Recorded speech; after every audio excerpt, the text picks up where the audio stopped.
Okay, we are streaming live 1 minute after the top of the hour. Let's bring other people on, which is the point, so that I don't have to expend all my intellectual energy, and this way we can see if, things are working. And we are back into the Skype, thanks to Brendan Zogi.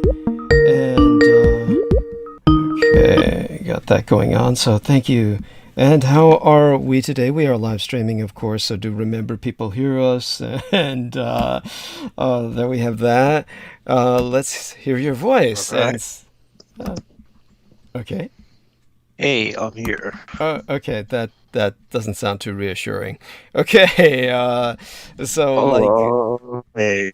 oh my God. Hello, people. Hello, everybody. Okay. How altered are we today? You left me a note sounding like you really worked at it. So if you're able to, I yeah, go on. scale Yeah. of What? of 1 through 10, I would say 11. Oh shit. Oh shit. That's bad. Oh, that's a good thing. Okay. So let's see if people can hear us. We're going to look at Sammy Romero. He left a comment, and of course, he's a wonderful individual.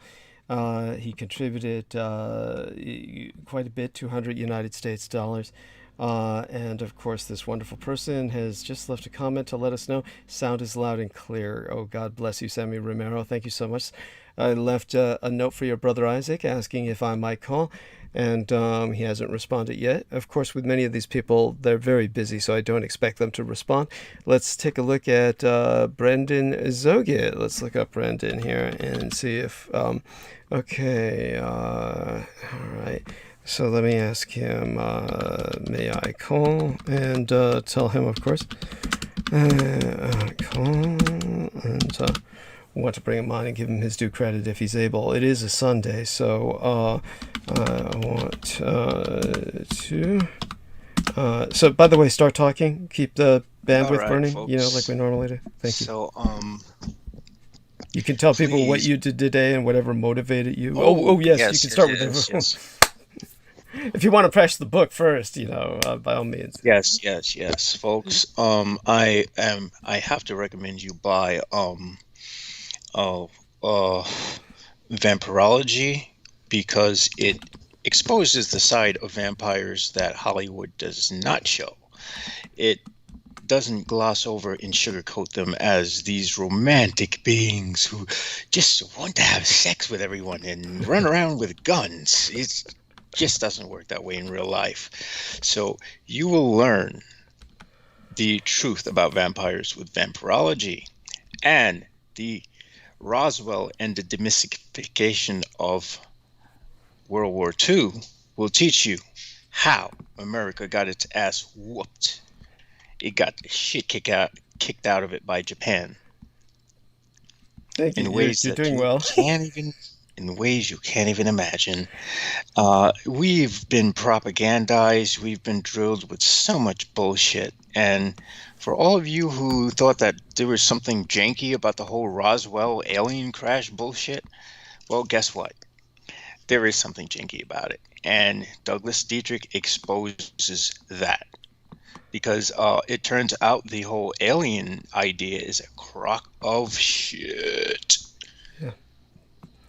Good. So this book will show you the intricate details of how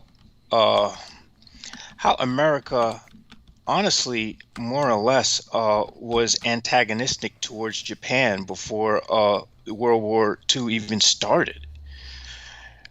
In all honesty, the Japanese showed a tremendous amount of restraint and not freaking attacking right away.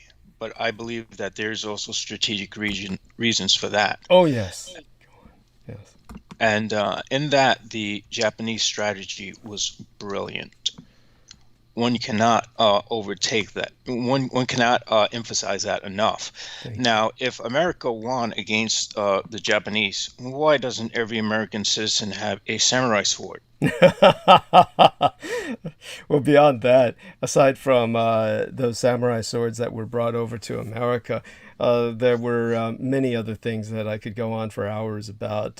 Basically, I think the more pertinent situation that would have resulted would simply be that the overwhelming majority of all Asians, not simply the Japanese, but all Asians, would have been annihilated, simply because the Americans would have distributed many biocidals that they were working on, biological weapons, because the Americans were committed to deploy every weapon that they had in their arsenal.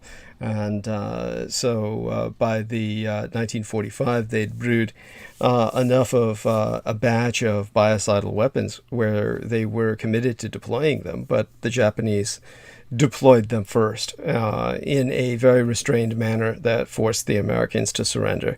So that was not what the Americans had intended. They were going to, they had already committed themselves to total unrestrained and unrestricted warfare, and therefore would have distributed the biocidals everywhere, and that would have been all over Asia. And the biologicals would not have distinguished between Chinese and Vietnamese and Koreans and Japanese. So the Americans just would have wiped the majority of Asia out, which is something that they had written about years before. Certainly one of their propagandists, the committed communist, Mr. Oh God, what's his name again? Jack London. London. Yeah, thank you. Yeah. Thank you. Yes, and certainly that's what Jack London had proposed as the logical thing to do, and it wasn't satire. Not satire in the sense of, say, for instance, the man who wrote, oh God, A Modest Proposal. The man who wrote A Modest Proposal. I'm forgetting who that was. If anyone can remember that guy's name, let's take a look. And I think he was the guy who wrote a bunch of other stuff as well. Of course, he was a famous British author. And let's see, Project Gutenberg's got A Modest Proposal up. And that was written by Jonathan Swift. Yes, that's right. The man who wrote Gulliver's Travels. So Jonathan Swift, back in 1729, he wrote a satirical essay that because the Irish were the enemies of the British people, and because the Irish were all just poor. As a matter of fact, I think he was speaking mostly of the Irish, but I think I guess he was just saying the children of the poor. And basically he was saying because the children of the poor in England, and of course Ireland was part of England at that time, so the majority of the poor would have been Irish, but plenty of poor English people. I mean, enough poor English people that by the time of Charles Dickens and Jack the Ripper, the people were overflowing in England, so much so that the army could just go down to the streets. And if you've ever seen the movie Soylent Green, in the movie Soylent Green, and by the way, I'm not here tonight mentally either, any more than Jameson is, but if you ever see the movie Soylent Green, the authorities are just running through the streets with basically scoop mobiles, the kind of iron claws that they use for digging through the earth. I forget what they call them, but they just swoop people up and put them into disposal and grind them into food. So they're just running down the street doing that, smashing people, scooping them up. You know, I mean, this is like, in Soylent Green, people should watch the film just for that. It's disgusting. And so England, the British Army, at the time of Dickens and Jack the Ripper, they were scooping hundreds of men off the streets, literally in a like manner, not with a vehicle, but with press gangs of men in uniform would march down the street, and just all near passerby who weren't quick enough to escape, you know, they'd pick them up and commandeer them into service. So they could just make regular sweeps like that to get the amount of men that they needed. So that was their population, was that expendable. So there you have that. As for the when it comes to the Jonathan Swift at that time. So what he was saying was, well, with all these poor people, why don't we just eat the children, is what he was saying. And of course, this modest proposal was meant in satire. That's not the spirit in which Jack London wrote his short story called The Unparalleled Invasion, which you can read. That too is preserved by Project Gutenberg. And you can read that and see that he's proposing the annihilation of all the Chinese race, which would have encompassed all the Sinitic peoples, the Vietnamese, etc. And there's no way you read it in the story that they've contained China, and they're locking China in so they can annihilate the population. But by that time, in the short story, China encompasses everything but the Japanese archipelago. So the Japanese would have likely been, the way he portrays it in the story, the vision seems to integrate the Japanese as part of the aggressors, in the sense that that the European powers would have to have had the cooperation of Japan in order to blockade China. In other words, because the Japanese archipelago dominates all of the Asian landmass, and at that point in history included Taiwan, then you're talking about this supermassive archipelago that they could not have blockaded unless the Allies occupied it. So he portrays Japan as collaterally occupied in that short story. Though he doesn't say it, geostrategically, there's no other way it would work. So, but all of the Asians on the mainland are annihilated. And so this is something that when it was proposed, it was published and republished in both Collier's and another magazine, I forget which.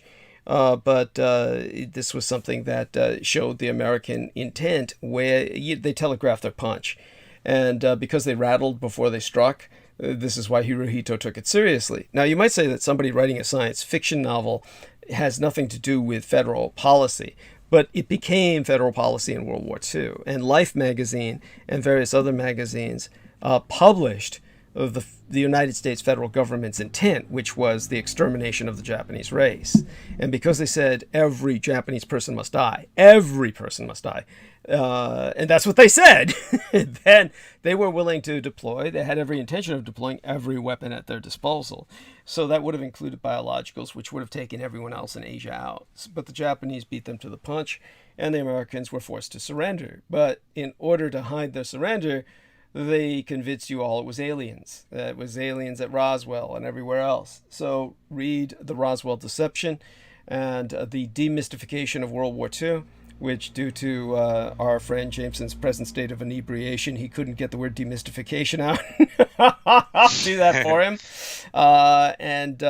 You just look that up on Amazon, but better yet, get it directly from Peter Moon at www.skybooksusa.com. And all right, we're going to see who else I can bring on tonight. But all right, yeah.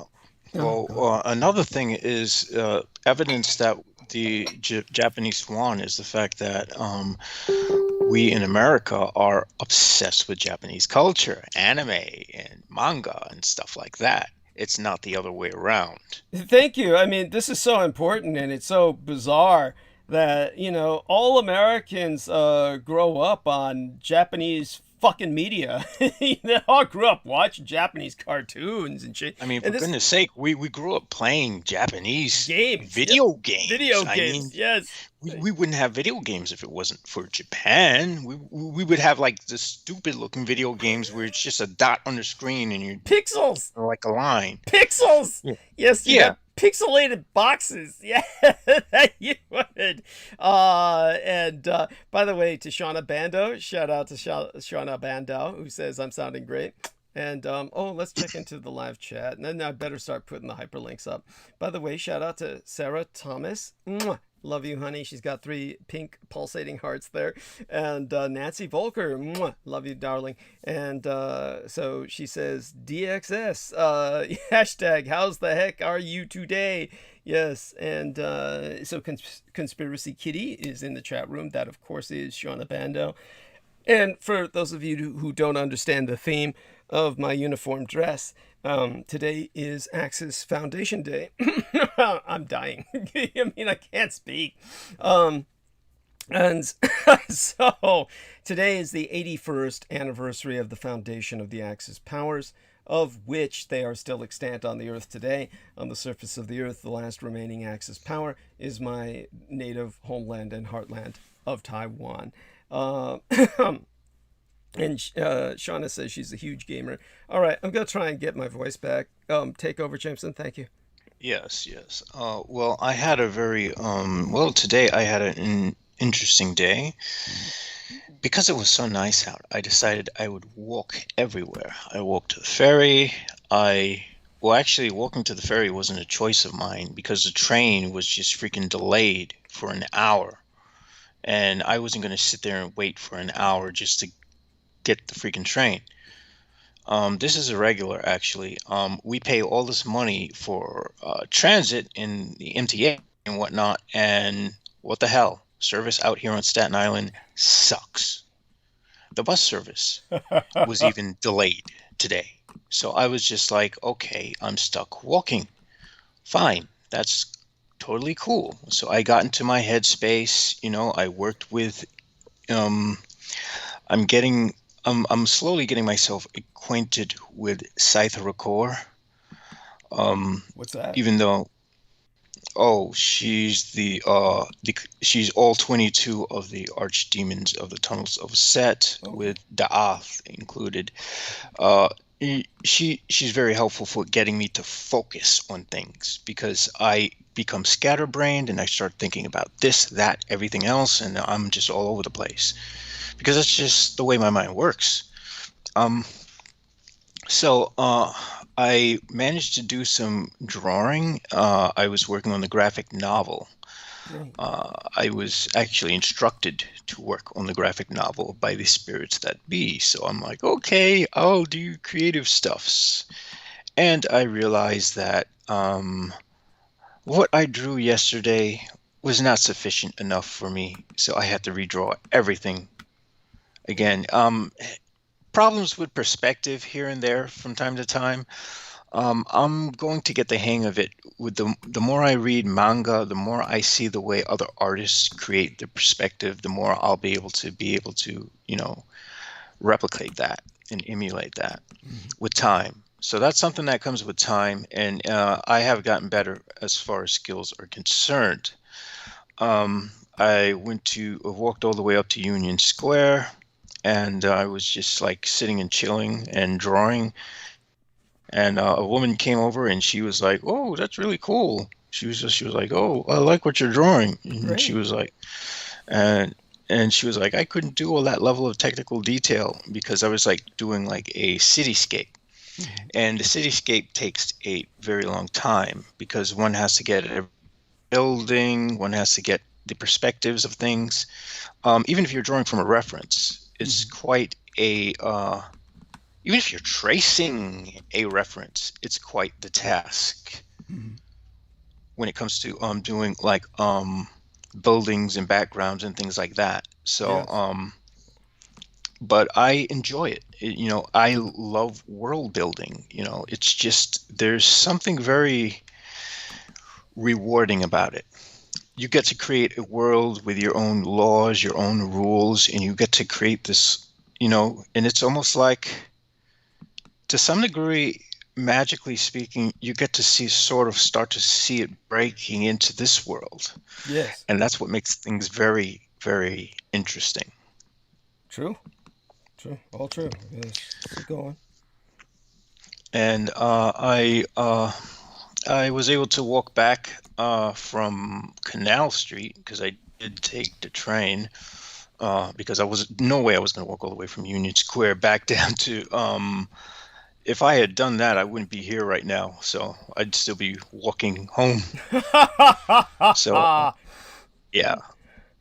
But I got my share of walking, and I'm, very happy about that. Of course, there's still the usual triggers of seeing these goofy-ass couples. They go smooching. Yeah, go eat your face off somewhere else, morons. Well, anyway, I've been following the La Palma volcano. It seems like it's just going to be a continuous flow for who knows how long. Yeah, but that in and of itself can lead to the decomposition of the integrity of the island. Yep. Yeah. So I mean, it's just it's definitely destroying homes and property there. You go on. I mean, it's a fucking island, right? oh yes, yeah, and I saw something where they said that one home wasn't touched, and it was by some couple that was not here. They were not on La Palma. They were like from freaking Sweden or something. And it was like their vacation home, and everything else is scorched. And it's like, well, who cares? I mean, if their house, if their one house is still standing, Yeah. because there's not an island to access it. Yes. Either that or the rest of the infrastructure of the island is destroyed to the point It, where, yeah, the home is it's useless. gone. It's Yeah. Yeah. gone. This thing is literally engulfing the island. It's like it's just continuously flowing up. So I'm starting to think that, this might actually be a better thing than, say Yellowstone going up, Hmm. because at least that pressure is being released continuously somewhere else. Right. Granted, there's the risk of the mega tsunami hitting the East Coast, but that's less of an extinction level event Mhm. than the The potential Yellowstone extinction Park. level event of Yellowstone Park. Yes. That would, yeah, I that mean, one they're would both just bad. They're both bad, but Yellowstone is worse. Yellowstone is worse. The La Palma's bad because if it wipes out the East Coast, it basically wipes out the world economy as we know it. So the world economy at that point goes into well, it crashes. It crashes and burns, and then after that point, we've got to restructure everything. Ultimately, that would do great for the Pacific here on the United States because many people would move here out of necessity. They'd have no place else to go other than Texas, of course. So it'd be the Gulf and the in California in particular. By the way, what the fuck was going on in Oregon recently? Oh yeah, somebody put up a anti-racist LGBTQ sign, and then the Oregonian government outlawed it or something, and so that got some backlash, as well it should. But anyhow, so do go on about this and Yellowstone comparisons, please. Continue. yeah. If Yellowstone went up, I would think that due to the massive size of it, it would pretty much cause what we would a sort of nuclear winter equivalent, um, just permanently blocking out the sun and whatnot, and that would be just like shit. Yeah, I mean, it would cause something that would be very like nuclear winter, or the way people projected nuclear winter was going to be, because it would, for all intents and purposes, permanently block out or dim the sun for several, maybe a year or so, or two. Yeah, and that in and of itself would be Bad. enough. Yeah, that's for human beings. We're extraordinarily sensitive creatures. Don't let the machismo of "Oh, look at we have guns, Yeah, the guns would do a hell of a lot of good then. trucks, we can run over shit. I Yeah, mean, don't let that stuff fool you. it's true. The It's all human bullshit. being is a very Fragile. fragile Thank you. species. Yeah. Yeah. If And it weren't for these opposable thumbs, we would have been done for. yes, that and supposedly our brains, but our brains obviously have nothing to do with common sense. Yes, Yes. Well, brains. believe me, If any scientist will tell you, any scientist who's honest will tell you that intelligence is not an advantage in evolutionary survival. I mean, it's the cockroaches and the bacteria that have been around forever, right? It's yeah, yeah, things like that. I mean, unintelligent survivors like jellyfish are around for billions, not millions, but billions of years. I mean, we're truly a flash in the pan. We're well, you do have octopi who are highly intelligent. oh yeah. I mean, we could go on for hours. I mean, it's like one of those things where I'm just Spotted hyenas.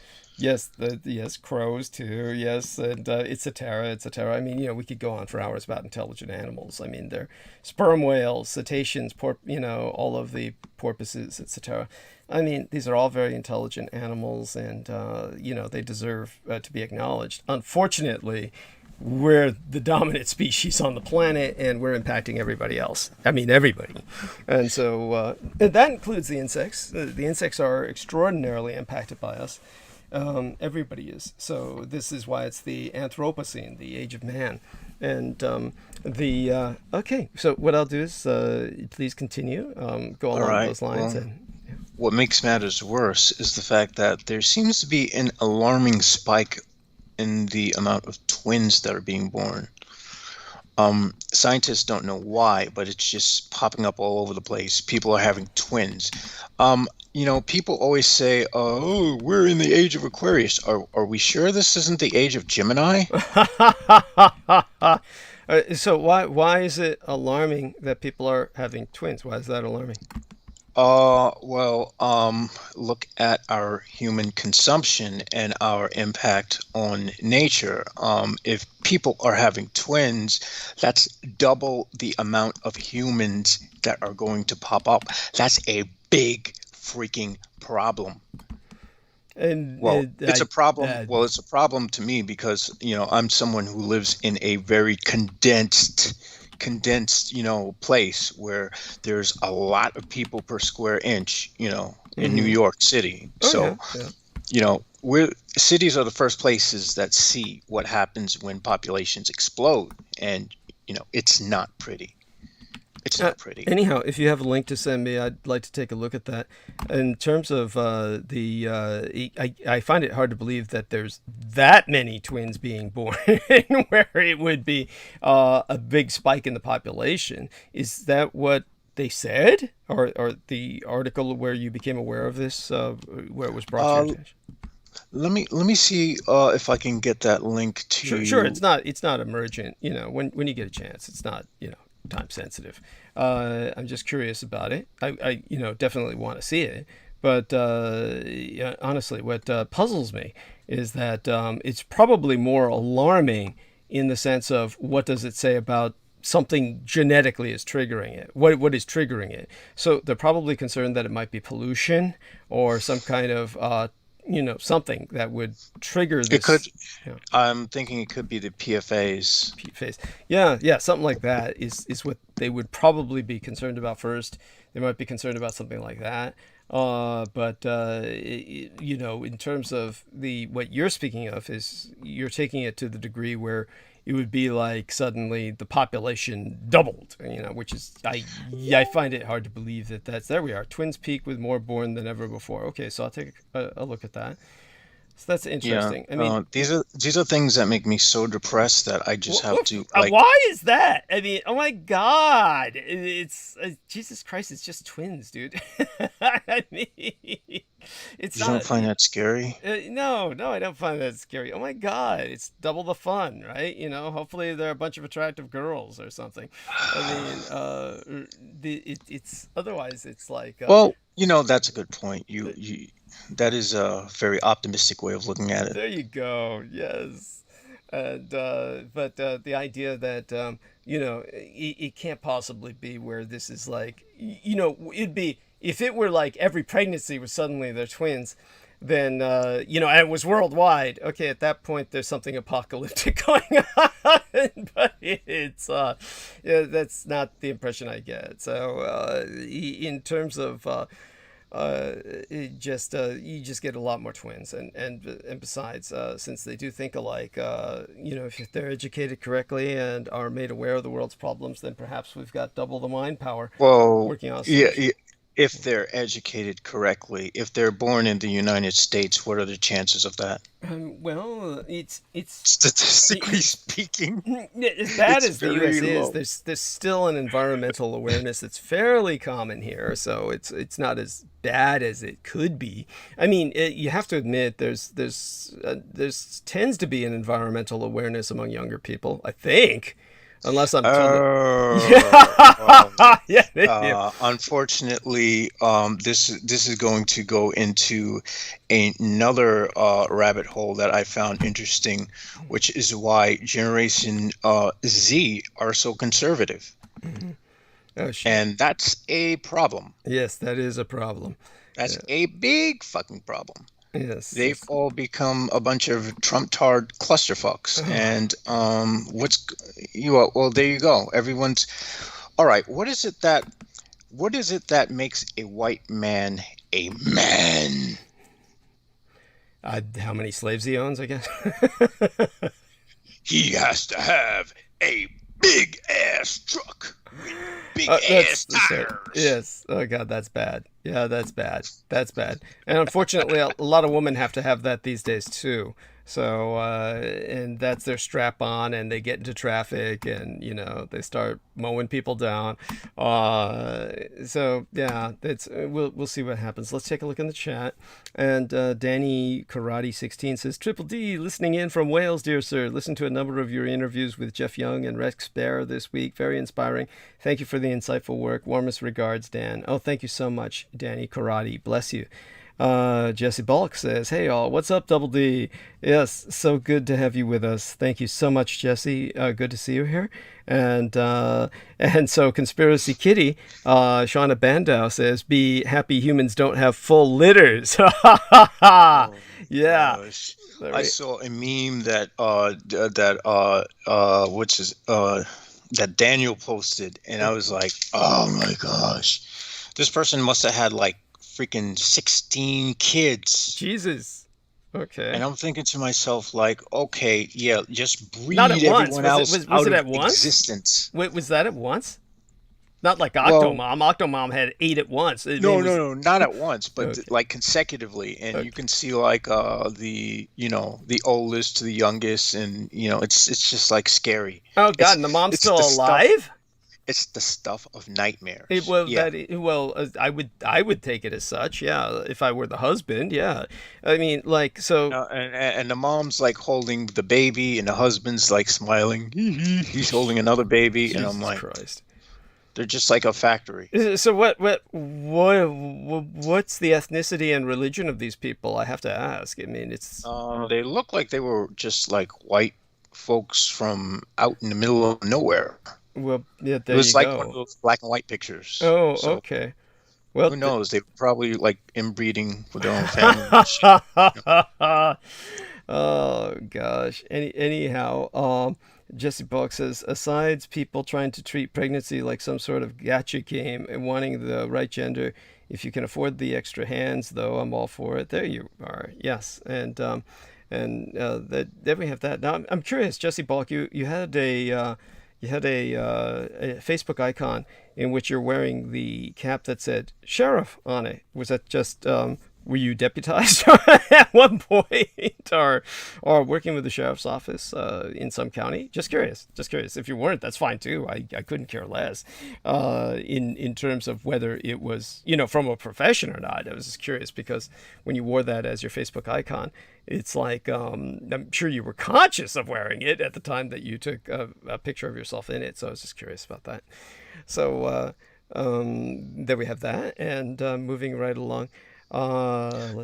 And of course, I was tempted to, share some of Daniel's memes, but I made sure not to touch his COVID memes. Oh God! Because his COVID memes will get me banned. Yes. So I'm just like, okay, Yes. I'm going to pass on that. I'd be leery about sharing any of Daniel's memes. Honestly, it's like he just loves the repercussions of getting banned and all the rest of that. It's so fun to His him. memes are awesome, though. I love his freaking memes. Oh gosh! They're just very clever. They're well done. He just loves to trigger people. He loves triggering people, and that's his thing. Aside from that, though, he's a good guy. If people just just ignore his memes, and, Yeah.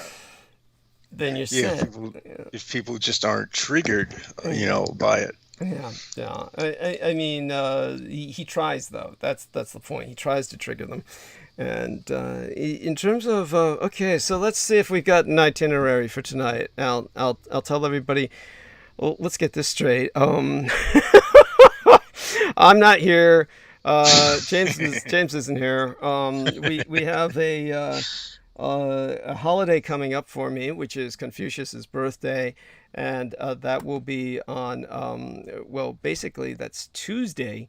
So I won't be back until Wednesday, just before transmission, and I'll be like probably fucked up then. So today I was just basically out of it for the same reason that Jameson is, except I was celebrating because it was Axis Foundation Day.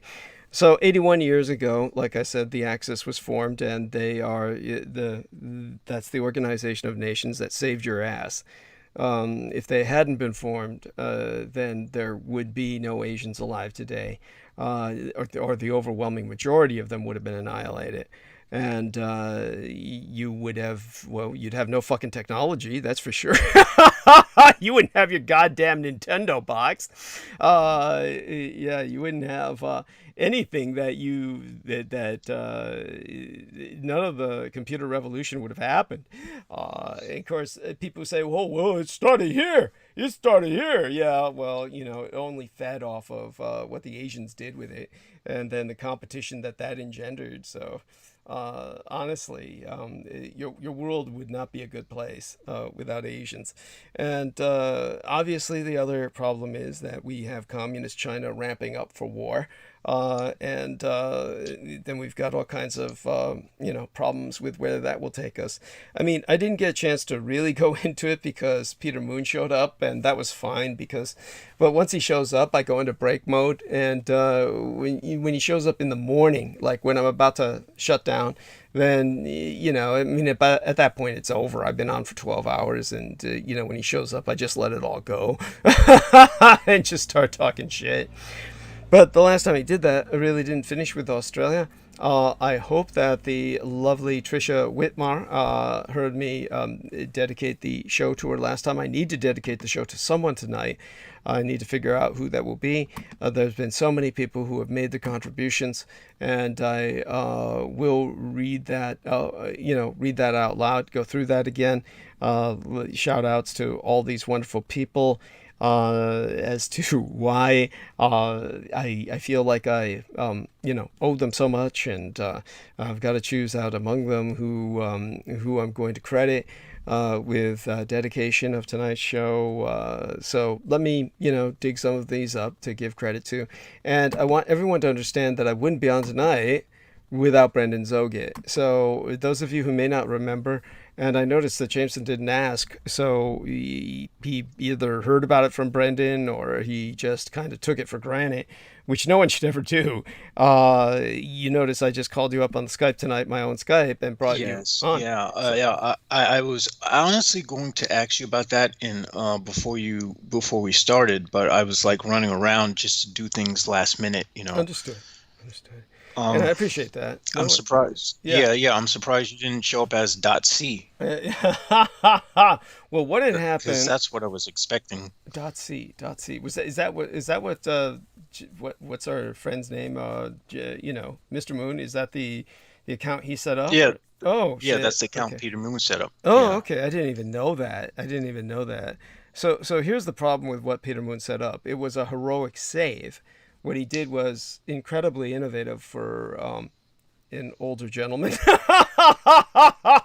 And so for someone who didn't grow up with computers and all of this electronics communications crap, he adapted on the spot, he innovated, and he intuitively improvised an account for me, and we got it going. The problem is that the confirmation number, the code number, was sent to him. So it's not sent to my email, it's sent to his. So the only way we got it going the first time was because he was online and working with me. Now, the second time I tried to get in there was after hours, so to speak. And very early the next morning, or rather the morning after that, because after I'm through with these things, I have to have to, just basically drink, cruise for porn, relax, and then go to sleep for the day thereafter. But after that, then I tried to get back onto the account that Peter Moon had set up, and it sent the confirmation code to his email address. So there's nothing I could do. And when he got back online, he said he didn't even get the confirmation code. So it's like he was a dead end. There's nothing to be done for it.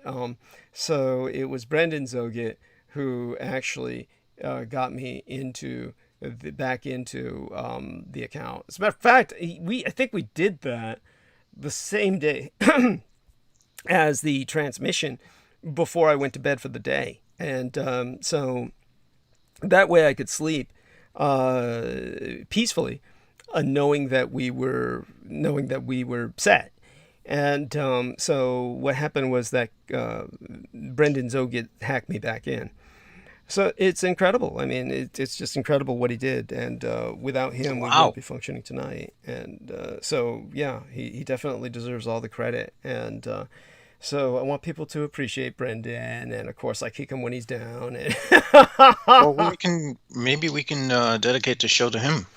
That would be appropriate. Honestly, I'm so out of it tonight. We may as well, because it'll just make it easier on me rather than choose one of the contributors. But I still need to read all the contributors out. But tonight we should dedicate the show to Brendan Zogit, because understand, even though I don't need the call on at all to host the show, theoretically, honestly, it doesn't work without the call, because I do want to have guests every once in a while, and I wouldn't be able to do that if it weren't for Skype working, right? So, and I have all these other people who are on with me regularly, and they enrich the program. The program, honestly, wouldn't be the same without Jameson. I'm sure people would agree with that by now. At first, everybody was scared of him. Oh, by the way, so here's what Miguel Andahar said, and I think Miguel wouldn't mind my reading this out at all. So Miguel Andahar wrote that in terms of what's her name, Sophie Matrix lady, the black chick who said she wrote the Matrix. Her name is Sophie. Do you remember? Sophie something or another. Yeah, there you go. We're both so good at this. So let me look that up and just see if we can. If I enter Sophie Matrix, we'll find it, I'm sure. Sophie Matrix, and okay, Sophia Stewart. Okay, so let me go back now to what Miguel said. What Miguel said was that Sophie wrote a book in the 70s called The Third Eye. Thick book. Matrix/Terminator was one plot in the book. Cameron just took the Terminator going back in time idea. She won lawsuit, had an offer for $30 million for script. She wanted me involved, and Hollywood occultists didn't want me involved. They're keeping tabs on myself still, and they went ahead without her. She wrote script Matrix for book form. She wrote script Matrix for book form. I guess that's Matrix number 4 in the book format, or I think that's what he means. And so yeah. She wrote the original Matrix. That I believe, because the original Matrix was not something that the Wachowski sisters could pull off. Right, and I take what you say seriously. I take what he says seriously. So let's just put it this way. Whenever I look Sophia Stewart up, when they've dismantled her and deconstructed her, they did so compellingly, it was hard not to just accept that. It was there's so many people, and the majority of the people who deconstruct her and attack her are black. So so that goes to show you, they're pretty much under they have that slave mentality. It could be, or it could be that they're paid. They want to be the masses' favorite. Yeah, or it could be that they're paid. But which is essentially the same thing. Yeah. But my understanding was, not that I'm going to argue, what I told Miguel was, okay, very well, Miguel, your involvement at the personal level in the affair makes it more compelling to me, and I mean that. It becomes something like I knew he was friends with her. But the potential was always there that she had just kind of suckered him in, and my understanding is that she didn't really win a lawsuit. Is the way they explained it in all these articles, was that that the other parties really didn't show up, and then she won by default because they didn't show up. But that doesn't mean she's awarded anything, and it's something like that. That's at least the way it's described. But the thing is, one asks the question, why didn't they show up? Well, that's how she claims victory, right? So she claims victory in that sense, but it's not. It just doesn't. Well, granted, she claims victory in that sense, but if they had a legitimate reason to not show up, if they had a legitimate reason, they would have shown up. I hear what you're saying, and by the way, I'm grossly simplifying what happened. It's something along those lines, and so I'm no expert in this. It's just the way everybody just jumped on her. It seems like, but the way that it's described by Miguel and the way that it's described by Jameson Reese, I'm beginning to buy into it. I'm beginning to buy into it in the sense that, like he said, when you take a look at the other crap, I can't even pronounce their names. The Wachowski sisters, is that it? Wachowski? Yeah. Just when you see the other crap they produce, then it seems like they did not write that first film in that sense. So that, and you can go into detail about that. Yeah. Meanwhile, I'm totally distracted because Miguel had earlier, by the way, this was weeks ago, but it still comes up when I hit his page, his message box. He had sent me some footage of a what do you call it? A pornographic convention. And by the way, they have pornography conventions, and oh shit, did we get cut off? Shit, did they cut us off? They signed us out or something. Okay, can anybody hear me? I'm sure people can hear me, but I need to know if Skype is still on. Jameson, you there? What happened? Yeah, what happened? I'm asking you. Did you hear that? Yes. What is that?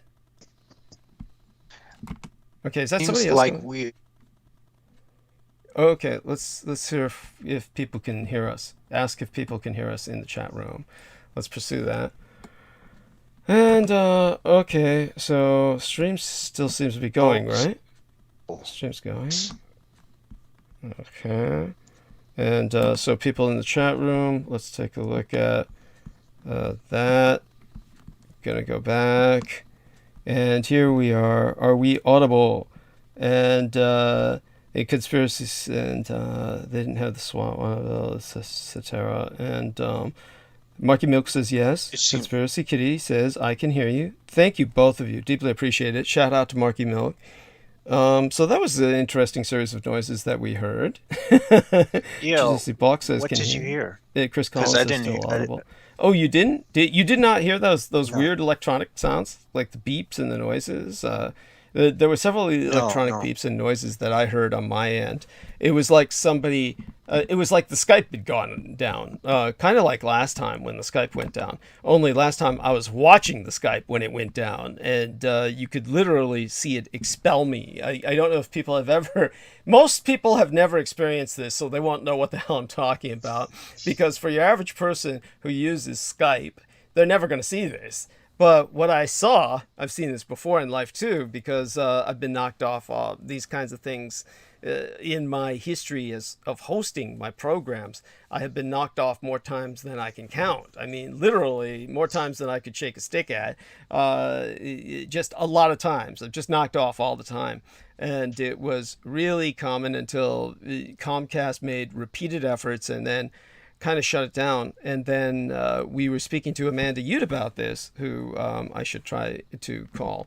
And she said that after they messed with her computer, then they started messing with her Skype when the computer problem stopped. So I seem to be following that same pattern. And oh shit, she never looks inside of her Facebook timeline. So let me go ask her in, try and bring Mandy on. And I'm going to I'll do that. In the meantime, so people understand what I was talking about with Skype. Then what happened was that the Skype just literally shut down, and it says you're signed out. So none of you will ever see that in your lifetimes, but I did while I'm on it. And then, by the way, all kinds of weird shit like that would happen with Skype. And by the way, you know what? Many times when I was thrown off Skype, it would say Derek Talley threw you out of Skype back when he was on with us. He would throw me out of Skype quite a bit. So, Are you serious? yeah, I'm serious. I mentioned that on air. I Wow. mentioned that while he was with us. And he would say, "Oh, not me," whatever. And, and because I'd gotten back on at that point, there was no point in pursuing it. But now we know better, of course. And so all of that speaks for itself. I mean, so much about that individual is just Yeah, so it's rich. very difficult. Yeah, and so let me take a look at Mandy. This will bring me out of the call for a second. And actually, I asked her, may I call last time, and she didn't answer. And that was the episode before tonight's, I believe. Or, no, maybe another episode. Might have been. That's funny. That's Wednesday. Yeah, Wednesday, and today's Sunday. Yeah, it was last episode. Okay, well, we'll see what happens. And last seen days ago, according to Skype. All right, jumping back into our own call.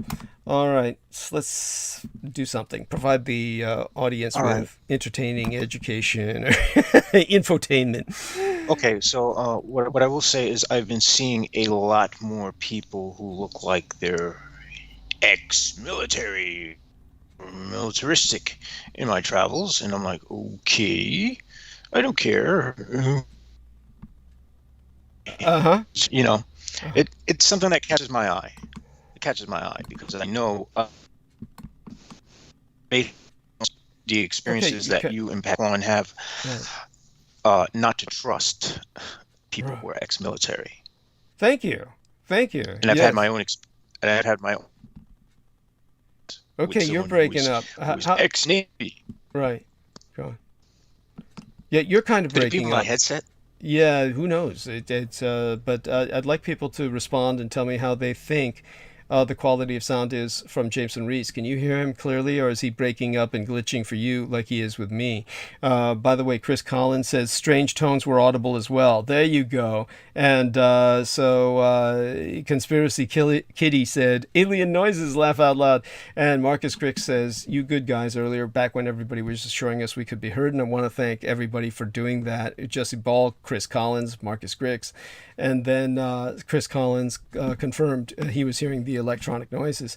And Vicky Johnson says, hello, Douglas. So good to hear you live. Hello to all on DDD. And hello to you, Vicky Johnson. So glad to see you and adore you being with us. And so Conspiracy Kitty says, yes, Jameson's breaking up a little. Thank you, honey. Appreciate you saying that. She says, not sure what's going on. What I'm going to do is I'm going to try to use a different port on the computer. Okay. Because it might just be that USB port. All right. All right. So And give me a second. take your time. And, I'll just say stupid things while you're going on about that. And, honestly, for the work that went into the photography that we did in honor of Axis Foundation Day, it wasn't like I prepared materials because I was too busy celebrating. So I'm just here today, barely. And not quite sure if we'll be on the full 12 hours either, but All right. checking in with all. How am I now? How is he now? It's more important how they hear you. So everybody let us know how Jameson sounds. I'm going to let him talk for a while, but first I'll read a little thing from Shauna Banda, who says, not sure what's going on, but this live stream keeps activating my Google TV, and she keeps looking shit up. Laugh out loud. So yeah, there you go. Something's going on electronically. And no doubt it's the kind of interference that they've been pulling forever. And I want to thank everybody for putting in the upvotes. Of course, we've got the Chaos Cultists putting in their downvotes. Stand against them and put up an upvote for the sake of standing against the Kings of Edom. And so Conspiracy Kitty says Jameson sounds better. So let's take it from there and see if it holds up. And so you can go back into, and here we are. Jesse Balk says, ground control to Major Jameson. We can hear you. Marky Milk says breaking up. He was referring to what you were originally, of course. Now let's see how you sound with the new setup. All right. All right. So how am I sounding now? Yeah, everybody respond to that. Hello, everybody. Yeah. And How take do you sound? yeah, you gotta be louder. And Vicky Johnson says, I hear you guys fine. Thank you, honey. Adore you. And so while I look something up here, take it away, Jameson. Talk about All where right, you were. folks. Yeah, I'm. What's probably happening is they're probably doing some. It's probably that the fire hydrant. It's definitely the thing with fire hydrant. Yes. And Tell people about the I fire hydrant. Tell people about the fire yeah, hydrant. I looked specific. I looked specifically. They had what they did was they did some kind of construction where they had to dig up. Oh shit. The glitch there.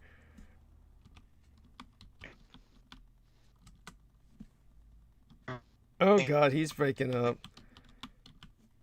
He's breaking up, and so it's oh gosh, so you were breaking up there,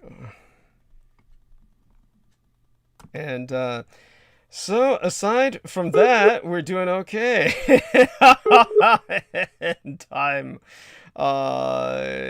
just glad that our man Jameson is with us tonight, and but aside from that, it looks like I'm going to have to do my best to hold up, and not exactly in the headspace where I can do that coherently, but hey. And yeah, Conspiracy Kitty says that was a big break, you're worse. And Vicky Johnson confirmed lost Jameson.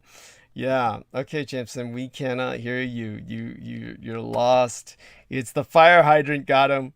For those of you who don't know, what he was trying to describe was the fact that just as I've got the fiberglass telephone pole, and by the way, so somebody came over who's more familiar with material science, and oh shit, there we got the mysterious noises. Fuck. And James is going to open his Skype on the other computer. Hope that helps him. I'm hoping you can all hear me. And Jesse Balk says, yeah, I can't hear him. How about myself? If you're hearing me, that's what counts. And with that, of course, let's take a look at. So Jameson Reese says Windows gave him a prompt for firewall. Absurd. Yeah, well, there you are. And okay, let me take a look at. Says we've got good connection. We're still streaming. And so hopefully we'll get a response from the audience as to how I'm coming along. And in the meantime, let me check for our ultimate. Okay, now let me lower this. All right, so I was looking something up. And if I shut that down, let's see if this works. Let's see if I do this without fucking myself. Close that window. Okay, Conspiracy Kitty, who's Shauna Bando, says, hear Douglas just fine. Thank you, darling. Love you. All right. Not that I have much to say for reasons I've explained, but let's take a look and see if we're getting responses from our man, Peter Moon, who I'll be bringing on in but a matter of minutes. And aside from that, Douglas, just like, yeah. Yeah, I might have to leave the call and go on the call on my other computer because I have Skype open on the other computer, but it's not on the call. Okay. Oddly enough. Okay, cool. So, okay, leave the call and then see if you can open it on the other computer and we'll take it from there. Cool. All right. Good man. And with that, what was going on with my telephone pole, the infamous telephone pole forever, was that they were always working on it. There used to be a wooden telephone pole there. I remember. Shit! Okay, once he left this, then, of course, he shut the call down. I forgot that works like that. So that means that I will call him again and presume that he'll be on his other computer with the Skype. And, I'll do that when he tells me when he's on. Okay, tell me when you're up and running. When you're up and running. There we are. Okay, So I know that I'm not exciting tonight, but that's okay. I'm here. And, oh, by the way, Wednesday will be Crystal River's birthday. And we'll see if I can bring her up. Anyhow, Jesse M. Balk says, not great with video chat apps, but Skype seems to be dropping the ball. Well, Skype is problematic, but it's nothing compared to Zoom. I will never do Zoom. After the experiences I've had with Zoom, there's just no fucking point.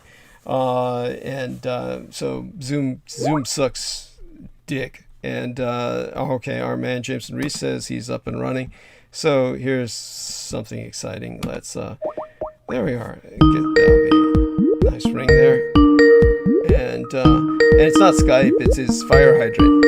So in the case of myself, the telephone pole, which is across the street, was infamous because it caused all kinds of interference. And they finally removed the wooden telephone pole, and they established something that looked like metal, but it's not metal. And somebody finally came by who was more familiar with material science, and they just knocked on it. It was a 3D graphics modeler, actually.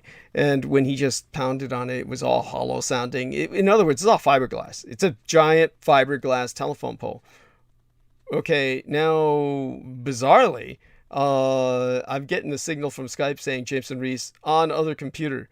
Is that what you wrote in chat? You wrote that in chat. Okay, if that put that up on the screen in a weird way that I've never seen before. That's probably the new Skype. Anyhow, he says computer is trashed. I don't know how the fuckers did this.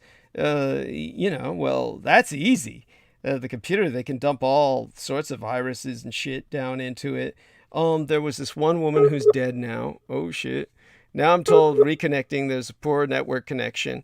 At any rate, people can hear me on the stream. So I'm not dependent on the Skype for you to hear me.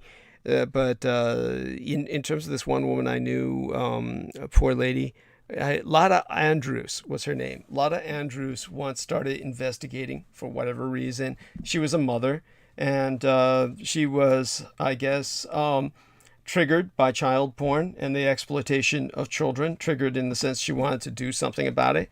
And so she became kind of an activist about it, and then went looking into the subject, which is a very dark subject, which I don't recommend people do. And honestly, I've dealt with bringing more of these people down than anybody on earth, and I can say that in all honesty. And when it came down to the reality of it, it's just too much for most people. Don't deal with it, and it's not something that I wanted to deal with. I was forced to do so simply because of the situation that I'm in. And so there we are. Now we're going to try and bring Peter Moon on. So you got knocked off the call completely, and we'll bring Peter on. So what happened to Lotta Andrews was that when she was pursuing this subject, they basically, one day her computer was on and it was linked to this kind of subject matter she was pursuing. And then her computer literally caught fire. I mean, just like that, like spontaneously burst into flames. And this can happen when they enter your computer and speed up the processing so much, it can overheat the computer. So that can happen, and it's not surprising really, because the majority of people who used to die in hotel rooms while asleep, they would die falling asleep while smoking. And these days, most people burn to death not because they're smoking, but because they leave their laptop on, and they fall asleep with their laptop on, and the laptop causes the blanket to catch fire. So most people dying in hotel rooms are at home. They're dying with the laptop on their blanket, and they burn to death just the way they used to if they fell asleep with the cigarette on. So the computers are quite hot. All right, we're going to bring Peter Mood on now. He's with us, as a matter of fact. So Peter, by all means, so glad to have you with us tonight. And Peter was we were speaking about the Roswell deception and the demystification of World War II earlier, reminding everybody to pursue purchase of a copy of that book from skybooks.usa.com. And now here we have the man who is a skybooks.usa.com, Mr. Peter Moon. So Peter Moon, the stage is yours. Thank you so much for joining us tonight. Okay, well, thank you. It's nice to be here. For a couple seconds, you'll hear my printer printing out something, so it'll be done in about 5 seconds or less. Oh, no So worries. anyway, no, it's nice to be here. Yeah. And what I suppose, and it's important, not just that you support the Roswell deception by buying it, but that you also tell people about it. Yes. And to get them informed, because people have so many huge misconceptions. I posted something about Japan and how they're handling the COVID crisis and all of this, or not just that, but the healthcare, how they manage healthcare. Yeah. And somebody was saying, well, it's a homogeneous society. It's like it's all one. They're all one people, and this is just a distorted assumption that people have. They know nothing of the indigenous people of Japan, the history of Japan, or that it's just, a bunch of slant-eyed thin people who eat sushi, or whatever it is, whatever their stereotypes are. Go ahead. I was actually, that it's so important that you brought that up, because that it obviously got a lot of response. It's being shared a lot. God knows what's being said the other places is being shared. There's much that people said that was right on spot and very, very heartening to see that people were looking at this with common sense. And there were things other people were saying that were just plain just wrong. And so I'll go through some of that with Peter and deconstruct it for people to better educate them about this, because it's important. But at the same time, Peter's doing so well. Let me, by all means, let me leave him to speak about this right now, because we need to hear it. Well, yes. And there are all the countries of the world, not just Japan, are filled with immigrants. Yeah. I mean, I found this in 1992 in Germany, going to Germany, sitting at the train station, talking to somebody from Bangladesh. They were pouring into Germany. They had the same problem that you hear us having about. And, because when people need to come, they sort of crash the borders. Now, this was Germany. It wasn't Hungary. There's a lot more economy in Germany. And this was after the Berlin Wall fell. So Germany was it was just like this huge, what would you call it, heartland of wealth. Yes. Everything. And France has subsequently endured the same fate, particularly by the Muslim faction. And UK is full of so many, it was always had a lot of East Indians, but it's full of so many East Indians and Romanians and people of other ethnicities that the UK, I mean, we talk about the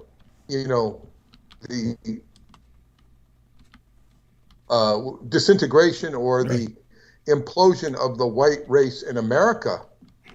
I think it's comparatively small to what's happened in the UK. Thank you. UK has a tremendous amount of people, and I don't know what the population of the UK is. It's a tremendous amount of people for such a small space. Yes. So they, this is it. We're dealing with humanity here. Yes. And the arrogant white supremacist view, or these people aren't really white supremacists, but they have the arrogance of the white supremacist meme in their brain. They're still living in that, Japanese lost the war, this sort of thing. It takes all of us at certain times in our lives to wake up and smell the coffee around us. And what is going on versus, if you're living in the past, you're living in the past versus living in the future. Yeah. If you were living, 10 years ago, you'd say the future is Bitcoin. And if you invested in it appropriately, you'd be rich. My problem with investing in Bitcoin, I tried to do it when it was $200 and $300. I couldn't figure out how to do it without just going onto some website I didn't know or trust. Yeah. So it was a medium that was a, tradable commodity to me, anything I understood. Pissing $300 into something, and maybe it would have worked, maybe it would not have worked. Maybe I wouldn't have remembered the number for my Bitcoin wallet. Yeah. Of course, I didn't understand. Nobody told me about a wallet. The only good information I started getting in a coherent fashion was from my little friend in Romania, Christina Olanka, who was doing YouTube videos on it. I think she stopped. I don't know if she got anywhere with it, but she was talking all about Bitcoin, how to do it, how not to do it, that it was risky. Of course, this was after it became not as big a phenomenon as it is now. But yes. So anyway, we see the future. It's people live in the past, and this is what we have with the white contingency. It's not fair to call many of them white supremacists. Some of them are, but because they're living on the white supremacist energy of the past, and it's it just is what it is. So anyway, this book, The Roswell Deception, is a very important explanation of what happened with Japan. It goes into the nature of the virus. Yes. One of my friends from Romania, we had a conference today. He keeps going back to the World War I. Interesting. Because they're talking about Romania. They were saying, well, they might have visas for Romania for Americans can walk into most any country in Europe with just the passport. They don't need a visa, and this includes Romania. And he was saying, well, if David Anderson wants to come, he might have to have a visa. Blah blah blah blah blah. Well, I don't know if he was just saying that. And I said, well, and he says, you won't have any problem because you have a Romanian wife.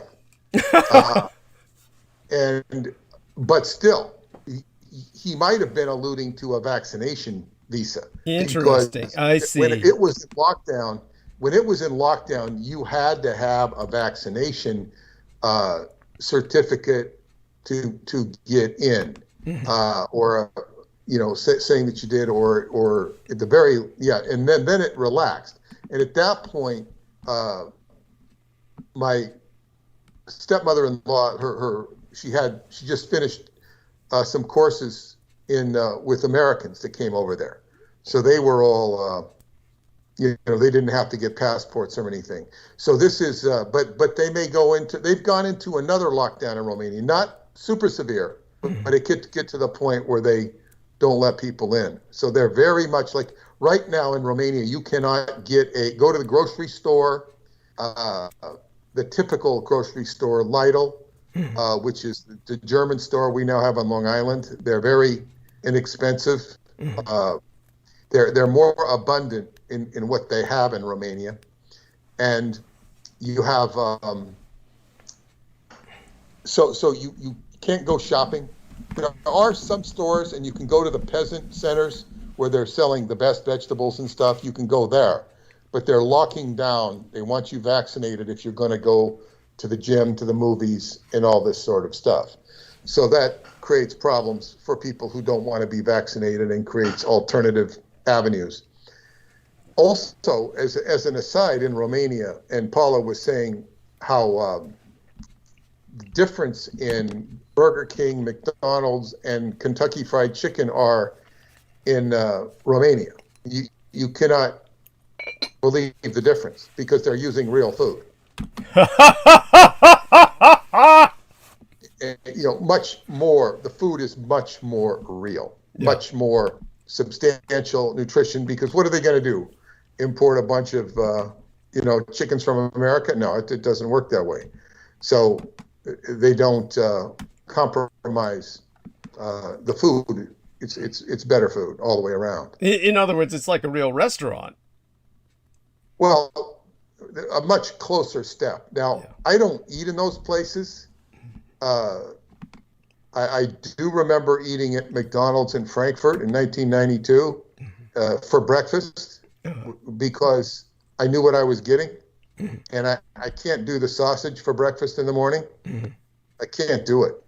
And I eat, and I think I even ate there at night. I ate at McDonald's because I knew what I was eating. I finally, and I think I took some girl out from Lithuania, and she was, we were looking for places to go, and she ended up directing me to McDonald's because there was no real place. We didn't know really where we were going. It was hard to negotiate where the hell you were going. And Frankfurt is the financial place. It's not known for its restaurants. I finally did find a nice Indian restaurant my last night there that I took myself out to. But and because I know Indian food, I knew how to order. Because the rest, the menus are not necessarily in English, so you have to be careful of what you're ordering. Yes. I found that everybody says everybody in Germany knows how to speak English. It was not true. The reporters, the press people, the educated people, by and large, did.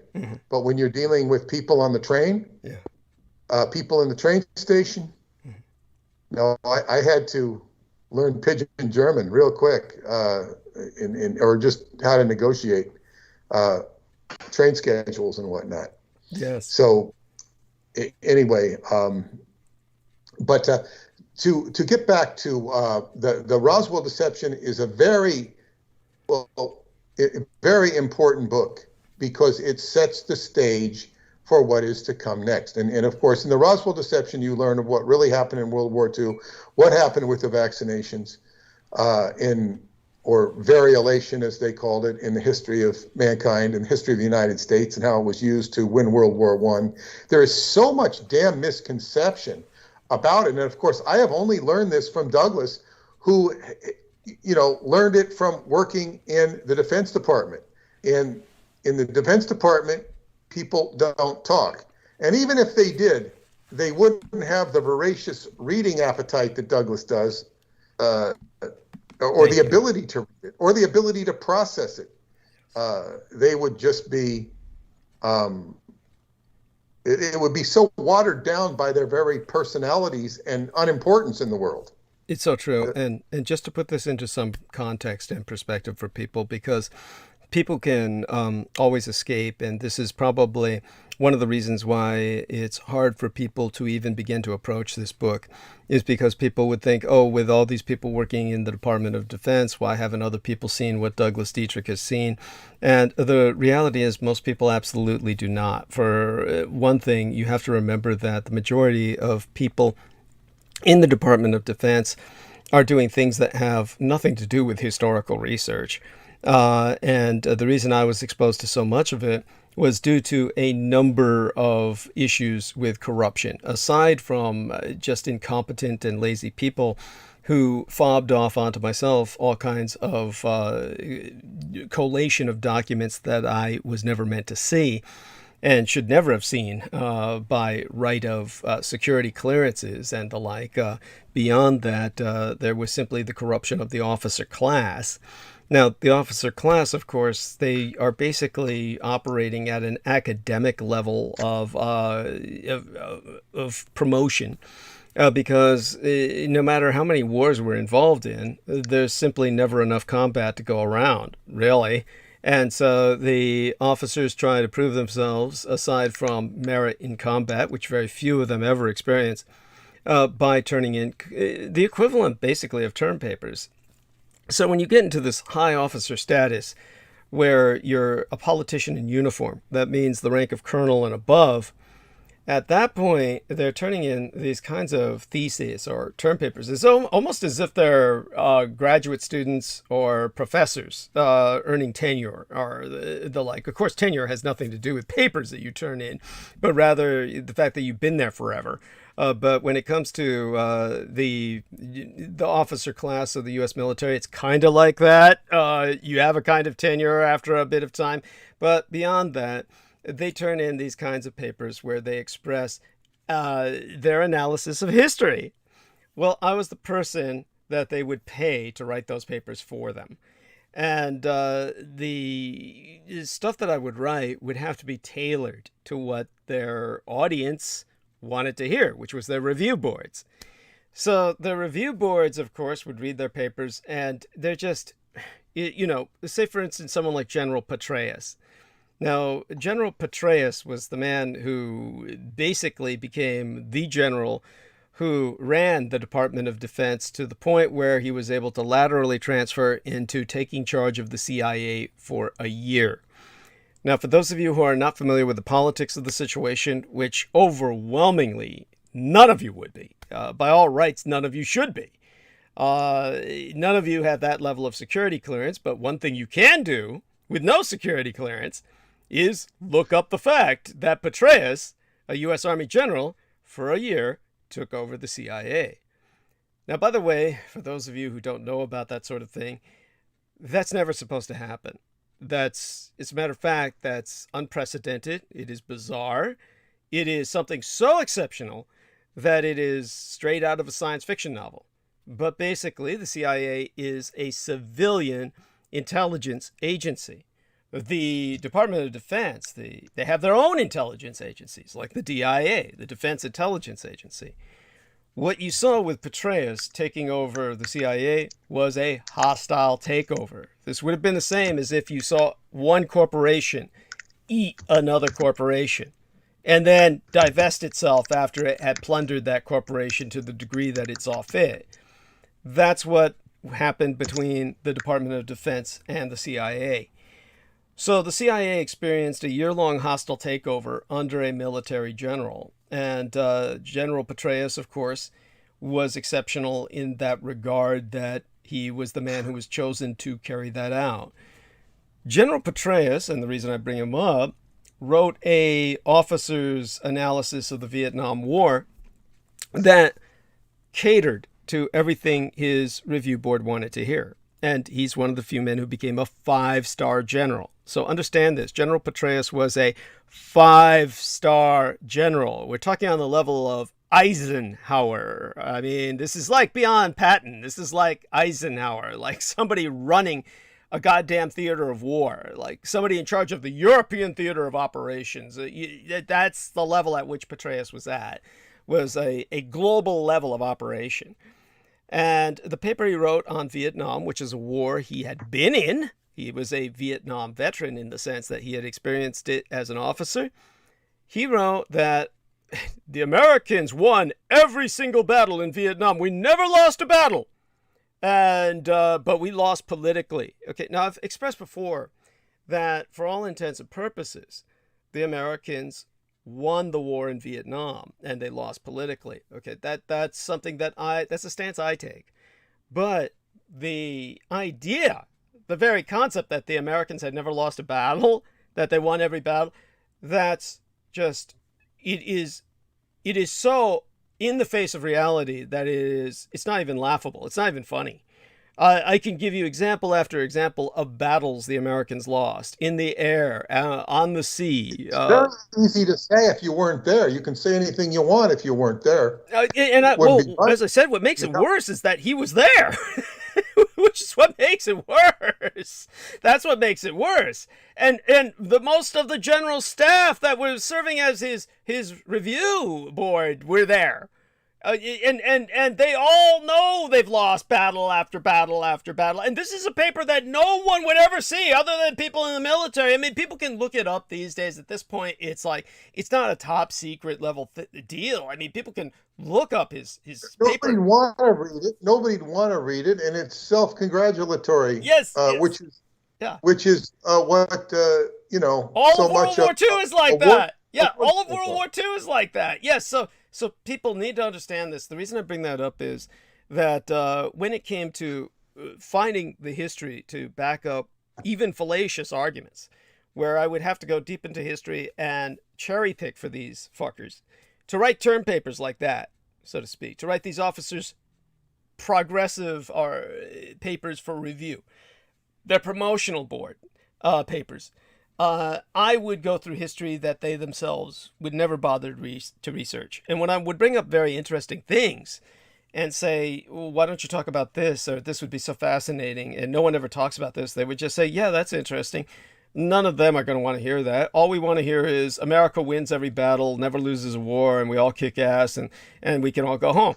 And that's all that you wind up doing for them. I've written these kinds of papers. So because of that, understand that if you've got these guys at the point of knowing self-delusion, after a while it passes the knowing part. After a while, these people literally believe this shit. It's a form of mass insanity, where these people are reinforcing this notion among themselves that they never lost a battle in Vietnam. I mean, this is beyond insane. And these people are running wars. And you want to know why they did so bad in Afghanistan? It was because Petraeus was one of the people who opened up the operations in Afghanistan. So if you don't get what I'm saying here, here's this guy who was in Vietnam. He knows damn well we lost all of these battles in Vietnam. And then he goes to open up the conflict in Afghanistan, insisting we never lost a single battle in Vietnam. Then you wonder why you got your asses kicked in Afghanistan. It's because lunatics like this, after a while, this is a form of pathology. It's a form of mass pathology, mass delusion. It's the worst kind of unprofessionalism, to say the least, without even going into the diagnostic levels of this disease. You have these people who are running your wars, and they keep losing.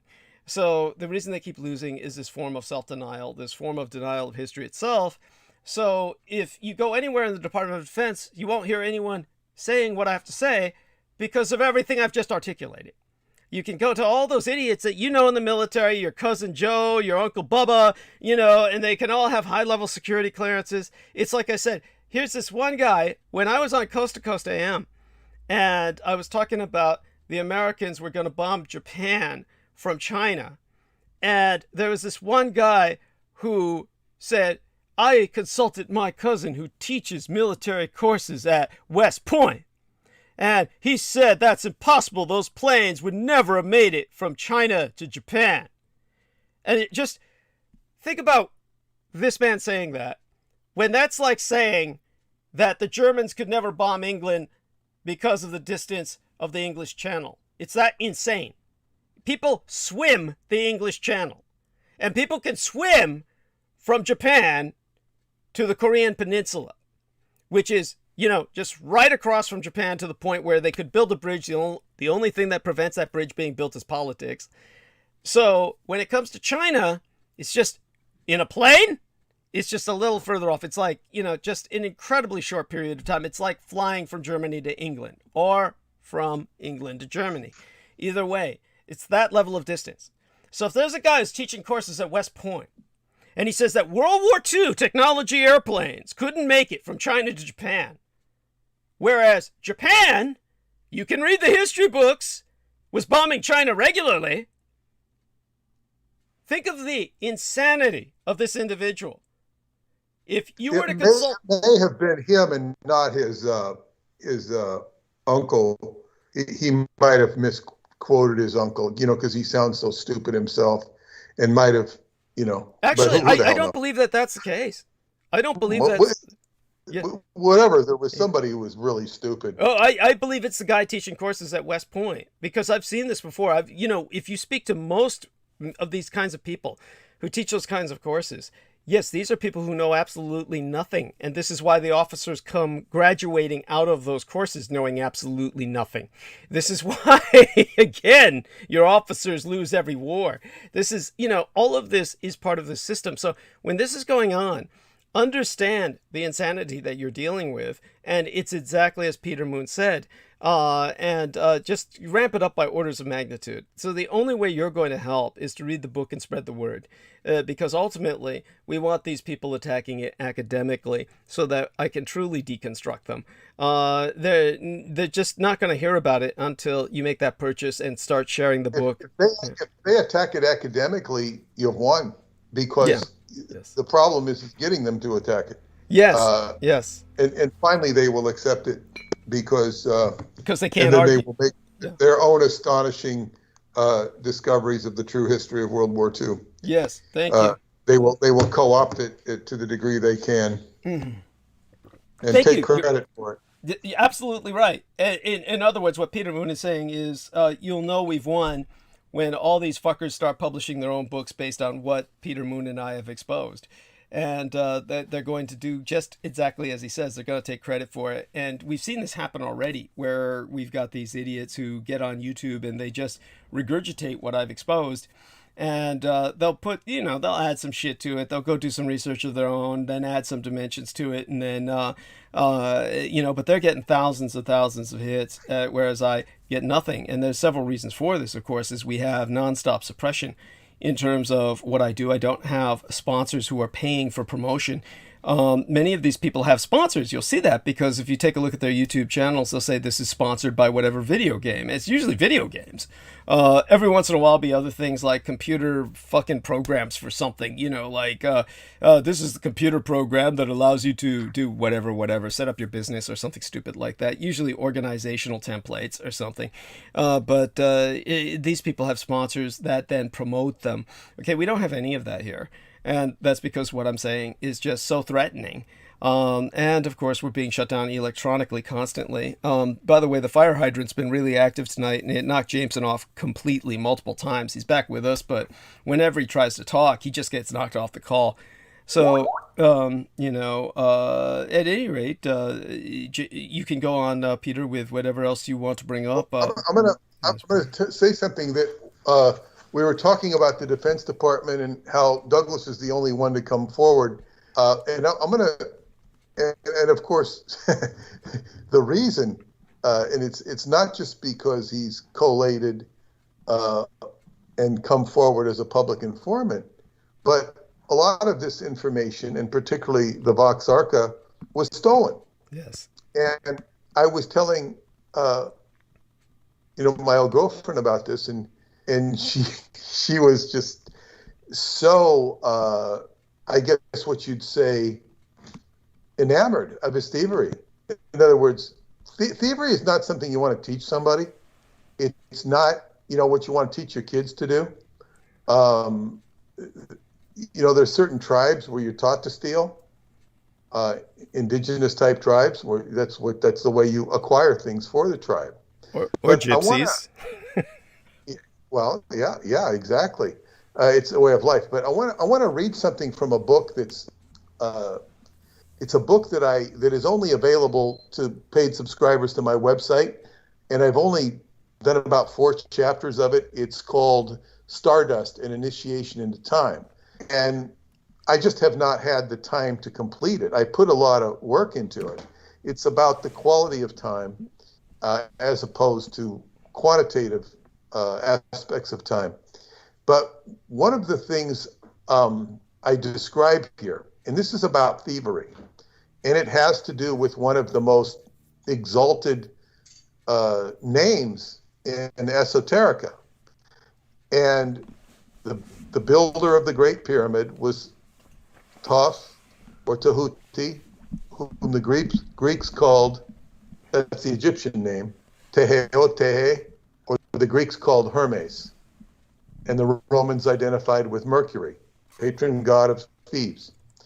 At the approximate time of the Christian era, a character by the name of Hermes Trismegistus appeared on the scene. And nobody can figure out who he is. There are speculations as to whether this designation was an archetype, a real teacher, or an archetype that was fulfilled by various individuals. Now, he arrived on the scene at the time when Alexandria was becoming the place on the planet for learning, because of Alexander the Great, named after him, Alexandria. So this was the biggest library in the world. So who he was doesn't matter with regard to an analogy I'm going to introduce you. The reason that I'm presenting it in the context of this book is that Hermes Trismegistus was identified as the builder of the pyramid, which is a catalyst for either manipulating or influencing time. This was talked about the relationship between the pyramid or the octahedron was an antenna structure that Preston went into in detail in the Montauk Project, called the delta T antenna. Delta meaning change, T meaning time, delta T. Hermes Trismegistus was Hermes thrice greatest. Now, I'm going to give it a pertinent interpretation of this name with regards to the so-called mysteries of the Christian era and with regard to what are called the mysteries of the crucifixion. Hermes, Mercury to the Romans, was designated by the Greek as the god of thieves. Now, he's also the god of commerce and communication. He's got the winged feet and the winged helmet. He moves with mercurial speed. There were, however, when it comes to the, it was not an accident that Jesus was crucified between two thieves. There were, however, three thieves in the drama. The third being Barabbas, the thief who escaped death when the crowd asked that he be freed from execution instead of Jesus, all in keeping with the tradition of Passover of pardoning a criminal. So Pontius Pilate thought he would get off the hook by saying, "Free Jesus, it's time." Oh, well, okay, we'll crucify him. Oh, we're going to free him because it's Passover. But the crowd demanded Barabbas, who was played in a movie by Anthony Quinn, who was famous for playing different ethnicities. So it should be pointed out that the full name of Barabbas in history, or according to the Bible, was not just Barabbas. His name was Jesus Barabbas, which means his first name was Jesus. Jesus Barabbas means Jesus, son of the Father. A curious name for the one who escaped death, a thief. And Barabbas was being executed because he was a thief. The backdrop of the Jesus story is replete with the archetype of Mercury or Hermes. In this instance, however, we have three thieves. The thief on the one side of Christ, when he was being crucified in the New Testament, proclaimed the innocence of Jesus. But the other thief spat in his direction. Christ then declared that the thief who recognized him would surely see him in heaven. I think he says that very day. In this instance, you had a thief who was redeemable and would be redeemed in heaven shortly thereafter. You also had a spitting thief who was not worthy of redemption, at least at that particular time. The third thief, however, gets away with his crime, and he is replaced on the cross by Jesus, who assumed his burden of sin. This analogy tells us that a thief can meet with three possible fates. He can be redeemed with mercy, he can suffer ultimate punishment, or he can get away with his thievery. We can argue about whether Jesus Barabbas was the real Jesus and that the whole story is in part a metaphor for the idea that the real Jesus did escape and live beyond the cross, a not unpopular idea in many circles now and also long ago.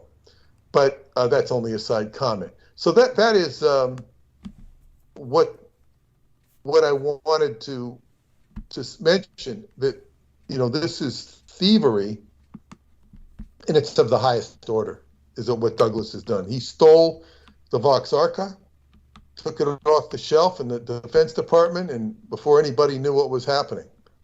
And boy, I once had an opportunity to steal my personnel and ethics file in Scientology. I was undergoing a justice action just before I left. Right. And it was a very unfair justice action. It was illegally done. It was crazy. And I was sitting there one night and I saw that I could have just taken this stuff, put it out in the dumpster, and nobody would have known what to do. It would have screwed up everything for them. Yeah. But it would have also probably kept me in the organization, which is not what I wanted to do. So right. In that case, but I it was just sitting there in plain sight for me to do with it and just turn everything upside down and everybody be running around. What happened to the Vox Arca that was going to defeat Peter Moon? Yes. No, but I didn't do it. I'm glad I didn't do it. Right. But in your case, I'm glad you did this. And this is why we have this information. And we owe him a great debt of gratitude for delivering this information.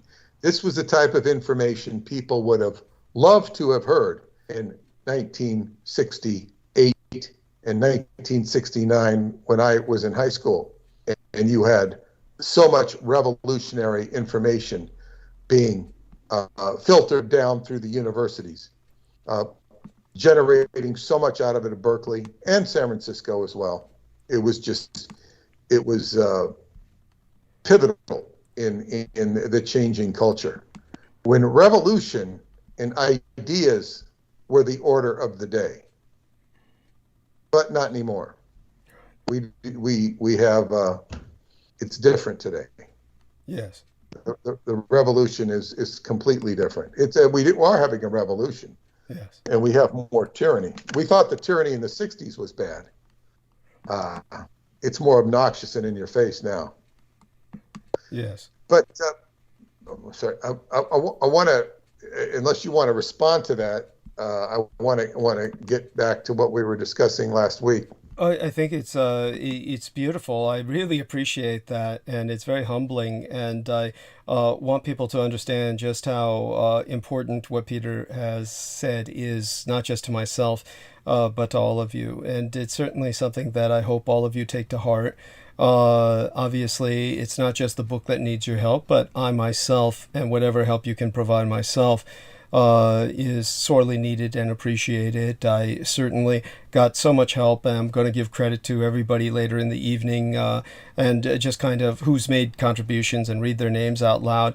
We're dedicating tonight's program to Brendan Zogit, because I would not be here without Brendan tonight, because he's the one who hacked me back into my Skype account, which I had been locked out of by whoever hacked it, that dropped our call on our latest transmission before tonight's, which also bears reviewing, of course.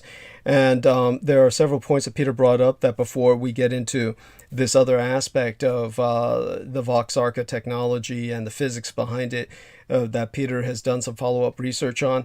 Just going to follow up on a few things that Peter brought up, as well as some people in the chat room. We had a wonderful person in the chat room who retracted their message, named No Name, No Game. And you didn't need to retract that, honestly. The message was fine.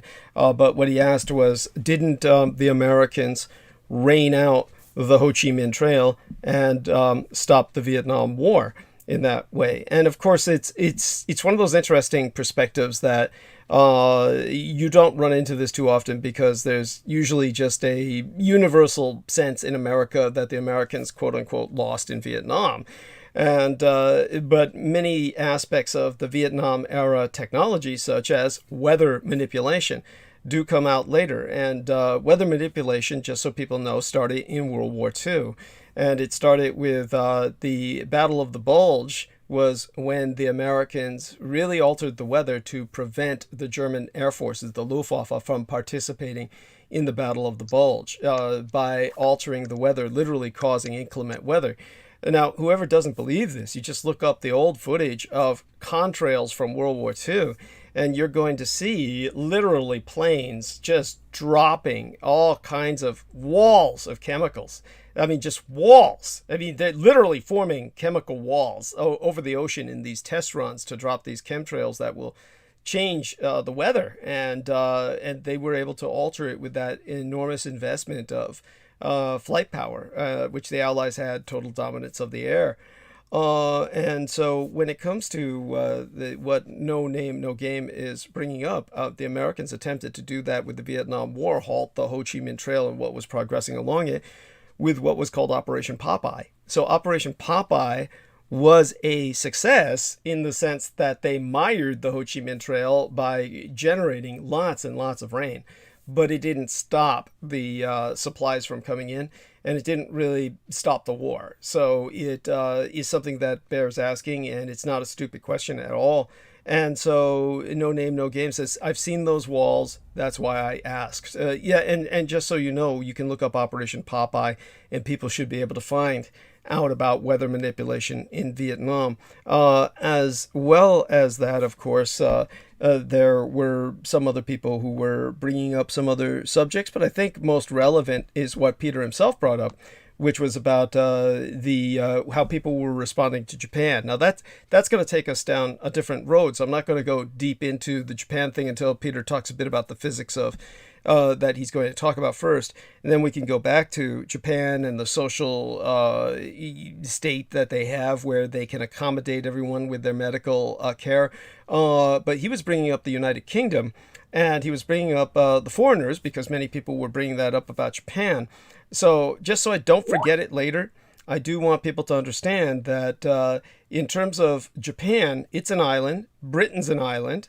They both had very large empires, but the difference is that the British colonized their acquisitions to the extent where it came back and bit them in the ass, and they wound up with decolonization, bringing many of those colonized peoples back to their islands. Now, Japan is already multi-ethnic, as Peter said, and most people don't know this, but Britain has got, well, for one thing, it's a small island. It is like probably around 243,610 square kilometers, but my golden state of California is about 403,882 square kilometers when we use the metric system. That means my state of California is 66% larger than the United Kingdom, but the population of the United Kingdom is 65.8 million people. I mean, with all the illegals there, it's about at least 66 million people. And that's 28.5 or 28.5 million less people than live in California. So understand that there's more people in California than in England, and our, because of that, as well as our size, our economy is larger than that of the United Kingdom. Our economy is the 5th largest in the world, larger than the United Kingdom, which now trails at number 6 behind us. So you've got all these people living on this cramped little island, and they've got a very small economy, smaller than ours, I mean, comparatively speaking. And what if you consider the whole Commonwealth? It's much bigger, right? And they live off of that, don't they? Not really. They don't get much from the Commonwealth. They're going to try. They're trying to re-expand. That's a different subject, but I can go into that later. They don't get much from anybody.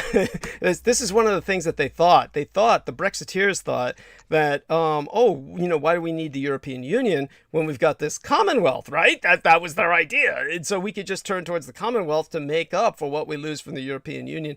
It doesn't even come close. It's a pittance, and it doesn't. And most of the Commonwealth is very severed from the United Kingdom. They're trying to establish stronger ties and reconnect them. The biggest thing that's happened so far is this AUKUS, this Australia, United Kingdom, United States deal that we talked about just as our transmission was closing, the last transmission before tonight's.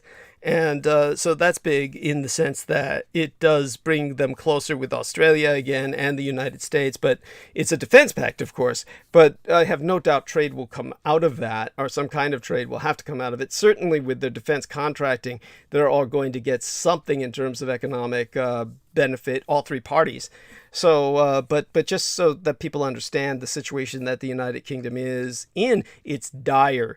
And, and later on tonight, after Peter's spoken a bit about the physics and we go into Japan, remind me to talk about, of course, one of the things that very much impressed Salman Sheikh, who's in England right now. Shout out to him.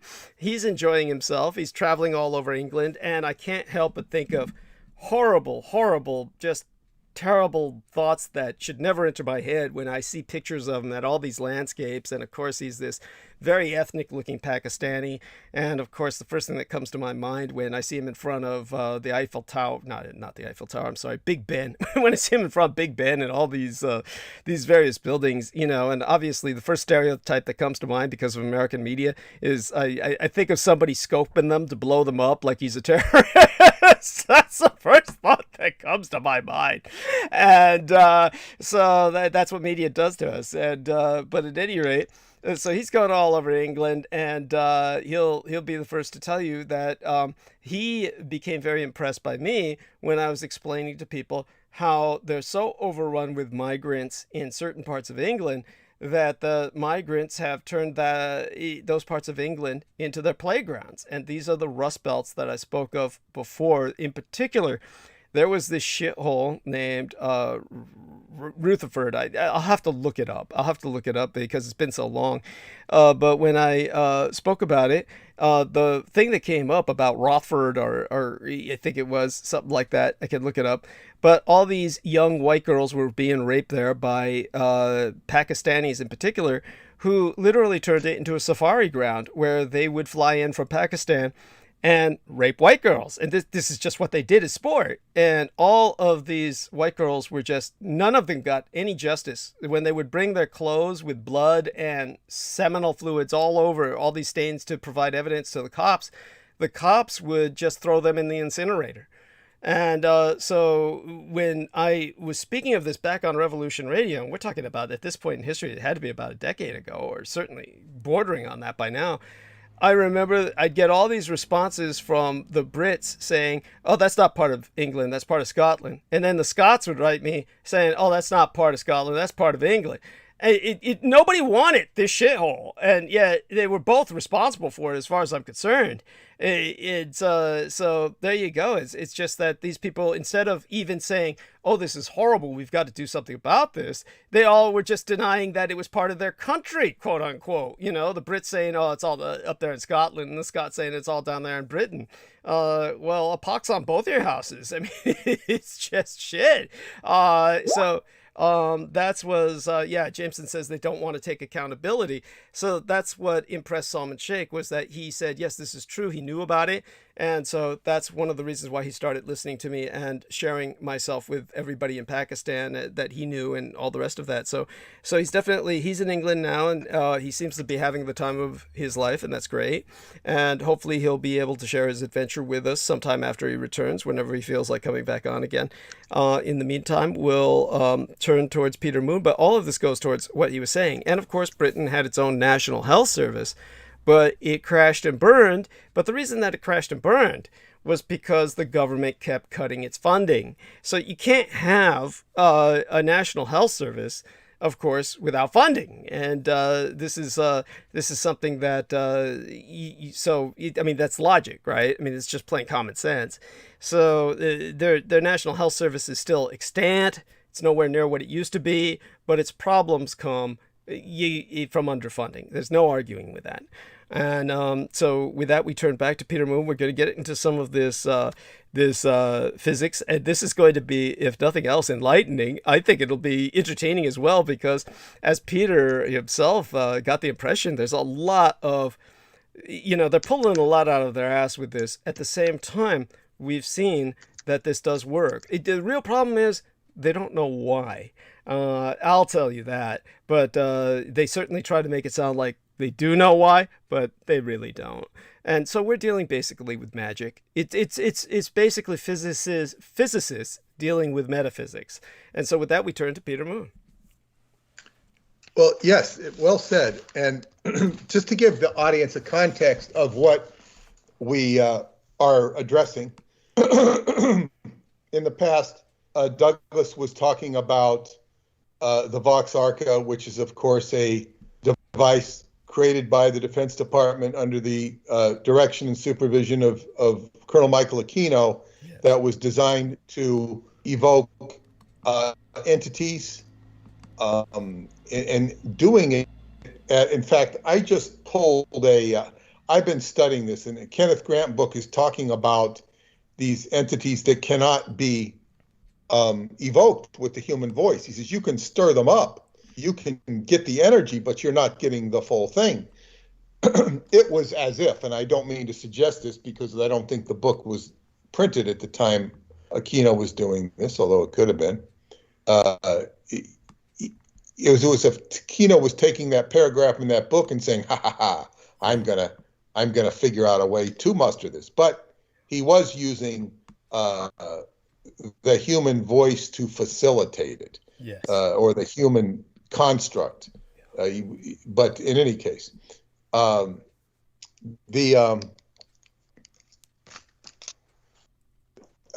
did some research, cursory research, not real deep, in reviewing all the things that I could see that in the books I have by Kenneth Grant, who was a disciple of Aleister Crowley, knew him personally towards the end of his life, and on all the mentions of Lovecraft. Anyway, the Vox Arca, of course, was this device that could summon these entities and wreak all sorts of havoc on anything and everything. Now, that's its potential anyway. And we were discussing this, and Douglas went into the last discussion what's tonight, Sunday, last Wednesday, going into the physics and something called bootstrap physics. And he mentioned the people. The people, I will give the names if you want to look them up. David Pollock was one of them. Mm-hmm.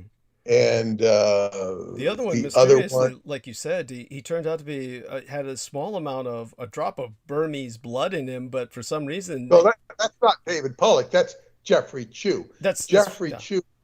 Is from the 1960s. He was a lecturer on bootstrap physics. Jeffrey Chew, and I looked.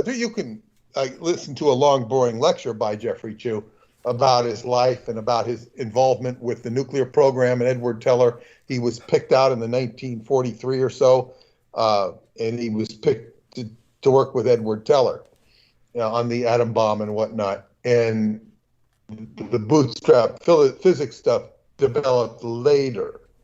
But there are articles you can read with David Poland. I said Pollock. David Poland. David Pollock is somebody else I know from Michigan.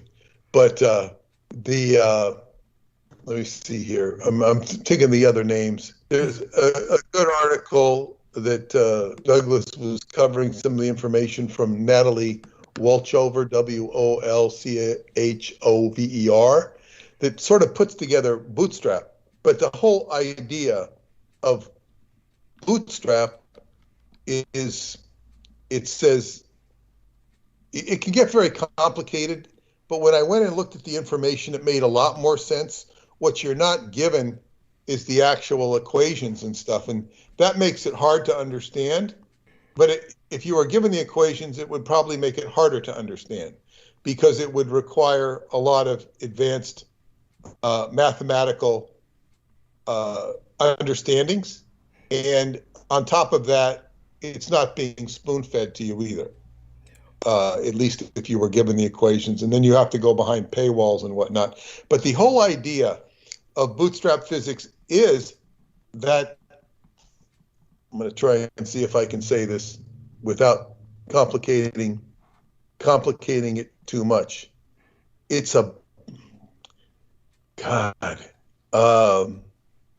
it's about function.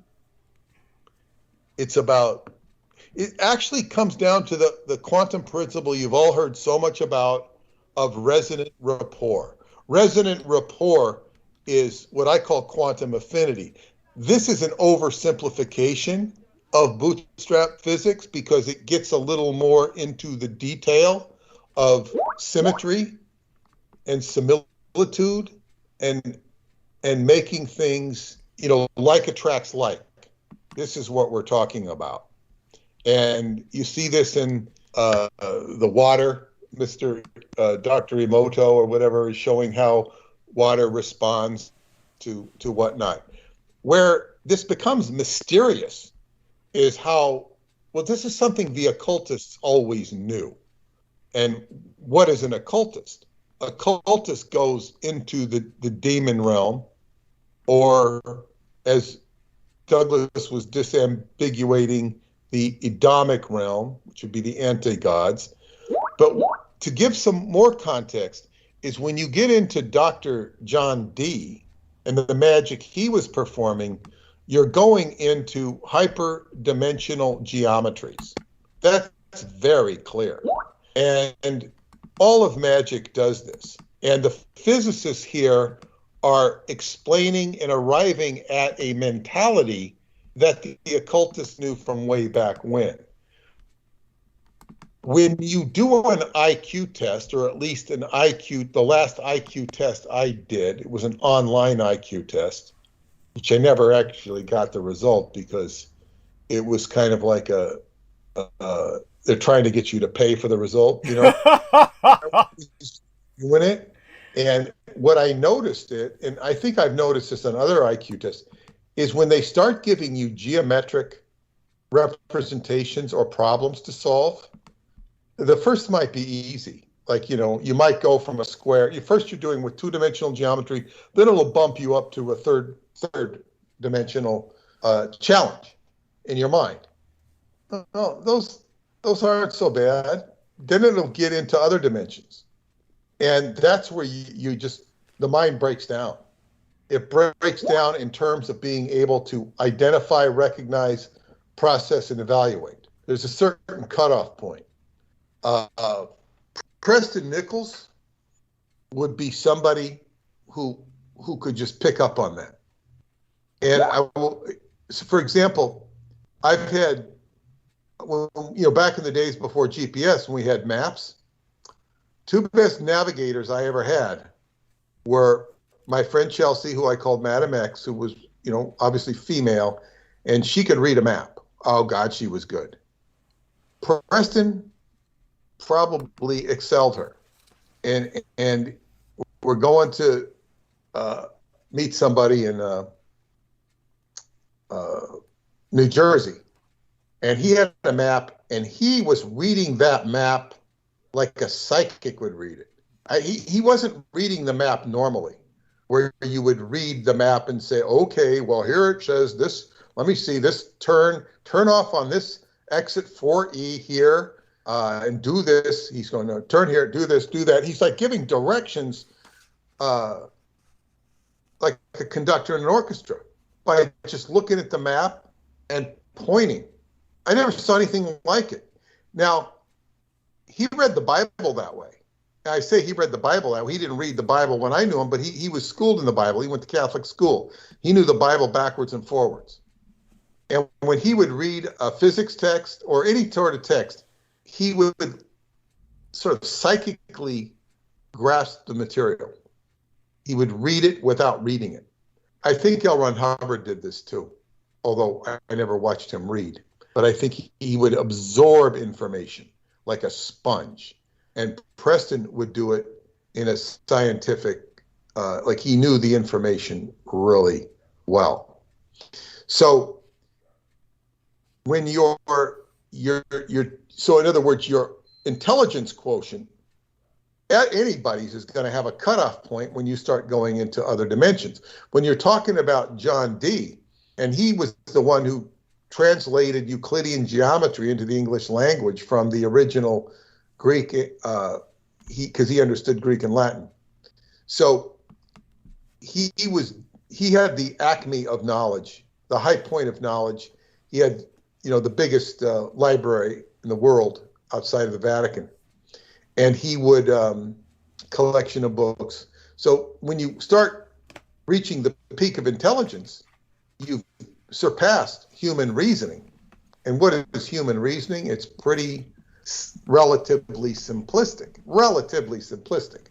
If you get into the offices of presidents and kings, you might find it more complex than running a local grocery store. But it's relatively simple. When you start getting into, when you've studied everything there is to study, then it's, okay, now you're studying the heavenly host and its counterpart. So this David Anderson's favorite book, he said, was Flatland. Peter, you're dropping off. Okay. Well, I'm hearing him okay, but there was only a little glitching there for a few moments. I trust everybody else heard him well, and I want to give a shout out to Clarice Claudet. Love you dearly. And Shane Bridges has dropped in. So thank you for everybody. Jameson Reese says, I can't hear you guys. And I think that's, Jameson, I think it's you. Honestly, it's just you, really, because they're fucking you over with the hydrant. And so he's now got that convenient scapegoat. But the reality is we need people to confirm, now that this subject has been brought up, can you hear Peter Moon while he's speaking? I do want to get feedback on our technical quality.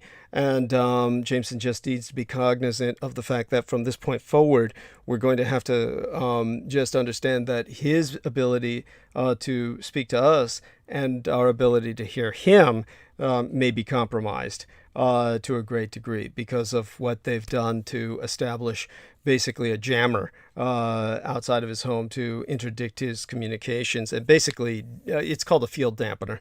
So Clarice Claudette says, I can hear. Very interesting. Keep going. So there we are. So Peter, do continue. Okay, I was saying that David Anderson's favorite book, he said, was Flatland, which is a book about somebody going from 2 dimensions into 3. And 3 dimensions into 2, you mean to say, but go on. 2 dimensions into 3. Yeah. Living in Flatland, which is 2 dimensions. And then discovered there's a 3rd dimension. The whole idea being that we're living in 3D and we need to discover a 4th. I thought it was just the opposite with the book, but go on. Yeah, I didn't know that. Okay. Well, I believe that's the case. I mean, I haven't read it myself. I see. Okay. Yes. Just so I'll just put that into a little perspective because that's important. And by the way, Vicky Johnson says yes, hear Peter Moon fine, and Conspiracy Kitty says I hear him well also. So just so people get a little understanding of Flatland, because I did read the book. Flatland was actually written by a man of ecclesiastical training, and he was also mathematically very erudite. And by the way, Conspiracy Kitty lets us know that Flatland is on Amazon for sale right now at $0. So she just bought the Kindle, definitely check it out. And but in terms of the story, it is basically it tells us what our world is like when we're assailed by 4th dimensional forces. And I believe the fact that an ecclesiastically trained person of religious background was mathematically trying to show this was so that he could show how we're assailed by entities like the anti-gods. And that was his real intent behind it. Certainly that's what Aquino read into it. And so Aquino was a big fan of Flatland. And just so people have an understanding of kind of what makes Flatland so terrifying is that Flatland is a 2-dimensional world. And by the way, you've heard the insult that sometimes people give to other people, like they'll say, oh, he's such a 1-dimensional character. Okay, just be real careful when you use mathematical terms like that, because that's really harsh. To call somebody 1-dimensional, that's a point, okay? 1-dimensional is a single point. So if you're calling somebody 1-dimensional, you're saying they're nothing. It's that's just awful. So you might say it could also refer to measuring somebody's just 1-dimensional. They're only using 1 stick of measurement to evaluate something rather than being a point. Understood. And having some fun with that, but that is the geometric or the mathematical perspective in many cases. Is when you use the term 1 dimension, that is a point or can be. But I appreciate Peter Moon. What he's saying is valid. What he's saying is truly relevant. And what's important here is that David is talking about this. Now, this gives new context because you're talking about invasion of the other forces. Yeah. Yes. Now, that's something. This is a new way to broach his, his universe. Yes. And I will digress briefly on to David Anderson. Yeah. Because although he did not participate in our meeting today with the World Genesis Foundation board, and he's not technically a member, he's the founder. Wow. He is always invited, but he said hi to all of us, but he was busy with another project where he's educating people with radio, ham radio, and these are youth. Yeah. But I did receive word today that everything that I'm doing on the ham radio project is a gateway because they've been working on, I guess, educating students to build a, what is it? I want to call it not a prototype. It's a knockoff. What do you call it, a knockoff? It's a model of the Mars rover. The World Genesis Foundation and Atlanticron has had a cozy relationship with the people who run the Mars rover. Fascinating. Yeah. So it's basically a facsimile of the Mars rover. Yeah, it's an educational model. And so anyway, and of course, like I've spoken to them at least twice, because in Atlanticron they'll have opportunities for the kids to ask questions, or the instructors to ask questions. Anybody can ask questions, and I get up and ask questions and try to tone myself down as much as possible with regards to who I am and what I'm doing. I'm the only American here, Hi. You don't want to give them the impression that the American is invasive, right? Yes, I get it. Well, it's not that. They love talking to the camp because it's unique of its kind. It's educational, and this is the guy who's running. Robbie is his name, doing the Mars rover, and then the one, she's got an unusual name, like it's not Erin. Can't remember her name, but she actually is I don't know if I told her that. I wrote about her, and I said she's a UFO pilot. She actually steered the Mars, the vehicle going to Mars. Right. She steered it. You're talking about either the rover or the landing shuttle, the landing pod, right? Well, the thing that was the ship, the craft that was going to Mars en route. Okay. Yeah. It's flying to Mars. It's on its way to Mars. The actual spacecraft. So she was actually, on the throttle, so to speak, from a distance, from JPL. Gotcha. And I think, she actually was the pilot of a UFO. I mean, and of course, it's not a UFO to us. Well, it'd be a UFO to anybody on Mars. Yeah. Yeah, or anybody who didn't know. So she actually piloted a UFO, and I did send out a formal invitation to them in I think both in a letter form and in my newsletter. I put some occult stuff about Mars that I was castigated over by that Nigel guy. He didn't understand it about Halloween and Mars. I put a bunch of stuff in there about the history of Mars from a esoteric perspective and whatnot, but they're strictly into the science thing, and that discussion that they have with us led directly to my involvement with the ham radio project at Chocolate Bean in the Cave, because one of the kids said, I want to be an astronaut, I want to learn how to do this stuff. And so I accosted him and told him who I was, and him and his brother and another young ladies who were sisters, we stayed up till 4:30. They learned all about Montauk. They were fascinated, and they liked my videos that I shared on the time travel theory. So they're like, particularly Eddie, and his father's into ham radio and cave exploration. So I hope to get him to the cave, and one of the sisters actually went with me to the cave. So this was a lot of, and the guy who was in charge of the ham radio is going to build the antenna for me. That took a lot of pushing and shoving, not on him, but it took a lot of time to get this all on board. So this is all a gateway to bridging the understanding of time travel. Now, my website is called the Time Travel Education Center. It's not my role to be working behind the scenes and time traveling and not telling you about it. This does not seem to be my role, going in and creating rich empires or ninja-style agendas or whatever. This does not seem to be my agenda in life. My agenda is educating people about time travel, because one of the professors, one of the top professors, once criticized David's work because he doesn't tell us anything.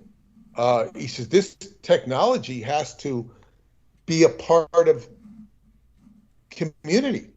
It's got to be connected to the heart, and if it's not, it's no use. And I thought that he was right, and he was wrong. I thought he was right because he's obviously right. I thought he was wrong because he's not acknowledging or respecting the secrecy factors. And I tried, he agreed with me to build a model, what is this damn word I can't use? A model of a time reactor. Facsimile, a teaching device.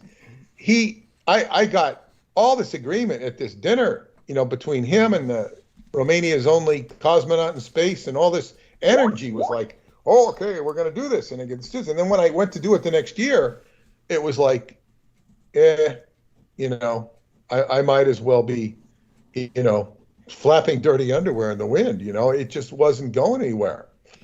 I finally got some traction with this young kid who's, my friend. I got some traction with him. Very interested in astronomy. And so the point is that they're getting kids to build a model of the Mars rover. This is great. And I said, well, wouldn't it be great? I've been trying to, if we could do this same model, going around in a trailer and having the kids build a time reactor. I said, David can do it better than I can. I'm just, it would be instructive though to say, okay, because you're going to find kids that are very good at putting something in print into reality better than other kids, better than me. One of the most impressive things I saw is a guy who wrote a script for the Radu's first book, The Transylvanian Sunrise. He does pattern textile manufacturing, and his mind worked to where he could take the descriptions of Radu and put them into a visual that was like, wow, he could build a whole set. He wanted to build a whole set, a whole museum, a whole place for the movie, and then this would become a tourist attraction for Romania, which would originally be a movie set, and it would be financially beneficial to Romania. It would become the greatest tourist attraction in Romania. But things don't always happen on schedule. So anyway, I said, this is an idea I would like to do, and I was told very much that the ham radio stuff and the stuff they're doing with the Mars rover is a gateway to educating people about what I'm more suited for. So as the educator, whatever role I have, this is my role, and I was given a very strong boost of confidence. Now, granted, this might take years to accomplish, but then again, I'm not in a hurry. As we say in Qigong, slow is better. And I'm hoping that the restrictions in Romania will relax by next summer, and so that I can go there and revisit the cave, revisit the camp, so on and so forth. I was told that people are asking about me because I haven't been there in 2 years because of COVID. I could get into the country, I'm told, because of my wife is Romanian. So who knows? But anyway, we digressed into David Anderson, to building a model. And I will say also that was one of the geniuses of Aquino, was to build models. Yes. Build models, but for the wrong reason, of applications for the occult. But I was talking more generally about when you move into other dimensions, and this is where we fall short. We're good in 3 dimensions. We can figure things out in 3 dimensions. But when it comes to 4th dimensions, we reach our limits. And this is where magicians and physicists and mathematicians come into play. One of the things I learned at the many Montauk nights we had Preston was an engineer. People like to say he wasn't, but he actually was. He was actually smarter than most engineers by leaps and bounds. But we had another guy he was one of the few people that Preston respected in terms of his technical knowledge. He did security systems, but Preston was very impressed by his technical knowledge. He called him a super tech. I think he was an engineer, by the way. And what this guy told me, he said that engineers and physicists generally hate each other. Engineers hate physicists because they're not pragmatic. They're theoretically stuck in retentive configurations that don't go anywhere. Engineers put things into practice, and the two tend to resent each other. David Anderson has bridged this gap because he's both a physicist and an engineer. Mm-hmm. So, as was Preston, he was a physicist and an engineer. And you can say he didn't have a degree in physics, but he didn't need one. Right. He could talk regular physics, till the cows come home, and then he could also go beyond it. Right. But in any case, this is where you have physicists sort of stumbling into the area where magicians have traveled for eons. Right. Or we can call them magicians. We can call them occult forces. We can even reach beyond that into the angelic realm and call them principalities or whatever designation they give to angels, guardians that control and rule the continuum that will show up when you start reaching into certain rarefied areas. Right. Now, and by the way, just before you go on with that, so people can understand, when Peter brought up how Preston Nichols didn't have a degree in physics and didn't need one, understand that some of these people go very far, and some of them are considered great success stories, like Christopoulos. And Christopoulos was the individual who was responsible for the operations in terms of the use of nuclear bombs that ultimately created the artificial Van Allen belt, a second Van Allen radiation belt that destroyed the Third Reich's ability to maintain its logistics with the base on the moon. And that was, of course, he was a man who was a complete autodidact. He never had a physics degree, nor essentially any degree. So there you have that. And Preston Nichols, however, was not that well integrated. While Christopoulos was working at Lawrence Livermore Labs right here in California, Preston didn't have that kind of privilege. His was much more damaged in terms of a lifestyle. But I just had to contextualize that for people, because people will often believe the government won't work with people without degrees, but they do. Well, I'll give an example of this. Preston's boss, or co-worker, I think he was the boss. Preston said he was his boss on certain aspects of the Montauk Project, but he was a real-life colleague of Preston Nichols, told me, because he was, and this is when I was just beginning to write the book, and I met him at the writers group, which happened to be at his house, and he said that Preston was just a tech. He wouldn't know this stuff, which was bullshit, because he was a tech, but he would be used on secret stuff. But this is what he said about Preston. He says, we had a very strict dress code. Everybody had to follow the dress code but Preston. Interesting.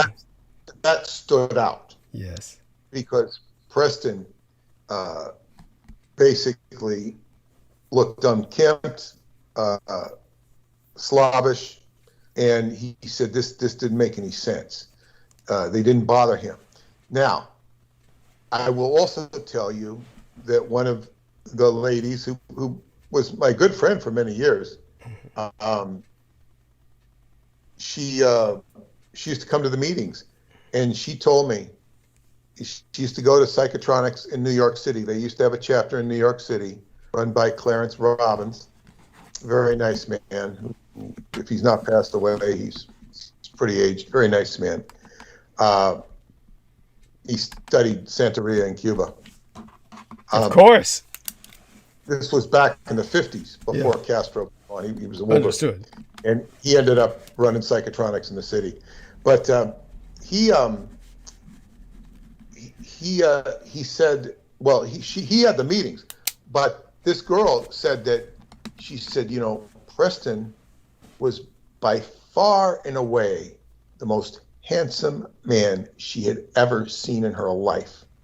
And this girl was a Pan Am stewardess. So, you know, they were very picky about how you looked, you know, back in the day. So she was not, you know, she was an attractive lady. Oh, she had to be. In those days, it was considered a glamour job. It was like literally being a dance hall girl, except one that was trained in nursing and other services. Go on. Yeah, and of course, you know, she lost the pension was severely compromised. But anyway, she said that this guy was like, you know, and he dressed nice. She said he was just the perfect, good-looking guy. And now I saw a picture of his high school graduation. Yeah, he looked a lot, you know, he looked fine. You know, that's the only picture I saw of him. But then right after Montauk, 1983, August, he began to look disheveled. He wasn't the same old Preston. Right. Definitely not. He changed right at that date, because she saw him before those dates. Right. Of course, she saw them later in life. Mm-hmm. Yeah. One day I ran into her in a bookstore, and I was going to give a lecture with Preston, and she says, "Oh, I'm here to hear a lecture about the Montauk Project. Oh, you got to, oh God, have you heard about that?" I said, "Yeah, I'm the author. Come on downstairs." You know, "Oh, really?" You know, because she knew me. Uh-huh. She knew me before this. I got involved with Montauk and whatnot. Right. But yeah, so Preston was definitely used for his genius, and what was a stark raving genius. Yeah, but, and by the way, another example of somebody who didn't have a degree, when they put General Leslie Groves in charge of the American atomic bomb project, and he was constantly speaking with all of these physicists like Edward Teller and all the rest of them. They couldn't get anything by him in terms of really fooling him by making up bullshit equations or just trying to juice the taxpayer for money. But they couldn't get anything by him because, as Michael Aquino told me, he was a black magician. And so, as a metaphysicist, General Leslie Groves understood everything they were saying. And this is why General Leslie Groves was put in charge of the atomic bomb project, because as a metaphysicist, he was considered far more intelligent than any of the physicists. And so, in terms of the physicists, when they made their calculations, he understood what they were saying, and he grasped everything they were saying because he was an arcanist and a manticist, meaning someone who worked with mantics, like a necromancer, the magics of darkness. Can you give me a better definition of mantics? Because that's like semantics, and semantics is a lot like grimoire. Yes. Semantics. Yes. What is mantic? Think of the term necromancy, or no, I know. Yeah, or cartomancy. Well, you said it. You've said it yourself. It brings you back to the semantics, like the grimoire, the grammar for casting spells, because spelling, the words themselves, change your reality. But by the way, Lenore says hi. She's in the chat room under the name of No Name No Game. So thank you, Lenore. And I know who. She loves the book. She says, "Love the book, Douglas. You're amazing. Thank you for your honesty and bravery." So there we are. She's amazing too. She was married to one of the greatest surfers in Hawaii. That's incredible. Yeah, she's an incredible lady. So hi, Lenore. Look at it. I'm looking up right now semantics. I want to get this from Greek semantic signification, meaning. I don't know. You know, mantic Samanian, Sema, Sama. It doesn't, this mantic, I'd like a better root for mantic. But you're on the right trail. I mean, you understood, you grasp it. In other words, you grasp it the way General Leslie Groves would grasp it whenever the physicists were speaking. And so that's important to note. And again, just because I didn't get it out the first time, so people understood what Flatland was about, a world of two. But let me keep going. Okay, yeah, you do that. Mantic. Yeah. I looked up mantic, adjective, relating to or pertaining to prophecy or divination, from Greek mantikos, prophetic, oracular, or for a soothsayer from mantis, one who divines, a seer, a prophet, one touched by divine madness, to be inspired, from menos, passion, spirit. Menos is related to men, mensis, passion, spirit. This is very important. Because the semantics, see, they have taken the word semantic and they have taken the prophetic, they're calling it significant rather than they're taking the divinity out of it when they use the word. So semantic is a very tricky word because semantic has to do with the words and the meanings. But if you looked at the more core etymology of mantic, you would find that it's tied to divination, it's tied to the divine, rather than just the significance. So what I would tell you, and of course my work reflects all that because I'm constantly going into etymologies, is that the root core significance of any word is indeed an expression of divinity. And when we say divinity, divinity is like divide. It's duality. It's duality. It's yin and it's yang, and this is where the negative people play off of the grimoire, because they are taking these concepts, and they're, we'll go a little more into the geometry after Douglas says what he wants to say. Oh, sure. I just, again, it was simply because I didn't get it out the first time, and so people can understand a little bit about that two-dimensional world.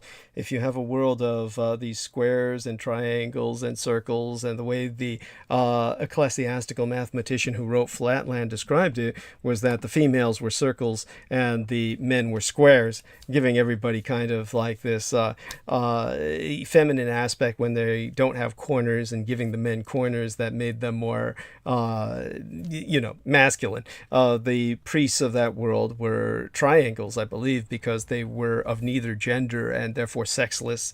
But within that mathematical world, since they're two-dimensional, they don't need roofs. They basically have walls that are made of lines. So straight lines comprise the walls of their homes, with a little opening that they can enter into their space that provides them the walls around them. So when he had this whole grid world set out, then he was pointing out that a three-dimensional being would change shape radically just by putting their fingertips down on the table, which is Flatland, and the fingertips would show up as 5 separate entities when they're really connected ultimately to one.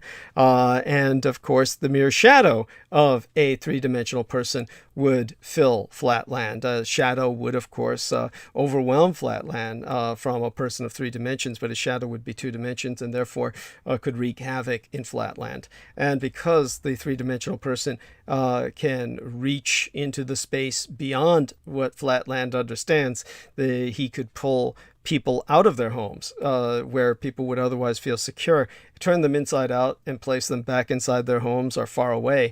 And this is what happens with the anti-gods, who rip people apart in midair in front of us and hang them on trees. And you have these mutilated people found on tops of mountains and the like, abandoned by 4-dimensional beings. So the 4-dimensional beings essentially are as gods unto us. The whole point was that that was the point being made by Flatland, and why it explains so much of the or it explains, it doesn't explain it, but it gives a good reference to the mutilations and the cattle mutilations and the just what you've already alluded to, and of course those things were already pretty much figured out. Is voracious. This is feeding the buffet. They're feeding the buffet, and I mean they pretty much the ufologists pretty much had that figured out. It wasn't a great mystery. Those who had a little bit of common sense, that they were harvesting energy and sucking the lifeblood out of people. And so, this David Anderson is definitely a fourth dimensional creature and beyond. No question of that. The problem is when you take people, it could be anybody, and you put them into this continuum, they're walking around with two legs.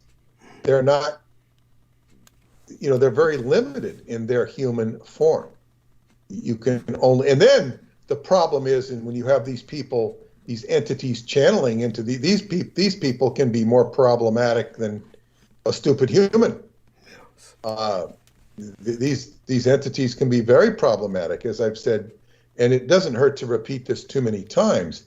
The good advice of Aleister Crowley, maybe the best advice he ever gave, was once you test these entities and test them exhaustively, test them again. And once they pass the second test, then, get rid of them. Get rid of them. Yes. Because what do you need these? What are you doing with these entities? It's because they ultimately do nothing for you, really. That you may get the illusion that they are, but honestly, they're really just using you throughout that entire time. I'll be right back. Circus performances by people. 20, 30 years ago, you hear these people doing this, and they, their lives kind of end up upside down or cracked up or whatnot. Maybe not in all cases, but whatever audience they had and were milking, it doesn't necessarily last. That's not to, I guess, I would disambiguate that from people who get messages and spirit visitations, but it's not like some entity that's there to control and dialogue and basically taking forcible control over your life. Right. Where they're saying... By the way, I'm going to go mute. I'll be right back momentarily. But the reason I need to refresh myself now is because with what they've done to Jameson, as he says, they've just been knocking him out of the call, and they've been dropping him so that he's had to come back onto the call. It's at the point where I realize now that they're eliminating Jameson's ability to relieve me so that I can take breaks later. So I best do this while Peter Moon is talking. Take a break now. Go ahead. I'll be right back. But will you be able to hear me while I'm talking? Absolutely, and they're hearing you now. That's the important point. They that's hear the you. important point. So go off and take your break, and I'll be right I back. will Thank you. Talking. And what I was going to say is, so we have talking about advanced geometries. Now, when the basic idea of bootstrap physics had to do with non-Euclidean geometry, and what it alludes to, basically going into hyperdimensions. This is where, like, mathematics will allow you to use hyperdimensions, different dimensions, multiple dimensions. This is for mathematicians only. Of course, we can understand it, but it can get very complex and precise. They know the existence of other dimensions mathematically, but harnessing them, accessing them is a different matter. But to put it in simple form, so that you can get some kind of idea about it, is when you're going to, let's just say, the geometry of a icosahedron or a dodecahedron or any of these, what they call the buckyball for Buckminster Fuller, who went into the structure of geometry. He was amazing. He was so amazing that nobody understood him. Yet he had access to presidents and anybody, but nobody understood him. They could just understand that he was a genius. But when you get to these nodal points in these geometrical structures, when I say nodal points, I'm talking like if you think of a Tinker Toys, a icosahedron or dodecahedron, and you think of these Tinker Toys, and you have they're held together, but then they will, like say in the case of an icosahedron, you can fold it in and fold it out, and it gyrates what they call the jitterbug effect. It's a rotating, moving geometric structure that can go into a dodecahedron or collapse into an icosahedron. Now, these nodal points at the end are where so much energy will be generated, like a frequency.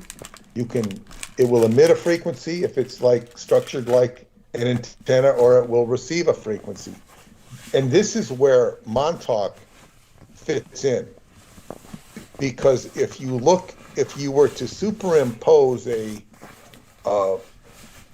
icosahedron over the inside of the Earth, you would see a relationship in where the points are approximately between Cairo and Montauk. Montauk would be one of the nodal points. And it's these nodal points that Douglas was alluding to. I don't know if he said it so precisely, where you're putting the entity into this nodal point, you're putting energy into it. He's talking about taking energy and generating energy to capture a spiritual being and trapping it. Well, they're attracted to these nodal points, much like people are attracted to a hotspot, like Manhattan has always been considered an energetic hotspot. There have been studies done on it going way back. If you look at it, it's got the Atlantic Ocean coming into it, the Gulf Stream flowing into it.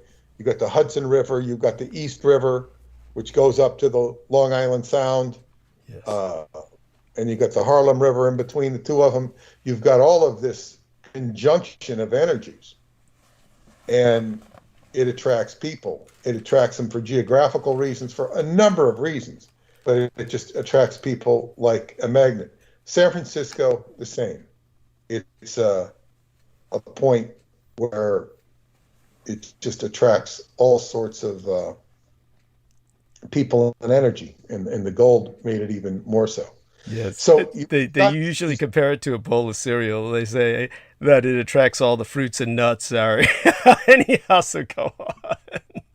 Well, San Francisco did attract a lot of spiritual energy. I don't mean to say that it was all positive. Right. It was also the center point of the hippie thing, which was a spiritual energy indeed, that at least had a positive surface. But so we have all this, we're talking about energies of geometry. And this is where it becomes important, where the physicists are now catching up. And I don't know, like Aquino could be talking to physicists, he could be playing with physicists, and they are certainly in league with him. I don't know how much of this he could have understood. I don't think he would have cared. Right. But he could have certainly mustered them to solve problems for them and to do things. But all of this, I don't really even know how necessary, Douglas, it was. But you could speak better to this because you were doing research for him to where he wanted to muster entities to do what he wanted, and the will becomes senior and important in what is the intent of all this stuff. So at that point, I will turn it over to you. Thank you. But go on with what you're saying now, because you're definitely doing right with it. You still got a while to go, right, to share with some. I can say, see, this is why Montauk was a nodal point. Yes. And it was attracting energy, and they were basically not only taking in energy, but putting out energy, and they were disturbing it. Because if you had this originally as the guardians of it were the pharaohs, but this is on an indigenous level, native, natural, shamanic energy. And of course, that is the inner aspect of the tribe. The outer aspect of the tribe is just trying to get along in life. But they're eventually overtaken. The chief of the Montauks, Chief Wyndanch, his daughter Heather Flower was kidnapped by the Von Tassel family. The Von Tassel family. Incredible. And those are the people who worked with that, oh God, what did they call it in Los Angeles, the greater Los Angeles area? There was that giant rock. That's the family line, the Integratron. The Integratron, which you almost came into ownership of. Who just came into? Well, you almost came into ownership. No, I almost came into ownership. It's now owned by somebody else. Yeah, it was a lady from the OTO, very nice lady. I wouldn't hold the OTO affiliation against her. She had been in Scientology, a complete sweetheart of a human being. She believed in all the good things from the OTO that she was told, but she, last thing I knew from her, she lost her breast. Oh, gee, I'm sorry to hear that. Breast cancer, then. That was a long, long time ago, and I don't really know what happened to her. She was an absolute sweetheart, but she was going to buy it, and then she, asked me, and I looked into it, and but it wouldn't have been a good move. It would not have been a good move for me. How come? Well, why didn't you go for it? I don't remember why she went to it, but it was one of my friends pointed out it would have been a financial not good financial move, because there was no. I ended up buying the house I'm in now. That's true. That is better for you. Just so people understand this, the Integratron was said to actually help rejuvenate people and kind of, to a degree, reverse aging, which Peter doesn't need. I mean, Peter, with his discipline in oxygenation, self-oxygenation, rejuvenates himself, and he has other methods of maintaining a kind of. I don't know how well it worked either. I mean, not that it didn't work. Right. But that, there's an interesting German connection to that whole thing. Howard Hughes connection. Von Tassel worked for Howard Hughes. But anyway, the Von Tassel family had kidnapped Princess Heather Flower and took her to Sleepy Hollow. And I think there was a whole ransom involved. I think this is kind of how they got the property from the Montauks. These were the Dutch. And but the Von Tassels married into the Montauks. So there was a amalgamation of the Dutch and the Montauks. And this was in Sleepy Hollow. The famous Sleepy Hollow is where the Von Tassels settled. And many of the Montauks are in Sleepy Hollow or were traditionally the surrounding area, which is also where FDR's from. One of my friends said he was part Montauk Indian as well. So the pharaoh does not fall far from the tree. So meaning that FDR had pharaonic blood in him. But, it's not like anybody's better or worse. It's not like all the pharaohs of Egypt were good either. So so anyway, this was they were the custodians, but eventually they were superimposed upon by the invasion of manifest destiny from, the European conquerors. So, but Montauk, and then it was surpassed, but still was used as a point of reference for, certainly it had a key military location, but it also had an attraction for things pyramidal. Montauk, it's even a pyramidal base underneath, like a rock underneath. It's supposed to be a giant pyramid, because Montauk is not part of the Long Island sandbar. Montauk is its own geological island. It was once called an island, and there is a isthmus that was built up and highwayed. So if you go over there, it looks like straight land. Interesting. The Napeag Strip, and that you drive across 7 miles, and it was really an isthmus, probably at its worst. But it was. So Montauk was called the island, and this goes back in history. So it is its own geological structure, and if you get more into the legends, it was a part of Egypt, or even a part of Atlantis, or even a part of Egypt that fell off, or was disconnected from Gondwana land. And you can kind of see how the continents might kind of shift into that roughly and be associated. But now it's at a nodal point, and was always a point of great importance for that reason. So anyway, we have, we're talking about dimensions. If it's a nodal point, that's where dimensional stuff is going to come in. And certainly Montauk is known for its dimensional stuff. This is so much in contrast to what I get in Romania. Romania, where you're getting from the inside of the earth out. Yes. In Montauk, you could say that too, but Montauk has just suffered so much toxic assault. Thank you. So much toxic assault. Well, it's like a metaphysical. Yeah, Montauk is like a metaphysical landfill. Go on. Yes,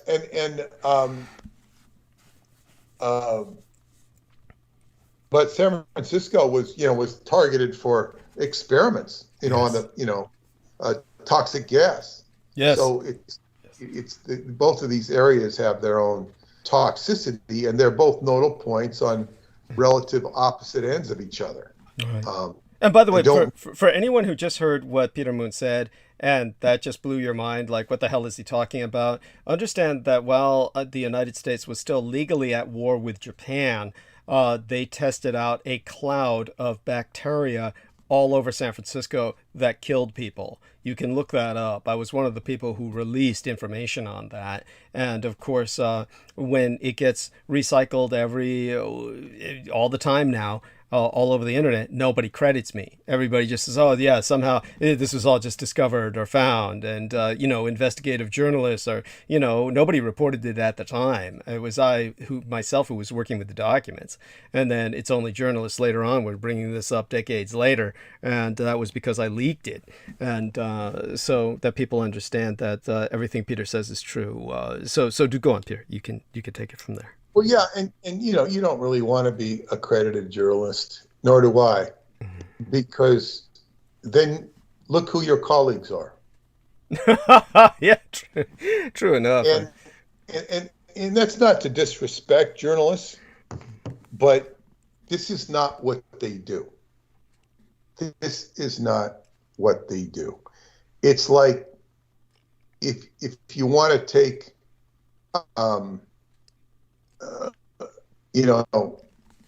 it's like somebody who's like this horrendous character who's notorious for getting in bar fights and winning and being the most dangerous man in bars. You don't put him around a bunch of, you don't put him in martial arts tournaments because they don't use broken bottles. Yes, that's right. And this sort of thing. So in other words, it's a rough analogy, but we're dealing more with the more seedier side of life that journalists just cannot buck up against. And when they do buck up against it, they may not be killed, but they'll be ostracized by their profession. And I want to mention one of my journalist friends, Jerry Samisi of Long Island, Rocky Point, Long Island, last I knew. I just got a posting on my Facebook timeline from his wife, very beautiful wife he has, and she posted that he was in the hospital. He had a stroke. It was a mild stroke, and it said something, it looked like Epstein-Barr, and it was a reactivation of his Lyme disease. And I offered my sympathy.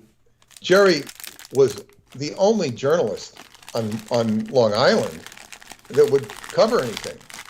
And he befriended me when we gave a talk out there. He wrote for Dan's Papers. Dan's Papers is a really weird paper from the Hamptons. This is the East End of Long Island.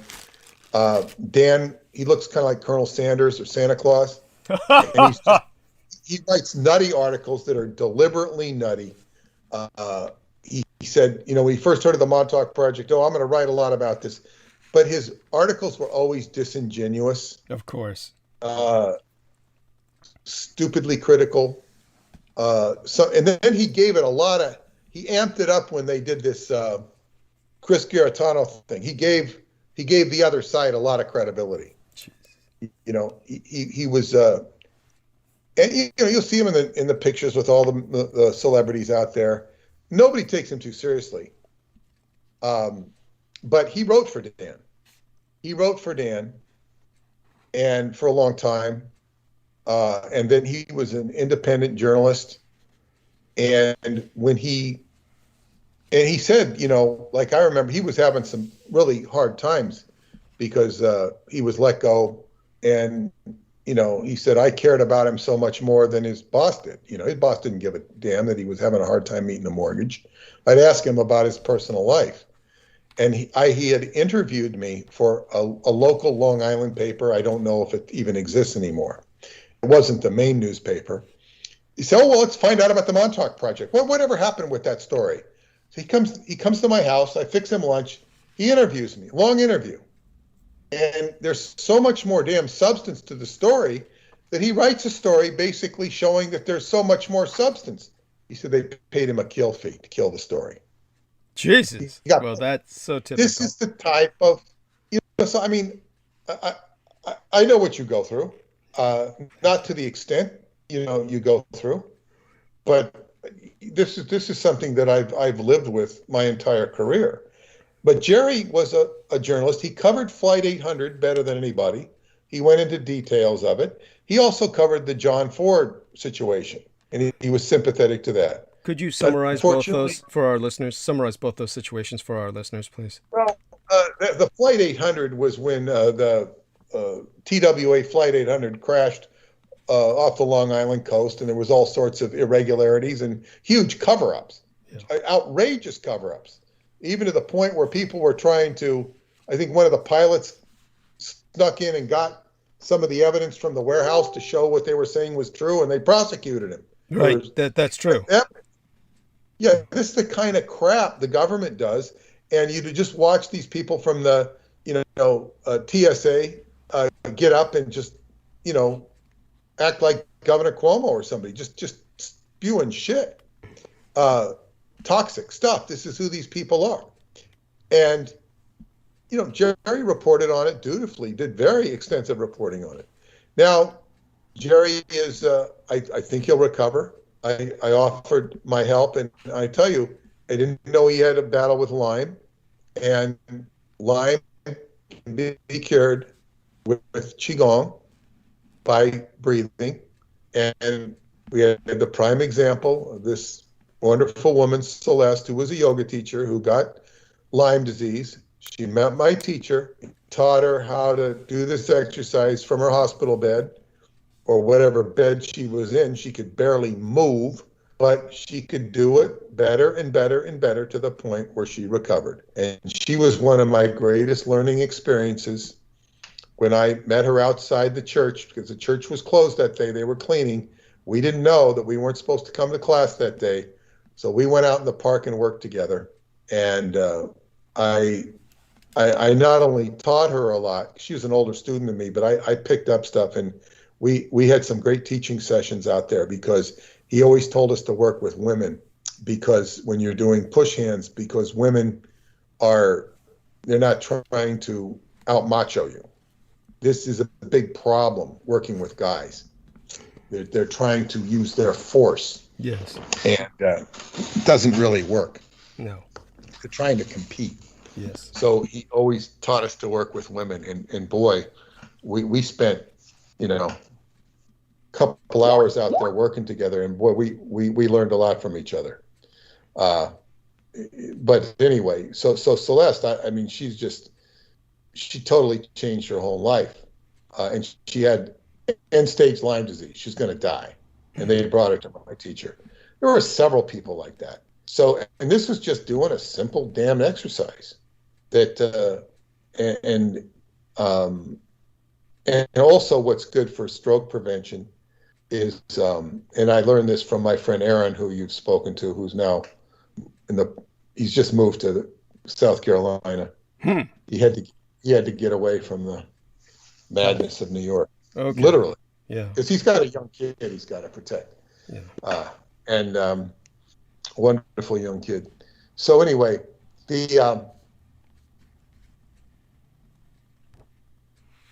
this exercise is I just lost myself here. I went off onto Aaron. Well, I was talking about the Lyme disease and yeah, you were talking about the Lyme disease that this lady had, and she was cured with your help, essentially. And... Well, that was my help with my teacher's help. She cured before I met her. We just helped each other learning Qigong. Yes, and we were talking about journalism, and of course all of the kill fee, etc. Well, yeah. So in any case, this stuff is very powerful. It's like learning how to breathe. And it will also help with the entities, control your life, control your breath. Some woman who had written to me on Facebook, outpouring her soul of all the stuff she sees in the psychic realm and stuff. And she really likes my stuff. So I'm teaching her how to breathe. She's, I said, control your, because this phenomena, if not entities, are, going on. It's like having your TV on all the time. Mm-hmm. Yes. You can't get away from it. So, I said, control your breath, control your life. And this is what is very, very, it'll help you with all of that stuff and grounding to the physical plane. Because so many people are trying to get away from the physical plane. And this is a big situation. But, I know what I was going to say from Aaron. This is it. Aaron taught me something about for his father. His father had stroke. Tincture of cayenne pepper. Tincture of cayenne pepper. It will immediately dilate your blood. So what happens when you get a stroke is it's going to go through, your brain isn't getting enough blood. And this will restrict primarily in the blood-brain area, which is down in the sacral area. In the sacral area, and you stop getting enough blood in your brain, you will have a stroke. And then you will have a heart attack. And if you don't catch it in time. Right. So what he learned for his father is that if the father starts feeling a little weird, he'll take the tincture of cayenne. Boom. You can read articles that will tell you how great the tincture of cayenne is, and you can read articles will tell you it's complete quack therapy. You have to be smart and understand what the motivation is. Also, I think my brother told me that his wife was put on, I know it was one baby aspirin a day or one aspirin. They'll tell you to take baby aspirin if you're having a heart attack or baby aspirin if you're having a stroke, because it will dilate the blood as well, thin it out. Mm-hmm. My sister-in-law had some issues, had a lot of health issues, but the doctor put her on aspirin. So my brother started taking it every day. He told me this. I assume he still takes it because I only had one conversation with him about it. But what I had learned from my doctor, if you take that baby aspirin a day, you're going to have to take it for the rest of your life. You don't want to stop it. You know, if you take the baby aspirin once a day and then you stop, you're courting problems. Right. But by the way, most people, surprisingly enough, they simply adapt to that. Their doctors give them a regimen of take this aspirin every day, and they do that. So they'll be doing that the rest of their lives. I mean, that's okay. There's nothing wrong with that. Yeah. But what I'm saying is, I don't want to be hooked on that. Right. And the few times I've had something going on in my head that felt a little unwieldy, I'll take the tincture of cayenne, and boom, go away. Whatever it is. And because people into their 60s, as Jerry is, he's a little older than me, they become vulnerable to these things just because of the age and their genetic predisposition. So, and it gets exacerbated by things you do. So anyway, but, I can help him a lot if him or his wife show an interest, and he probably will, but right now he's still recovering. So I just, he was a real, but he even told me that when newspapers that he would work for, and these would be local papers, they didn't want anything controversial about controversy going on with whether it be utilities, corruption. No, they only want to know about the school play, fluff stuff. And it was completely the opposite of journalism. Somebody, actually, I didn't like very much. He had worked in politics or studied politics, and he talked about how everything was so damn controlled. When you talk about, down to the local level, everything is so controlled politically. And he's talking about Long Island, but that would apply to most anywhere. It's like down to the lowest cellular political entity. It's so controlled that you can't make waves without going through the political machine, right. Which generally means you don't step on people's territory. You don't all the rules. It's a completely controlled community, and that doesn't mean you can't go to work and get a job, but it means that if you try to challenge the political authority, you're gonna be fighting a machine. Because I've never had any interest in pursuing local politics. Oh, God, thank God for that. You can imagine Peter Moon running for the local office, getting into civil service. That would be... I was once told I should run for office by a rabbi. He's part Montauk Indian. He was very impressed with the Montauk Project, and he says, "Oh, you should run for office." I said, "No, doesn't work that way, because if they like you and they put you into office, which they can do, you're working for them. Mm-hmm. You're working for the Hebrews." There you go. Which is not, it's not who I work for. Mm-hmm. I prefer to be independent, and I don't prefer to be a politician. The politics that I'm working with, as predicted by my Romanian contact psychic, is with you. This is political. This is political work, but it's political of people. It's not. We don't plan on running on the same ticket. Right. And I think you're ineligible because you were born in Taiwan. Well, yeah, I'm actually eligible for any office except that of the president, but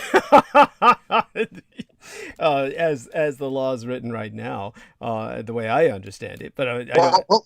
But this is the question. Yeah. Could you actually be Secretary of State? Because the Secretary of State is in line for succession to the president. Well, this is what makes it so strange. Henry Kissinger, of course, had that position, and he was born in Germany. So I'm not saying you can't. It just means that he couldn't default into becoming the president. Well, that's where I was leading to.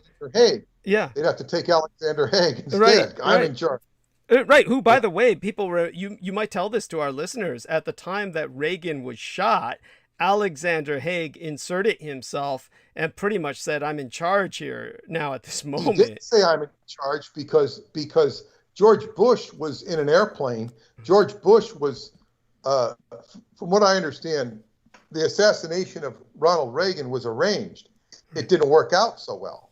And Dick Gregory had stated that, and he wasn't the only one to state this, but this is where I heard it from, not direct, but I heard him say it on the radio, that on the day that Reagan was shot, John Hinckley's father was having lunch with George Bush's brother. There was a connection between the Bushes and the Hinkleys. And anyway, that Reagan was supposed to be, I mean, he was only in office a couple months. And now, George Bush was going to have to assume the office with a heavy heart. But Reagan, yeah, poor son of a bitch.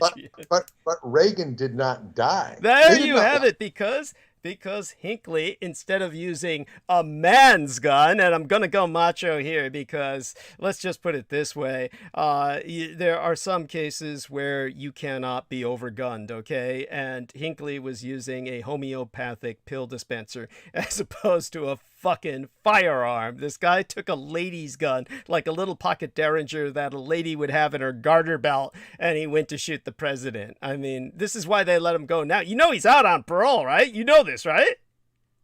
No, I didn't. Oh, he's been out for months now. Yeah, I mean, him and Sirhan. Yeah, they're both. Well, Sirhan, actually, no, Sirhan is still waiting for parole. Okay, but it's but Hinckley's been out for years. You can look that up. You can verify that yourself. He's been out for years and years, and in fact, years and years before he was finally released, he was allowed to visit home all the time. He was allowed to visit home, and go home for the holidays and all that shit.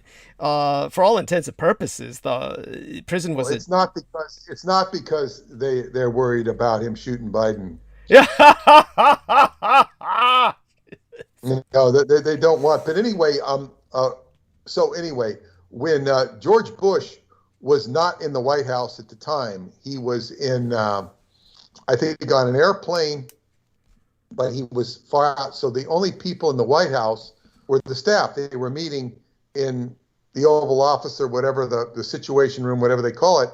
And it was Alexander Haig, who was the Secretary of State, who was next in succession of line. And, I don't know exactly what he said, but the headlines came out the next day. I'm in charge. Yes. And that pretty much ruined his political career. Yes.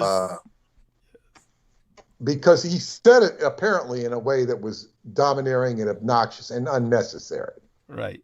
That's right. Unnecessary. Yes. And certainly not shy to assert his authority. So anyway, as far as succession goes, I assume that if Henry Kissinger was Secretary of State and all the people in succession above him died, he just would have to forfeit and not be the president. That's what you and I would assume. But the truth is, would anybody have questioned it? I mean, most people probably would have accepted the son of a bitch. That is my cynicism speaking here. He could have called himself acting president. Yeah. Acting president. Yeah, he would say some shit like that. I don't think it would have constitutionally stood up. I don't think it would have constitutionally. It certainly would have been questioned, and it would have defaulted to the next person. That it would obviously have to be. But if you notice Jonathan Turley, I don't know if you know who Jonathan Turley is. He's a professor at George Washington University, constitutional professor. and he will be brought on to comment on the legality, the constitutionality of issues. He was not a Trump supporter, but he would consistently give constitutional opinion. The Democrats were breaking the Constitution right, left, and center. He was not a Trump supporter at all. The bottom line it's not about Trump. It's that the Constitution is just waving in the wind. It's not about the Constitution. It's about who's in power and who wants to interpret the Constitution. That's what it's about. And I don't know that it was always that much that way, but this is the world we live in. Thank you. Yes, so true. And so if you'd like, I can start trying to explain how Aquino was trying to work with these arcane magics. Please do. Yeah. Please do. Okay. And I very much appreciate the introduction that you provided. And as always, it's so necessary to contextualize everything that we speak of, because it is all, it requires a lot of context. And so whether we get into the geometry tonight, let's see, right now it is about, what time is it in New York? It's about 11:15, and I'm, is it 11:15? Yeah. 11:08. Yeah, I'm gently. If you're holding up. But you start talking, and I'll be around for a while. Okay, good. And whenever you start fading, then you just let me know. In the meantime, a shout out to Conspiracy Kitty. She's sharing with us that she's successfully signed up to the time travel site, and she's added Peter as a friend on Facebook. And of course, she needs to take baby aspirin for the rest of her life also, and that she actually has to take metoprolol as well, metropolol, which my father was on as well as the aspirin. And she says for her heart, because she has tachycardia, which is the fast resting heart rate. And if she ever runs out of the metoprolol, she will die. Well, theoretically. I mean, bear in mind, of course, that we sentenced all kinds of people in Iraq to the lack of pharmaceuticals because of the sanctions and the bombings, and no pharmaceuticals were reaching them, any of the heart meds. And you'd be surprised how long people last who have been diagnosed with the need for these pharmaceuticals, and yet when they're deprived of all access to them. And this happens to Americans all the time during floods and hurricanes, and because the pharmacies only have enough for a single refill. By the way, Brendan Zogit says he just got the message. He was moving all day. I had asked him if I could call him, and wanted to bring him on to give him credit, but we're dedicating this episode to him, and so he understands that we are that we appreciate what he did, which was to hack me back into the Skype so that I could speak tonight, and I may as well start doing that now. And of course, in terms of the paradigms of magic, that would be the first thing to cover, and that will lead us ultimately to the mathematics that was so important to these new kinds of mancers, as Aquino would call the people who approached magic as a science. So the person who was very inspirational in all of this, needless to say, was Howard Phillips Lovecraft. And Howard Phillips Lovecraft was a person who constantly was dabbling in magic without belief. That is so important to make that distinction, because most people cannot comprehend the idea of working with magic without faith, without belief in it. How would it work? Well, Lovecraft was the pioneer in that. And this is what confuses people and why they don't understand where he's coming from. And by the way, while Peter is with us, I do want to emphasize I'm getting a lot of questions about the promotional banner throughout the time that he was talking. And so if people have a hard time understanding it, Peter himself can take a look at it. It's tagged on his timeline. It's disambiguated from the photographic image that has been embedded in thumbnail of tonight's live stream, of course, which is simply myself. And I went back to blonde for the sake of the Axis Foundation Day, which is what today's anniversary is. Today is the 81st anniversary of the foundation of the Axis of Nations, of which my True Homeland and Heartland of Taiwan is still a part. And it is the only remaining Axis nation on the surface of the earth, and therefore is considered the enemy state of the United Nations, which of course has Communist China on the Security Council, and Communist China is preparing for war.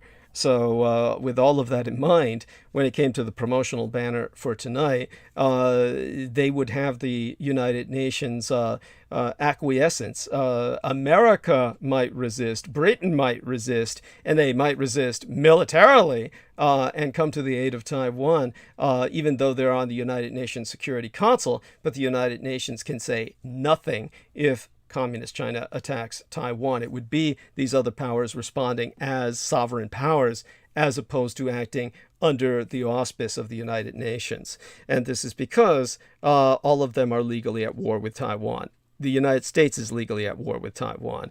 Everyone in the United Nations technically is legally at war with Taiwan, because the United Nations is at war with Taiwan. So understand that Taiwan is at war with the world because we're the last Nazi power on earth. And we're the technologically the most advanced. It's where the most advanced computer chips on Earth are built. And should something happen to Taiwan and it should fall, all your computers will fall. All your computer technology will have no replacements, and nothing new will be made. That is how important Taiwan is. It's at the pinnacle of your fucking world. Just remember that. And for that reason, America is forced to defend, which none of you even know the reason behind unless you've been listening to myself or you happen to be an expert in high technology. But in terms of the young man that's to my right, obviously I am on the left in the promotional banner for tonight. The photograph is of myself. The young man who is opposite me is not my son. That actually is one of my favorite blood boys. And what it does show is something that my son's husband has been extremely worried about when my son was a girl before he had sex affirmation surgery, and basically became a boy and married the man who we now identify only as Sugar Daddy to maintain his anonymity. This individual, of course, is a Silicon Valley mogul, and like so many of them, maintains a harem of blood boys whom he's adopted and raises, pays for their education, maintains their health, and of course has sex with many of them, even though he's married to my son, and my son has sex with many of them to excite his husband. And so what's happened is, just as my son gained Kawasaki syndrome from myself, which by the way is impossible, physiologically impossible. Kawasaki syndrome is congenital. It is something that is strictly Japanese. It is an exclusive condition that manifests within the Japanese ethnos. Somehow it transferred to my son after almost certainly expedited by the nanoplasma transference. That was the inhuman, illegal experiments performed upon myself by Dr. John Henry Hagman, who, if anybody doesn't believe what I'm saying, you can look the motherfucker up. And John Henry Hagman is an infamous individual who's running free as a cockroach, yet is an American war criminal. And he's a military doctor and has performed experiments on civilians, American civilians, and performed experiments in condition of war because the United States is at war with the 1,000-year Reich in exile. And because of that, he is, by legal definition, a war criminal. Aquino himself said so, although Aquino said that as a compliment. And in terms of John Henry Hagman, he took all of my human blood, or non-human blood, what there was inherited from my mother, and replaced it with this highly experimental nanoplasma. And that is almost certainly what has expedited the transfer of a congenital condition into my surrogate son, who also manifests the red eyes at times, and then his having sex with other boys in the harem has transferred it onto the others. So this other young man is now manifesting Kawasaki syndrome. And this is something that they're doing. The problem is most of these lads are orphans. We don't really know their genetic background. We do know that my surrogate son, who was once my lover, has Asian background. So maybe that's what expedited it as well. the transfer made them more receptive, and it may have made this lad more receptive. We don't know his genetic background. They're testing it. We're going to find out more. But of course, the primary concern of my son's husband is that he will ultimately start manifesting this. At which point, of course, he'll have to wear contact lenses in order to hide it or obscure it in public, should it manifest.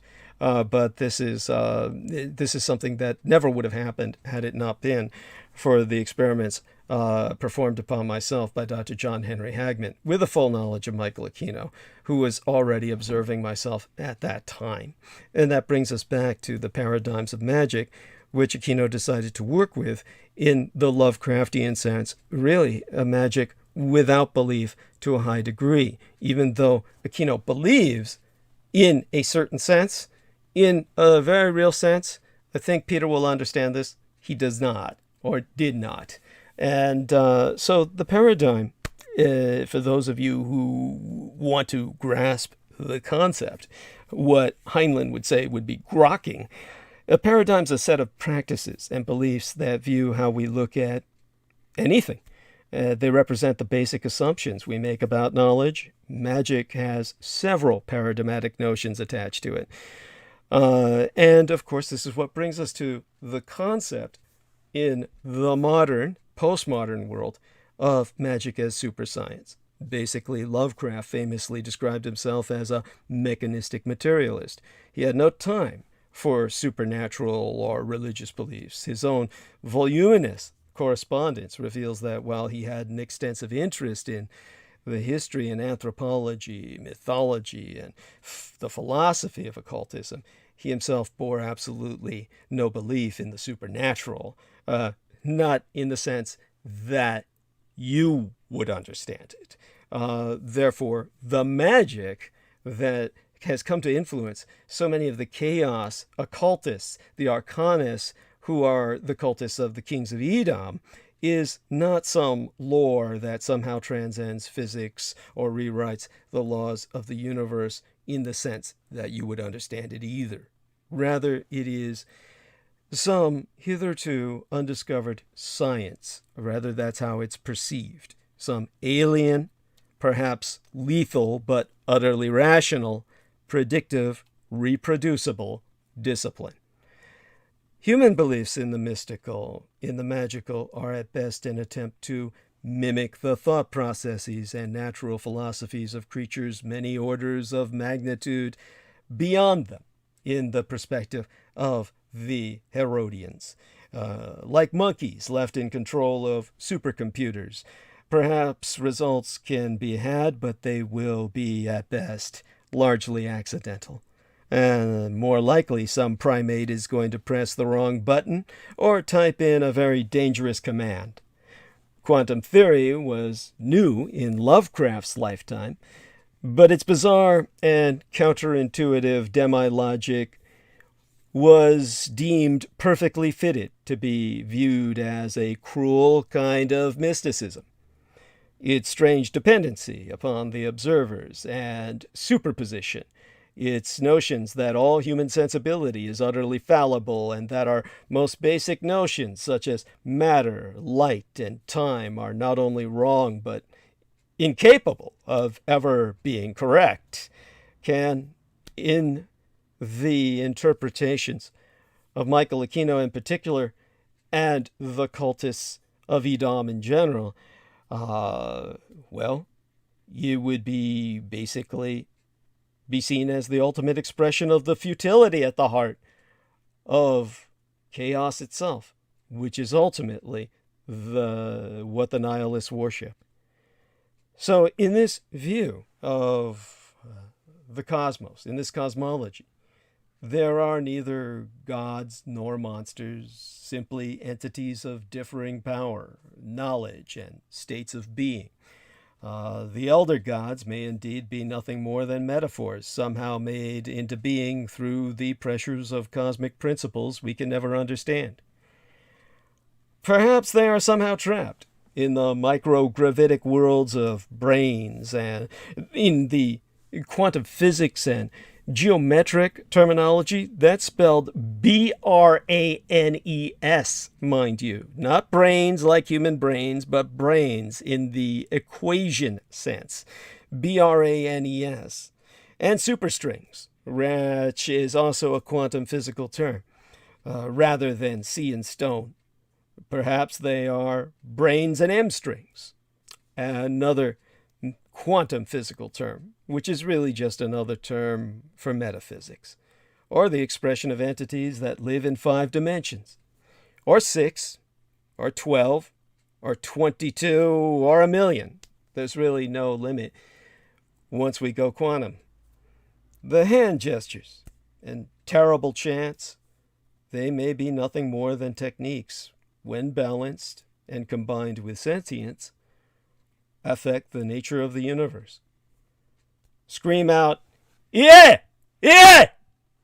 and it creates a fluctuation in space-time. Sonic keys, allowing the bihaki, the night gaunts, whatever, to enter into the process. The Ankh, interestingly, is an example of the curious geometric artifact called the Klein bottle. The binding commands that control the Shoggoth may be a kind of machine language, a redundancy built into those organic robots, which is essentially all they ever were or are. Because they be immortal, they still be among us, though not in the surface world. However, as the elder things themselves found out, those can be hacked.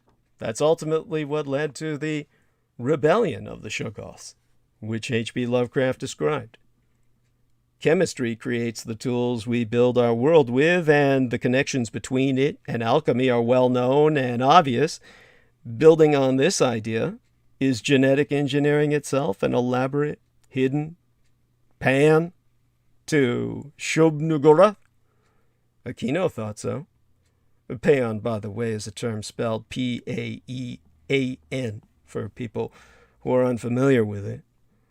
Perhaps contacting the sleeper in R'lyeh, Cthulhu himself, is not a spell that drags one's astral form deep beneath the ocean waves, but rather a barbaric kind of psychological self-conditioning that allows the ancient phantoms from the R-complex, the limbic region, to interact with the newer, feeble conscious mind of the modern, city-dwelling human.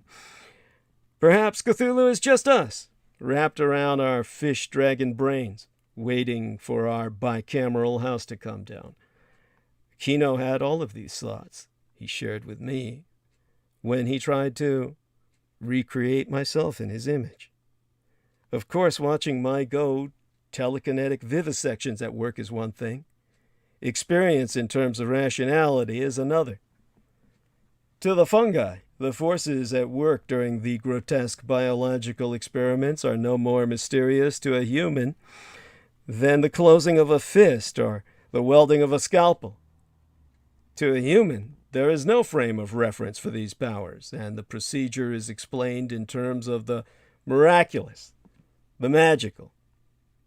If we are to view magic as super science, the way the techno-mages at the Department of Defense do, we must always recall that the nature of the universe, the empirical truths it reveals, are so unfathomably bizarre and grotesque that the human brain, that 3 pounds of meat shot through with a few amps, can never truly recognize it. It has been said, any technology sufficiently advanced is indistinguishable from magic. Peter Moon will tell you Arthur C. Clarke said that. And perhaps that manifests itself in no better way than the endlessly mysterious Rasha, or the anti-tree, not the tree of life and death, which constitutes ultimately our material world, vis-a-vis all extensions above and below, but that antimatter tree, which would destroy the Qlipoth and Sephiroth alike, as well as Makuth in between. should it ever break into our dimension in full force. So that brings us to this kind of anti-godly magic as human magic, meaning how it's exploited by humans. Magic as it has historically been practiced is extremely hard to define. The most famous attempt to break magic down into a single explicable phenomenon camest, of course, from that most brilliant and arrogant of all men, Aleister Crowley, who said that magic was changing reality in accordance with one's will. The famous grimoire, so often referenced by Jameson Rees, the Lesser Key of Solomon, saith, "Magic is the highest, most absolute, and most divine knowledge of natural philosophy, whence magicians are profound and diligent searchers into nature. They, because of their skill, know how to anticipate an effort, the which to the vulgar shall seem to be a miracle." In other words, through the practice and study of certain disciplines, the world becomes both explicable and amenable to our control. There are ways to influence the universe, techniques we have to change the world, approach hidden intelligence, and plumb the cosmos for its hidden knowledge. In Western magic, these intelligences are often called angels and devils, and they exist on a polar scale between good and evil, God and Satan. But to Michael Aquino and the Herodian insurgency of the cult of the kings of Edom, living as they do in a universe that emphatically rejects religion and the very notion of morality, unless one is trying to recreate the dualism introduced into the Lovecraft mythos by the well-meaning but misguided August Derleth, this to the arcanists of chaos would be a poor and unsatisfying way to view magic at all. In other words, all traditions, sadly, are effective, albeit they all cloak the true reality of magic, per the definition of my enemy and yours, the nemesis of the cultists of the kings of Edom and their Herodian insurgency. While the magical formulae may give us contact with unknown sphere and powers, the costs are greater than the Western traditions ever guess. By way of example, the great magician and spy, John Dee, believed he was taught an alphabet by angels. Within the context of historical magic, this is considered one of the great triumphs of sorcery. But in Michael Aquino's context, the context of the anti-gods of the cult of Edom, it leaves John Dee a blasted wreck, basically gibbering at the horrifying new thoughts the Enochian language allowed him to express, something that ultimately ate away at him until he fell from favor with the crown, and ultimately wound up nothing more than the likes of a vagrant.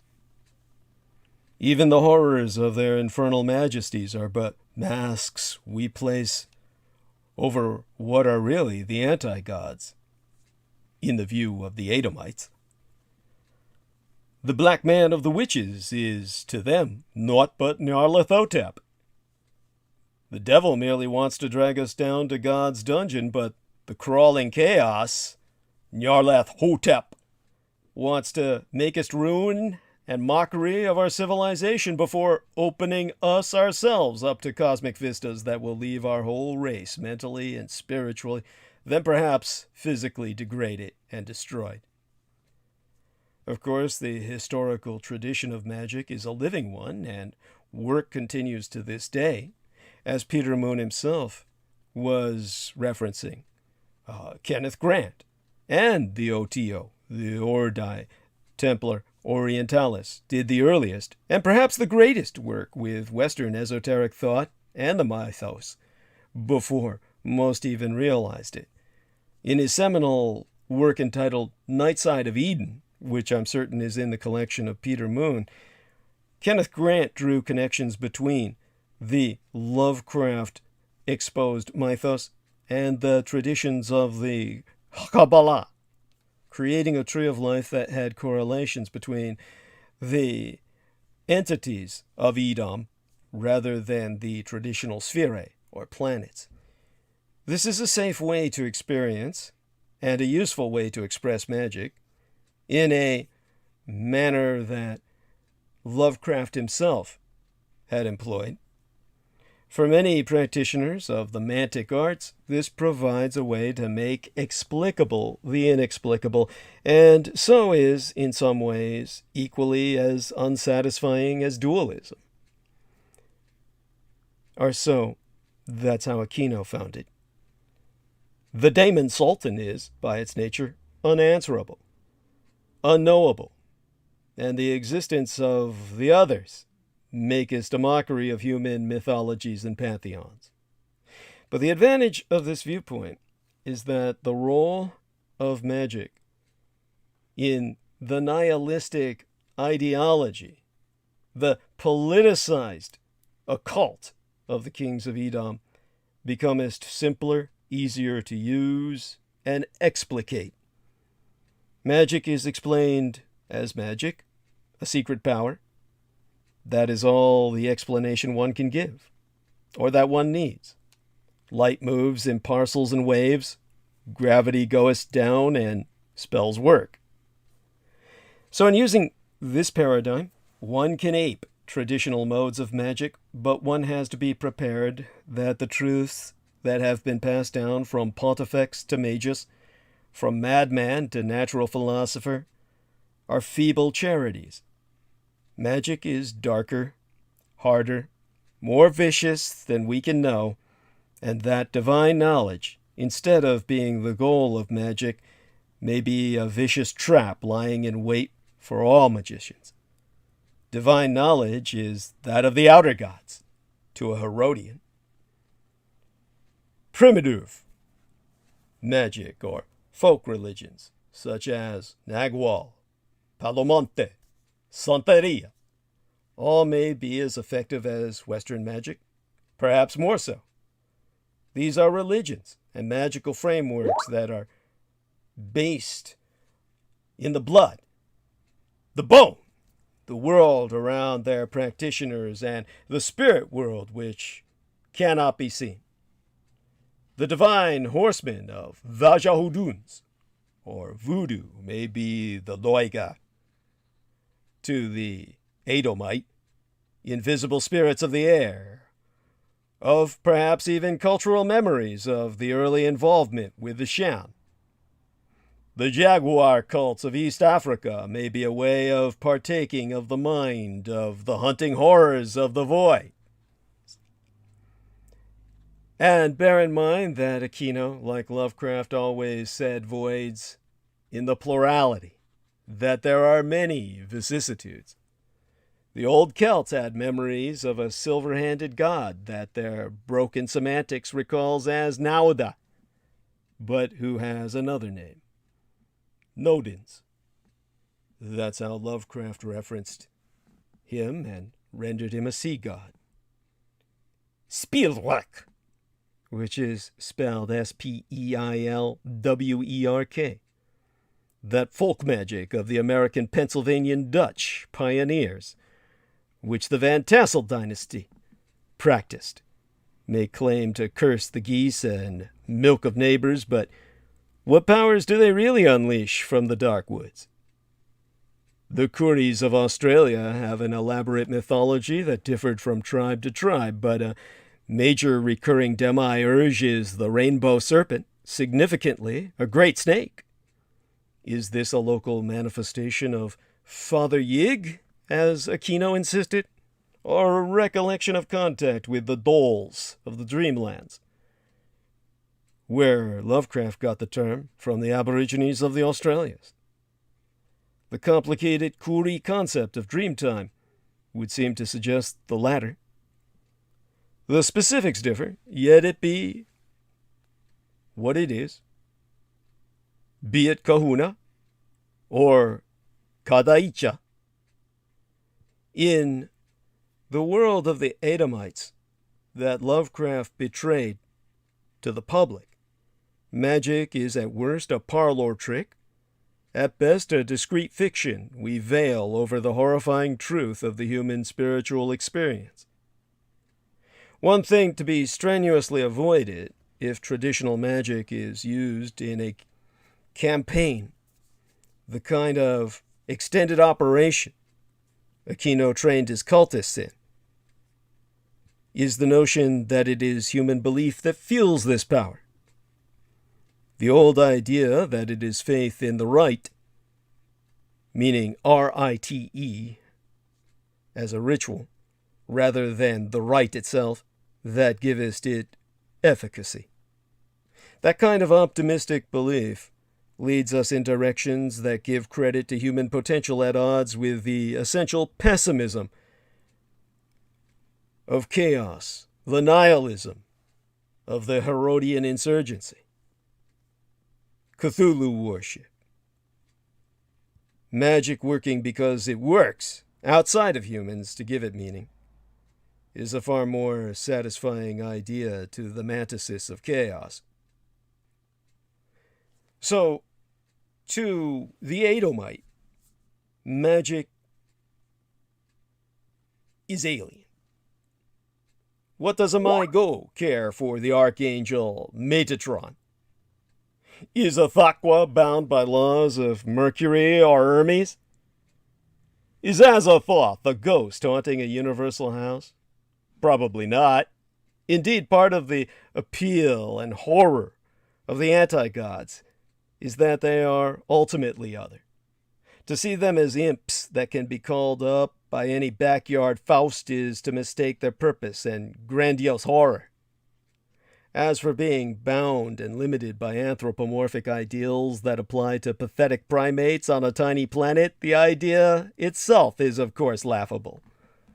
Nonetheless, Al-Azith and other books of black magic seem to be rife with ideas of how to communicate with these Tramontane intelligences, which seems to be as good a working definition of magic as any.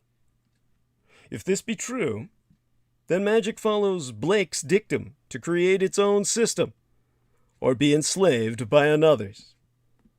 This is what Geoffrey Chew, as a cultist of Michael Aquino, was working with. Of course, Geoffrey Chew was not Aquino's acolyte, but General Leslie Groves. Alien magic has no significant overlap with any extant human belief system or magical schema, and nothing can be relied upon to be a useful metaphor or overlapping guide to the anti-gods and their summoning or binding. So ultimately, the paradigm of working with them stresses that this is the magic of the black gods, hidden from us and beyond us, and what sorcery we know is the fraction of a minute fraction, the very essence of forbidden knowledge, the flame handed to a child. Nevertheless, alien magic can be adapted at will. Sanity, of course, be more at risk than ever, as any kind of use of this sorcery immediately places the participant into psychic territory in which ancient blasphemous daemons dwell, but not those of your universe. The ancient rites of the bloody tongue causes a ripple within the processes of the localized space-time grid. Quantum computing begins to activate an ancient curse, and the death of a black goat summons up the shadows of ancient serpent men, engineers. That's what Aquino summoned to help him build the Vox Arca, because none of the human technicians could maintain sanity enough to carry the project to completion. It is forever unsafe. A series of competing disciplines, a loaded gun in the hands of a child, and can never, ever be relied upon. Knowledge of the anti-gods themselves is sure to bring insanity. What might the cost of using their weapons and secret knowledge be? Alien magic is difficult to learn, impossible to master, and extravagantly dangerous. It places emphasis on trying to learn unhuman languages, the mathematics of beings that lurk in other dimensions, mastering emotions felt by beings billions of years old. To those who care to throw away their humanity itself, this magic is a powerful tool. And what Aquino did with your tax dollars was weaponize it. I merely hold the trigger. But that's what brings us, of course, to the math. And the question is whether I should speak about the books first, the grimoires, these arcane tomes, as Peter Moon himself was referencing, or the math. We use the term non-Euclidean, or rather Lovecraft did. He used the phrase non-Euclidean geometry to try and express the notion that angles and curves used by the Zothians and witches were somehow alien to human understanding. This type of geometry is, in fact, a way to graph parallel lines that join, itself a paradoxical notion that was groundbreaking in its day, as M-theory is in ours. And Lovecraft knew it. The notion is extremely counterintuitive to any but the highly trained. Seeing non-Euclidean geometry does not drive one mad, of course. Seeing the abstract, the foreign, the total alienation and anti-intuitive godly numerical principle put to work is a powerful way to illustrate the idea that the universe is always a foreign country. Lovecraft succeeded in this and, unwittingly, against his very intent, popularized an anti-religion among the ignorant that led to a revolution in arcanism. In the subculture, the anti-culture of the Edomites, the island of R'lyeh is said to be constructed of non-Euclidean angles. In Lovecraft's story entitled Dreams of the Witch House, the witch Keziah has made for herself an escape from this dimension out of mathematics and geometry. Often we find descriptions of wrong or obscene angles in Lovecraft's work. And as is usual, Lovecraft has worked with ideas that are millennia old. Religion and magic both have often dealt with the world of mathematics and especially the discipline of sacred geometry. The basic belief is that all possible shapes can exist in both space and time, are organized according to the absolute rules of God.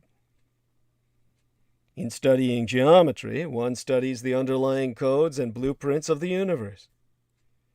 Perhaps the most common use of sacred geometry is in the golden ratio. Two quantities are said to be in the golden ratio if the whole, that is, the sum of the two parts, is to the larger part, as the larger part is to the smaller part. Most great works of architecture, such as the Parthenon, the pyramids, and many, many other buildings exist in the golden ratio, as does the pentagram, the ultimate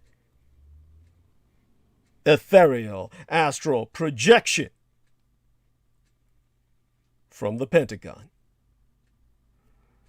Mathematics has also been used for 4,000 years as an aid to astrology and divination, especially on amulets, periaps, and diadems.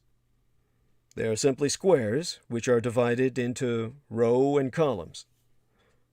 A number or letter with magical properties is assigned to each square within the square, and when read horizontally, vertically, or diagonally, the same sums or words are produced, such as the abracadabra amulet. They were used as protection against demons in China, India, and Arabia, later moving throughout the world. An example of a magic square would be that which comprises 6 numbers at the top, 492, beneath that 357, and beneath that 816, which if you read it vertically instead of horizontally would be 438, 951, and 276. You can write that down the way I've said it, and you've got yourself a protective amulet. The number theories that the great ones use are utterly incomprehensible to the human mind, and the confusions and obfuscations of quantum physics is simply the very tip of a huge and frightening iceberg, especially when one realizes that numbers themselves have a bleak kind of sentience. Mathematicians speak of the beauty of theorems, but Aquino taught me the ugliness. Magicians who choose working with numbers may discover entities that only exist as complex and abstract mathematical equations. There be gods whose name can only be used in evocations as equations that must be solved. Architects who have some knowledge in the kings of Edom may try to construct buildings that are built to numeric scales that please the old gods. They may act as attractors, or places in which beings can enter this world without many of the complexities of traditional summonings. Constructing a building that is based on the ratios of an anti-god's body, and the anti-god may come to live in that place, as goodly gods of the Greeks or the Aztecs once did. Whatever one may say about the sacrifices performed before the gods of the Mesoamericans, these were gods of health and health, regardless. They gave in return for human blood the fertility of body in the wombs of the woman of their tribe and the soil of their land. The anti-gods give nothing but toxic waste that corrodes the creation of the divine. Therefore, the pyramids of the Aztecs are holy. Holy because of all the blood that was spilled. That blood is what Christ himself wants. It's what he gives to you when he says, take this. This is my body. This is my blood. For all those who argue with myself, when I teach the wisdom of my mother and my mother's school,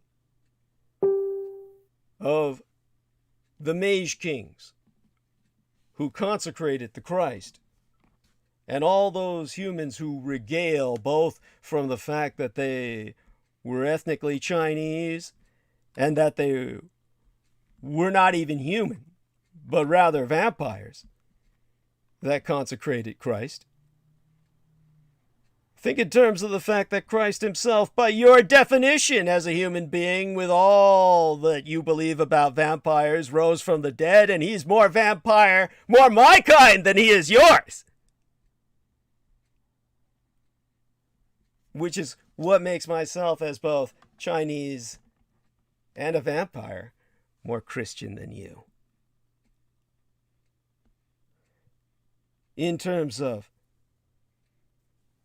those pyramids of blood of Mesoamerica, those sites are more holy than the Department of Defense's anti-buildings. What they called anti-texture, built to house the anti-gods.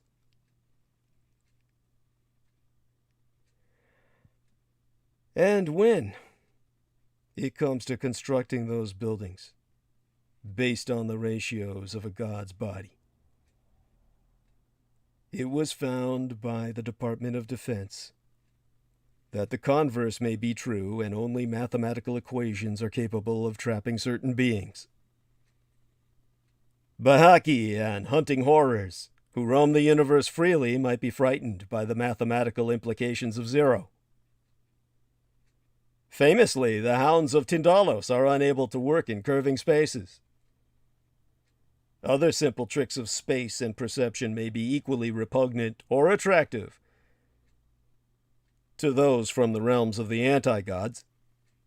Imagine a monster summoned by the complex mathematics implicit in simple soapsuds, quite by accident, or the unique crystalline properties of a snowflake.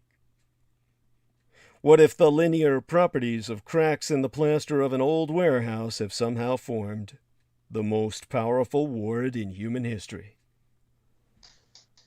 The Department of Defense found that out the hard way. On an occasion I was unfortunate enough to witness. Generating enough fractals might pierce the universe in a way that information leaks through from the membranes between realities. The priests of Daoloth are said to be able to see objects too large or strange to exist in only 4 dimensions. Therefore, they can bend space itself around those objects and so reach alternate realities. It may be that certain magicians, trained in the arts of Dona geometry, can find entry points to other worlds in non-ordinary expression of physical space. Strange optical illusions and visual tricks might represent terrible paths to hell. The yellow sign and the elder sign might be topologically attractive or repellent to certain beings from the realms of the anti-gods. They certainly ward the anti-gods themselves. Whatever the case may be, they create conditions in space-time whereby the great ones themselves are made uncomfortable. Certain strings of prime or irrational numbers might be effective wards against some entities. Experiments were performed. Many of them failed at great cost, but those that succeeded taught myself much. Clearly, magic can be, certainly is to the Herodians, a kind of alien superscience. This is now magic done in labs, and on blackboards, and in calculating engines. Has been since World War II. Magicians who choose to work in a mathematical model of numbers had best be skilled mathematicians. A mathematics or general science skill might take the place of occult majory in ensuring successes of certain spells cast.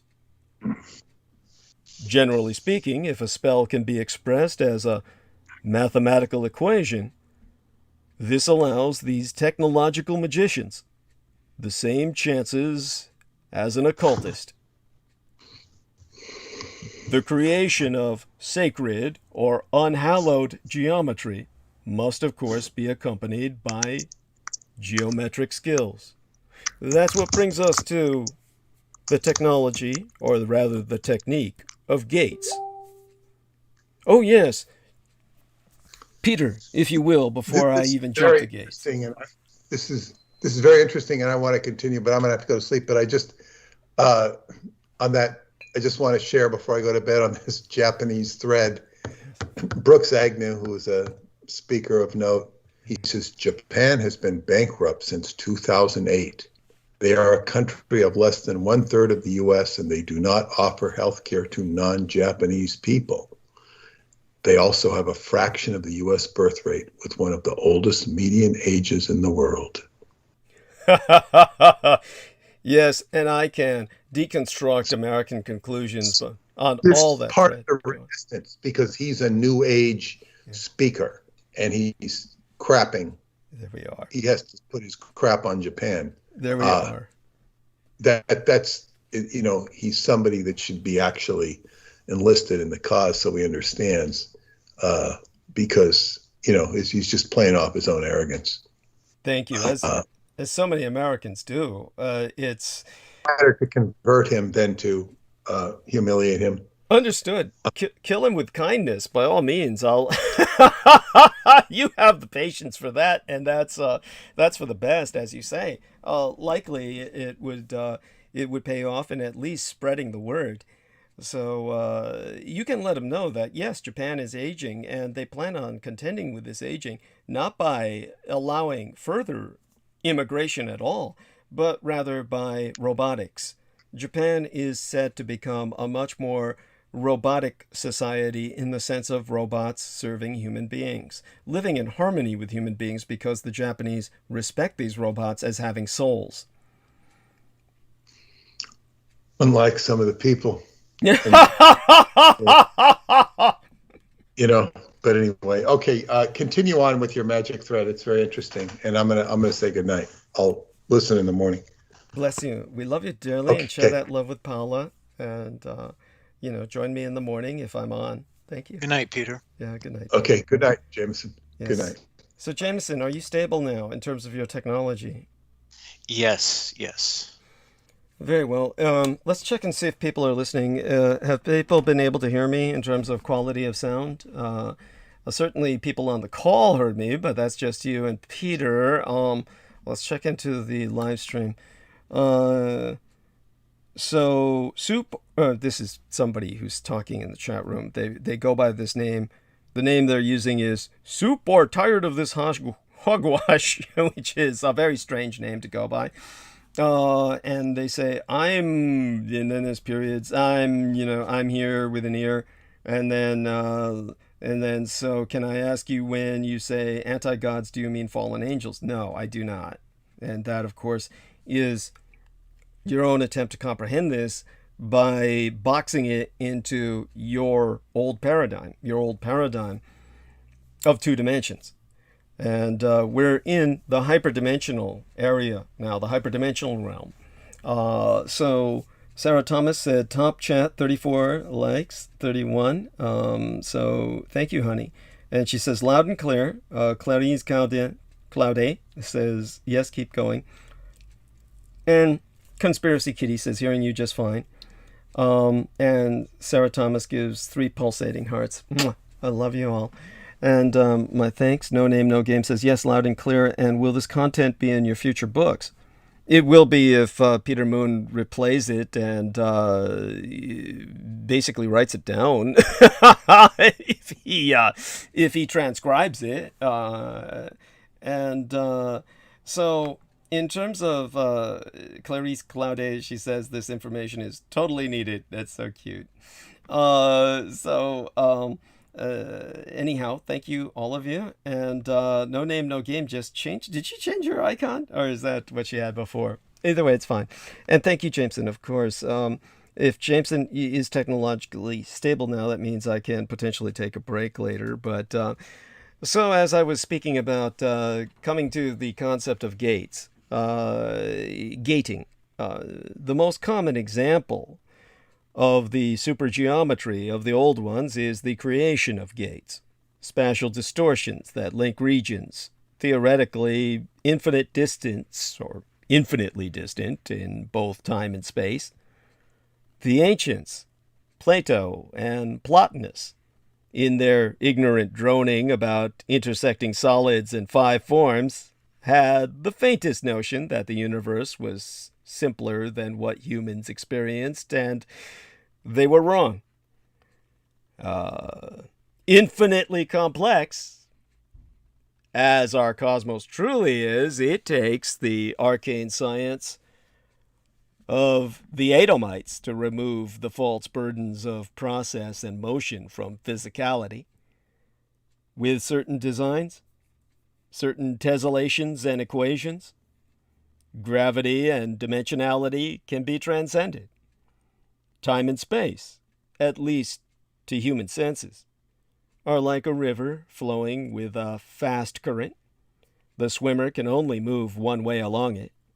A gate is like the river bank, and those who stand upon it can transcend the flow of water, moving forward, backwards, even skipping from bank to bank.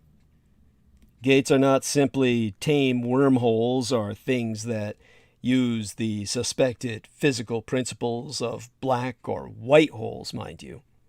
They utterly contravene 4 dimensions.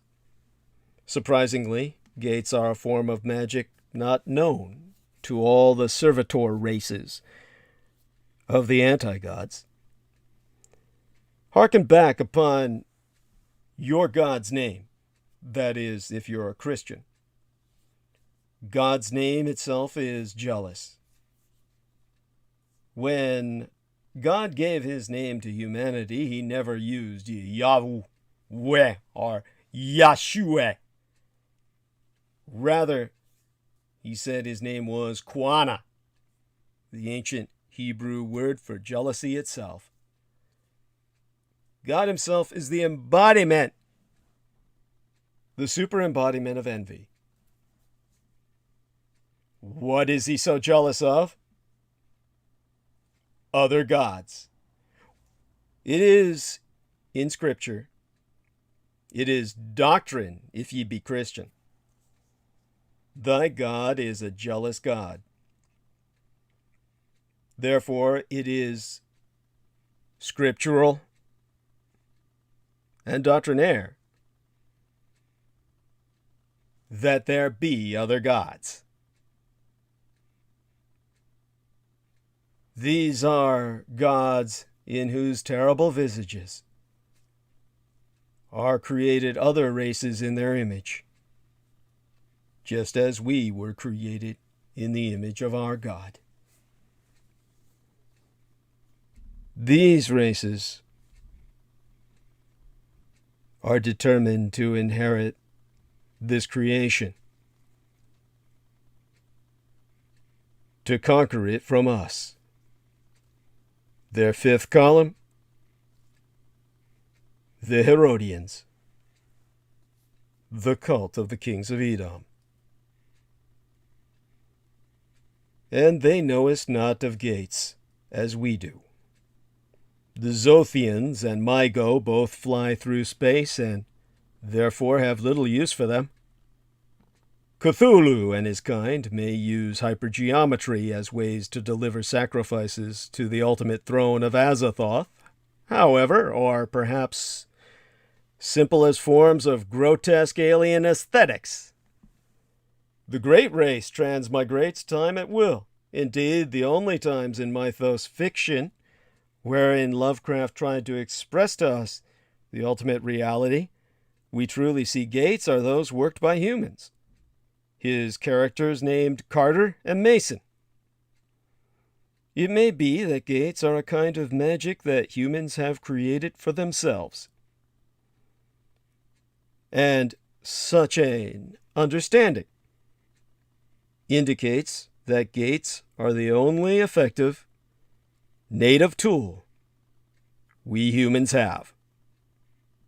Japan is awash in gates. They're called tori. Those gates represent the ancient teleportation gates from which the Japanese race escaped the sinking of their original continent of Mu, now known by scientists as Zealandia, which you yourself can find upon the map.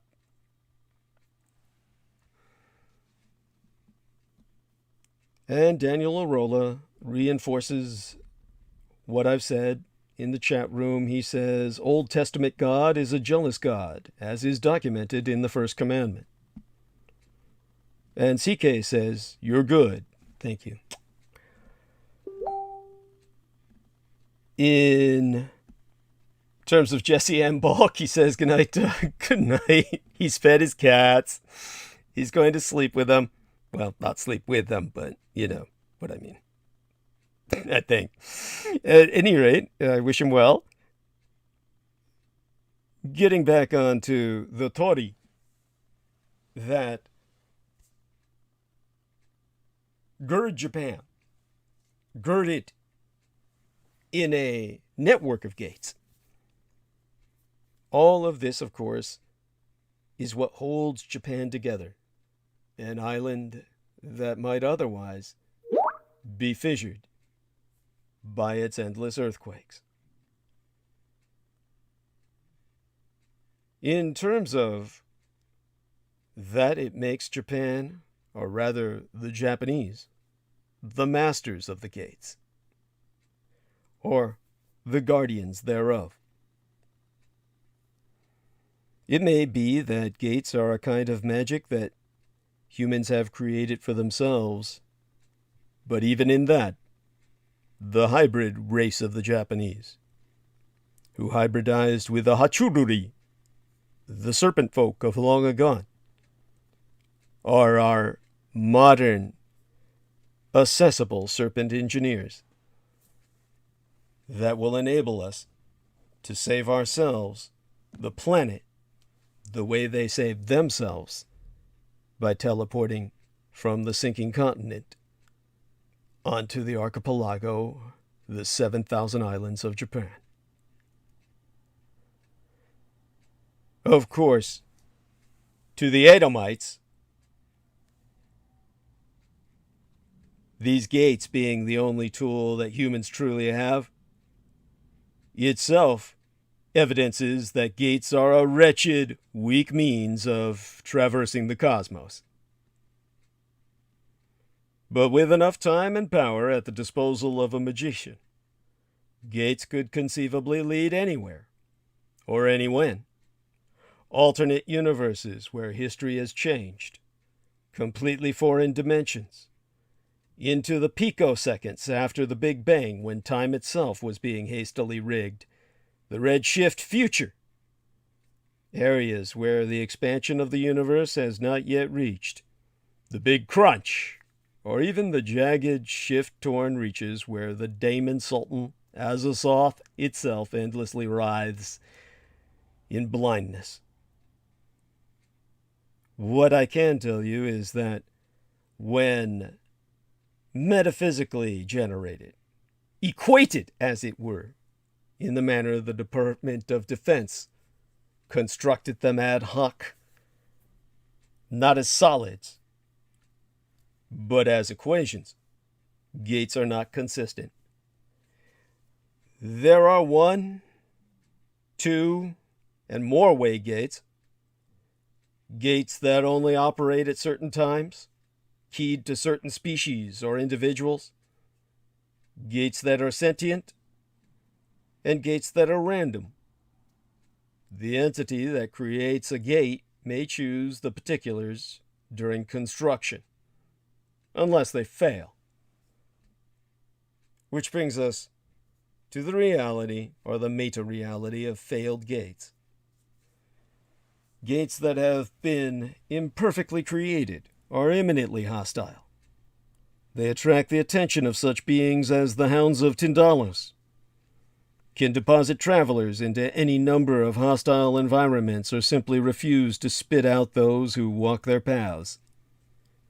Faulty gates may create perfect or imperfect copies of those who walk them, merge together different entities who have walked them, creating terrific collisions of flesh, collapse down into a black hole, be inhabited by the forlorn and mad lost men and monsters, or, at best case, simply waylay the traveler, losing them in time and space.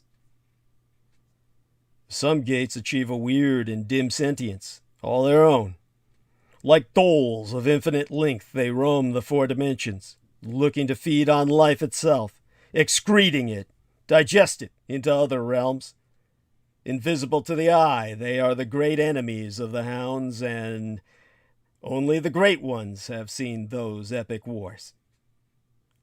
To travel through such a predator gate is to be venisected in time, stripped and strewn across the universe, looking forever to reconnect with one's various selves. In terms of those arcane tomes that we alluded to earlier, probably I'll close my monologue on magic with that tonight and turn to other subjects. Books tractates, exordiums, tomes, no matter the names. 'Twas Howard Phillips Lovecraft himself who inextricably linked the written word with horror in the popular mind. Knowledge brings terrible costs with it, and there is no more effective a symbol for the horror of awareness than the ancient book. There are, of course, many famous books that are known to popular culture by way of Lovecraft's expositions of the cult of the kings of Edom he was trying so hard to warn us about, but never could in a work of nonfiction, which would truly have only led to his institutionalization had he attempted that approach. None of these books more famous than the Necronomicon. Nameless cults, or unexplickten Kulten in the German, the Deutschen Sprache. I'm sure I butchered that. Unexplickten Kulten is, of course, nameless cults in the Deutschen Sprache, the German language. The Book of Eibon, which I believe sources from Madame Blavatsky, or at least she channeled that particular work, spelled E-I-B-O-N. The 7 cryptical books of Zahn, the Shrewsbury Codex, and many more are all recurring themes in the stories of H.P. Lovecraft in his attempt to educate through entertainment. Books are precious to the magician because for unnumbered centuries they remained symbols of the art, available only to a highly trained few, hiding rare and terrible secrets in plain sight only for the lettered, the literate, to access. With books, magicians could find a kind of immortality beyond that of their physical existence, share thoughts and theories, and record spells, allowing them to grow in power in exponential leaps. Magicians crave knowledge, and books are nothing but records of such.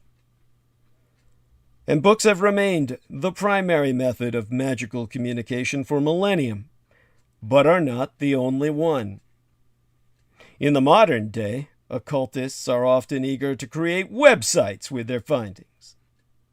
Indeed, many magicians also have an interest in computing, the two both being arcane knowledge manipulated by symbols and ordered logic of weird languages. Voice recordings are also, they're also useful to magicians, who may imprint their chants on wax or in digital formats. Video diaries are often made of rites, R-I-T-E-S, with commentaries explaining technicalities. Pamphlets have been made and for 500 or more years have been a cheap way to print small amounts of paper very quickly. Nevertheless, the book, the primal symbol of knowledge itself, will always remain. No matter how a magician gains forbidden knowledge, the results are the same. Casual perusal means nothing, and there be no amelioration of, to sanity itself if the terrible spells are read by candlelight in ancient castles or under fluorescent lights in the office. I can attest to that by experience. Books might not be a particularly important part of the actual technical processes of magic. They are not the only way to learn how to work. Despite their lack of ubiquity, they are the focus of dark forces, simmering with secrets. Books are traps forever snaring knowledge. They remain items of talismanic force for magicians, almost fetish objects. No arcanist worth his salt has else but a rich library, often well protected. Which brings us to the relationship between books and life. Occultists and investigators alike tend to love collections of old manuscripts, notes, case files, magical diaries, what have you. Books have their own agenda and own lives, and whisper each other secrets that not even the most careful reader will ever hear. Of course, they say books are the way that dead men live. They live on the lips of other men. It's books that get us talking about these dead men. But what I've told you just now is what I've learned as a librarian, working with the blackest of the dark arts. Books speak also to each other. Books can find their own life. Any book that can impart their Edomite knowledge can come alive, given the right conditions. There may be several ways for this to come to pass, but the most common is simply contact with its own kind. Of course, only the most powerful libraries are likely to undergo this eerie phenomenon.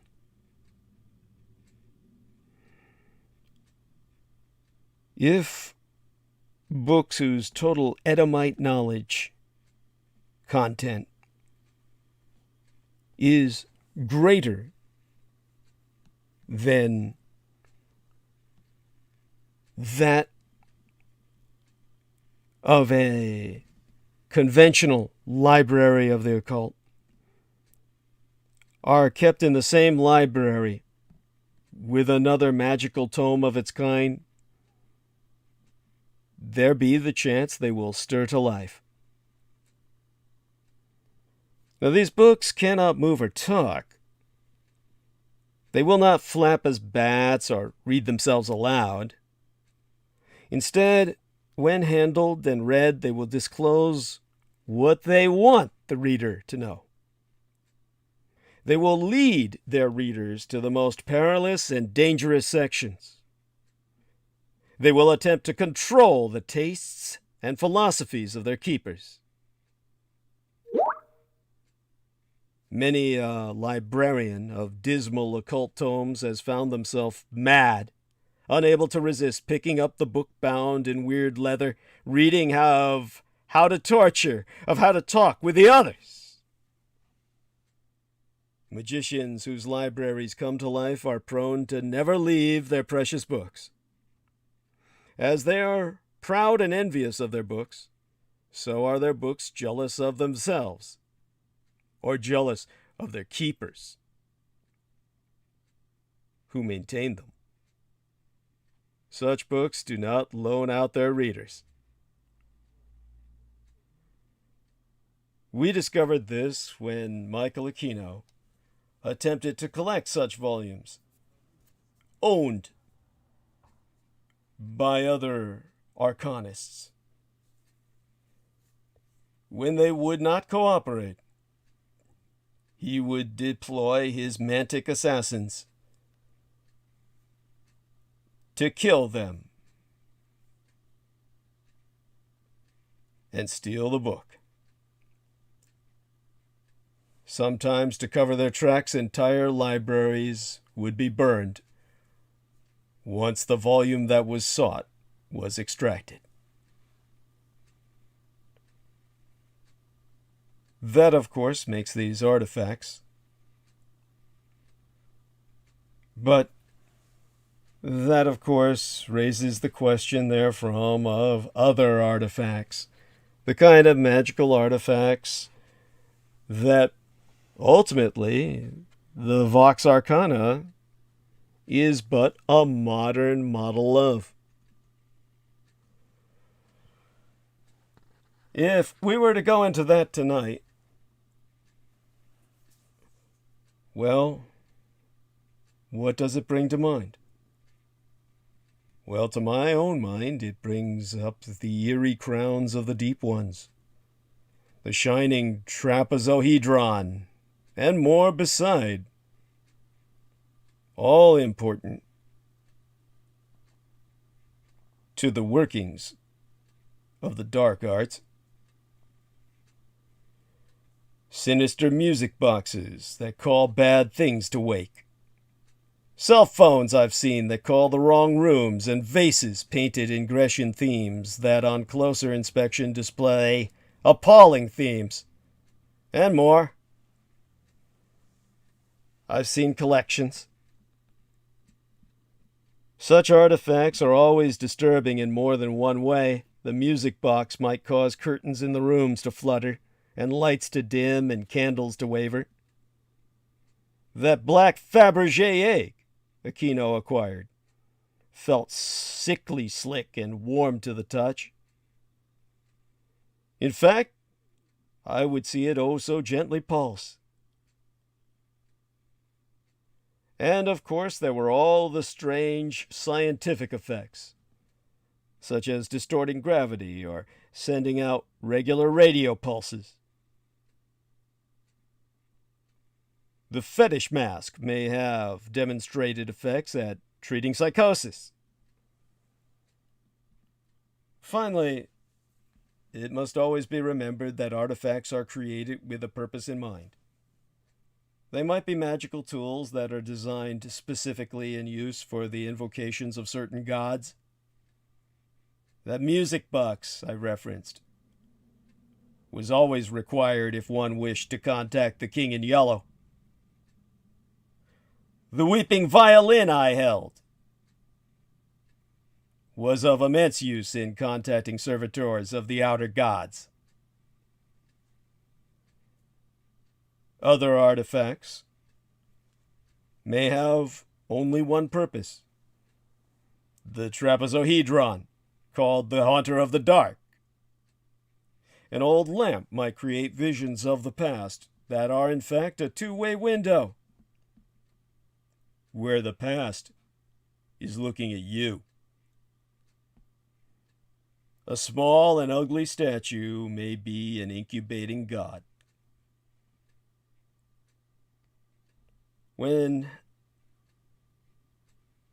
artifacts have significance, there's always a double bluff generated about them. The mundane history of such items may be known. The cigarette holder of the Marquis of D's was known to be carried by the ruthless nobleman until his peasants rose up against him. Made of onyx and gold, it was said to be an item of rare and precious craft.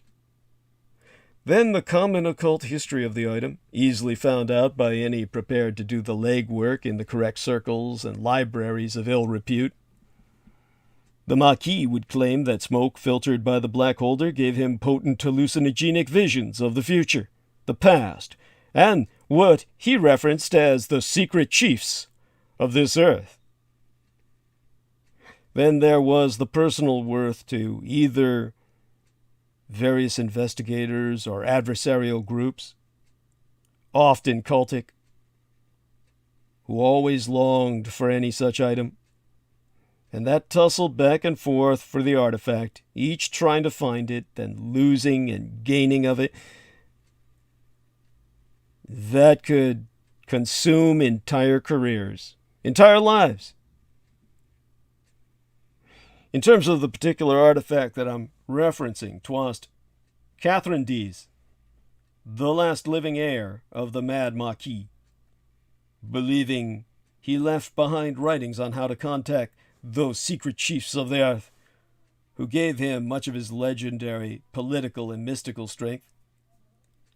To gain the long-hidden papers, she smoked through the holder, and so gained revelations. But ultimately, there is always the truth of the artifact known to none, or at least to the principal players seeking the item. Only those ragged and frightening experts who have delved too far into the hidden story of the world know these things. And that information may never come out.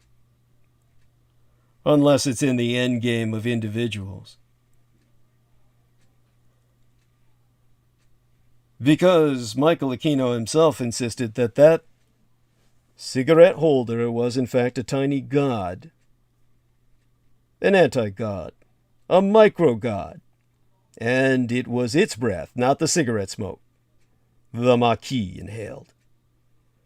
It sends men mad and makes butchers of them. But more importantly than that, it does not simply provide visions of other times. It slowly strips away sections of the soul itself, throwing them far and wide throughout space and time. In fact, that holder was contemporarily, when I held it myself, haunted by the flayed ghost of the Maquis, who would use his considerable power and sadism to gain the holder back. In fact, Michael Aquino helped to develop the internet so he could sell it online, because the Maquis was coming ever closer. Any of these kinds of artifacts can be beautiful or ugly. Rare or surprisingly common items, somehow touched by sorcery, but always remarkable in their effect. Of course, they can never be mistaken for any ordinary gem, crown, pen, or pot, and they are always exceedingly dangerous. For they be designed to interact with the old ones, or serve functions for fathomlessly altair alien beings whose everyday thoughts we can scarcely conceive. What then would these creatures consider a miracle? What would cause awe in a flying polyp? We might recognize some of the functions of these artifacts, but they are always truly beyond us. They go on for centuries, secure in power and legend, snuffing out the lives of humans like candles in a void. Those who do not treat such items with the utmost respect and caution are doomed. They are not monkeys with bombs, because in the end, the worst a monkey can do is cause its own death by explosion. No, a human with an artifact of the anti-gods is a bear, poking its nose into a trap, all the while unaware of the rusty iron jaws aching to spring. And that, of course, is what I must maintain in mind every time I run diagnostics on the Vox-Arca. As I said, this is not a common or routine performance, whenever such be done. And it is done because the Vox-Arca needs the diagnostics run in order to maintain its own semblance of life.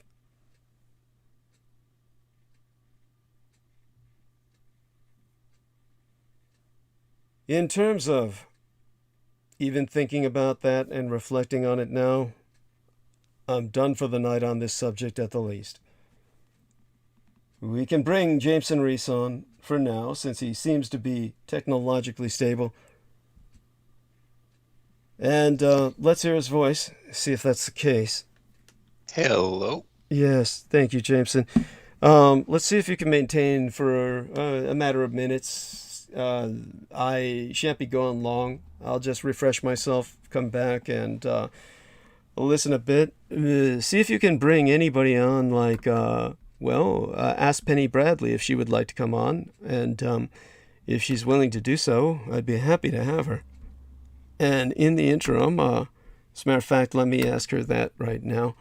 Well, you can begin to talk.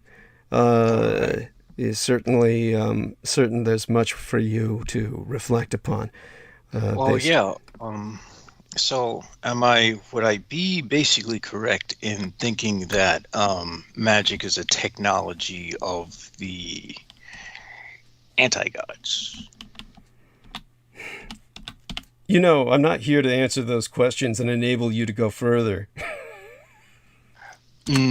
I'll just, yeah, I'll leave that alone.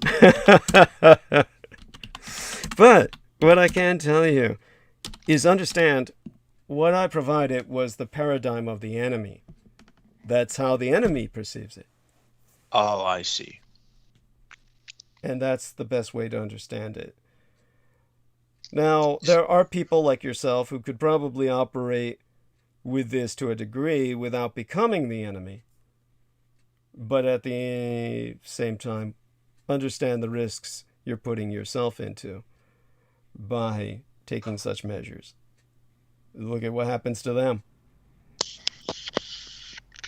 And aside from all of that, let's see if Mandy can be reached. I don't think that she's been seeing much of what... oh, Penny came on with us, honey. Oh, there you are. Were you there all along, so to speak?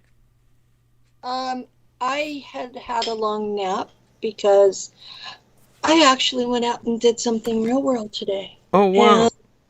And I'm sitting here kind of staring off into space.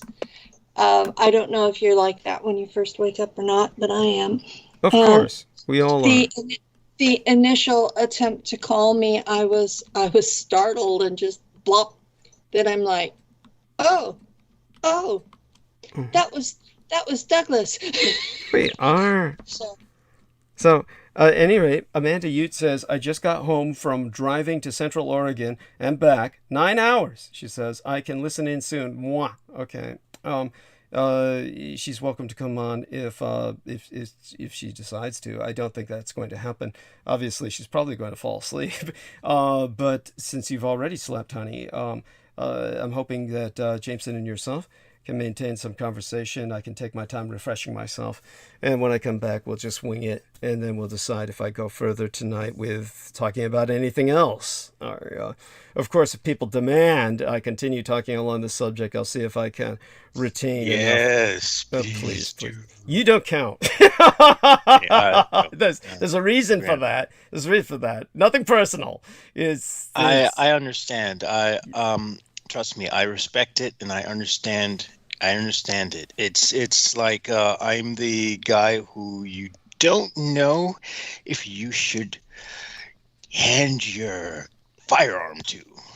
Well, it's not even so much that. It's simply that you would make more sense of this sooner than others, and if anything, it would render you more of a threat than you already are, and just... That would not be in my benefit. Subject you to more targeting.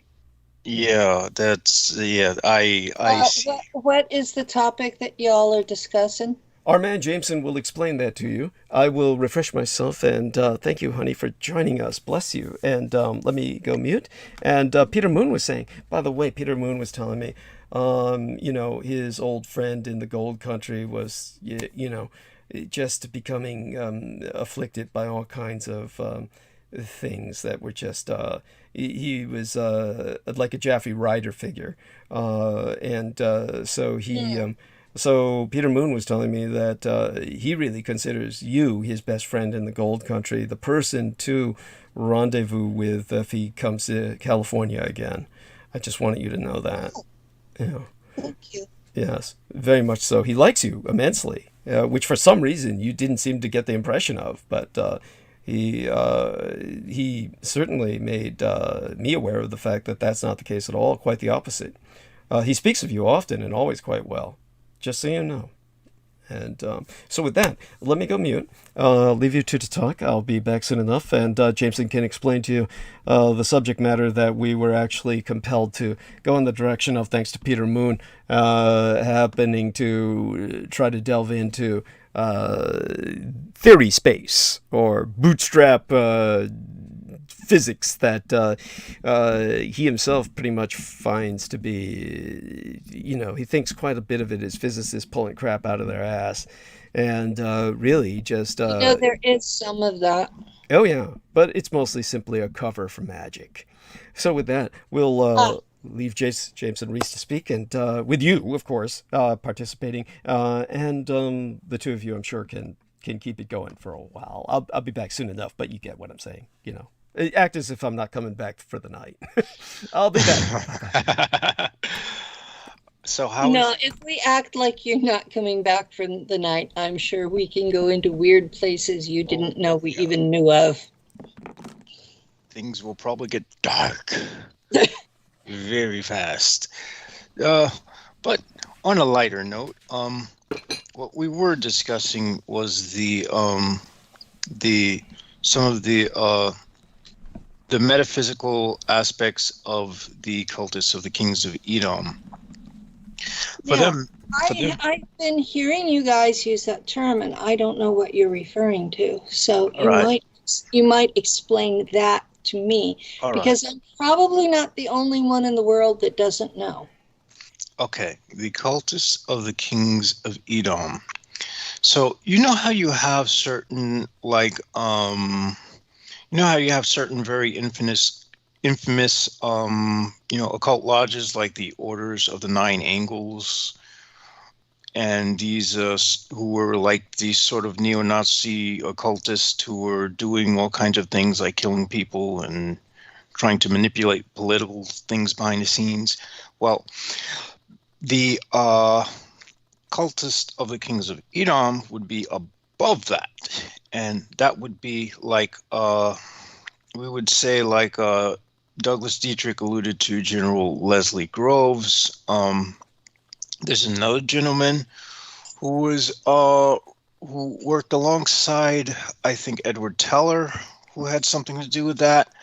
And these were people who had been the predecessors to Colonel Michael Aquino, who is pretty much in a league of his own. He doesn't need much introduction.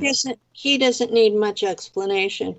I had just not heard that particular phrase, nor the names of the other groups, but I do understand the effect of kind of a spider web thing where that you've got things dropping out of another group. Yes. Well, and pretending to be something of their own, all the while being connected into the larger group.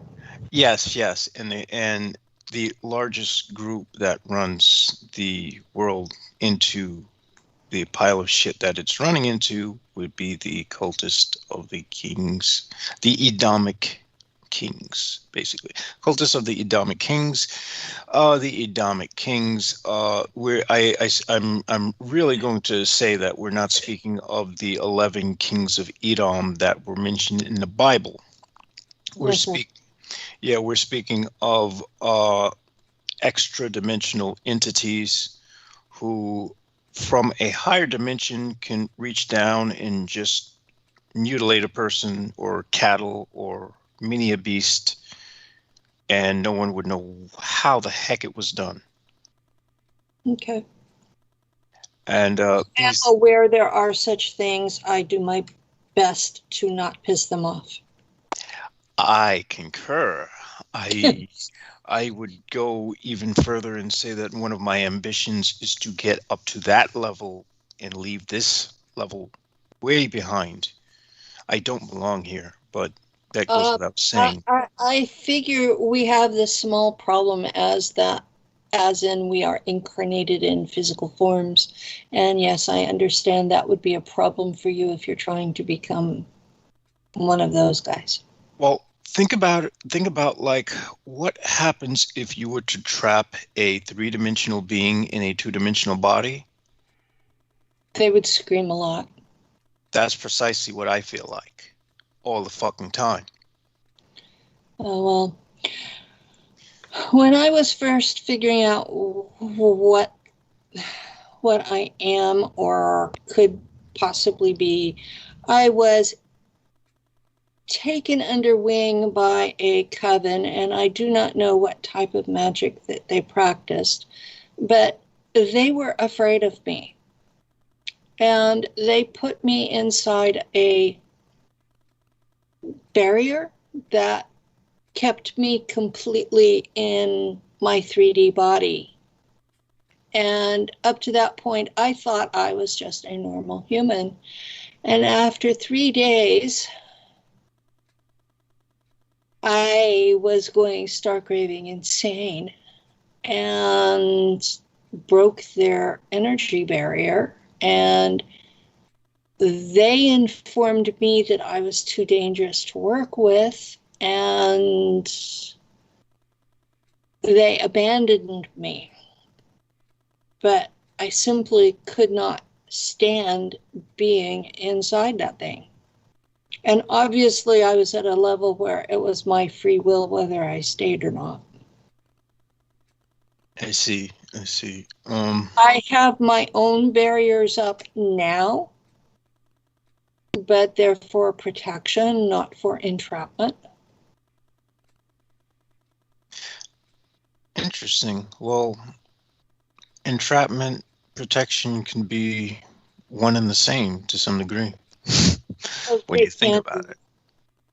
Yeah, they can be, but I got tired of people with superior abilities, or what I thought they were at the time, just basically stomping through my headspace and leaving the dirt from their muddy boots behind. And so I put up barriers.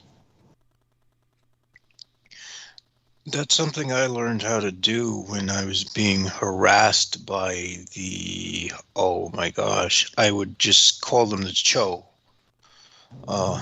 These sort of short, ugly, gray-like beings that are infamous in Cambodia.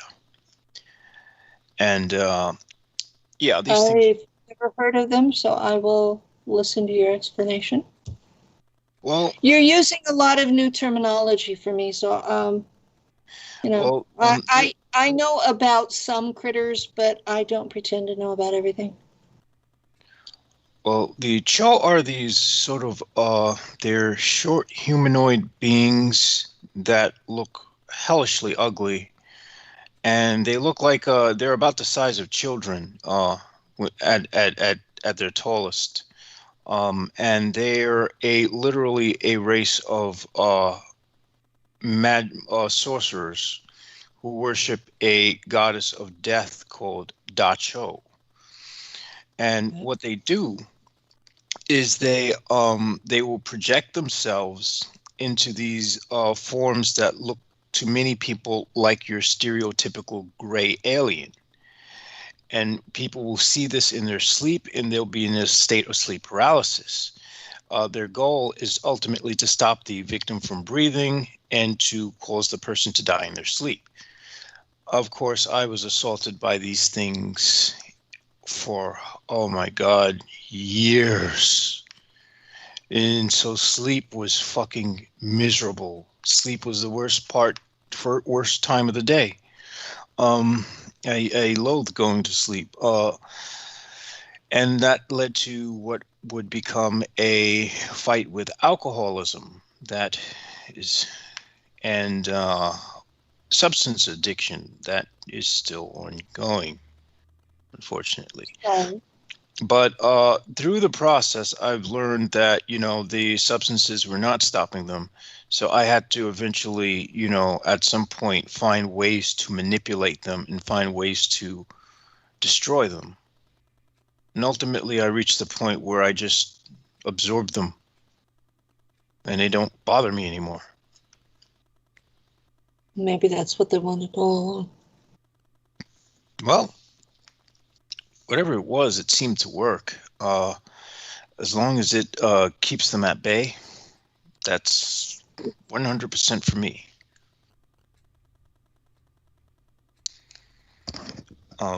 Yeah, but yeah. When my boys were little, and I'm not using that as a term of insult, I'm referring to them as my children. Even though my eldest is 45, he will always be Mama's little boy. So when my boys were little, they would have experiences with something sitting on their chest and staring at them, and they described similar creatures except that they had fangs. I see. The Yeah. ones I didn't know what they were called. yeah. This was just something that appeared, and we did. Well, at the time I was calling it spiritual warfare, but it was a form of magic to get rid of them. And it would keep them at bay, but not gone. I don't know if they still have problems with these things or not. Yeah, I've just more or less, there are some things I won't go into about them for the sake of maintaining some degree of secrecy. But I will say that we don't seem to be at odds anymore. So instead of fighting your demons, you made friends with them. Not gonna go there. Well, anyway, we'll just. Okay. A lot of people do. It makes life simpler. And I have found, at least in my case, they're not necessarily evil. They just are painted that way. Well, they do what they do. I'll leave it at that. And you know, my standard question is a tiger evil because it's a predator? You know, because it eats meat. Does that mean it's evil, or is it good because it's being true to its nature? And that's a discussion most people don't want to engage in. well, I think we can say that there's an in-between point, a gray area where we can say things do what they must to survive. And so good and evil cease to have any meaning at that point. That I would agree with. And I get called on the carpet about that one quite a bit, because most people have never been in that situation where they had to understand that concept. But you reach a point where it's either do this and survive, or don't do it and don't. And a lot of things that are morally questionable when you're sitting in the safety of your living room and discussing the issue, you know, become very much survival issues, and you suddenly find yourself trying to justify what you have to do to survive. And to be honest, if it comes down to survival, most of the time you're justified.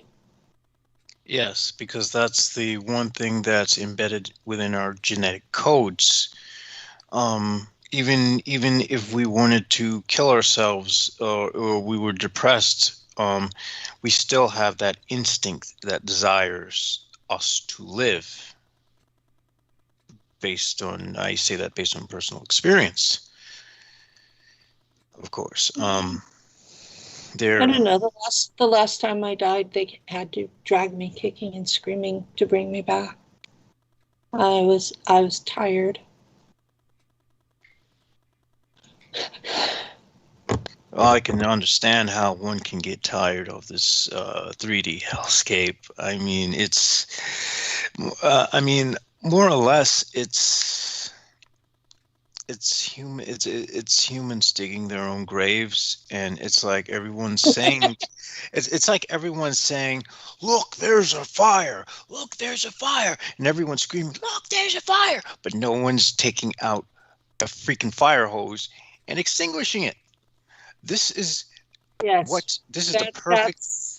That is the perfect analogy for where humankind is right now when it comes to our climatological crisis. Well, I would apply that to most of the problems humanity has. Yeah. We are either blindly going on like nothing is happening at all, or we're standing with our mouths gaping, going, ugh, and in neither case are we doing anything about it. Passive observers. And the passive part is what makes things all the more dangerous, because that passivity enables tyranny. It enables all types of acts of terror and madness. Sitting back and just ignoring it is allowing almost everything that goes on, and is the idea of only pay attention to the good stuff is my main issue with the entire New Age movement. Oh yes, that's a fucking sewage of shit. It Yeah, literally is. It's spiritual bypassing. It's putting your head in the sand like an ostrich and leaving your ass sticking up for anything and everything to attack it. And you're not dealing with anything that's actually wrong. You're just focusing on the good. And there was a movie about that when I was a child, Pollyanna. And she was so sickeningly sweet that calling someone a Pollyanna was basically saying you're too stupid to see reality. Well, there's that too. And the question then becomes, are they stupid by choice or are they stupid by design? Either way, they're still sitting there not doing anything constructive. Exactly. And that's the phase we're at, when it comes to the this sort of nightmarescape that is 2021.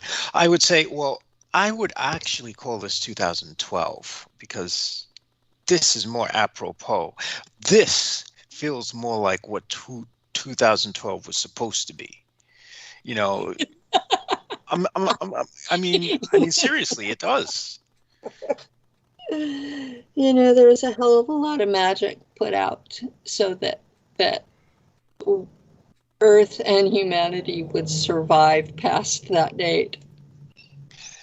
Well, we'll see if that happens, because we've got 1 year to go. I mean, we're actually in 2012 now, so let's see if we can survive this year. And I don't know. I mean, we seem to be doing all right, despite the fact that there's that never-ending volcano at La Palma that just seems to be spewing. I call that my summer's rage. Well, I've watched Mount Etna in Italy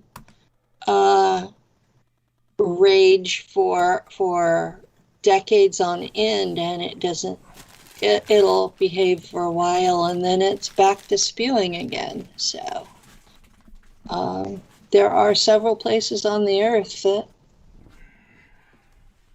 seem to be releasing pressure and just spewing melted rocks. And that's, I honestly look at that as more of a positive, somewhat, only because that's how new continents and land masses are built. So we'll see what happens. I mean, it's exciting to watch history unfold. The prophecies of this time involve there being new lands that are not already caked with blood. So interesting. And would you mind sharing some of those prophecies? The Mother Shipton prophecies are about that there being a time of destruction, and afterwards that there would be a lot of the old lands that are blood caked would be destroyed, but there would be new ones rise that were not, and the remnants of humanity would be on them. The Norse myth of the Ragnarok also involves a cleansing of the world, but it's more by fire rather than volcanic. The Ragnarok is said to start with 3 years in a row with no summer, and that would be in Scandinavia, which the only thing I know of that can do that is either serious volcanic eruptions or a nuclear war. We're probably going to see both in our lifetime, hopefully. Well, not hopefully. I mean, let me qualify this statement. All right, I don't. Probably a good idea because I'm sitting here going, yes, what? There is what I'm going to say is going to sound kind of harsh, but kind of not harsh.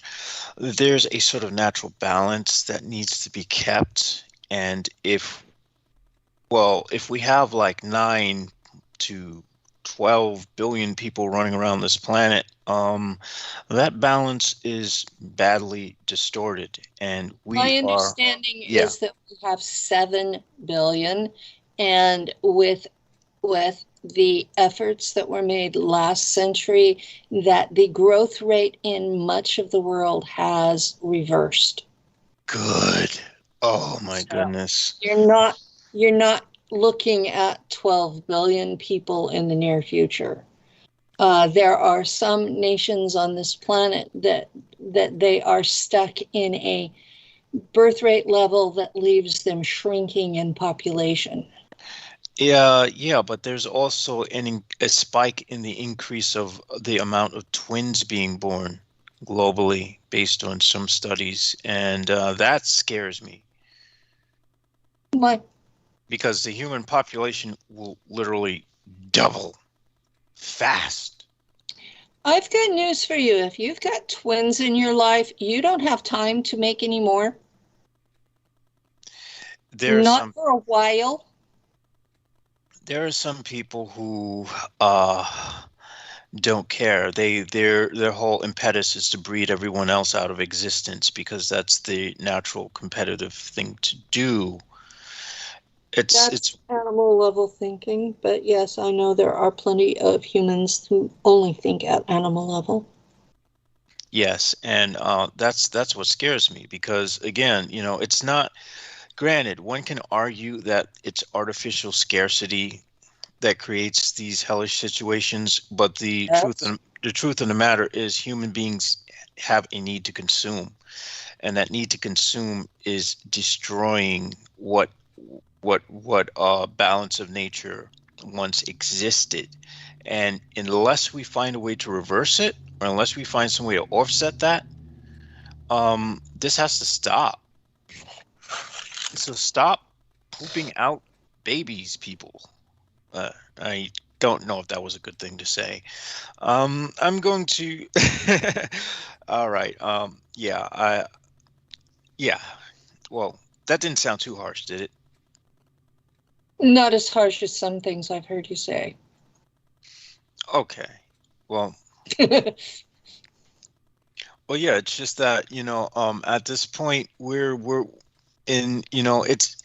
I'm fairly certain we have the technology. Yes, there's the few people in power who are freaking holding a gun to who just refuse to use it, and there's too many interest and too many money interest and all this other stuff.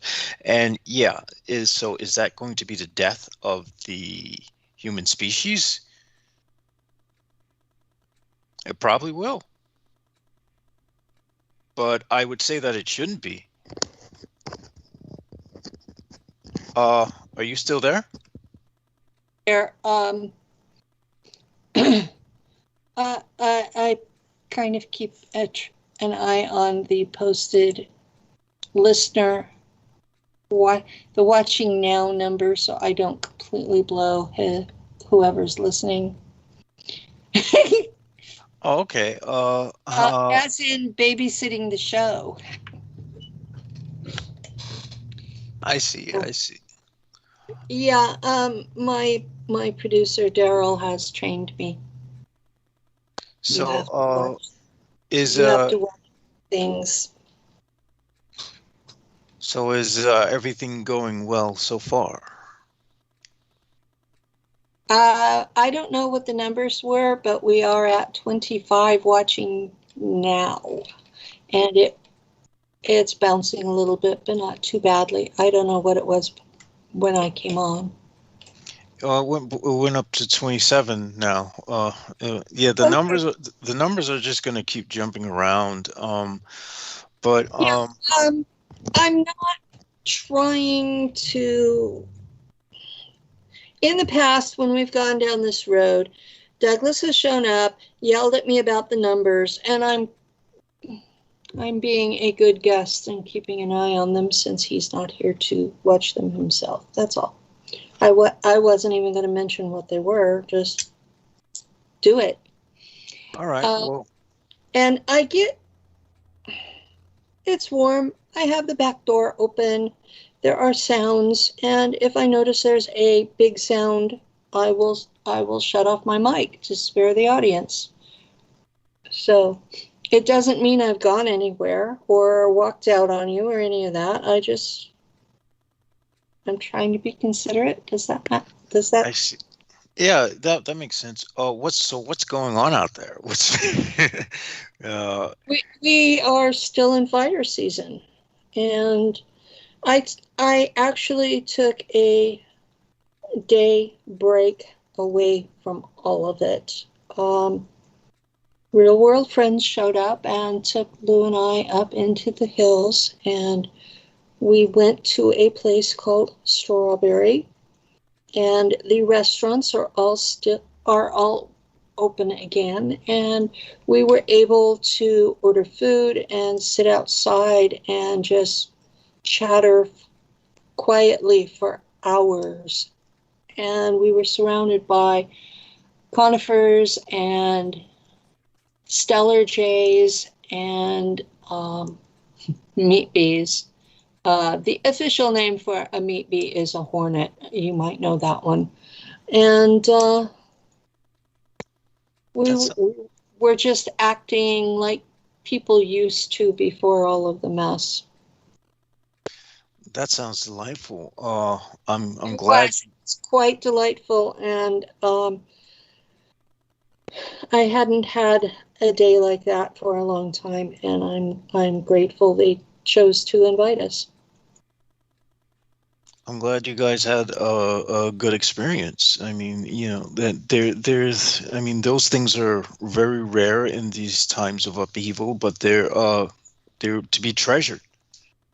Yeah, I'm just weird enough real world that most ladies don't want to be around me. And so this one couple, they both like both of us. So it's a blessing. Well, you sound like good people. You're good people. I mean, you're a likable person. From what interactions we've had. You are whenever you're not wanting everybody dead. Oh, thanks. Honestly, those are just moods. It's not really who I am. I mean, those things can be triggered, of course, by certain people who have been conveniently entered into my life just to cause pandemonium.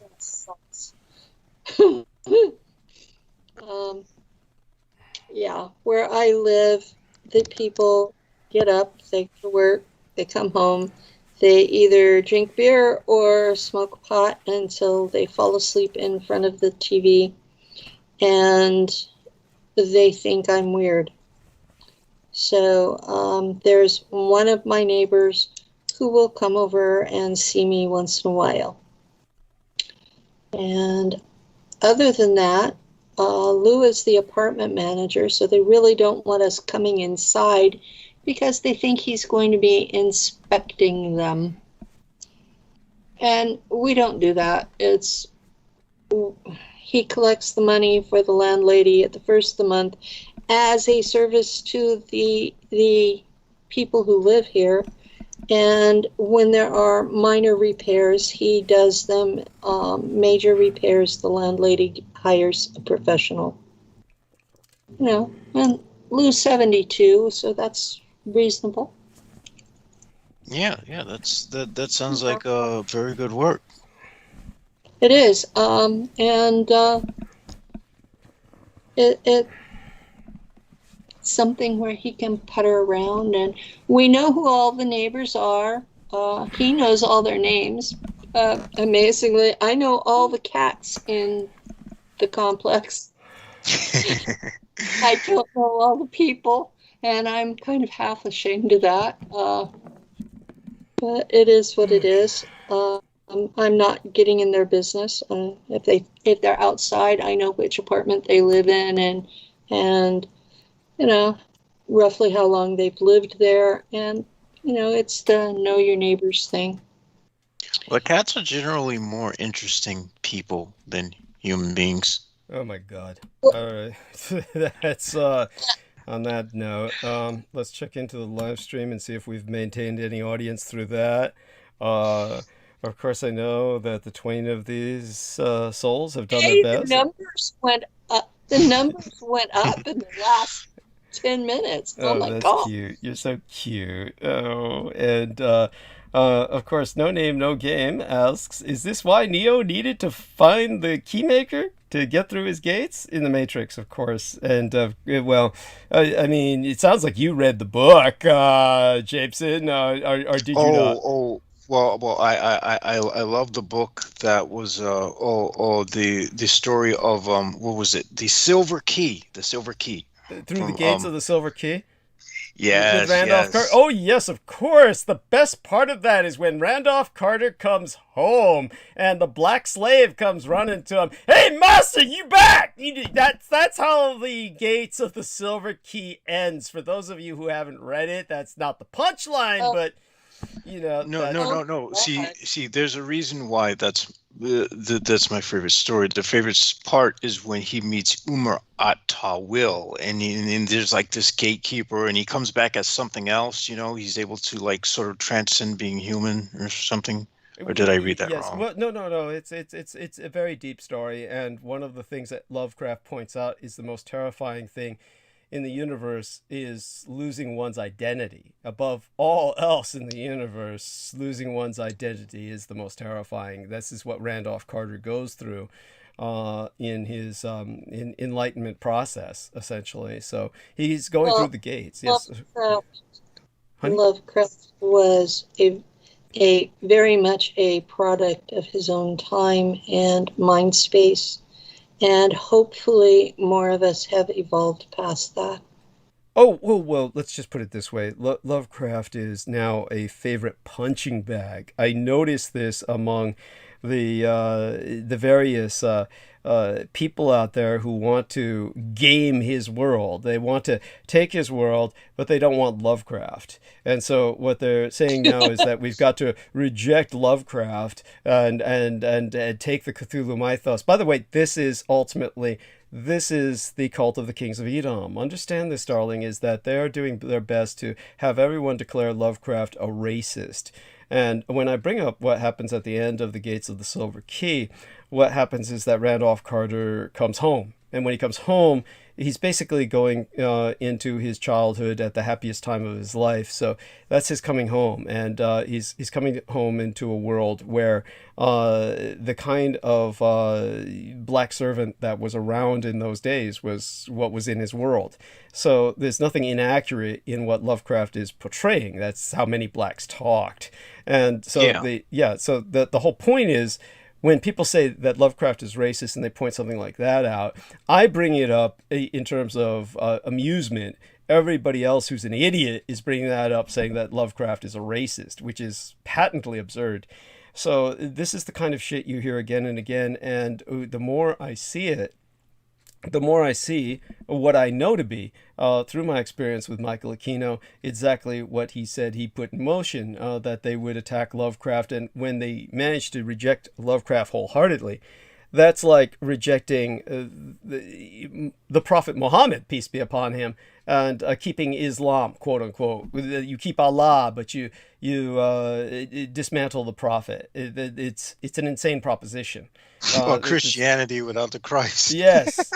This is and this is what. Well, that Christianity without the Christ is New Age.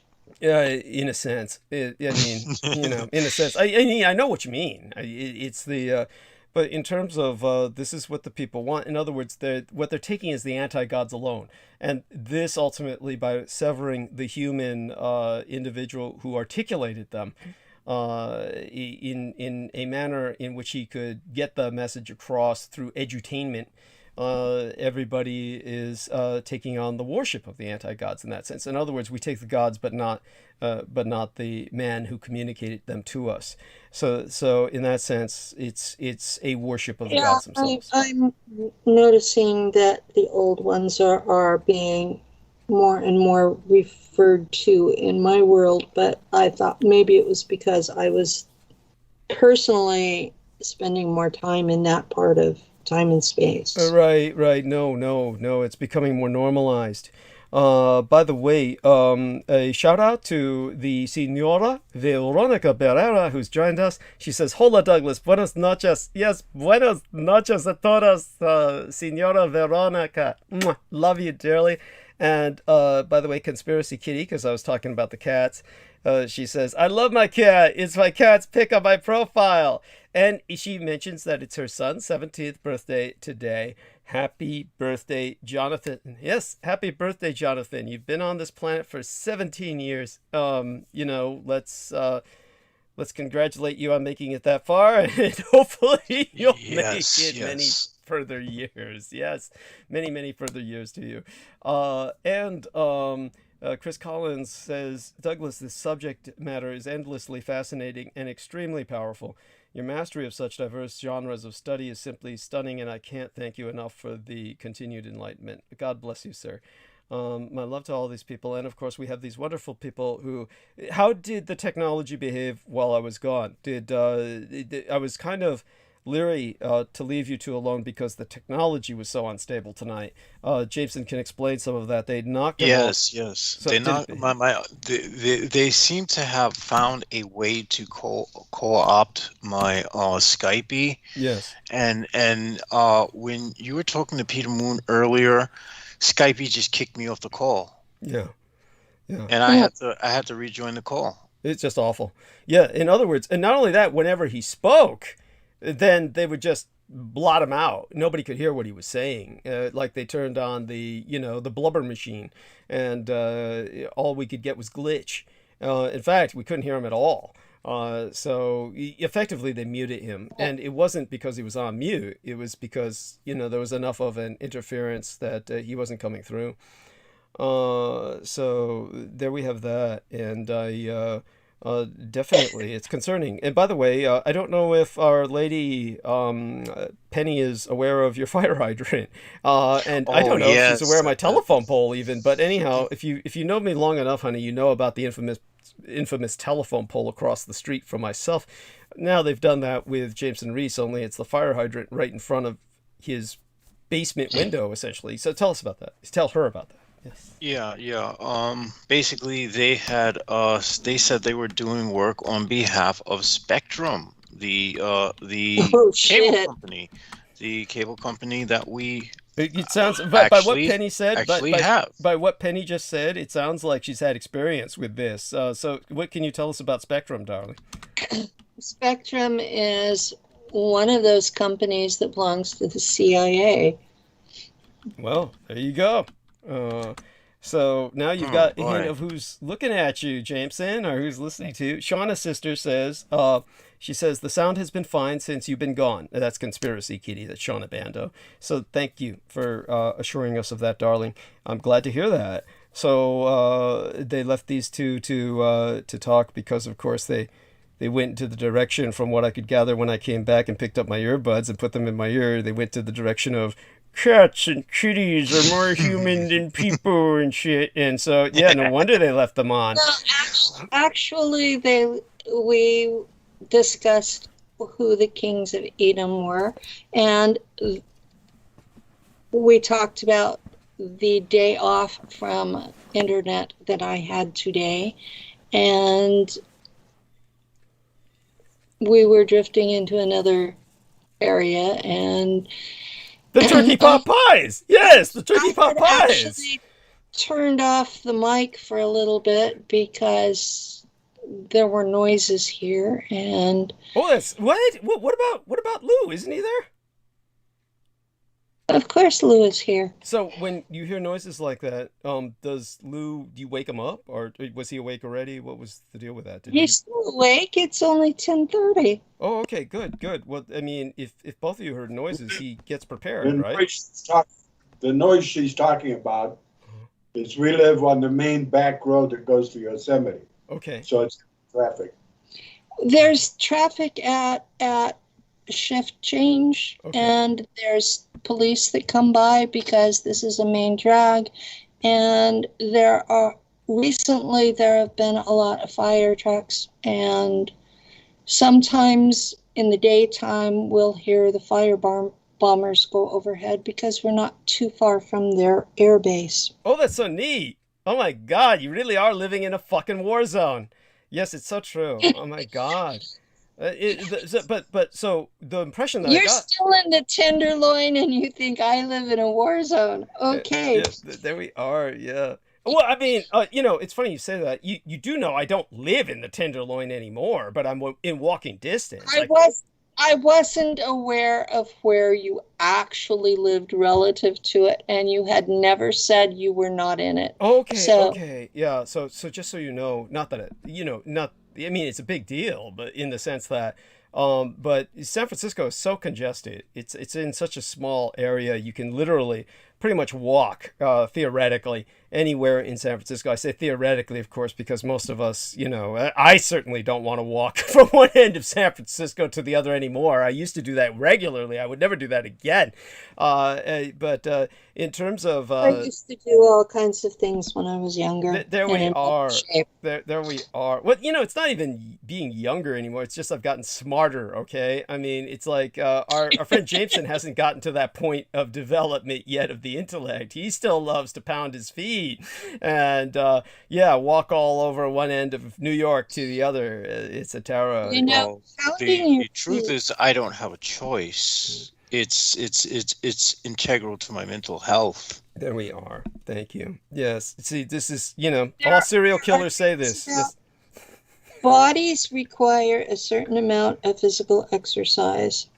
There we are. So anyhow, honey, so in terms of the Tenderloin, no, I grew up there, but I don't live there any longer. Not that I take any offense, but the point is, it is within walking distance in the sense that, if I just kept walking and going down, and I've done this several times to do things, then I will wind up there. So it's you do know I have visited the place, right? Of course, yeah. So you would know what I'm talking about. But I'm on Russian Hill. Which is, okay. Yeah. Russian Hill is not a bad area, or it wasn't when I was visiting. Right. No. You're absolutely right. And it's I'm not at the top of Russian Hill, mind you, but I am up there. That would have surprised me. Yeah. Yeah. That would be a whole different level of income, but it is what it is, and other than that, we can go into that more deeply in the future. Of course, it might be fitting to cover a little of that on Halloween. We'll see what we get to. Our plan for our listeners is that I will be on with Our Lady Penny Bradley just before Halloween, and this will be the 30th. Yeah, thank you. This will be Halloween Eve Day. I will be with her on Halloween Eve Day. And yeah. I will be in costume. Yes, adorable. Yes. So basically, I only get to dress up like this one weekend a year, and I take advantage of it. Oh, that's so adorable.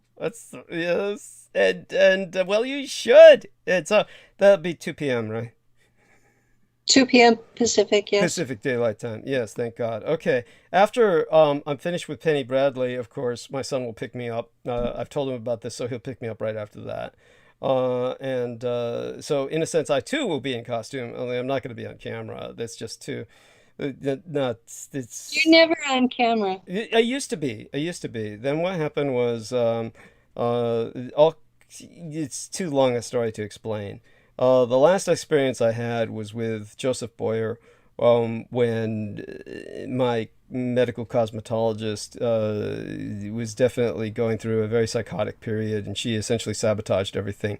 And by the time I got in front of the camera, I was all waxy and shiny.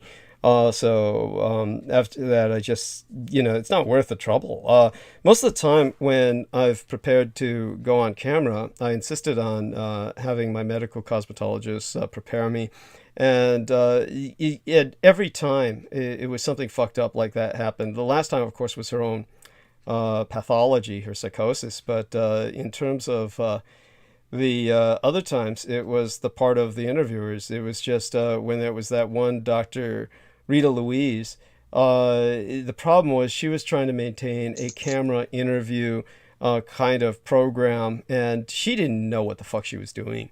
And beyond that, it took her forever to find out where she would fuck up on something, because she was like producing one show a week, maybe, or doing several shows at a time. But then she'd like pile them up and then set them onto YouTube, only one a week, so that they'd pile up, and she'd have like, one set of interviews. It'd stretch out a whole month for her. And she was trying to make a living at that, or supplant her income with it, aside from the book she was writing. And because she kept pushing this bullshit with Contact in the Desert, she wanted to cater to the Contact in the Desert freaks. And she was pushing that shit ahead of my own interview. By the time she got to my interview, it was then she found out she fucked up with the camera.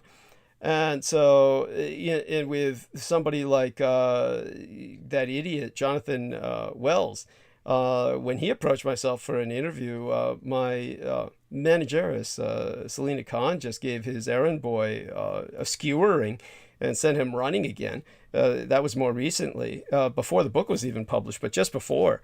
And that was because he heard the book was going to be published, and doubtless was trying to set up an ambush. But whereas before, when I had my medical cosmetologist work on me and everything, and I was pay her for this, and it takes time. And then by the time I sat in front of the camera, he canceled the interview. That's what had happened years ago, which is why I just that's why I have a radio show of my own. Yeah. Is because I had been asked to do a show with someone in Australia, and I showed up 15 minutes early, which, for me, that takes effort. Yes.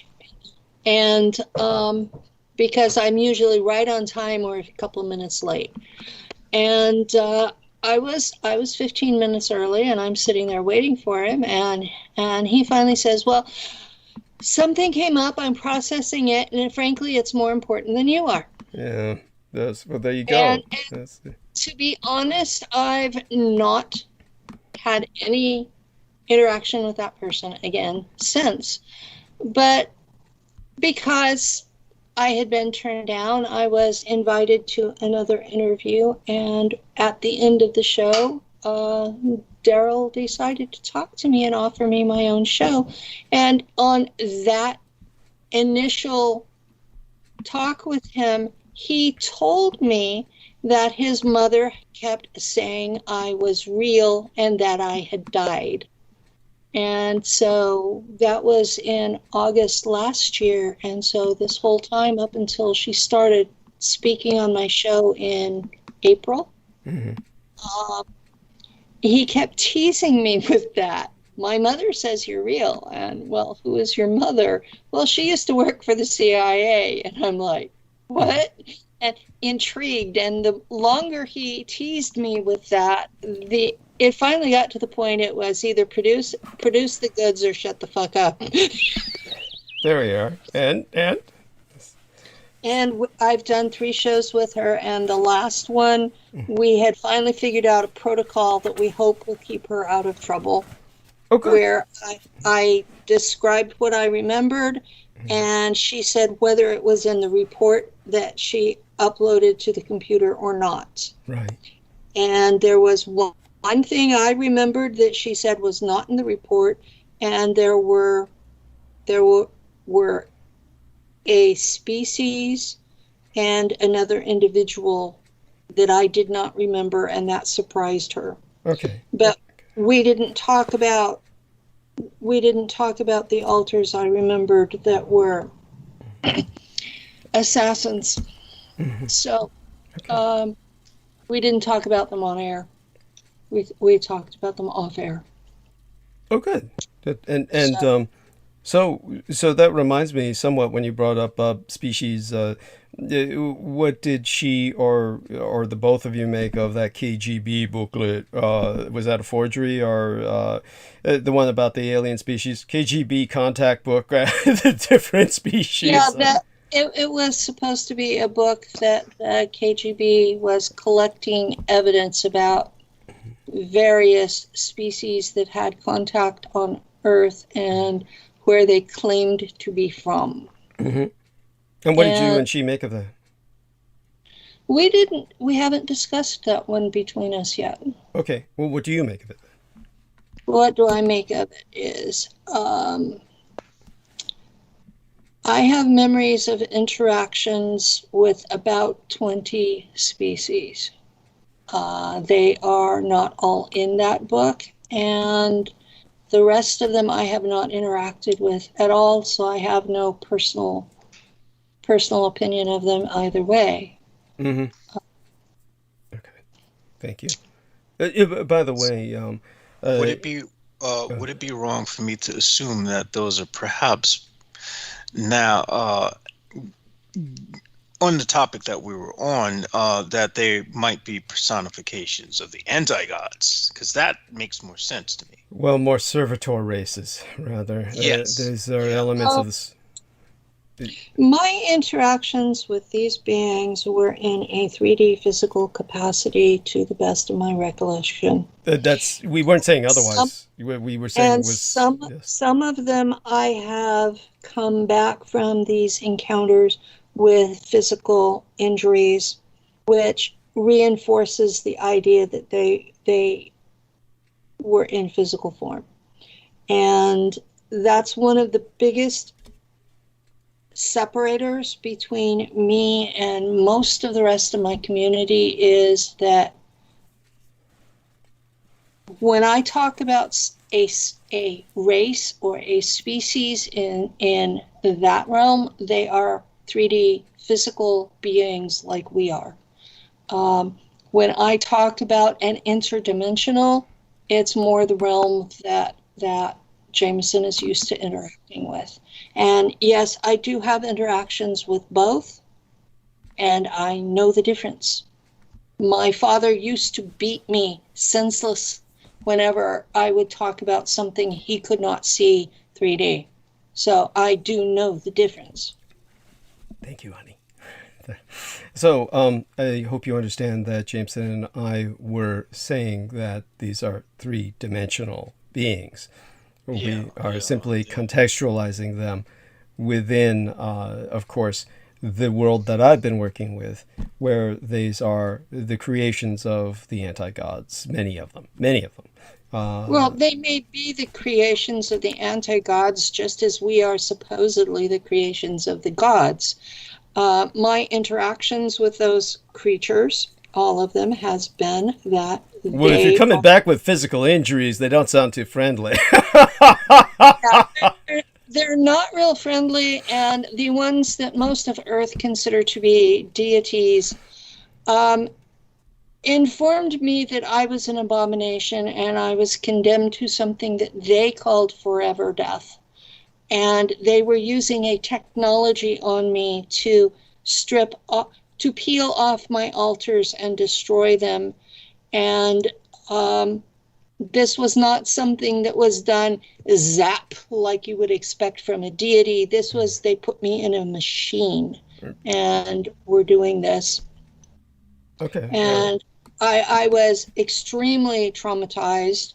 And that was why you'll find my interviews from before that event are much more American propaganda, and my interviews after that event are more depth, because I spent 4 months basically in my own head going through my memories and saying, okay, what was this really about? What, removing the veils, because they do put in screen memories, and going and trying to figure out just what my relationships were to other things and people in my memories. And I found that after the search, I had a more mature view of what had happened to me. And so some of the newer folks in my community who have not done that type of search are coming up with space Nazis and all kinds of bullshit. And they get quite hostile with me because I go, they're Germans, they're people, and some of them are jackasses and some of them are good people. And yes, it's like any other encounter where you have individual beings. Some of them are good, some of them are bad, and some of them shift back and forth between, depending on the circumstances. And it's a much more nuanced view of things. And so there's one person out there who has written a book, and people have scheduled us together in private meetings on Zoom. And I'm quiet and polite while she gives her presentation, but then when it's my turn, she screams the entire time, where I just have to walk away. And I now refuse to be on with her because of her immaturity. Yeah, thank you. I'm not saying she's a fake. Right. I'm saying she has a very immature viewpoint of what happened to her, and she acts like a 2-year-old when anyone disagrees with her. Right. I get it. Thank you. No, I appreciate you sharing all of that. So that being said, just to wrap my brain around it, so you did mention earlier you heard some noises. You said that in such a way it sounded as if that had alarmed you. Was that the case? Oh, no, it wasn't an alarm. It was. I'm trying to be more professional and leave the road noises out. Oh, okay. So that disturbed you, that you heard the noises, in the sense that it was irritating or frustrating that the noises were still. It was frustrating. Road noises and cars and neighbors getting in and out of their cars, and it was just. I'm not in a studio. I'm in my living room. Okay, no, that's fine. Okay, now that I've got the context for that. So what you've confirmed, as Jameson and I were saying, was these servitor races deeming yourself an abomination because you're not in the image of their God, their creator. This was the whole point I was contextualizing. Yeah. I'm not sure why they were. Well, that's why, honey. So you understand what I'm saying, right, Jameson? Yeah. And from my understanding, these servitor races, they have a limited amount of time that they can stay here before they're back to where they belong, which is not here. Okay. So they have windows where that they exploit, where they have to do things in a timely fashion. John Keel spoke a lot about this. And I think, there's a very serious bridge between what you speak about with the anti-gods and the servitor races and what John Keel was looking into, what baffled him about the entire UFO and alien phenomenon, which was the fact that these beings would just dematerialize and disappear, and so that, you know, even though they left physical effects on reality, they just those are disappear. interdimensionals. Yeah, so she's saying that they're IDBs is what the military parlance was, at least used around myself or Aquino's lexicon. It was IDBs was, of course, interdimensional beings. So that's the phrase that I didn't remember it as initials. I remember what the phrase meant was interdimensional beings. That those are the ones. I was given definitions that an extraterrestrial is a being in a physical body, and that it appears through physical means such as a ship or a portal technology, and that it can be killed with guns or laser weapons.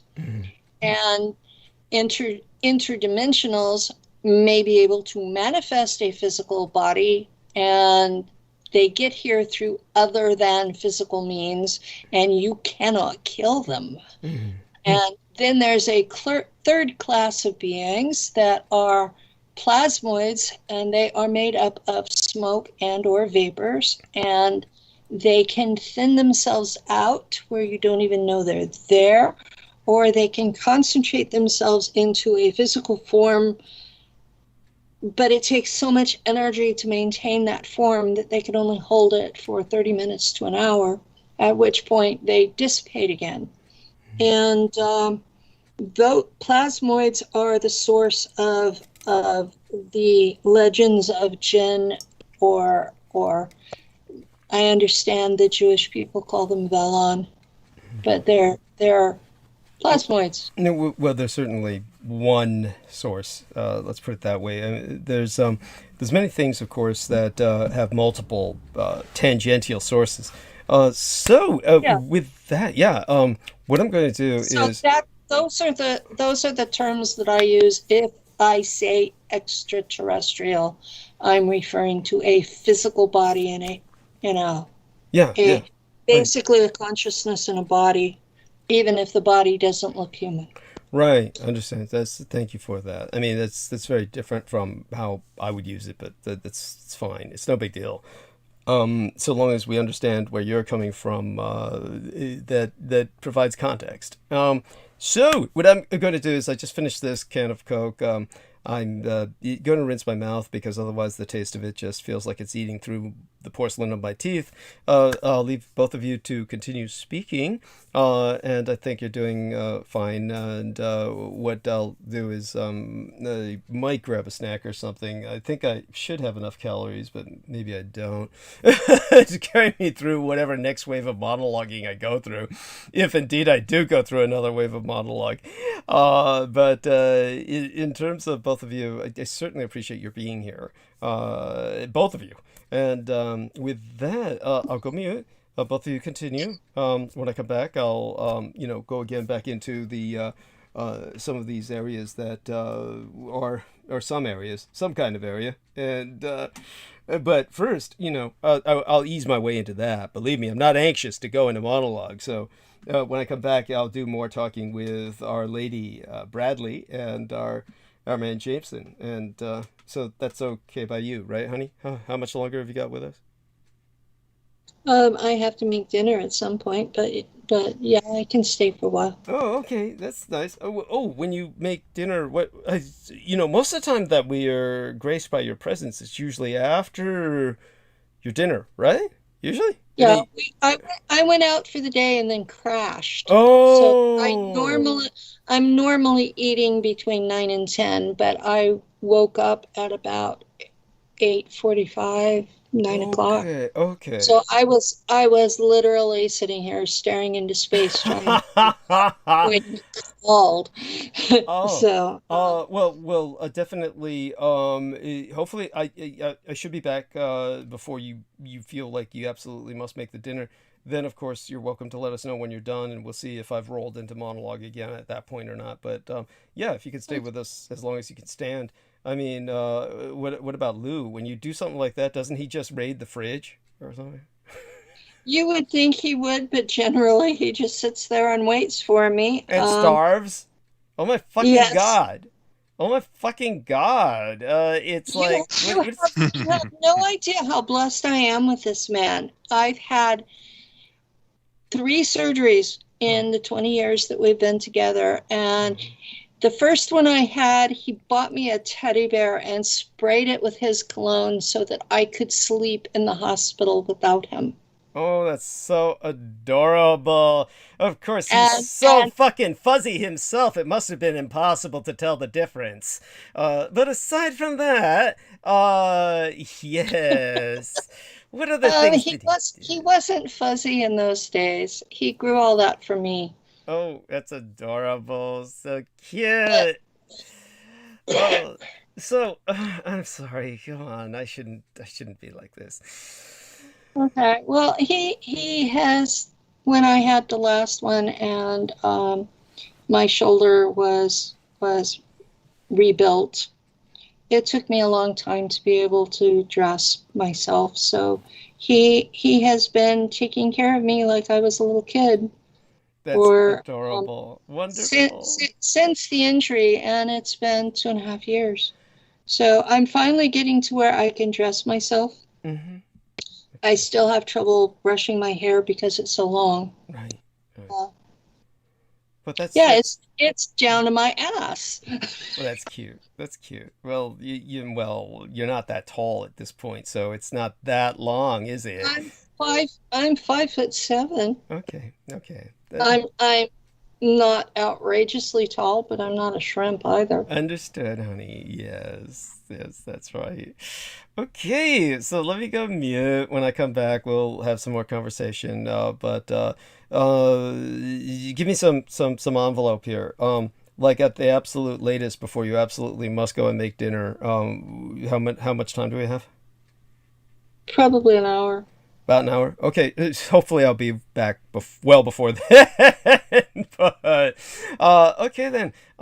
Yes, the two of you go back at it. If we have to, Jameson can hold down the floor by himself. I've heard him do it before. What my concern is the technology was so glitchy earlier. Hopefully it doesn't return to that. Okay. Yeah, apparently. Yeah, it's not my technology, it's his technology, because they've got him pinned down now under an electronic dampener. An electronic dragnet. And it's when you go back through Ed Snowden's material that he leaked, mm-hmm.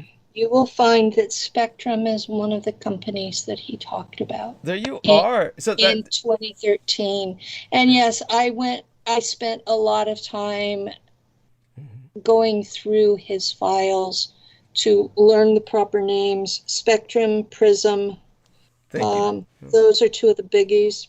And these were documents. They were not him just blabbering. I got it. Yeah, no worries. So Jameson will start by telling you about the fire hydrant, my telephone pole, his fire hydrant. Yeah. They basically, in Douglas's case, Douglas his telephone pole was like, they hollowed it out, and they put some weird devices in it, and when one of the listeners tried to take a picture of it, it shorted her camera out. It literally. I heard about those. Yeah. Well, in my case, what they did was there was one day it was like a month ago. They claimed they were doing construction on behalf of Spectrum Cable. Mm. We used to have Verizon before Spectrum. Of course, Verizon's another company that. Verizon's pretty much as bad, yeah. Yeah, I mean, the thing is, Spectrum seems to be worse because now they're literally jamming my signals from time to time. Sometimes they'll jam my internet so that when I first get on the computer, it shows like no internet connection at all. And I'm like, well, what the hell's going on? And I'll go downstairs, I'll look at the router, and everything will seem like it's functional. No one else will be having a problem with their internet, just my devices. So That's time to go wrap the offending object with a Faraday cage. if I wrap it with a Faraday cage, I won't get any connection. Okay.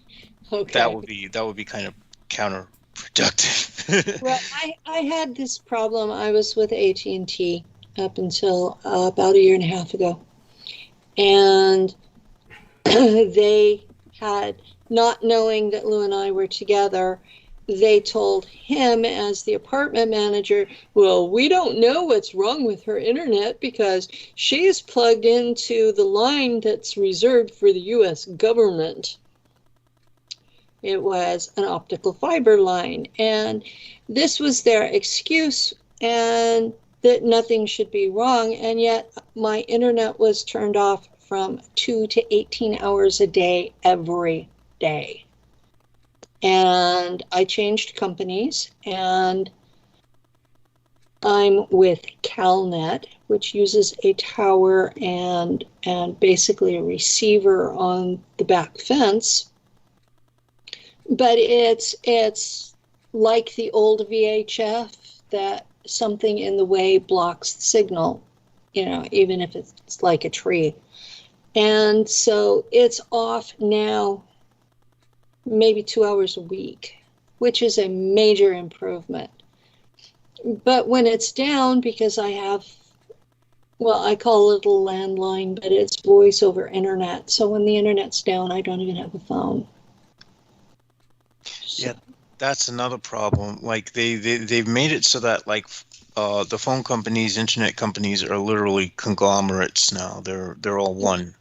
So well, it's like so long. That's why AT&T was split up at one point. So what does one of the baby bells that was called Pacific Bell at the time decided that they were wealthy enough, so they started buying the rest of the chunks. They bought what was left of AT&T and then used the name again, and so they've been buying everything else, and the Justice Department has not enforced the anti-monopoly laws. because America doesn't do anything about monopolies. They did for a while. They did for a little while, and then at some point things just Teddy Roosevelt and I would say Clinton. In that time frame, they would occasionally do something about a monopoly, but since Clinton, they have not. Well, that's because Junior Bush, Junior Bush was literally the fall of the towers was the fall of the fall of the Twin Towers was literally the fall of America. That's when we knew that from that point on, September 11th, 2001, from that point on, it would just be a how do we say it? A monopoly tyranny that just runs everything. The oligarchy is definitely in charge and running the show, and if you don't like it, you get arrested. And if you are calm enough to not get arrested, they generally shut down your internet. They shut down your social media presence, and you find yourself voiceless. Yeah, which is the situation I'm in when I'm not on air. When I'm not doing this, when I'm not doing this, I'm absolutely voiceless. I can do my own stuff, make my own videos. I have only so YouTube doesn't let my stuff get out there, even if it's just music. So you're being shadow banned? Yeah, they don't care what it is. What it is I have to say. They just won't let anything I say get out there. There was a time when I was able to put something out and I was able to get so much more views, but now it's like to the point where no one would even be notified. And if they are notified, it's like, I don't know. It's like I'm being censored. I'm being, something is trying to keep me from saying anything. And because they know it. So far, I have had issues with quality and weird noises and sudden disconnects and those types of things. Once I get it onto YouTube, I don't seem to have a lot of issues, but I have self-censored on certain topics. If a person I interview just absolutely goes off the deep end on one of the topics that gets you in trouble. I mean, YouTube will tolerate cussing, even obnoxious cussing, more than they will certain specific topics. And I've been carefully avoiding uploading the videos that have those topics. Daryl, my producer, has laughed at me, and he says, "So when are you going to get your toes wet with a strike?" And I go, "I'm not, if I can help it."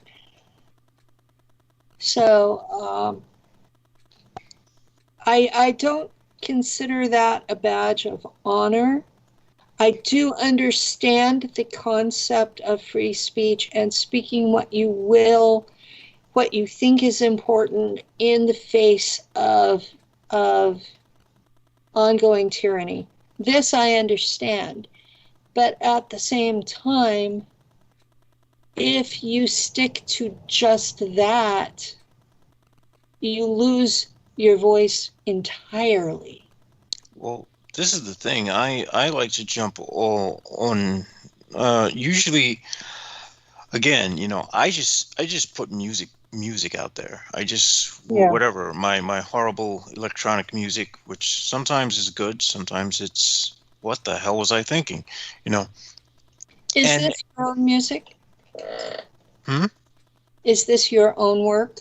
Yeah, it's my own work that I've done using computer software. I didn't know you had a YouTube channel. So I have no idea what you have on there. Yeah, and the thing is, they won't let me change my username, my YouTube channel name. So I have like one of these weird usernames, that user number 10456789, and they say, "Oh, you can't customize your channel until you have at least 100 subscribers." So I'm like, okay, so basically, when I reached that magic number, I changed my channel name. So when it comes down to it, I'm never going to be known out there, and you know, which is fine, because this means I could say whatever the fuck I want. Yeah. And of course, you know, and of course, if I really piss them off, they're just going to say, "Well, we're going to make sure you don't have internet to play Guild Wars 2 tonight." Oh, jeez. Yeah, they do that. The company I went with, their download speeds are wonderful. Their upload speeds are 2 megabytes per second. That's top speed. One of my Saturday shows will take between 2 and 3 hours to upload. So today, because I knew I was going to be out and offline, normally I would make it an instant premiere and then sit with the people and answer questions, but I just made it where it became public rather than an instant premiere. Some folks have to be babysat. Oh, a lot of folks have to be babysat. Honestly, we're at this point where the so-called civilized human beings are not civilized at all. What I keep reminding myself is that average IQ is 100, which means half the population is below that. And not everyone is grounded in 3D reality. And most of my community is not. And so, yeah, it's a bit of a challenge. Every interview I put up, I get the same questions over and over and over, and usually by the same people, until I get to the point I am so pissed at them that I delete them from the channel.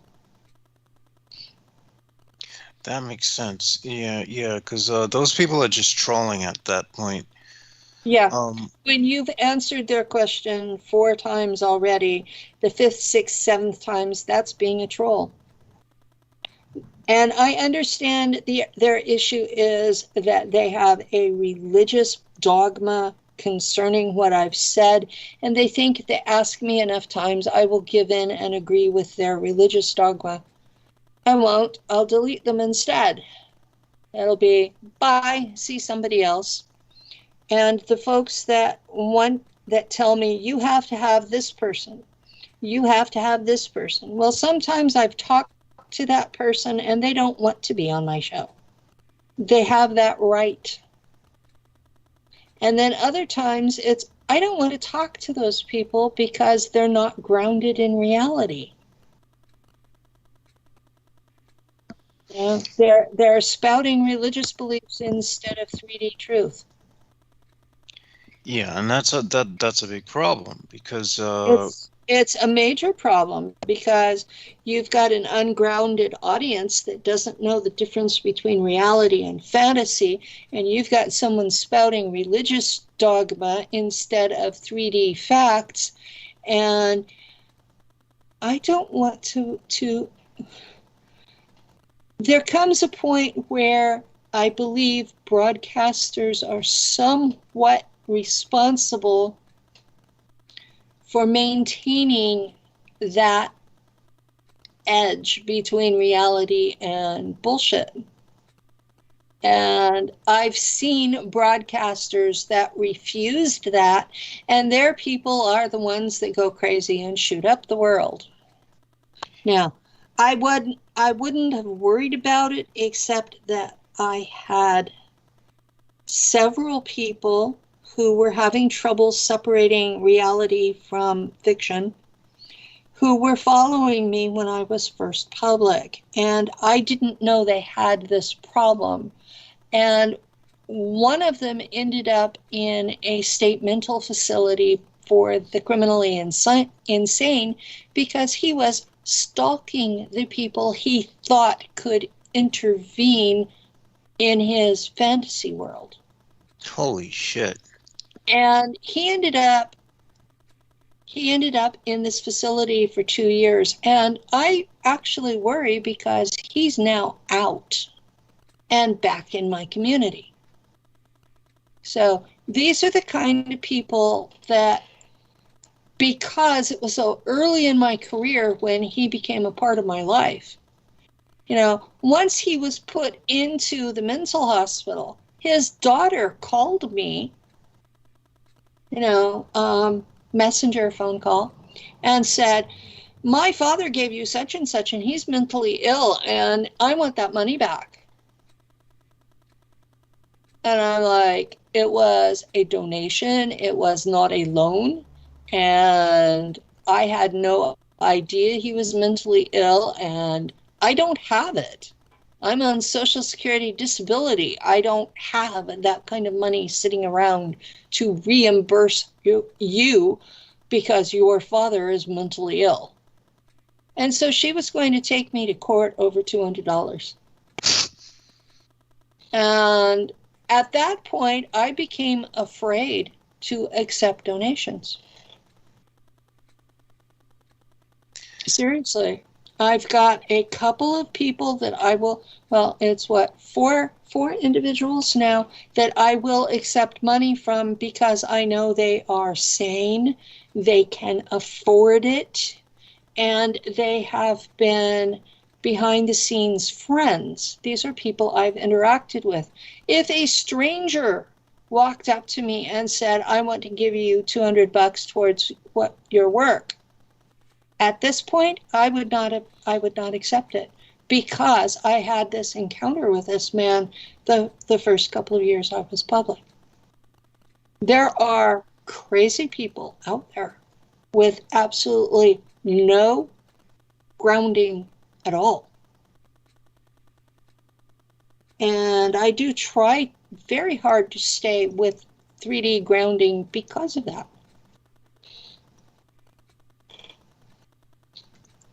Yeah, that's very scary. I feel lucky that this man was not following my words and went and killed somebody. You know, he was stopped before he killed anyone, and for that I'm grateful. Yeah.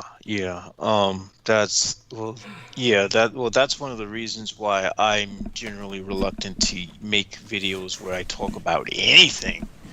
You know, I'd rather just keep music instead of, have to say anything, because at that point, once people see your face and then they start to, things get weird.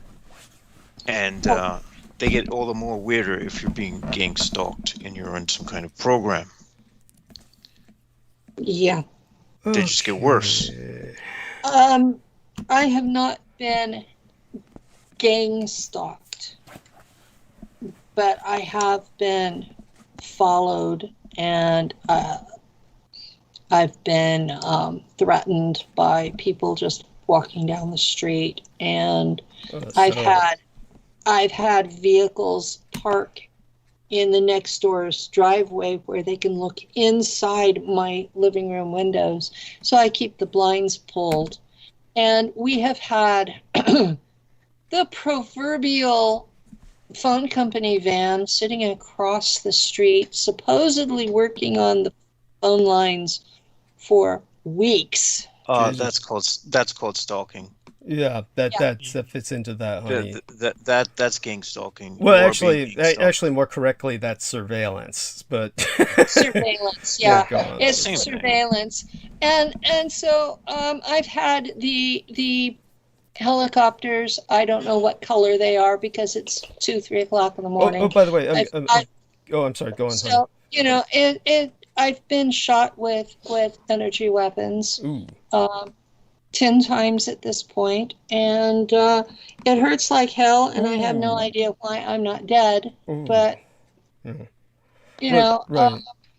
that was why I initially went public. By the way, for those of you who aren't shooting at me. right, so for those of you who aren't familiar with that technology, there is microwave technology that is used to disperse crowds that makes everyone feel like they're burning alive. So this is Yes. yeah.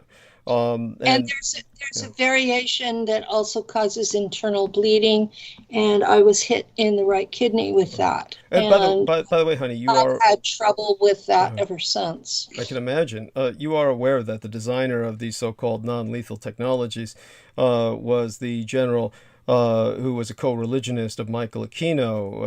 It was Vallely who was responsible for the programs developing these so-called non-lethal technologies, which are really quite lethal.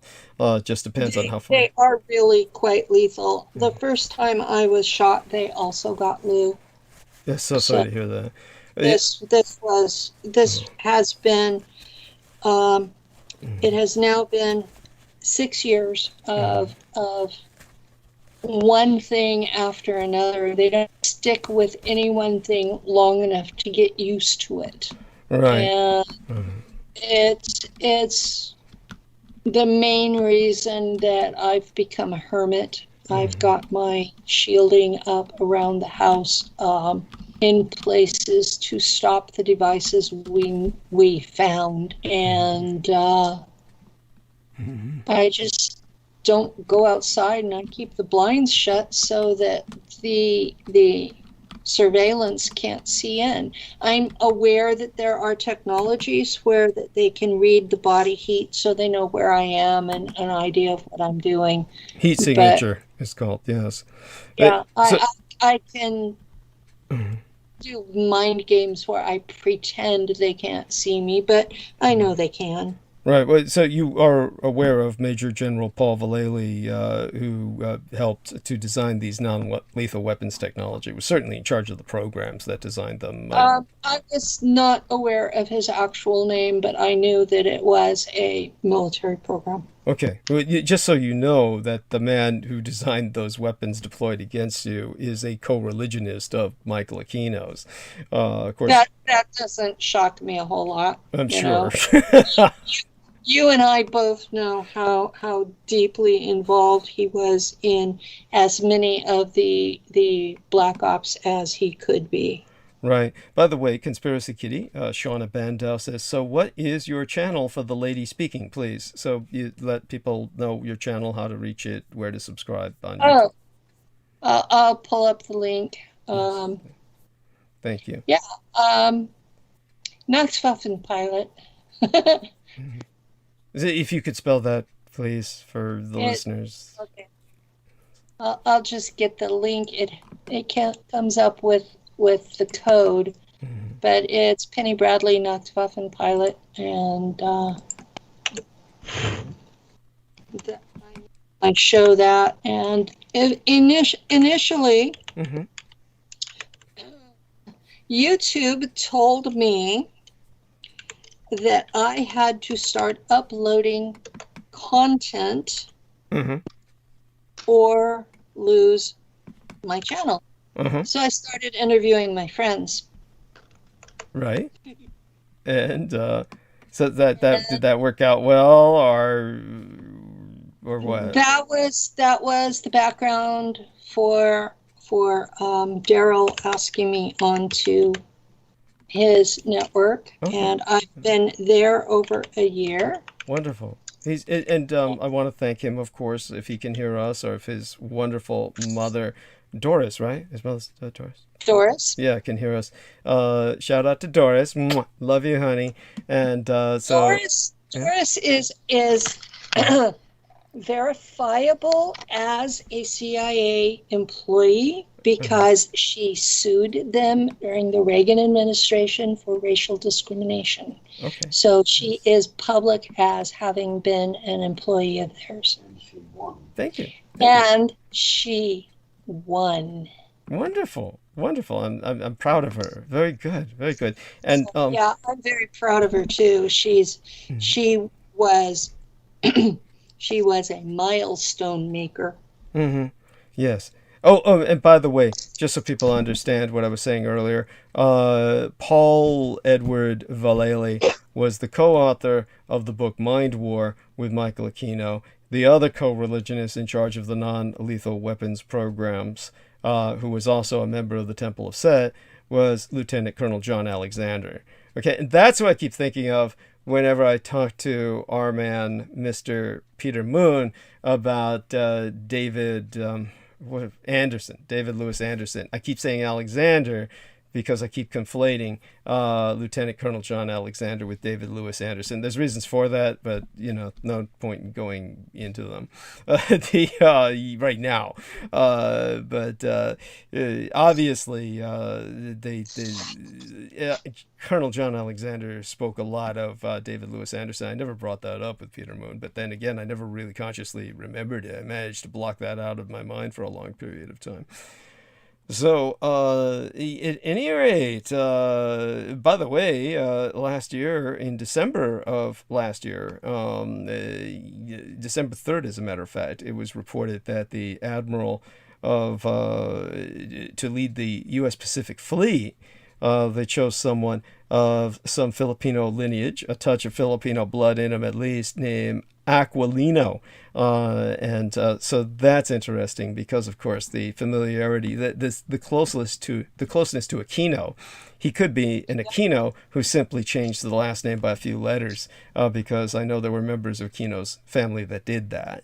So that person may be in charge of the U.S. fleet now as we enter into a possible war with China. So there we have that. And that being said, did you notice the recent tit for tat where the release of the chief financial officer for that company. Oh yes, Huawei. I can't remember Huawei. her She's name, she's the but as chieftainess soon as executrix. Officier. Go on. Yes, I'm sorry. they allowed her to go home, and in exchange, those two Canadian men were released, and that all happened this past week. Yes, a hostage exchange. Yes. Exactly. That's what it was a hostage exchange. And it was just watching this, because I was watching it on Al Jazeera. I wasn't watching it on mainstream. And I'm like, Mainstream didn't cover it. Yeah, mainstream didn't cover it.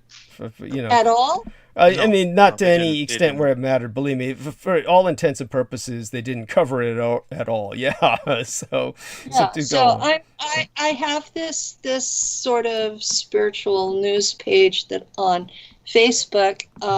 In its original incarnation, it was owned by a person with CIA connections, and we had at one point 603,000 subscribers, and then I was permabanned, and because I was the primary admin on the page, they deleted the page.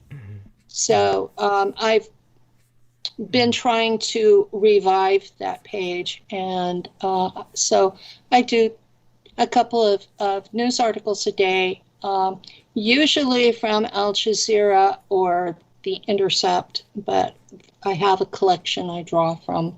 Wonderful. So none of them are mainstream. Right. And so I've been watching how this has played out since the United States and Canada.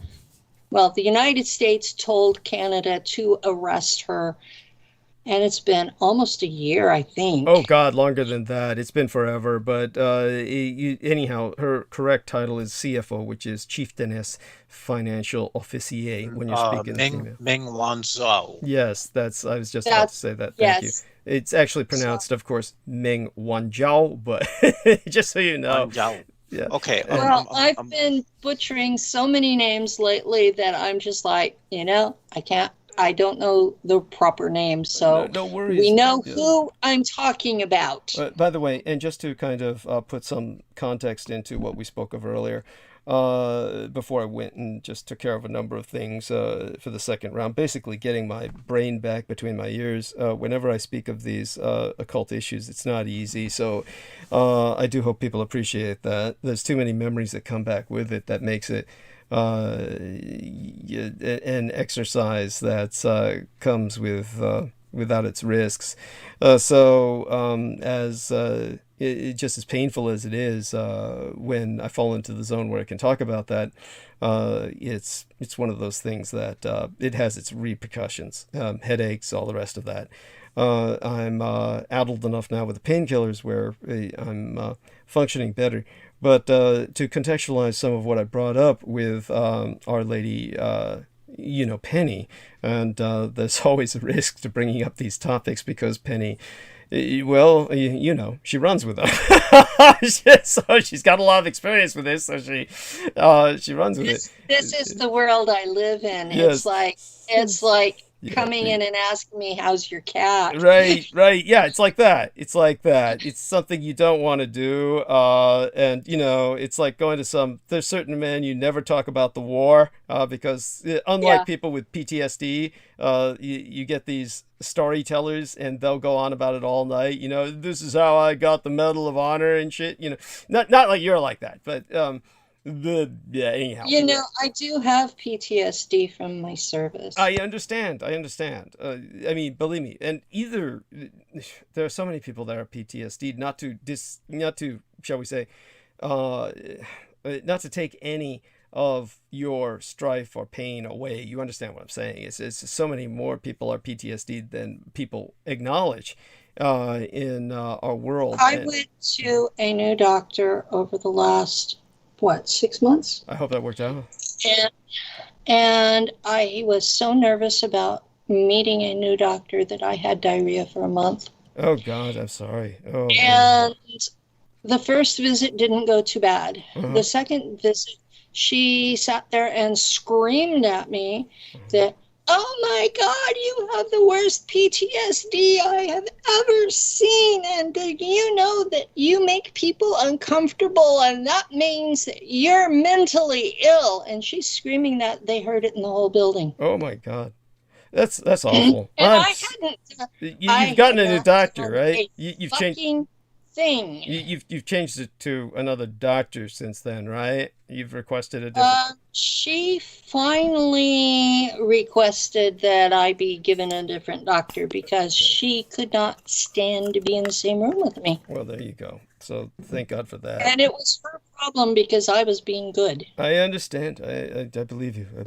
My insurance is not favored by most of the doctors in this county. Oh, so it was, I'm to the point where I'm going to the native clinic. That's the best. Yeah. I'm sorry. I'm not yawning because of you. It's either do what they want or end up where I'm like basically going back to the health department for treatment, which was what I did when I first moved up here. Understood. Well, the Indian idea is the best, honestly, because with that you don't have so many of these problems. It's honestly almost ideal in your situation. And if Lou does he have enough Indian blood with him where he gets to use that? Theoretically, yes, if he would. Oh, okay. All right. He's one of those. He's a shaman, and he does not deal with medical doctors as long as it's something he can treat himself. Oh, forgive me. I'm not yawning because of you. So anyhow, so what I was speaking. Your brain's trying to oxygenate itself. Thank you. So what I was speaking about earlier when I was talking about brought up the KGB manual, this was because at the time Michael Aquino was working with the satanic Russian underground that has come to be represented by Alexander Dugin. They were summoning the servitor races, various elements of the servitor races of the anti-gods. And this was a cover by saying that they were contacting aliens. And therefore the KGB manual was produced. Does that contextualize that for you, Jameson?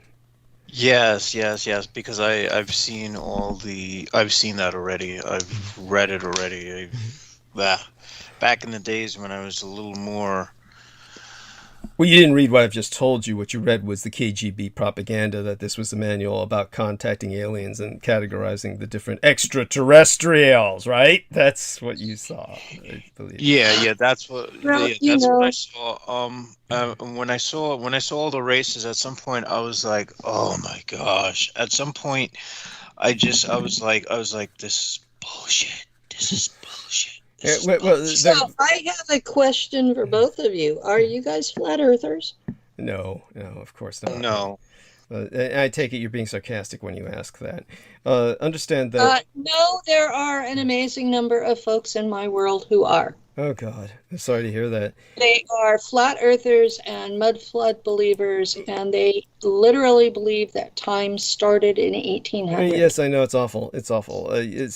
But not that I want to dwell on that. Why did you suddenly go in that direction? I think the Earth is a what do you call it? A trapezohedron. Trapezohedron is the shape they're looking for, but no. Yes. Yeah. So at any rate, honey.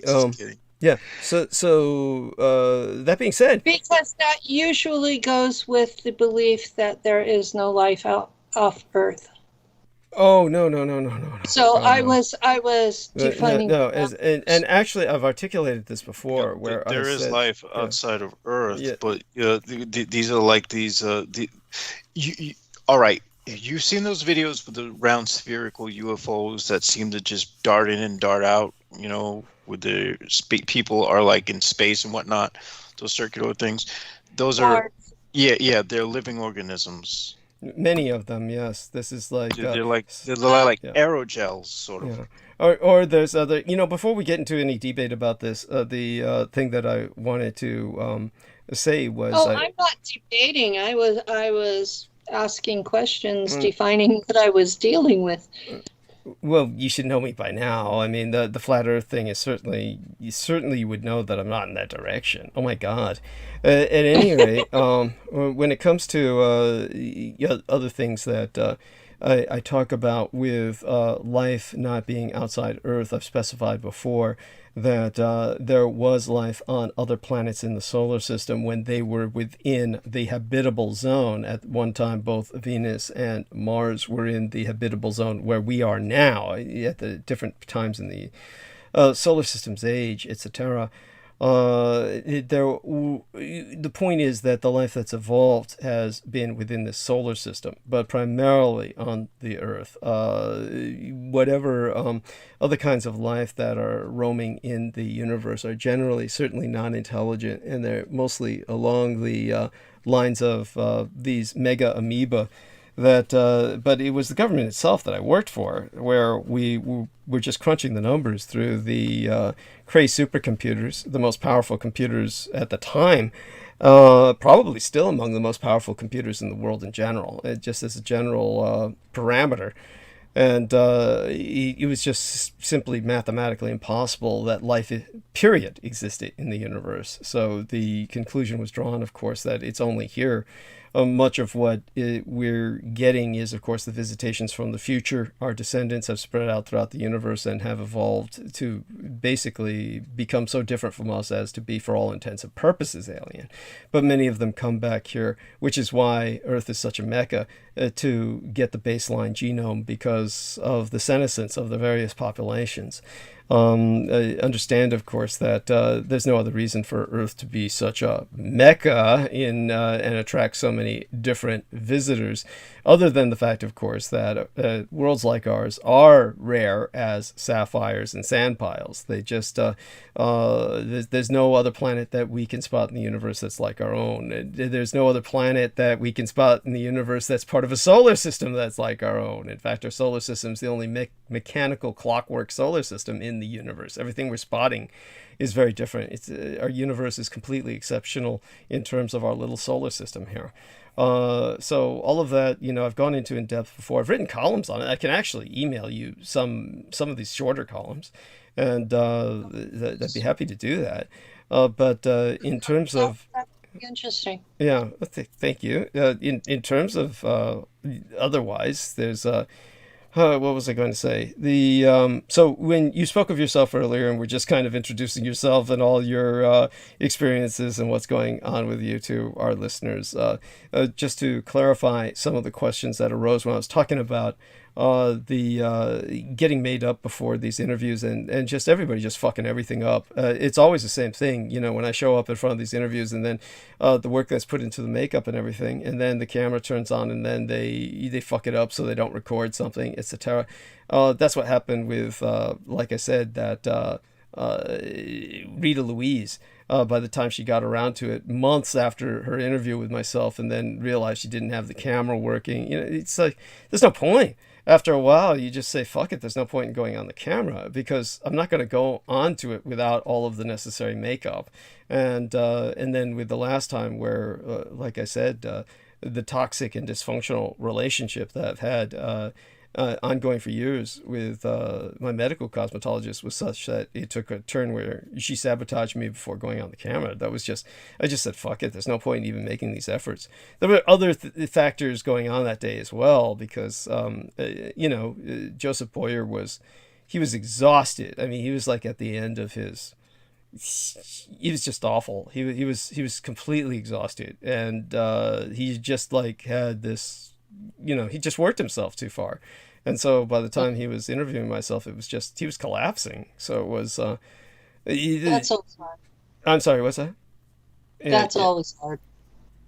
That's always hard. You mean, yeah, to work with. Yeah, yes. difficult. Oh yeah. It's always hard to work with someone who is at the end of their energy level, and you get the sense of you can't interact with them in any normal way because they're simply too drained to deal with it. Yeah, it was just at that point I just said there's no point in this. Actually, there was maybe one more time after that.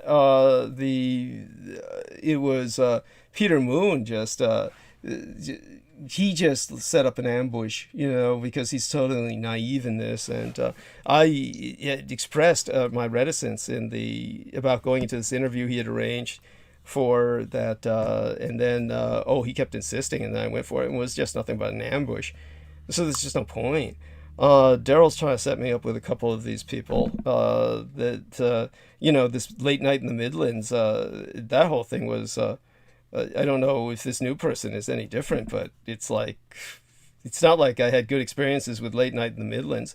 There was Run for a while. Who was that guy with late night in the Midlands? Do you remember the guy who was there for years? He was. I remember the name of the show. I don't remember the name of the host. Oh, the host for years was just this piece of shit. He was just. He interviewed me a few times, but he had this handler who was the producer. He kept saying, "Oh, I want you back. I want you back," and it didn't matter. The producer just wouldn't allow it to be scheduled. So it's like it's a joke. That sucks. Yeah. So who knows? I mean, now that Daryl's trying to set this up, it seems to be a different guy, but fuck, who cares? It's not like I really care. So, Daryl has arranged some interviews for me. Mm-hmm. I'm sure they worked out well enough, right? Some of them have worked out well enough, and others, just before we go on air, they inform me, and this is a direct quote from one of them: "You do understand, I believe you're delusional." I mean, and then Daryl runs my music, and I'm like, and that's why some of the recordings come out with this. Okay, there you are. That's the atmosphere. I get told I'm delusional on a regular basis, but they're usually polite enough to tell me after the interview instead of before it. At any rate, so my point was to just express some aspects of my own experience with this, and I understand yours, and obviously we've gone over this before, and that's just terrible, the way people treat you. But in terms of Daryl, his efforts, he means well, so hopefully it works out. I'll try and check into a few of these. He's gotten me some interviews that have gotten notoriety, listeners, and if the point is to get an audience for my message, then he's accomplishing that. Well, there we have it. So we'll see what happens, and other than that, I'll check into some of these people. But in terms of one of the things that obviously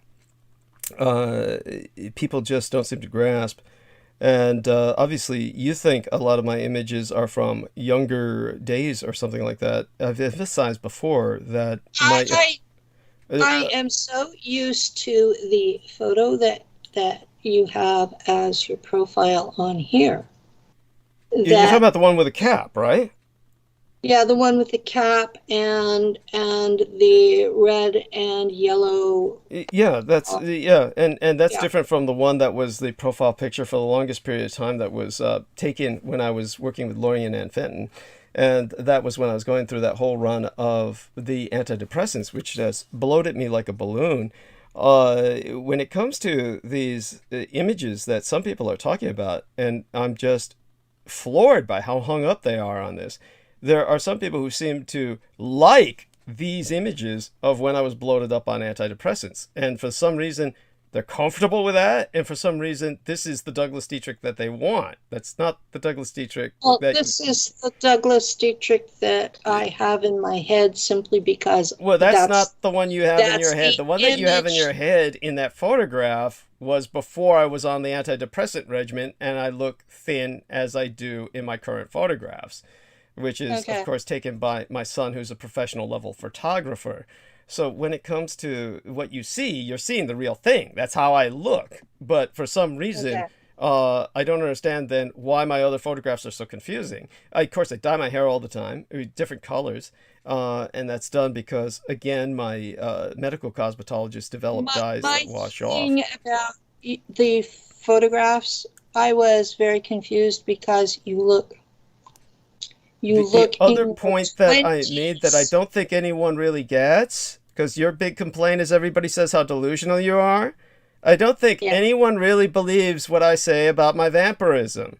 And so for the longest period of time... I believe you. Well, this is my point. It's my family. Honey, let me finish my sentences. Okay, we have a real problem with this. Okay, I let you talk.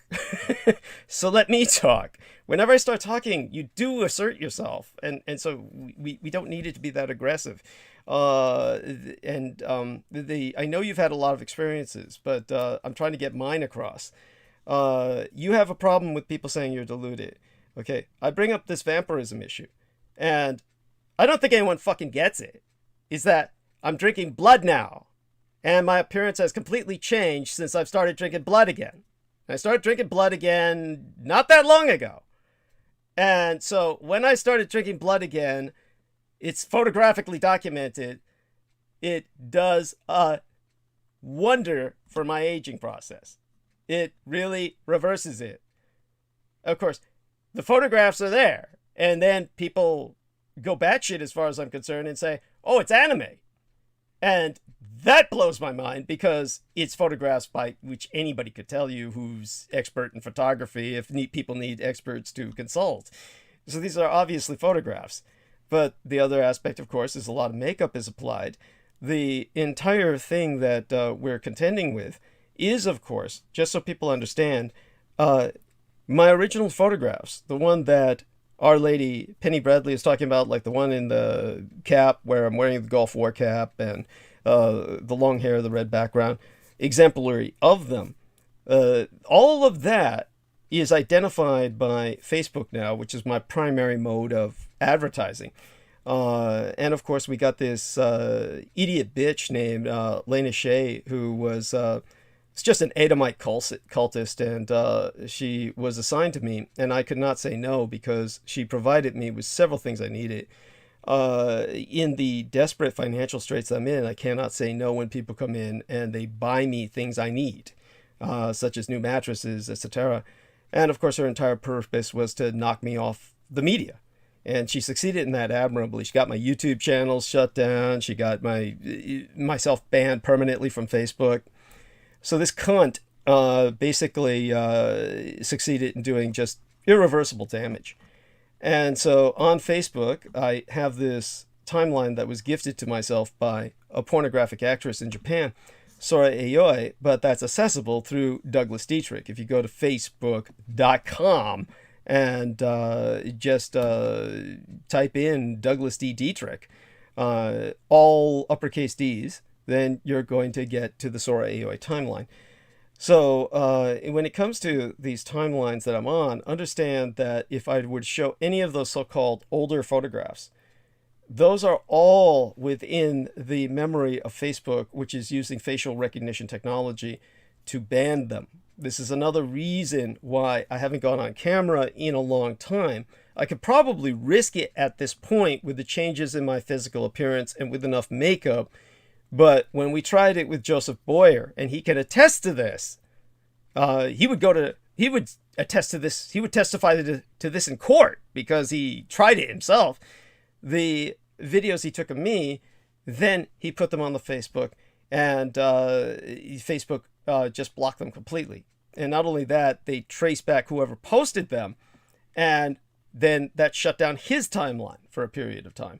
So it's like, because of that, you've got all these people saying they don't recognize me because I've got to put up the images of myself that are not recognizable to the so-called artificial intelligence, which is just an aggregator, and these collators, these image matches, using the facial recognition technology to match with what looks like the older me. But to put this into context for people, because nobody seems to fucking get it, and that just blows my mind. People change appearances is radically based on all kinds of different factors. My favorite actor, one of my favorites, Jeremy Britt, for years played Sherlock Holmes, and he was the Sherlock Holmes that I grew up with. Of course we started with Basil Rathbone, but that's way too old. But Jeremy Britt was the one that I came to maturity with, and my parents, of course, grew to love him and identify him as the Sherlock Holmes. And that poor bastard underwent clinical depression, and it was the antidepressants that actually killed him. When he got on antidepressants, they bloated him up.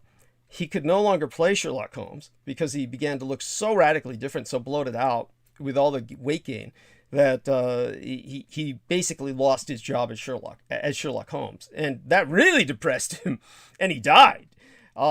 So he may have even killed himself, though. If he did, they covered that up completely, because they don't want people to know that people on antidepressants often kill themselves.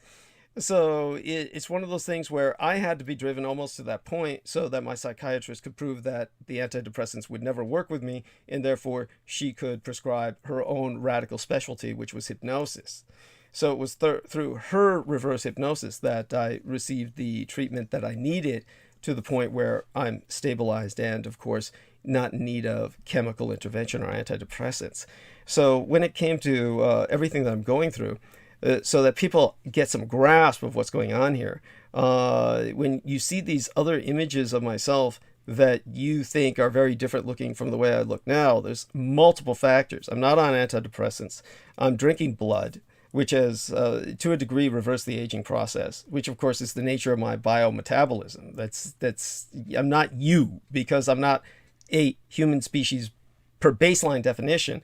My response to finally going back to a more wholesome diet for myself, or at least adding some hematophagic elements to my diet, has improved my quality of life immensely. So hopefully all of this begins to let people grasp a little bit of what's going on.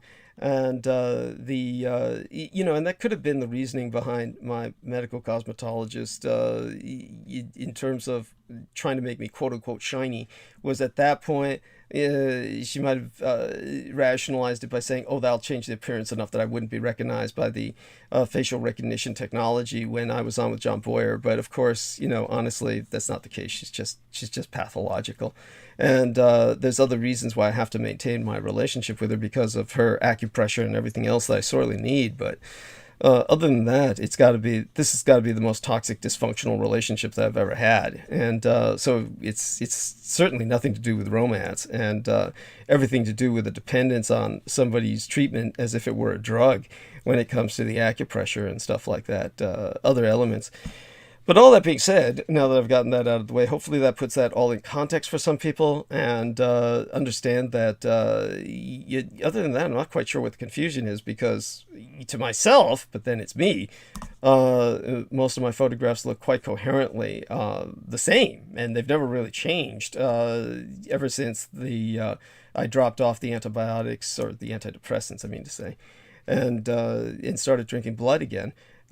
Simply, as far as I'm concerned, just been much more comfortable with the ability to just have them published without Facebook taking them down the way it did with what it identified as quote unquote this image that they were supposed to suppress. And at least we're able to get past that. And so that's important. And it'll be interesting to see if I get anything on video camera again, whether that makes it through the filter. But oh my God! I'm sorry. Your dinner. You might have to make that soon, or so. Yeah. By the way, honey, let everybody know, of course, where they can find you. Let them know. Do you have any interviews coming up that you want people to hear in particular? Like somebody interviewing you? I don't have anybody scheduled for this coming Saturday, so my plan is to discuss memories of an altar I recently reintegrated. Oh, great. And it's a bit off the wall, and it is what it is. You can give people a hint about it, perhaps? In my memory of this altar, it involved a lot of time travel on behalf of the Germans, and it turns out that some of the mythos were actually based on time traveling future folks.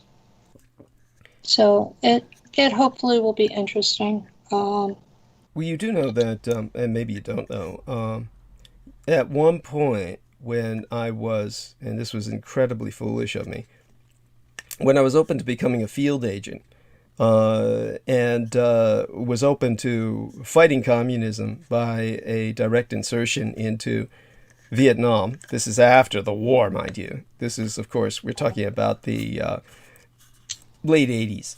And at that point, my psychiatrist, the lady who became my psychiatrist, her name is Dr. Tao Tran, and she practices in San Francisco. And of course, she's just flown where they need her, particularly within the state of California. But as a young lady, she was terribly burned alive by napalm.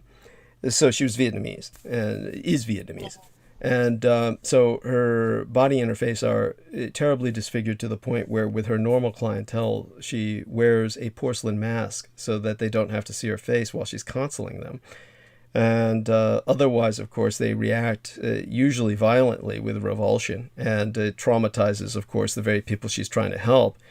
So she usually wears a different type of Asian porcelain mask, depending on her mood, with each of her treatments. But Dr. Tao Tran was the original doctor who, at the time that I was willing to penetrate Vietnam as a field agent, she's the individual who inserted an alter or constructed an alter in myself, the personality that would be the individual who went into Vietnam, complete with a whole dossier on the cover story.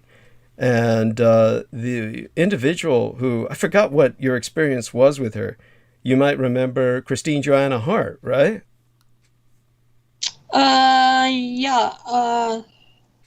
She is still on my friends list, and okay. she had me on her show, and she sat back while her co-host screamed at me that I was a Nazi. That was your experience with her. I was trying to remember. I knew it was something bad. Yeah. I have no idea how Christine herself actually feels about me. Well, I don't understand why you still. Why would you have her on your friends list if she allowed her co-host to do that to you? Because I generally don't block people unless they're nasty to me on Facebook. Yeah, but I mean, to have that. I need to go through and eliminate a lot some of people. Yeah, she should actually be. a No, lot by the way, I don't have anything against her personally. To tell you the truth, it's but she was definitely openly. She was openly someone who was victimized by Aquino. She was. I don't know if you knew that, but that's her earliest memory.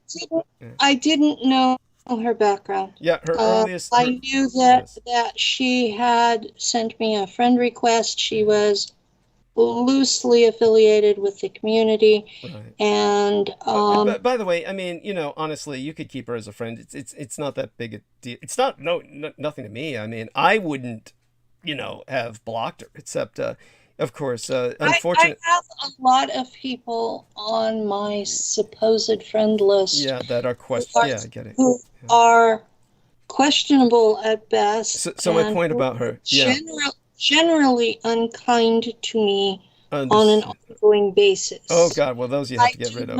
I do not consider these people to be friends. I consider this to be a business account. Understood. And in her case, the only reason that I had to block her was because, of course, she was actively working for Aquino. Of course, he's dead now, but I'm not going to reestablish the relationship for obvious reasons. But in her case, her earliest memory in life is sex with Aquino. She's been open about that. That's what she expressed with myself on record. And so she definitely was maintaining contact with him, and she was never out from under his spell. Now that he's dead, God knows what her direction in life is. But she was very much manipulated by him.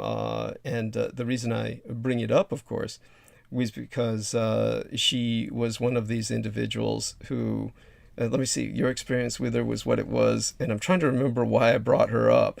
But it was something along the lines of what I was speaking of earlier. But yes, when it came to the altar that was inserted, integrated with myself. Of course, it's not integrated. Later on, it was, I approached the psychiatrist who had downloaded the alternative personality, and she walled it off with her hypnosis. The very same hypnosis which had instilled it, she walled it off. But this is really my single altar that I have. And as for the moment, for the foreseeable future, it's contained. But in her case, with Christine Joanna Hart, she was somehow, well, not somehow, by Aquino, by all evidence, he tossed to her the dossier file of this altar. So with Christine Joanna Hart, and she's put this out in print, she's written this in statements, she's convinced I'm at least 10 years older than I am. She's convinced that I served in Vietnam during the conflict with Michael Aquino. So what she saw was the dossier for the altar that was created as a backstory for my penetration of communist Vietnam, which of course is united now. The whole country is united under communism. So she saw that, and she was convinced that that was me. Well, it was me, but it's not me. And so, but that's, so Aquino gave her that, and that's how she took it as the functional Douglas Dietrich. So just an example out there. So for the people who are listening, there are all kinds of different Douglas Dietrichs out there that people are getting impressions of. And some of them are fragments of myself or altered dossiers of myself. So in that sense, I'm just bringing up this kind of experience to parallel or relate to what Our Lady Penny Bradley goes through. So with that, honey, I should let you. Well, my last statement about the altars that I will do before I go make dinner. Sure. Take your time. I've had several regression hypnosis, and the first one came out stating that I had the 13 cubed, that per Stuart Swerdlow's description, and that I was dealing with 2,197 altars from the Black Ops and an additional 2 from my father's abuse after I got back. And I have been reintegrating them to have the memories, because I, Penny, do not have continuous memory. And on some of my radio shows, Daryl has sat there and counted how many times I shifted altar during a show, and I have to actually watch the video to know what I said in some of these. And I am getting better, but the process of reintegration, where I have that part of my soul energy back, also brings their memories, whether real or implanted. I'll leave that up to the people who sit in judgment of me. But to me, by the way, when the altars, quite real, and I have reintegrated 32 of these, so I still have a very long way to go. Well, when probably when you were younger, it was much more pronounced, but when altars are really taking a hold of someone, the physical appearance does change. So yes, so it's possible to sit and watch me change without even hearing what I'm talking about. And I think the most frightening aspect to me was I had an altar that was apparently a 9-year-old girl and terrified of everything. Of course. And she would come out on my show and talk for 10 to 15 minutes and then disappear. Yeah, that's I'm not surprised. I mean, that reminds me a lot of what happened with Max Spears. By the way, the Lori Ann Fenton, who you might meet at Contact in the Desert, she's come to dominate that wretched crowd, from what I've heard from some people. Of course, they may be, how would I say it? That might be simply their impression. But with Lori Ann Fenton, if you... I found a lot of people in the community will pick someone to champion or disrespect, and they blow their actual value completely out of proportion. Well, with Lorien Ann Fenton, of course, she was what she was, and still is what she is. I don't know what she's like now that Aquino's dead, but of course, I recognized her as working for Aquino, and she ultimately said as much pretty quickly. Again, I had no choice but to accept whatever help was given me for free because I had no ability to pay anybody. When people were coming and offering their services, I just had to take what I could. Like I said, with that Lena Shea buying me all these things that I needed, I couldn't say no to that. And at the same time, ultimately, I really couldn't stop her when I'm always looking for chick takeovers because I'm not a responsible adult. And so she just basically took over, and I allowed it, even though the potential was there for her to do what she did, and ultimately she did it, and she did it, in such a way that she just wiped me off of the media map.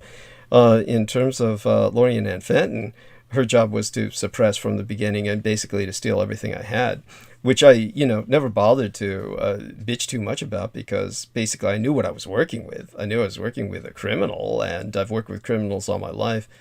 So it's the risk I took, and, I lost about $20,000 to her. But it's just the way it works. But she did indeed, from what I heard from some people, take over that whole community, basically, that she has this tremendous influence on them. And so she's up there with Contact in the Desert and all the rest of them doing what she does. But in terms of whether you run into her or not, do beware of her when you do. In terms of Max Spears, do you remember him? Yeah, I knew him. Yeah. So what would happen would be that when he would... I didn't know him real world. I knew him online. Okay. Yeah. So what happened would be that when he went into his young altar, that same lost 9-year-old that you manifest, except his was a boy, of course. That was when... not necessarily. I have alters who believe I understood. Yeah, I get it. I get it. In his case, it was a boy, and it was basically that was when she would really flip the control panels on him. In other words, use the basic trigger words, the phrases that would have him interpret her as basically this lovely young lady or his girlfriend, Sarah Rachel Adams, or someone else, and she would exploit him for sex when he was in that altar. In other words, this was a form of child predation in which she was having sex with a functional 9-year-old in the body of Max Spears whenever he flipped into those young altars. And she could actually trigger that and then have sex with them, because that's, of course, how she took advantage of it. And by the way, I don't know if you know this, she's this fat tub of lard who is, it's not even, it's beyond simply overweight. She's positively corpulent to the point where she cannot walk. I mean, it's that fat. I mean, I'm not saying this out of sarcasm, like, oh yeah, just like a joke, like some kind of one-liner where, she's so fat that when she sits around the house, she sits around the house. It's not like that. I mean, she truly is so overweight, she cannot walk. So she waddles just a few feet at a time, and that's all she can do. And she'll go waddle from the car to the, to wherever, etc. I mean, there's all kinds of things that could go on about her physical condition, because I worked with her for 2 years or something, well over a year. But it's just beyond human tolerance. So here's this fat woman who's taking advantage of Max Spears, who's considered this smoking hot sex bomb. And just, as a child. He was physically attractive, and he could present himself well, and yet he was very childlike in very many ways. Oh, well, I'm talking about when he... I didn't think of him in those terms at all. Yeah. He was simply another experiencer to me. Understood. But when he flipped into his childlike state, that's when she would take advantage of him. The worst story was probably And she bragged about this to myself, shared it with me. Of course, I've worked with criminals all my life. I hear this kind of shit from people. And when you're in military environments like I grew up in, you hear about child molestation all the time, and people just casually talking about it. They're stationed in Thailand, they're stationed in the Philippines, they're fucking kids, and there's no legal repercussions. So you'll hear men saying shit like, yeah, she was so tight, it was like fucking an ant. It was this kind of attitude that Laura Lee Solomon was coming on with. Of course, being this incredibly inhuman beast woman physically, she came across as basically a man in terms of her relating these kinds of conquests. So the way she would brag about her sex with Max Spears was along those lines that I would hear in the service, of men bragging about the sex they had with young girls who were underage. And in her case, she was talking about Max Spears the one time that it was right after the first Super Soldier Summit. And when you say he knew how to present himself, I mean, honey, I understand you're being generous and gracious. I mean, poor Max, he never knew how to present himself. This guy attracted women all the time because he did. Yeah. I did not see him in person. I watched videos. Yeah, understood. Yeah, he may have appeared well on them. God, when he was there, that guy, he was like, I need adult supervision, but that guy needed a babysitter. That guy, poor fucker, he was like, when he showed up at that first Super Soldier Summit, he was covered in his own vomit. It's a terror. I'm not saying this to make him sound bad. It's just what it was.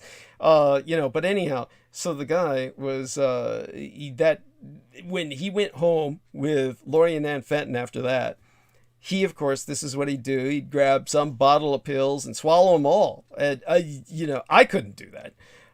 And he'd take a whole bottle of painkillers and just, down it, drink it down, and, get high enough to be out of his pain, right? And so he lit up a cigarette, and he fell asleep with the cigarette.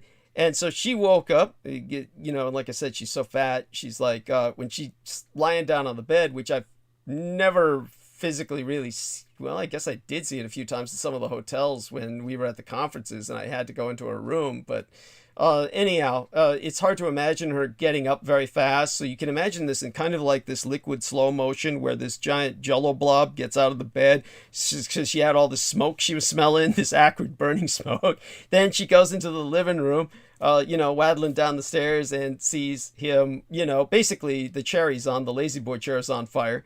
And so she grabs all of this nearby material and, smashes all the fire out, so she's beating out all the flames. He's sleeping through it all. And so she wakes him up by pummeling him and shaking him, like a British nanny does the kid that she's about to kill in the crib and shit. And then she takes him in the car down to the local hospital where they were terribly understaffed. And they said, you've got to stay by him and hold his hand and keep him awake. Whenever he falls asleep, you've got to do whatever you can, slap him if you have to, because if he falls asleep, he's not going to wake up. And so she, was doing all that, slapping him and pummeling him in the bed. And then finally told the doctor, I can't do this. I'm going to fall asleep myself.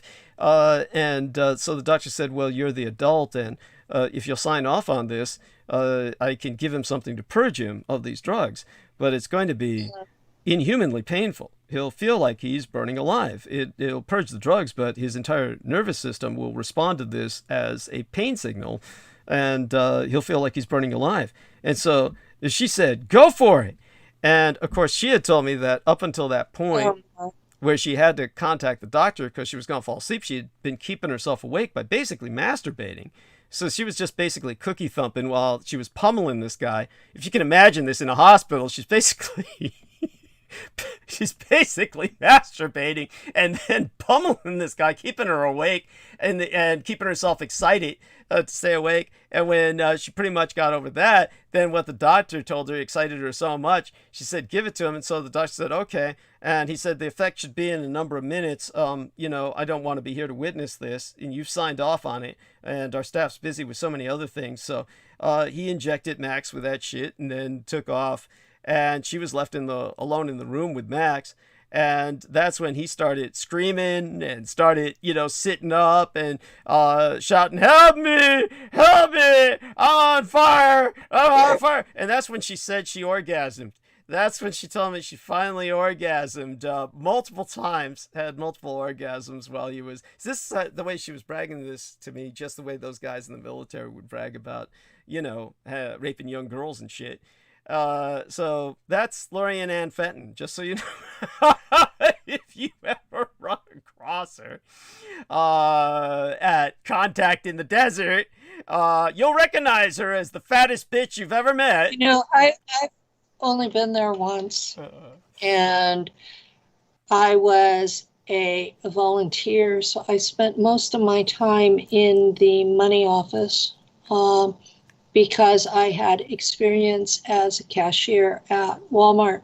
They put me in the ticket office handling cash, and they had Lou because he has a security card. It's a job verification thing. Mm-hmm. And they had him being the security for an entire building after 6 p.m. And so we really didn't get to meet anyone new. We spent time with people we already knew from Facebook, and about half of them didn't recognize who I was even when I told them my name. So I had a very, very, very reality check situation going there. Honey, that can happen, but you're fine. I mean, look at me. I mean, I dye my hair a lot. In case you didn't know, my baseline hair is completely bleach white. It's actually the natural hair color is the hair color we see in the image embedded in live stream tonight. That's my baseline hair color. As for Lou, oh God, you brought him up. Somebody sent me an email saying, oh, that teddy bear story is the most touching story I've ever heard. I'm in tears. I mean, oh, come on. Look at it. You see, what really happened is Lou and our lady Penny Bradley, they're the basis for that movie called Ted. And basically what happened was she just made the big, big wish. And then the raggedy old teddy bear came to life. And that's what we have in Lou. I mean, just basically after that, she couldn't deanimate him again. So we're stuck with what we've got, the Travelocity Garden Gnome, except with all the fuzz. And it's like the Ted movie.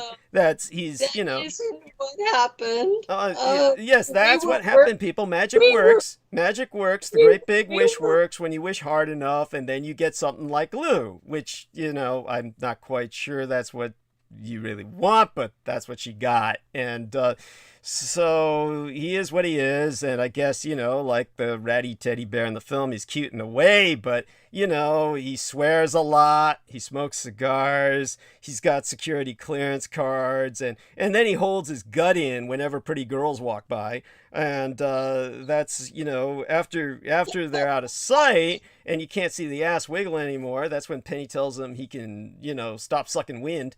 And it's just the way it works. What did he say?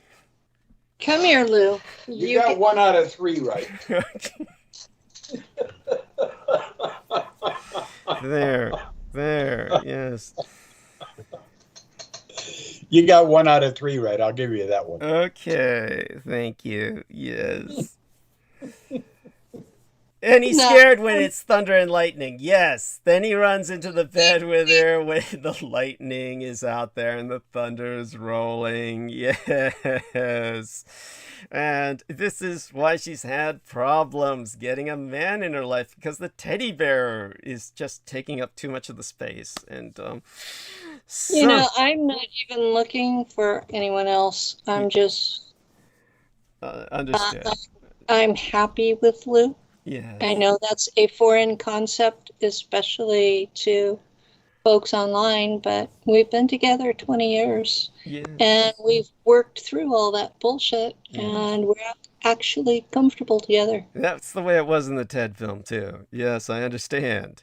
So, anyhow, the both of you enjoy your dinner. We love you both. Mwah. And, okay. Good night. Good night for now. And, good night. Good night, Lou. Love you both. Bye-bye. And so, Jameson, don't forget to say goodbye. Jameson, if you can get on. Good night, Penny. Yeah, there we are. Oh, that was enthusiastic. What the fuck was that? I mean, that was... No. I just came back in. Is everything all right? Yeah, well, it was until this dude just got another freaking. Oh, great! He just killed my freaking.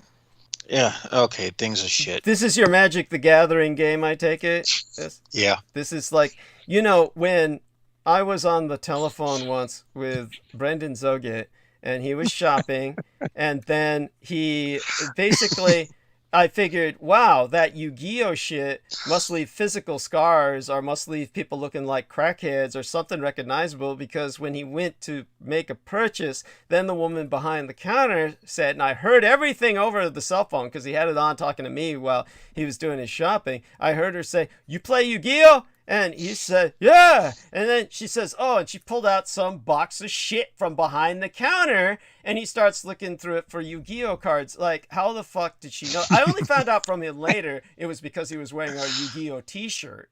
When I heard all of that without any knowledge of the fact that he was wearing a Yu-Gi-Oh t-shirt, I thought it was like, oh wow, that shit leaves them physically scarred, or something physically discernible where somebody could actually ascertain, oh, you play Yu-Gi-Oh, like, oh, you do crack too, like needle marks or something in terms of a heroin addict or something, like, oh, you shoot up too, yeah, like that. But so, or she wasn't a player of Yu-Gi-Oh, of course, she just identified him as such. So it's kind of like a dealer identifying one of the addicts. So all of that being said, so now that you're killed in Magic the Gathering and that's out of the way, and Conspiracy Kitty, who has dominated the last several minutes, somehow our lady Shauna Bando is on something tonight that's keeping her up all night. So that's cute, and whatever she's on, I want some of it. But she was saying that she actually worked at Cray Research and worked on the Cray 3 supercomputer on the motherboards and did rework on them through manpower. It was once housed in the Pentagon. Yes, that is true. So thank you, honey. That's all true. Maybe that's why, she's so stressed out. Probably all that left her PTSD riddled. And so then she says, yes, I remember Max Spears and watched a bunch of his videos before his death. By the way, that whole Black Goo thing was just horrible exploitation of him by that Miles Johnston piece of shit. And this pencil thin German guy is running the town with that shit. Really? Who the fuck is he? I mean, maybe we shouldn't give him any extra. What do you call it? No. It's not worth giving him even a name. And he talks about all this science. He's like, and the Black Goo. And as you see, it makes you so that you're not. It's so weird. When you started talking with that faux German, I feel like I gotta take a piss. I suddenly gotta, for some reason, my bladder feels full now. I don't know why. What causes that? But anyhow, while I handle that, Conspiracy Kitty says, "Yeah, can you read this?" She says, "Yes, I'm up playing ESO on PS4 while listening." What is ESO? Do you know what that is? You're a gamer. What is that? ESO. No, I'm a PC gamer. Okay. I'm not a PS4 gamer. Oh, okay. So what's the difference between the two? Can you explain that to us? Peons. Yeah, I'm gaming on my laptop. Oh, she's playing Elder Scrolls Online. Okay, so she's playing Elder Scrolls Online on PlayStation 4. Okay, on PlayStation. That's like heavy shit, right? That's like yeah, those are the consoles. I don't have money for consoles. For a console. Oh, holy shit. So she's rolling in it. Oh my god. I should gigolo this chick. So and if I did have money for consoles, I probably would spend it on a computer. There we are. So a laptop, and I would do even more gaming on the PC because I don't care for. Yeah, so Conspiracy Kitty says I'm a PC gamer too. So she does it all. She says I have PC and PS4 version. Holy shit! I mean, this chick spends all day gaming. Oh my god. So there you go. She says I play on PC more. Oh well, there you have that. Oh my god. Tell you what, why don't you hold the stage, talk with Shauna, about, about, and she says, yeah, I should. You go lower. Yeah.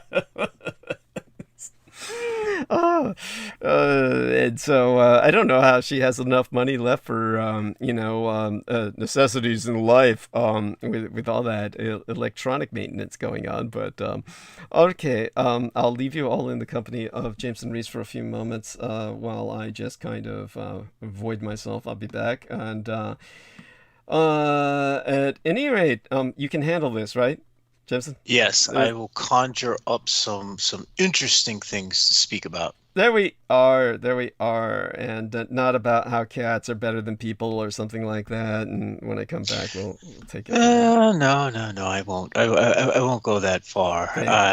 Thank you. That's. I mean, I know you got to that point when I came in when you were talking to Penny and whatnot, and so she says, I pay my bills first, then rest is for gaming. Sounds like you, Jameson. Shit. Sounds like it. No, you do drugs. So that's why you got no money left for the gaming. It's all the drugs you do. Maybe if you... Yeah. I don't even have... Well, yeah, I don't have... This is why I've been playing my games with no money to buy anything in the games, because I don't value the games as much as I value the just getting out of pain. Yeah, so she says, I go down to the last $5 for the month, but make sure bills are paid and food and necessities are bought first. Okay, honey, thank you for sharing that. And it's no different from any other American, really. All Americans are like this. The overwhelming majority are just hand to mouth, doing whatever they can for escapism, and it's either the drugs or the games in general. Such is life. And all right then, it's yours, Jameson, and you can go into the drugs and the games and anything you want, and I'll be back soon enough. All right. Okay, so what I'm going to go into is this this sort of thing about Generation Z, and why the human race is fucked. 1 in 10 eligible voters in 2020. Well, this is an old article. Born after 96 is Generation Z. Now, unlike millennials who came during the age of the Great Recession, this new generation was in line to inherit a strong economy with record low unemployment. That has all changed as COVID-19 has reshaped the country's social, political, and economic landscape. There are already signs that the oldest Gen Zers have been particularly hard hit in the early weeks and months of the coronavirus. Well, let's get the coronavirus bullshit. I'm interested more about the political give or take. Okay, so all right. Basically, they found that a quarter of registered voters, 18 to 23, approved. 22% approved Donald Trump. While about 3/4 of millennial voters were only slightly more likely to approve of Trump. 77%. Millennial voters were only slightly more likely to approve of Trump, 32%, while 42% of Gen Xers and 48% of baby boomers and 57% of those in the silent generation approve of the job he's doing as president. Well, let me just skip all the bullshit. This article actually kind of sucks. But basically what they're saying is the reason why I went to this article was because there seems to be, because I was looking, there's a certain coefficient that determines how whether the next generation is going to be liberal, whether they're going to be progressive, whether they're going to be conservative. And I cannot find the name of that coefficient, and it bothers me. And so that's why I bothered to even go into this, even venture into this, because I need to know the name of that. Knowing the name of that would actually help me a lot. Business Insider has an article that says as Generation Z voter reach voting ages, they seem to be more well, conservative. And, heads up, basically, these assholes don't want rights. The next generation, they want their rights taken away from them. So, yeah, the America's fucked. All right, well, let's go to something that's a little more positive, because I feel like that's not very uplifting. When I talk about how, when I see how messed up that is, I just want to close my eyes and die. But all that aside, I have this interesting article about a pipeline. All right, this is called the gassing of Sataria, carbon dioxide pipeline linked to mass poisoning. This I found interesting because this is of August 26, 2021, by Dan Zergart. A CO2 pipeline in Mississippi ruptured last year, sickening dozens of people. What does it forecast for the massive proposed build out of pipelines across the U.S.? It was just after 7 p.m. when residents of Sataria, Mississippi, started smelling rotten eggs. Then a greenish cloud rolled across Route 433 and settled into the valley surrounding the little town. Within minutes, people were inside the cloud, gasping for air, nauseated, and dazed. Some 24 individuals were overcome within a few minutes, collapsing in their homes. At a fishing camp on the nearby Yazoo River, in their vehicles, cars just shut off since they need oxygen to burn fuel. Drivers scrambled out of their paralyzed vehicles, but were so disoriented that they just wandered around in the dark. The first to call Yazoo County Emergency Management Agency came at 7:13 p.m. on February 22nd, 2020. Caller advised a foul smell and green fog across the highway. Read the message that dispatchers sent to cell phones and radios of all county emergency personnel. 2 minutes later, first responders mobilized almost immediately, even though they still weren't sure exactly what the emergency was. Maybe it was a leak from one of several nearby natural gas pipelines, or chlorine from the water tank. The first thought, however, was not carbon dioxide pipeline that runs through the hills above town, less than half a mile away. Denbury Incorporated, then known as Denbury Resources, operates a network of CO2 pipelines in the Gulf Coast area that inject gas into the oil fields to force out more petroleum. There's a reason why I chose to read this story. While ambient CO2 is odorless, colorless, and heavier than air, the industrial CO2 in Denbury's pipeline has been compressed into a liquid which is pumped through pipelines under high pressure. A rupture in this kind of pipeline sends CO2 gushing out in a dense. Yeah, so I'm just back. Pixie Princess Star Fox says, with beautiful black hearts, DDD, yes, love you, honey. Mwah. Yes. So I got back to all this exploding CO2 from a pipe. What's going on? Where was this? All right. This happened in Mississippi, February 22nd, 2020. And this is going into a carbon dioxide pipeline that was linked to mass poisoning. And the reason why this caught my eye is because supposedly there's a desire for them to build more pipelines, which okay, yeah, which not know. And this article is as of August 26, 2021. So right. So by the way, yeah. I mean, so right. So they're talking about what happened then because of what they're planning to do now, and therefore this is like a warning or an object lesson, right? Yes, this is an object lesson. Okay, thank you.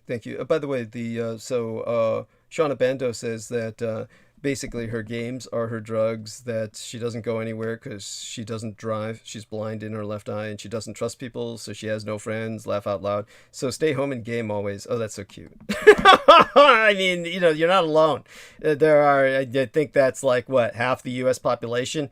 Something pretty similar, or a fairly similar story. But going up a little further, she said, you should do a show on blood sacrifice and vampirism and the gods and why they forbid blood to be drank by peasants. And see, here we've got a bunch of movie tropes coming into play. Yeah. And just so people understand, it's not that the way that makes it sound. It makes it sound that drinking blood would be beneficial for anyone, and that somehow it's forbidden because then the peasants would, have the keys to a better life. The reality is that none of you, because presumably, we'll just presume this, none of you are vampires, because most vampires they're not like you or me. The majority of them would be what you would consider severely autistic if we were to try and parallel them to some kind of human condition. They're just not, how would I say it? They're much more functional in a feral sense. And they're just not, I'm very bred down. I don't have that kind of either all their capacities or all their mannerisms, which would be a severe deficiency in any ability to socialize, etc. But in terms, or even talk to a great degree coherently, at least in the manner that people do conversationally.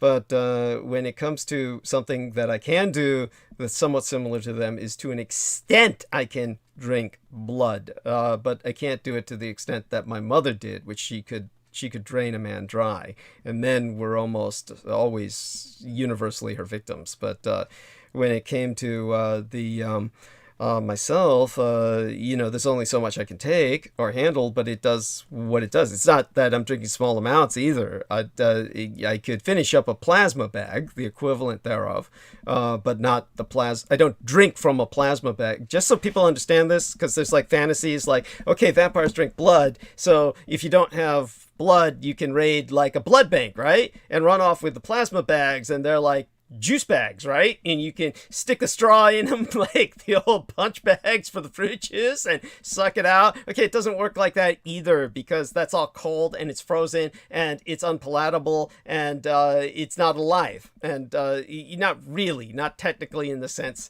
of warm pumping E-core. So what you're really after as a vampiroid, a hematophagic primate, you're after the plasma that's live and functional and pumping. But you can't drink that. None of you can drink that because you're humans and you would vomit. It's like, it's not like this would benefit you. So the only reason it benefits, say for instance, Sugar Daddy, my son's husband, is because he's getting it via transfusion. Now, the one thing that is real that they will deny, and this is the forbidden secret they don't want the peasants to have. I don't know why, because the peasants can't fucking afford it. But honestly, it's just the way things are. They monopolize everything they can for themselves.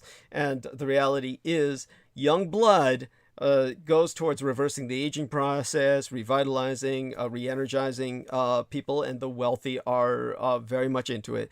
And that's why so many of them, especially in Silicon Valley, maintain harems of blood boys. And that's probably why Darth Dick Cheney is still alive. Yeah, transfusions would have a lot to do with that. That's the only thing that makes sense, because I've explained the condition about the heart. In his case, I can honestly see him just crunching into someone and just like just eating them until there's nothing left. You're not the only person who said that. It's just he's too fucking chicken shit. I mean, that guy. Granted, he's cold-blooded enough and psychotic enough where he shot a man at point blank range when they were both hunting, and people can look this up. And after he shot the guy and blew his arm off, the guy apologized. I'm so sorry I got in your way, Dick Cheney. The guy apologized to him. The guy apologized to Dick Cheney for having his arm blown off by him. Yes!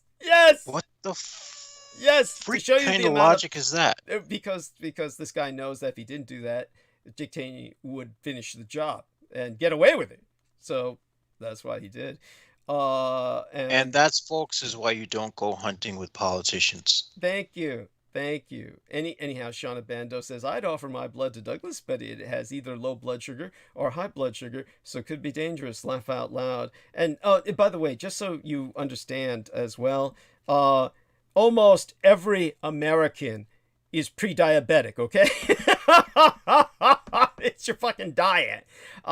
This is why these young orphan lads who are basically adopted by the Silicon Valley elite are kept in very healthy environments where they eat very healthy diets, and they are it's something where honestly, your average person doesn't live like that in a healthy environment where they're kept happy and well fed and all the rest of that. And honestly, if they sound like they're being fattened up for the slaughter, well, it's kind of like that, except they're never slaughtered. So it's like milk cows, okay? And good milk comes from happy cows, good blood comes from happy lads, okay? Yeah. So,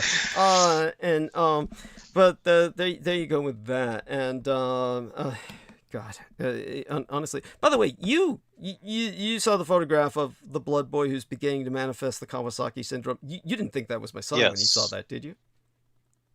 No. Okay, no. You knew that wasn't my son. Yeah, okay, you knew that. I read the caption. Okay. I read the things you put up. I read everything before you. Each show because it gives me a lot of information. Was it coherent? Yes, it was. It was coherent. Okay, because most people they look at, they say, I can't read what he's saying. So tell people if they apply themselves, they'll get it, right? Right? Yeah, they'll get it. Thank you. Yes, it's not illegible, and so there, it's accessible. There we have that. So so go on. You can finish what you were saying about all this CO2 gas. So did people die or what? What was Well, the basic all right. I was going through it slowly, but the first thought was that it was not the carbon dioxide pipeline that runs through the hills of the town half a mile away. They didn't know what it was. Even Durwood Pettis, a contract welder from Denbury, chief of the fire department, didn't figure out the mysterious fog was CO2 for a full 15 minutes. They directed first responders to set up roadblocks to prevent traffic from entering the area. But once they figured it out, none of the sheriff's deputies and volunteer firefighters had any emergency training in CO2 leaks, so they could not do anything about it. That's why I found this article important, because who the fuck has training for that stuff? So yeah, if they don't have any training for it, how can they do anything about it? Even months later, the town's residents reported mental fogginess, lung dysfunction, chronic fatigue, and stomach disorders. Oh, that's awful. They said they have trouble sleeping and are afraid it can happen again. Their lives are completely fucked from this shit. Oh my God, that's awful, and I'm so glad you shared that. And that is like, that's just terrible. I'm so sorry to hear that. And by the way, Pixie Princess Star Fox says, God, I love listening to y'all. Totally fucking get it. Super blessings, friends. Much adore. With the sparkling heart and the party hat faces, Mwah. Thank you, honey. We do need to hear that. And so Shauna Bando was qualifying further what she said. She says, so the bloodletting rituals of the past were interesting as well when they tried ridding people of diseases. So yes, they would bleed people with that hope in mind. And she says, the weird thing is, wouldn't putting blood into your own blood, like transfusion, be better instead of drinking it? Okay, that's the other difference between myself and anyone as a baseline human, because yes, your average person would throw blood up because they cannot digest it. The difference is that I'm digesting it. So when it comes to, say, someone like, here's why that's more important to me. Okay, what I've noticed about all of the Silicon Valley elite, all of the moguls they'll never speak of it, but the leak was out and about Peter Thiel and his blood transfusion associates. And what people don't seem to comprehend, or they suspect, but they never really pursue it, is that he's not alone and everybody does it in that crowd. And which isn't a large crowd, but it is large enough, and it comprises basically the top of the pyramid of the San Francisco economy. And the Silicon Valley, of course, is simply an extension of San Francisco. Or at this point, San Francisco is more like an extension of Silicon Valley. But so that people understand this, when it comes to the transfusion, that is what works for a baseline human. And this is something that I've explained before when it comes to Olympians or any kind of professional athlete.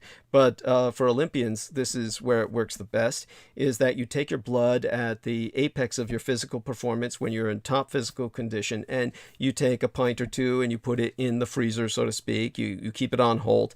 And just before the big event, you pump that blood back into yourself. And you could do this in front of the judges, and there's nothing they can do about it because it's your own blood. It's not doping.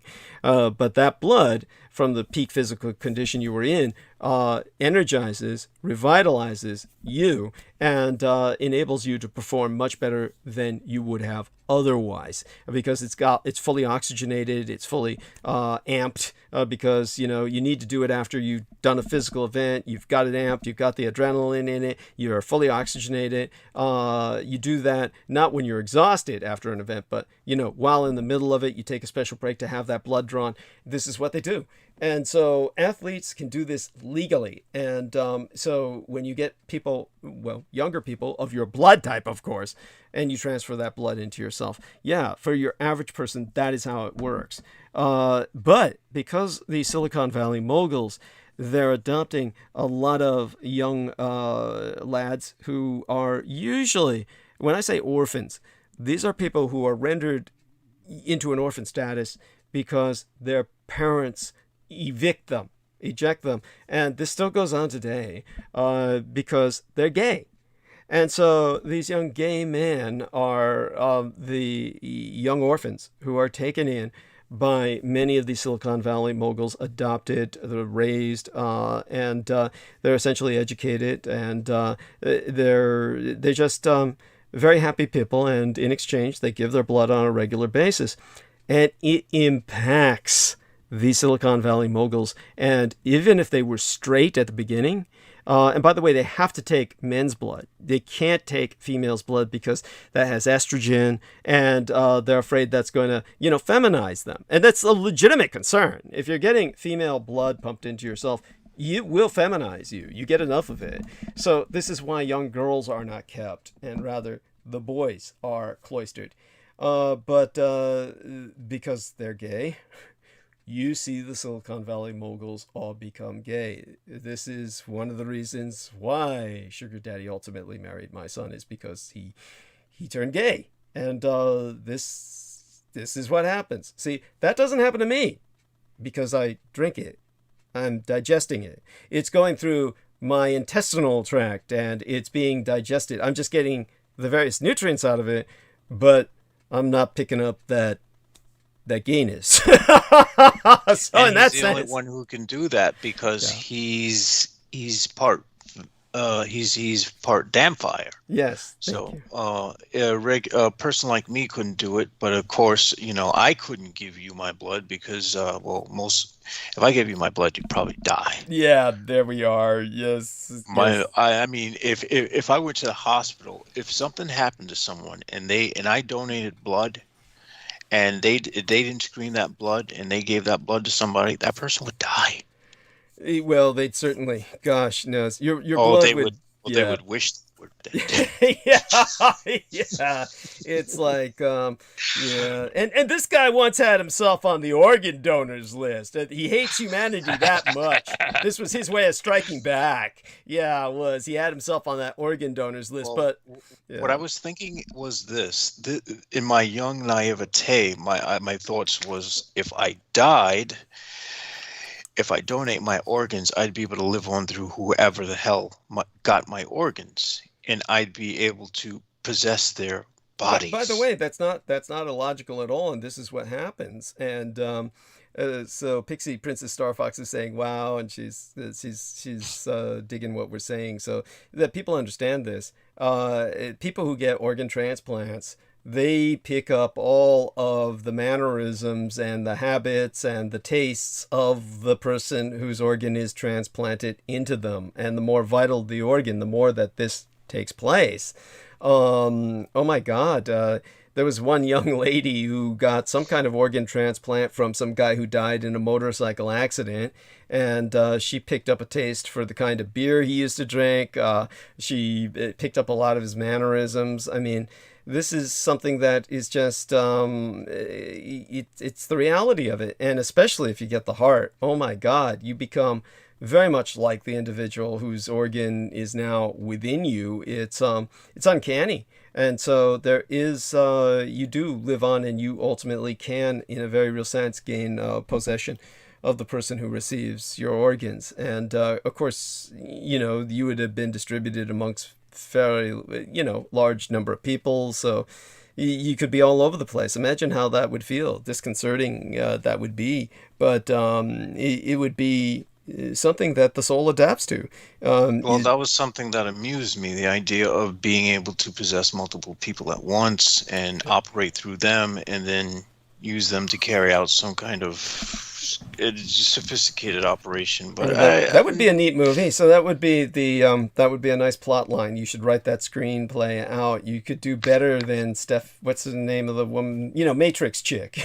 You could do better than Matrix. And I can definitely do better than the Wachowski. Well, thingamajigs. Yes, I'm just calling thingamajigs. Those people, I don't want to compliment them and call them sisters. I'm just going to call them thingamabobs. There we are, creatures of some sort. Yes. And by the way, Pixie says "yo" to what we were talking about, which is fine, and that's adorable. So in terms of the organ donation, of course, you would have been horrible because your organs are probably so damaged and worn thin by everything you've done to abuse yourself. So but it wasn't any sense of social consciousness that got Jameson to pull himself out of his organ donation spiral. It was the fact that Judith Eggert came on with myself, and she spoke about how, you're basically conscious all the while they're harvesting your organs, because they put you on life support. They,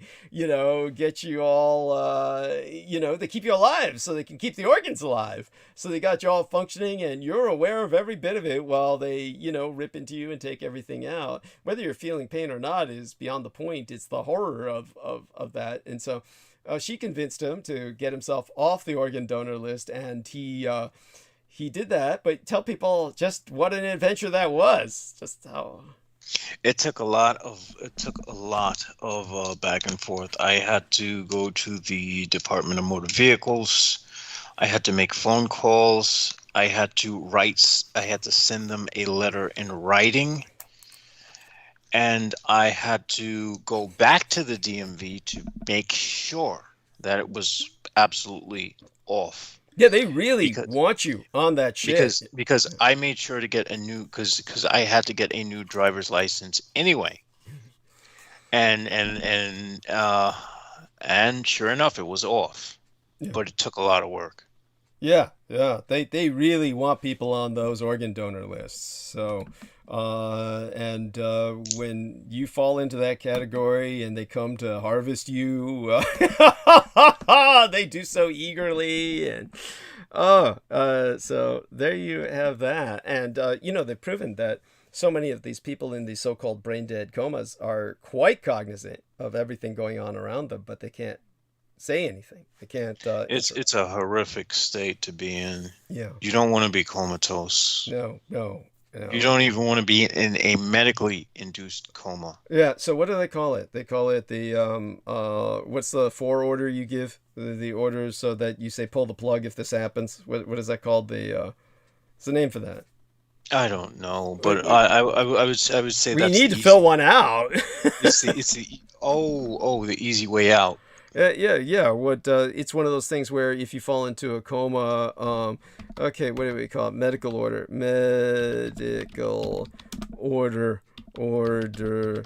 To pull plug. This is what people. Who pulls the plug without medical power of attorney? Let me see. When do you pull the plug? What form do I use to be sure doctors pull the plug? That's more like what we're looking for. The document you want is a healthcare directive. There we are. Known in various states as a living will. Directive to physicians or healthcare declaration. There we have it. And so this is what you want, people. Healthcare directive, pull the fucking plug if I go into coma. Living will, directive to physicians, and healthcare declaration. There we have that. And I'm gonna do that tomorrow. There we are. This should let the audience know how serious I am about not ever coming back to this shithole. Well, you know, in like a I said, human form. Or well, any you know, I wish you the best, but not quite sure if you're at that level of advancement yet, where you go to that, where you're off the wheel of samsara. You know. It's not a question of the wheel of samsara, because if you're off the wheel of samsara, the only way to get off the wheel of samsara is by doing what Michael Aquino did. In a sense, yes, that's one. That's one way. I mean, isn't the other way enlightenment? I mean, that's no, enlightenment. That's bullshit. Honestly, I don't believe that. Now that's cynicism. Okay, so honestly, I don't believe that enlightenment's the thing. I honestly believe that the only way is by trying to find some way either up to another dimension, or basically the goal is to escape the simulation and to escape the thing that projects the simulation. Mm. Well, I hear what you're saying, but just so people understand this, enlightenment is very much misunderstood. Understand that it's not like something that happens in a flash, in a moment, where you suddenly get your God badge and you got the Buddha nimbus behind you, the big flaming Buddha nimbus, and it suddenly appears behind you. It's and hey, look, he's there, he's enlightened. No, it's very much it's a series of developments. And lifetimes, multiple lifetimes. Well, yeah, it can take multiple lifetimes. There obviously are people who become enlightenment in their lifetime. We call them Buddhas, right? I mean, they're that's damn near impossible. Yeah, well, I'm not going to argue that. Okay, that's rare. Yes, it is. I mean, he was probably the only one who did it. Well, that's not true. There's many people who were known to be Buddhas, just like there were many peoples in Christianity who yes, they became were saints. known to be Buddhas, but they weren't Gautama Buddha. They weren't him. So how do we know they actually? Well, understood. I see what you're saying, and that's appreciated. Get what I'm saying? Yeah, no, I appreciate that. Yeah, I get what you're saying, and but just so people understand this, a good example that might surprise you would be someone who I knew who was a sniper. And in a very real sense, went through a kind of passive enlightenment. Nowhere, he was no Buddha. This guy was no Buddha. And this guy, when he died, was going to go to the darkest levels of the Klepoth in the lower shells. But the point was, as a sniper, he had to stay in one place for days at a time and remain as immobile as possible so that no one would sight him awaiting in ambush of a convoy. And of course there's scouts and there's reconnaissance, so he could have been spotted at any given time. That has to be prevented. This is why snipers wear ghillie suits and blend in with the environment. As they say in the video game, there are soldiers and there are snipers, which totally different class of warfare. If I had gone on with a military career at the infantry level, I would have been a sniper as opposed to some regular frontline soldier. Completely different set. I once had that idiot who was her name was Oh, fucking, I just remembered it the other day. The crazy cat lady who ultimately got arrested because she had all these, she was living in a shithole with all these cats and animal cruelty, because she was a crazy cat lady. What the fuck was her name? I had her on a number of times. Was it? It wasn't Carolyn Laura Rose Lutz. Goida. Carolyn Rose Goida. I had a fundraiser for her, a campaign of multiple fundraisers where we raised thousands of dollars for that cunt. And it all went, I found out, into, like she was building a dam with sandbags. That was how many bags of kitty litter were purchased with that shit. Thousands of cans of tuna, something like 20,000 cans of tuna. I shit you not, just crazy shit that a cat hoarder would do. It all went into that when I thought it was going to retrieve what, were these documents that she had in a safety, basically a storage facility that was going to, evict all of her belongings because she hadn't paid the storage facility. But it didn't go to that. It went to the fucking cats. And so, yeah, I was not a happy camper. And Carolyn Rose Goida was not allowed on my show again. And I was so happy when she was arrested, and that was actually how I found out about what she'd spent the money on. So she was living with a bunch of homeless guys in an abandoned warehouse type affair that took up an entire city block, at least half a city block, or the entire city block was this. And yet, with all the hundreds of cats she had, it still stank to high heaven. All these homeless guys and and all the cats shitting all the time, and they're indoors. And it was like, in the summertime, she would show photographs of herself with her cell phone with these cats all over her, and she had all the windows nailed shut so they couldn't get in and out, but they nevertheless got in and out all the time because there were holes in the roof that the rain would fall through, so they would get in and out through those holes in the roof. I mean, it's just in a lunatic asylum. And because it was so hot, I mean, she showed it on her cell phone temperature, it was like 100 degrees, and she's surrounded by cats. You can imagine the heat in that place. And so she was running around half naked all the time, and she's surrounded by homeless men.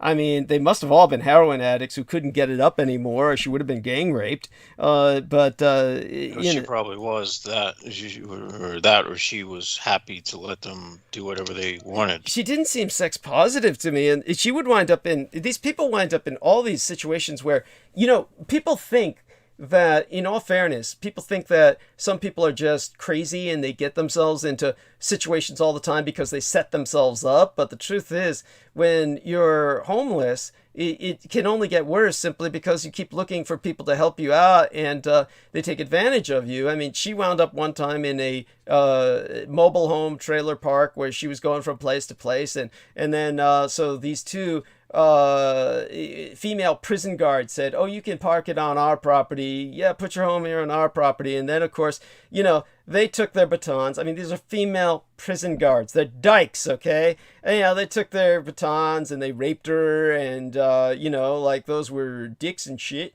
And basically, they used them as their, like, strap-ons, and they, forced her to eat them out and everything else. I mean, she was just sexually exploited by these two prison guards until she escaped.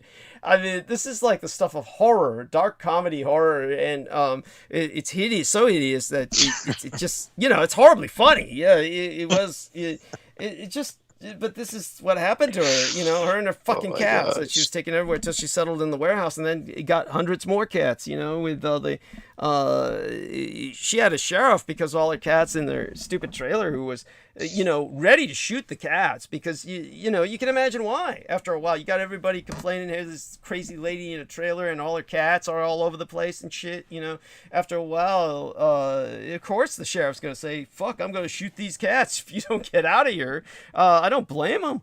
And then there was that part in her life where this kid ran away from the Amish. He was some Amish runaway. You know what Amish people are, right? Yeah. So this Amish kid runs away. And for those of you who don't know, Amish people are those people who don't believe in technology. They only believe in what's in the Bible. So they like all ride around on horse carriages and shit. And they live like in the, 18th century. And you go to their place and they're all like, they all glow because they got the spirit. They're imbued with the spirit. And they're all like, are farming and building their homes and shit. I mean, you saw the video with Weird Al Yankovic. Amish Paradise. It was based on Gangster Paradise, except they're all Amish, right? So then he's, showing how they're just all, doing what they do, which is nothing exciting. And so when it comes to this kid, he ran away and he wound up, he needed shelter. So she adopted him, brought him into her trailer. This is Carolyn Rose Goida, mind you. So she treats him like a cat. So she had him sleep in a box. She had a big wooden box, and so she put cushions in it so he could sleep in the box. And then she started everything but cleaning up his shit, like with the kitty litter and shit. Like, she treated him like a cat. I shit you not. And of course this kid ran away. He ran away from her. Beyond it's logical. That's just flat out. That's brain damage. It's Stephen King shit. This is Stephen King shit, and this is because, of course, it's that toxoplasmosis, people. Toxoplasmosis. It's that parasite in the cat shit that infects only females. Only females are vulnerable to this. So, ladies, if you have cats and you have some man around the house, in Penny Bradley's case, it's Lou. Then you do what Lorian Ann Fenton did. She had this wretch living with her, this train wreck of the shadow of a man was living with her that she would beat and pummel and force to do what bidding she could. He was so incompetent, so mentally incompetent, there wasn't much he could do. But the one thing she had him do was clean the cat shit.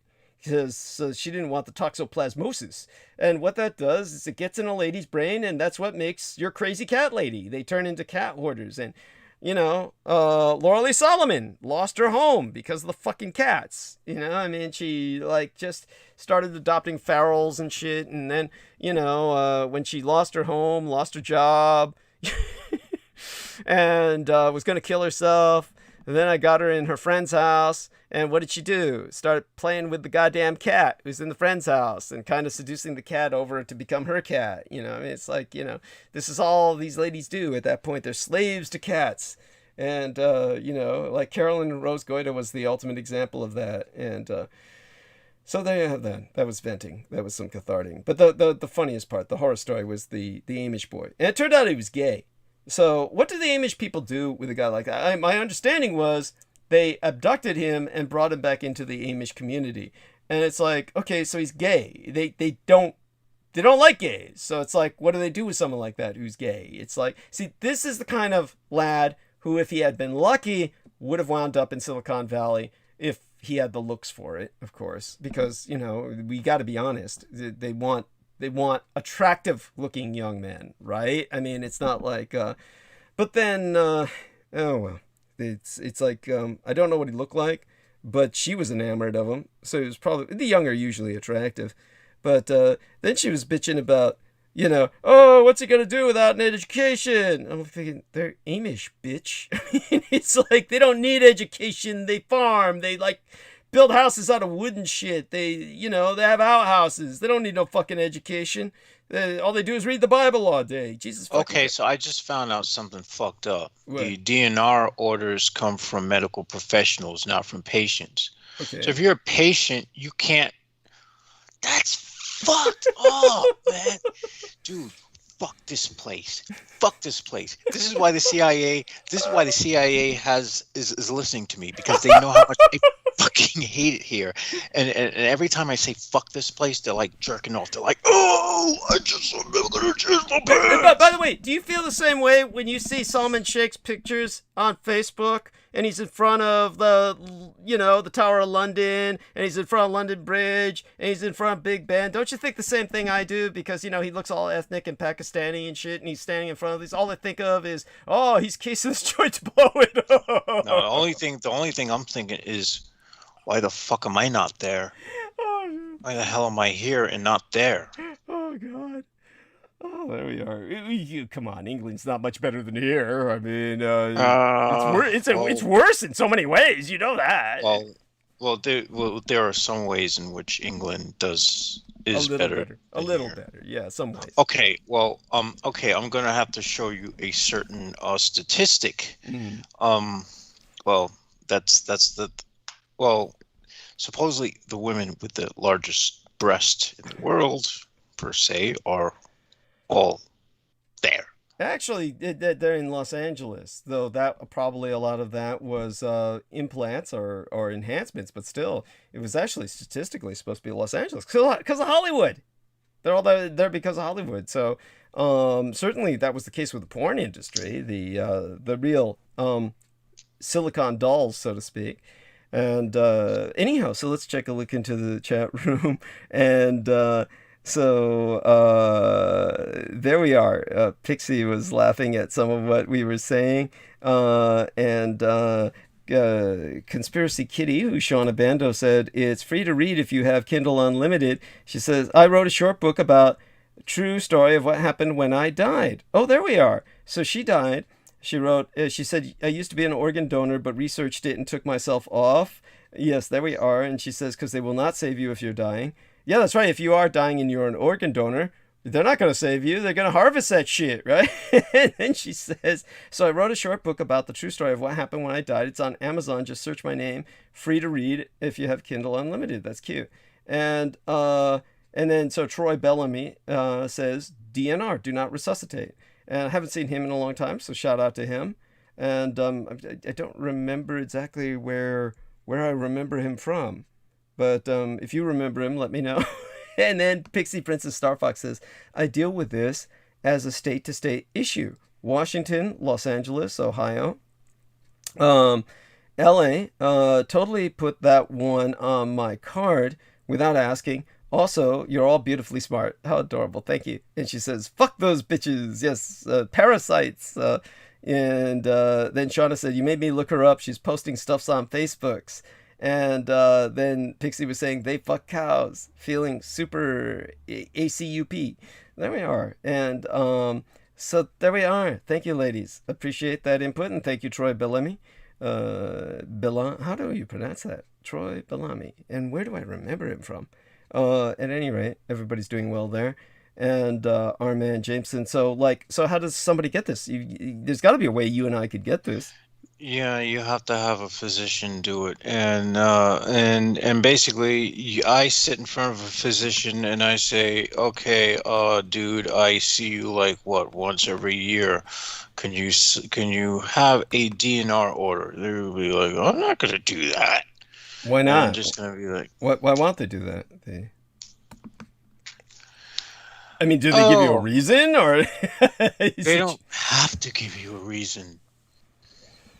They literally can do whatever they want. Oh, I'm sorry to hear that. If I were you, the next time you check into an emergency room, hopefully you never do again, but if you do again, you should be able to ask somebody there, and they might be more accommodating. Does that make sense?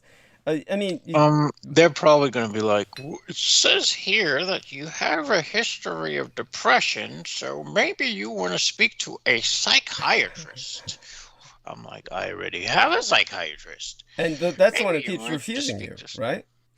No. Well, why don't you ask him? Ask him for a DNR. He's a doctor. He's an MD. Good idea. I could ask him for that. Wouldn't hurt to ask. Probably, yeah, he's probably going to, I already know what he's going to say, but I'll do it anyway. Yeah, fuck. I wouldn't be surprised if he said, I'll kill you myself. That would actually amuse me. There we are. No end. I would probably just flat out laugh if he said that, because knowing the guy, yeah, that would be funny coming from him. That'd be really funny coming from him. In fact, I would record that. I would say it again, please, please, please. And I'll so you can replay it. Yes. Yeah. And it'll just be like, I'll just start doing short skits of just people saying shit that I find funny. Yes, maybe that's what I should do. There we are. Yes. Oh my God. So, with the time we have remaining, which is about 4 hours, let's see if I can get up enough energy to go back into monologue status. And it's honestly one of those things where, it's like I blew my wad when I talked about all that occult shit, and God knows. Here's the problem is, once you go down that path, it's hard to get your head into something else. Because first off, it's just so fascinating. no, it's not that. I need to say that it's not where I'm coming from. It's just it just knocks it out of you. It just knocks the wind out of you. It's so draining to me. That is the person who had to live these experiences. But by the way, Salman Sheikh, of course, he seems to be having a ball in England. I can understand why our man Jameson wants to go there, seeing the fun that our man Salman is having. And again, hopefully he will check in at some point. Well, honestly, that's not where I'd rather go to Japan. Fuck it. I would not really want to go to see England. I don't think I would. Well, the one thing I would say is that England would be much easier, because England would be the language, of course. There would be the fact that it's as you say, well,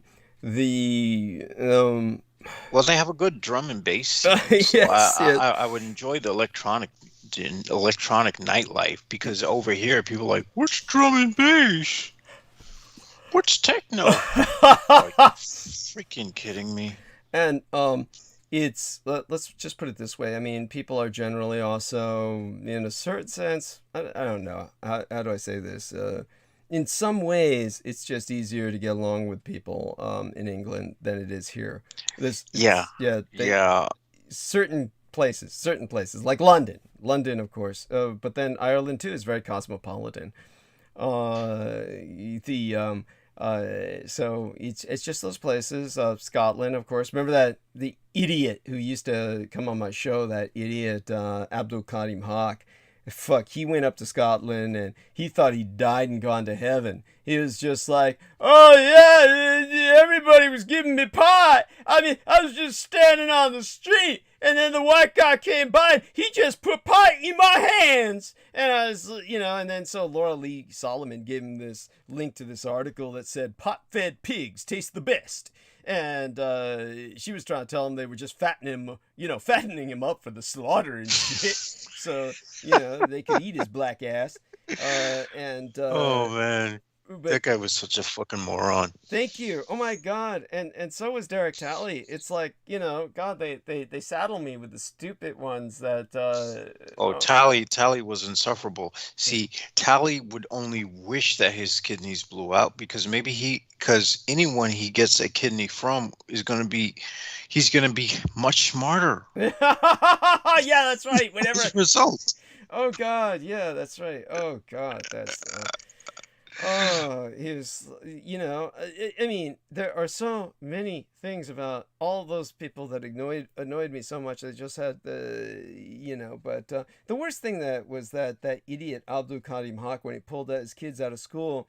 The horrible thing is that once the COVID hit, then he could rationalize that he had done the right thing. Like, see, I pulled him out of school, and now the COVID hit, and so it's just like I thought. So, knowing him, he probably sent them to school after COVID hit. Yeah, that would make sense, right? Yeah, that sounds about it. Because he's just a freaking asshole like that. Thank you, because that's right. Just that dumb son of a bitch.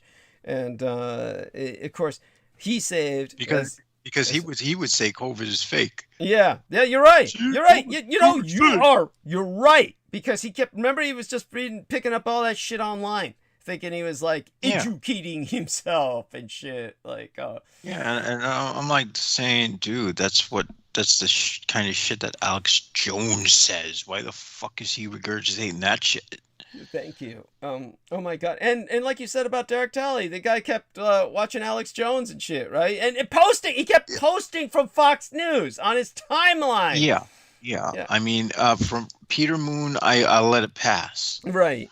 you know. He's got the white boy pass. Yes, thank you. Yeah, I mean, it's just what you Because, expect, right? He's because white Americans they teach them no better. Yes, and he's older generation. Yes, you know, I mean, good God, I mean, the guy was, yeah. you know, around during the Korean conflict and shit. So, yeah, he's gonna be watching Fox News, and it's just, you know, just what they do. They like to hear the other white guys scream, and that's like stimulating to them. You know? Yeah, that's their rock and roll. Thank you. That's what that is. That's what that is. That's the rock and roll. Yes.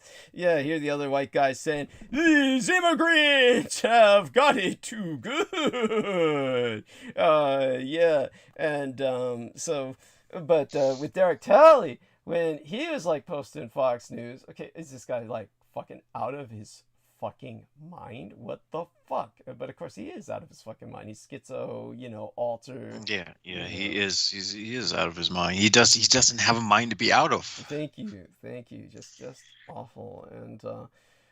And then when it was finally the last straw, then he took all the jelly donuts and shared them with us. And you know, for people who just don't get it, all right? Would you eat a jelly donut that someone pulled out of their ass? It's like, I would eat that. You know, granted, it's a figure of speech, but he may as well have said that because he was saying the guy had it somewhere on him, that the guy had all these jelly donuts, which, as anybody who's familiar with anything in Marine Corps boot camp, you don't have space for any of that, and there's no way you can smuggle it in. It is far more tightly secured than jail, and just the idea of somebody, after the way he portrayed this, was after some kind of march or run or something. It's just you don't have room in your pack, you don't have room anywhere on you for this shit. And beyond that, it's jelly donuts. It's fragile as hell. There's no way you could move around a lot without. I mean, have you ever taken jelly donuts home in a fucking donut box, and that moves just a little bit when the car's moving back and forth?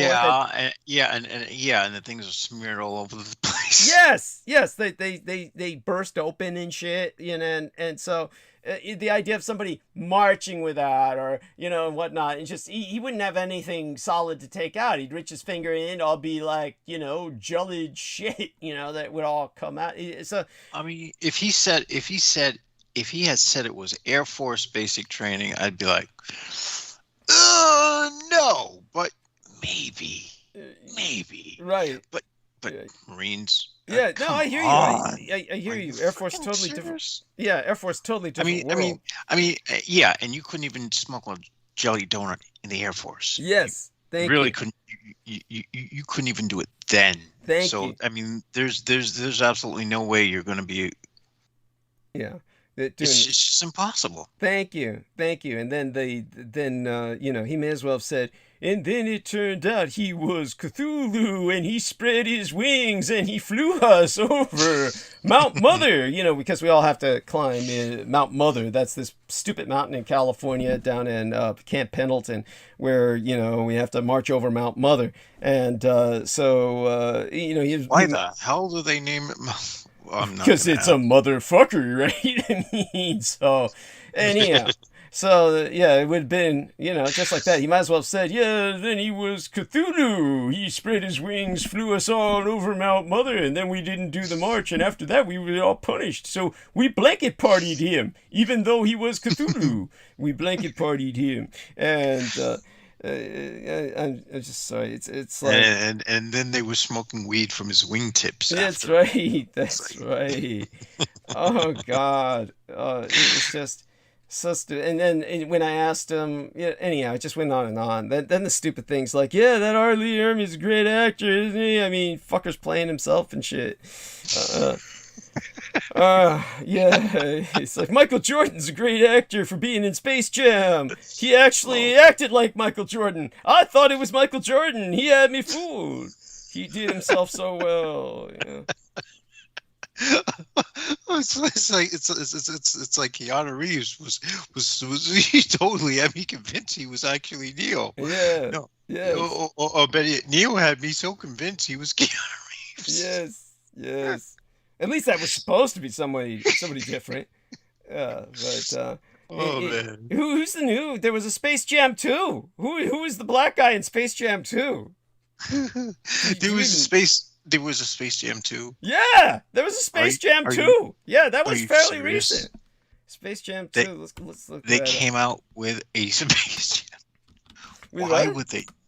Yes. Why would they do that? Yeah, Space Jam 2. Well, everybody wanted to see Bugs Bunny finally get it down with the, the chick who had her ears wrapped up like they was hair. The Oh female my bunny. gosh. So who's this black guy in Space Jam 2? LeBron James. LeBron James. There you are. He was with Toon Squad. Do they have anything better to do with their money? Yeah, A New Legacy. Jeez. Space Jam 2, A New Legacy. That was this year. You didn't know this? No, I did not. I pay no attention to any of this stuff. Oh, I guess it was. What was this? Did this go into theaters, or was this? I guess maybe it was this HBO release or some shit like that. I don't know. HBO Max maybe. Who knows? But it says Hollywood. It was probably HBO Max or something. But it says Space Jam 2 has Hollywood animation woken up to racism. Like fucking racism against what? Bunnies? And I mean, oh my gosh. Yeah, Hollywood. The day Hollywood wakes up to racism would be the day that, my shit turns purple. there we are. Yeah. Actually, my shit turning purple is more probable than that ever happening. Yeah, that's with all the fucking cough syrup you drink. Yes. Sure yes.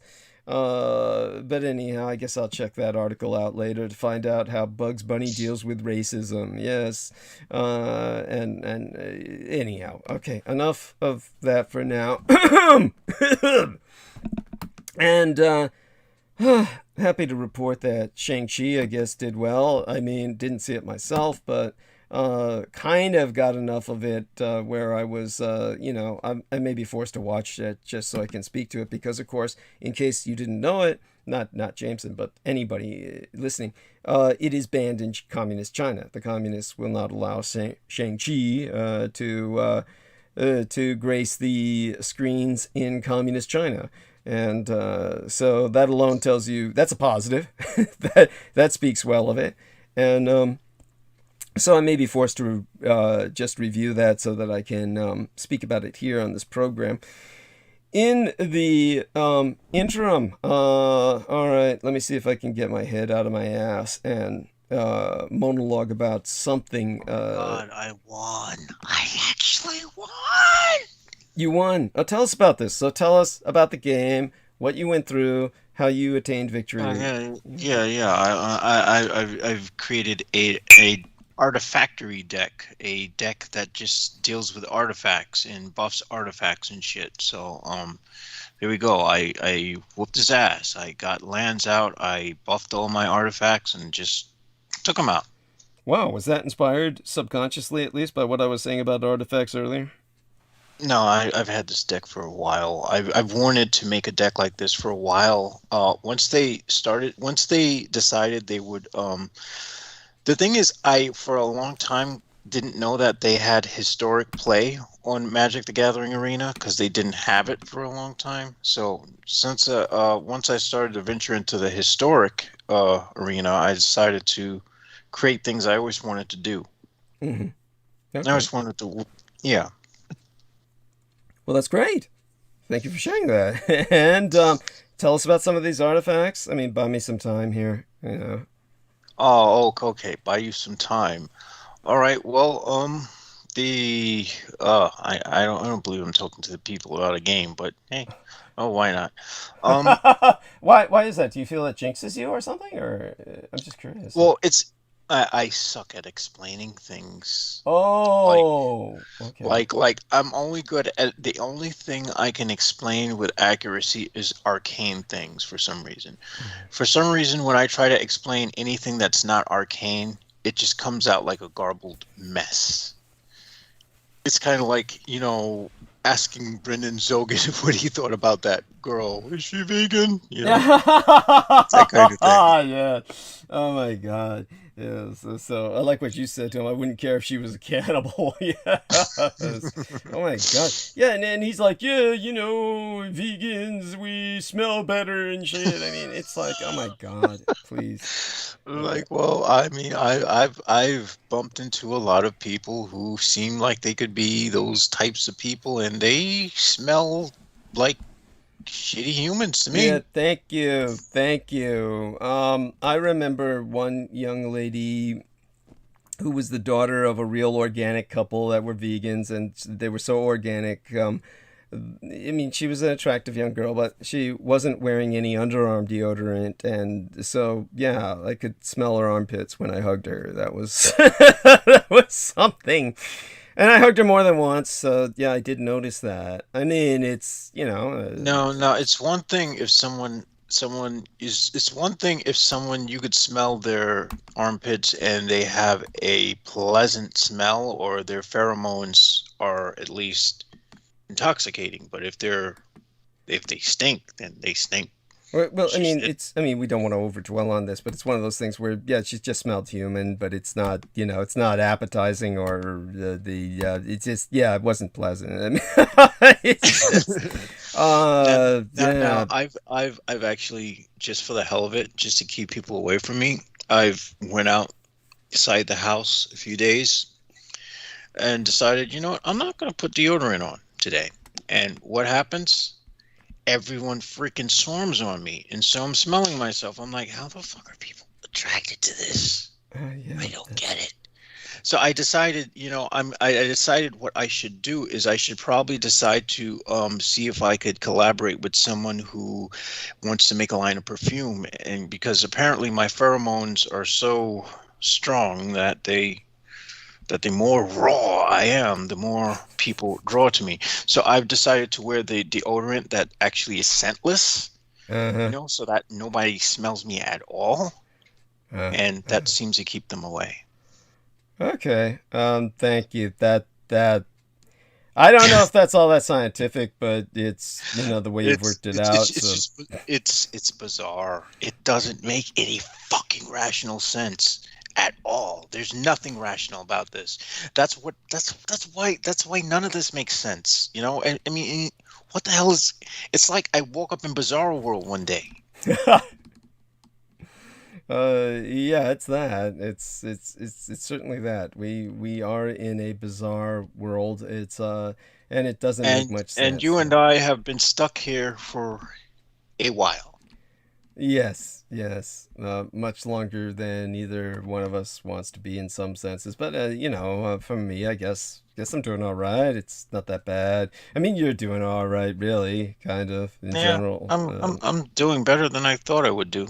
Yeah, yes, there we are. And so, such being said, in terms of...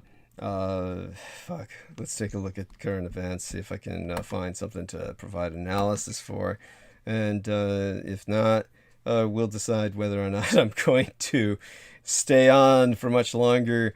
And let's ask our listeners, do people want me to continue? Do you want me to go back into you don't answer. You don't get to answer this, James. Do people want me to go back into the subject matter I was talking about earlier, or or what? Let's hear from our listeners what they want and see how people respond. Because obviously we've been kind of just burning airtime. So Conspiracy Kitty Shauna Bando says that she plays Magic the Gathering too. Oh, you found your soulmate, Jameson. She says, I even have the MTGB Battlegrounds. I like that better. And, oh, wow. Well, I just like, yeah, I just, damn, I got to check that out. Yeah. And, oh, there we are. Troy Bellamy says, I hope I'm pronouncing his name correctly. He says, Derek Talley was stupid. Alex Jones got bought by Fox and Tea Party. Brothers that follow Fox are not intelligent. By the way, your black voice imitation is funny to me as a brother. Thank you. Yes. And Shauna said, I want a jelly donut now and could use one. Blood sugar going low. And there we are. Pixie Princess Star Fox said, yes. Y3yes. So Troy Bellamy says, I wrote in last week when you waxed Sermonic. Yes, I am from Sarasota, which is quickly becoming Trump Central. My name is pronounced Bellamy. There we are, Bellamy. And so thank you. Thank you for clarifying that. And so, yes, he was the individual then who was telling me that my exegesis was touching. So thank you. Thank you very much, sir. And okay, and aside from that, Christopher Keaton says, go on, I wait 2 times a week to hear you. And of course, Shauna's saying, yes, stay Douglas. Yes, she did her lines of coke tonight. She's up through the duration. So she's saying the MTGB is a 3D version of the game, not just cards. Okay, so have you tried this, or is that above your pay grade? I'm in Arena, which is like sort of 3D like. And so that's probably the same thing. Maybe if you look up the MTGB, you can tell me what your impression is of that. And okay, so I'm sorry, go ahead. Yeah, I would, but I'm like in the middle of getting my ass handed to me by this asshole who wants to play all rats. I hate rats.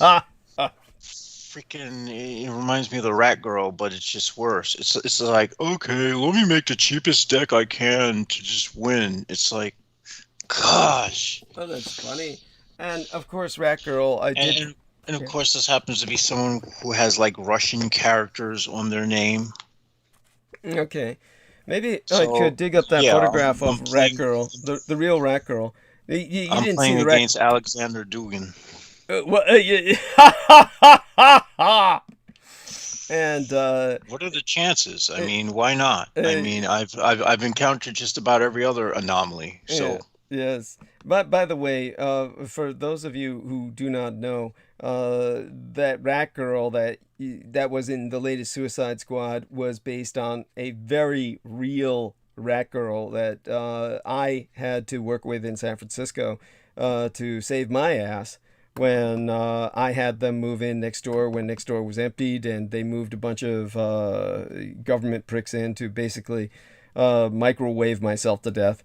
Then I turned to her to evict them because this lady has cleared out city blocks with her rats, and she's gotten away with it. No one arrests her because no one recognizes rats as weapons of mass destruction in terms of control by young talented psychics or something.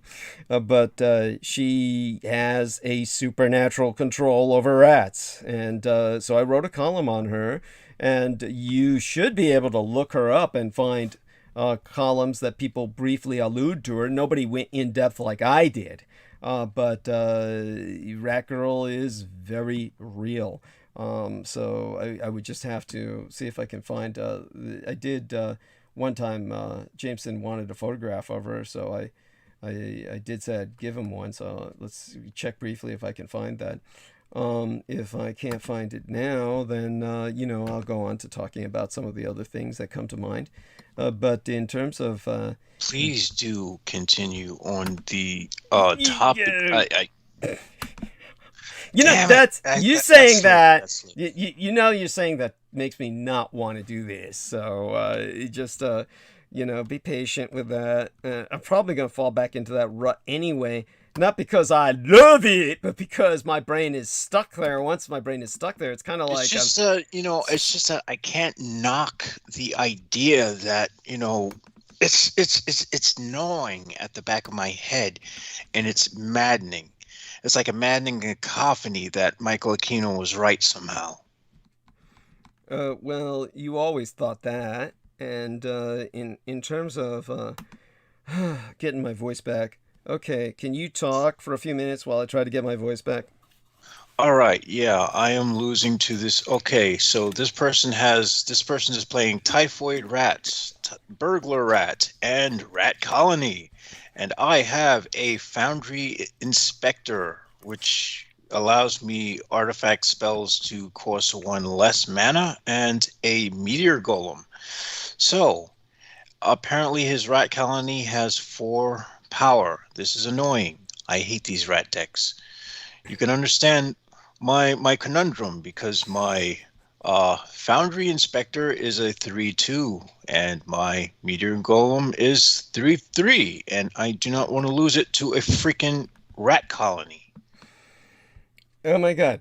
So there we go. Details of the game. How was that? That was something most of the people listening may get, or they may not. I'm not quite sure. It depends on the age group that... Oh, no, he banished my Meteor Golem. Freaking... Oh, you poor thing. Oh, yeah. Oh, gosh. Of all people to lose to, the Iron Curtain. You've earned my ire, Russia. You've earned my ire. Oh, that poor bastard.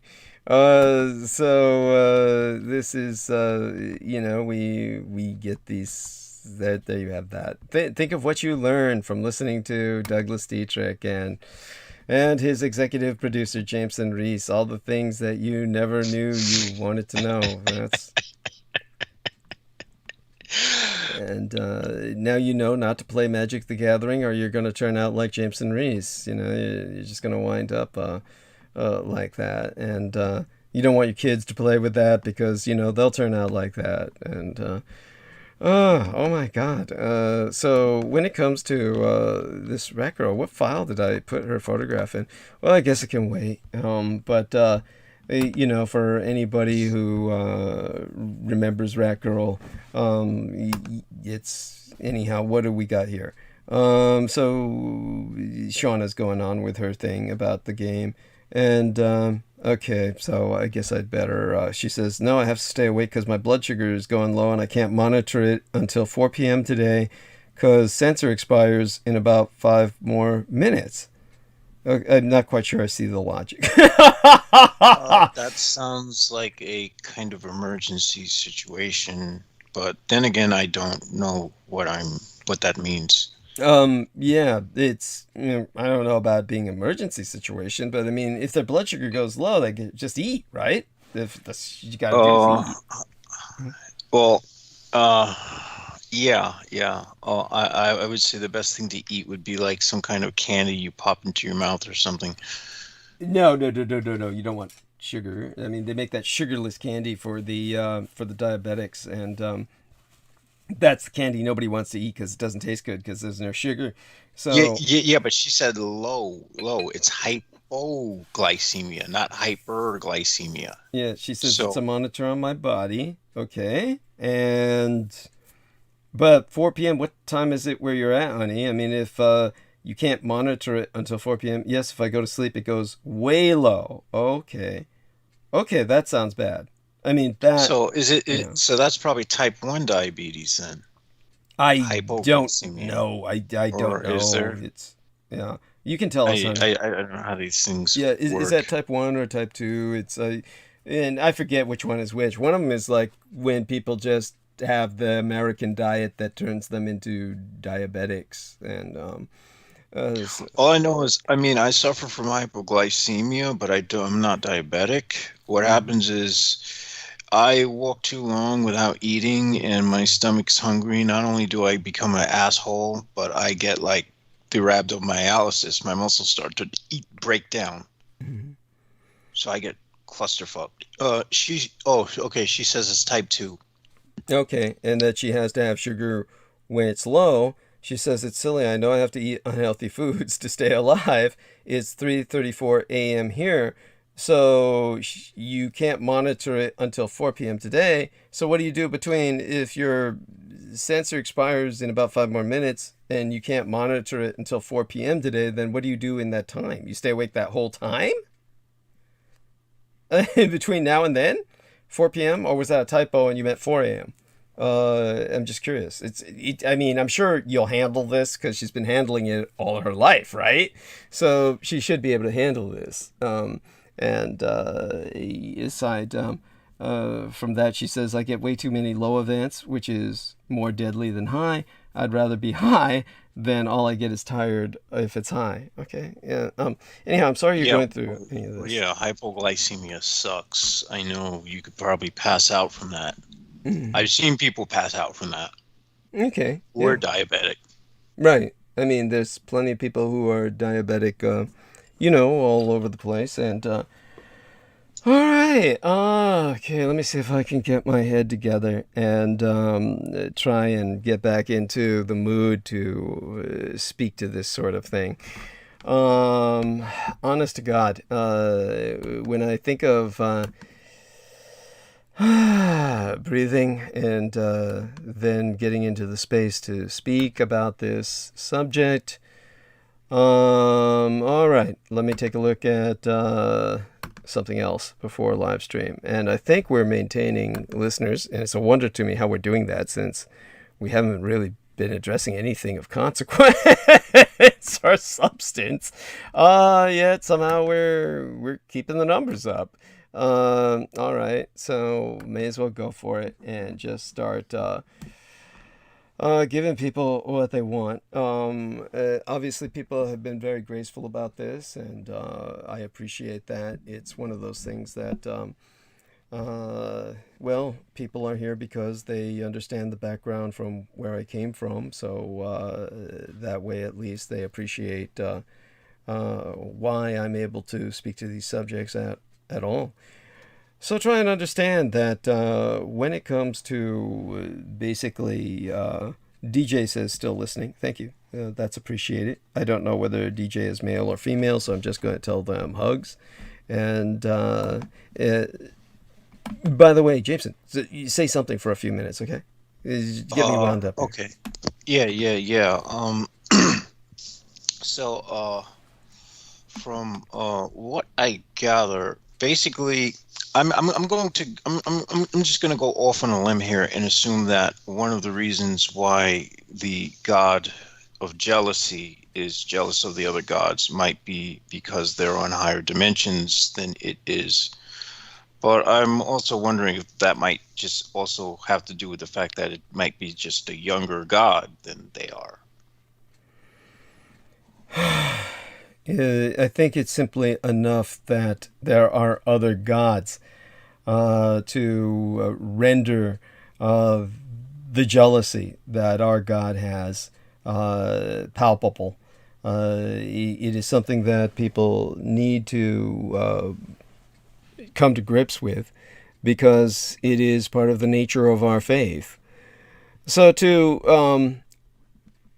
here's something that I got into, was when I was very young, I feel I was very young at the time, and I was dealing with matters of faith, then I began to investigate any number of people who were able to articulate the realities of faith. One of the people that I was dealing with was this individual named Sparks, who created these charts that I've shared with our man Jameson recently. And by the way, Jameson, have you ever had a chance to take a good look at those charts? Yes. Oh, good. And what do you get out of them? Could you share some of that? I know this is going to be hard because, you're not exactly the best descriptive person in the world. But do tell, what do you get out of those charts? Say, for instance, the one about the evolution of faith in humanity. That, of course. That one I actually did not look at. Okay. I am familiar with the one that deals with like the development as far as European development. The way the Japanese came up as far as like the impact each culture had on and the way that humans all of a sudden became like this massive dominant thing, whereas Yes. it was just nothing at the beginning. Right. And there were all these other things that were, all over the place. And so humans have somehow even reached the point where they overtake, where they're more numerous than bacteria. Yes. And that gave me nightmares on end. I dreamt of that, and I was just in my own Lovecraftian hell. Mm-hmm. A world of never-ending humans. Oh my gosh. It's And like a sea of madness. yeah. By the way, it's not that humans are more numeric than bacteria, but rather that they are impacting the environment at this point more than bacteria. So there we have that, and that's very important. So what he was referring to, Jameson was referring to both the histomap, the original histomap, the map of history, as going back 4,000 years by John B. Sparks, and the histomap of evolution. But he also did a histomap of faith, and that is profoundly important. As a matter of fact, the histomap of faith is something that if I were to call that up on screen, there's several things that would be important to present to people. Basically 10,000 years ago, as opposed to these young earthers who will say the earth is 4,000 years old or something. That's when we had the Adamic Agro Revolution. And that is when Adam Man first appeared on stage. And it was around that time that we had the beginning of the evolution of lighter colored skin, which until then was probably very much the rarity on planet Earth. And the evolution of lighter colored skin had a lot to do with agriculture, because when people became farmers, they actually got a lot less nutrients, such as vitamin D, because they weren't exposed to nearly as much sunlight as hunter-gatherers and nomadic peoples. And as a result, they actually got less vitamins by becoming hunters. Less vitamins because they weren't eating fish regularly. They weren't eating the wild kill regularly. This is why people talk about the Paleolithic diet as being healthy. It's trying to eat the way the ancient hunters ate. And so, of course, Our Lady, Amanda Yu, was saying, well, I'd rather live like many of the people who were farming in the grains and all that. And that is actually originally had its shortcomings, and these people were malnourished. And one of the ways that they compensated for their malnourishment was to develop whiter skin, because that enabled them to absorb more vitamin D. They were able to absorb more vitamin D that way because the whiter skin is more sensitive. So sensitive, indeed, that overexposure to the sun can cause it to burn, and burn easier than a person with more melanin in the skin. Albeit, understand this, black people can get sunburn. Sure. I'm certain. Yeah. I've gotten burnt myself. I know that firsthand. Yeah. But then again, you're not exactly charcoal black, okay? I mean, I'm not charcoal, but I am at least. You're caramel, dude. You're like a Rolo, okay? It's like you've seen the Rolo commercials. This is like that's our man Jameson Rees. He's Rolo, okay? The caramel filled, and so he's got that soft, chewy, gooey center and shit. I like to consider myself charcoal. Ebon. That's cute. That's cute. I'm a black diamond. Yes. Nigrum iapsis. There we are. So then it was around 8,200 to 8,100 years ago that we had the Storegga mega tsunamis. That was the fall of Doggerland, which was an island in between Britain and Germany, in the German Sea, what people call the North Sea these days. But in terms of the tsunami that sank the European Atlantis, and when that happened, many people were stranded on Britain. And that's why you had all these black people become paler and paler, because there's no fucking sun in Britain. And because there's no sun in Britain, these black people like Cheddar Man gradually had to turn white, or they died, because they needed to get whiter to absorb as much vitamin D as possible whenever there was some sun in the sky. And because he didn't evolve white skin, of course, it doesn't happen in your own lifetime. This happens through generations. But Cheddar Man died young. And it may have been because he didn't seem to be scarred in any particular way. It may have been because he died of lack of vitamin D, like maybe of rickets or something. At any rate, it was 8,000 years ago when white skin truly began to emerge in Europeans. In other words, it took from 10,000 to 8,000 years ago.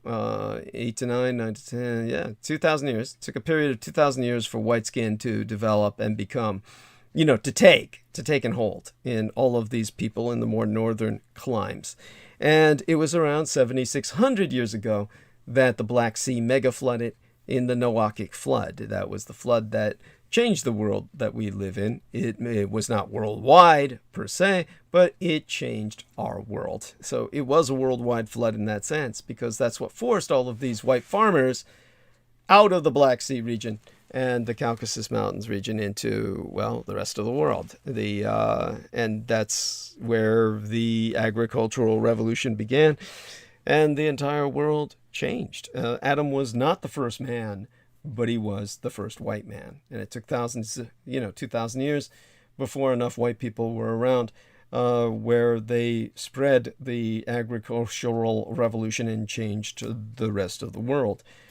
Now, what's interesting is that I took the time to order a black textbook on Afrocentric history, and the first thing that I noticed is that they're very heavily concentrated on the Nile, and that's their primary opening argument is to say that the Nile is ours, and that was our culture, and that of course Whitey stole it, and that was basically and I'm not quite sure that that's necessary. Why? No, it's not necessary, and there are some pretty incredible cultures south of the Nile. Thank you. And Thank you. west of the Nile. Thank you.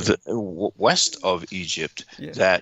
that would honestly have a hell of a lot more interesting things going on than even the Egyptians had. So it's literally like it's literally a shortcoming to try to just Jack the Nile, yeah, Jack Egypt, and Jack Egypt. I mean, there's just because the Egyptians are the ones who are seen as the most sophisticated by the Europeans, they want to take that. That's like trying to appease to the master. I hate that.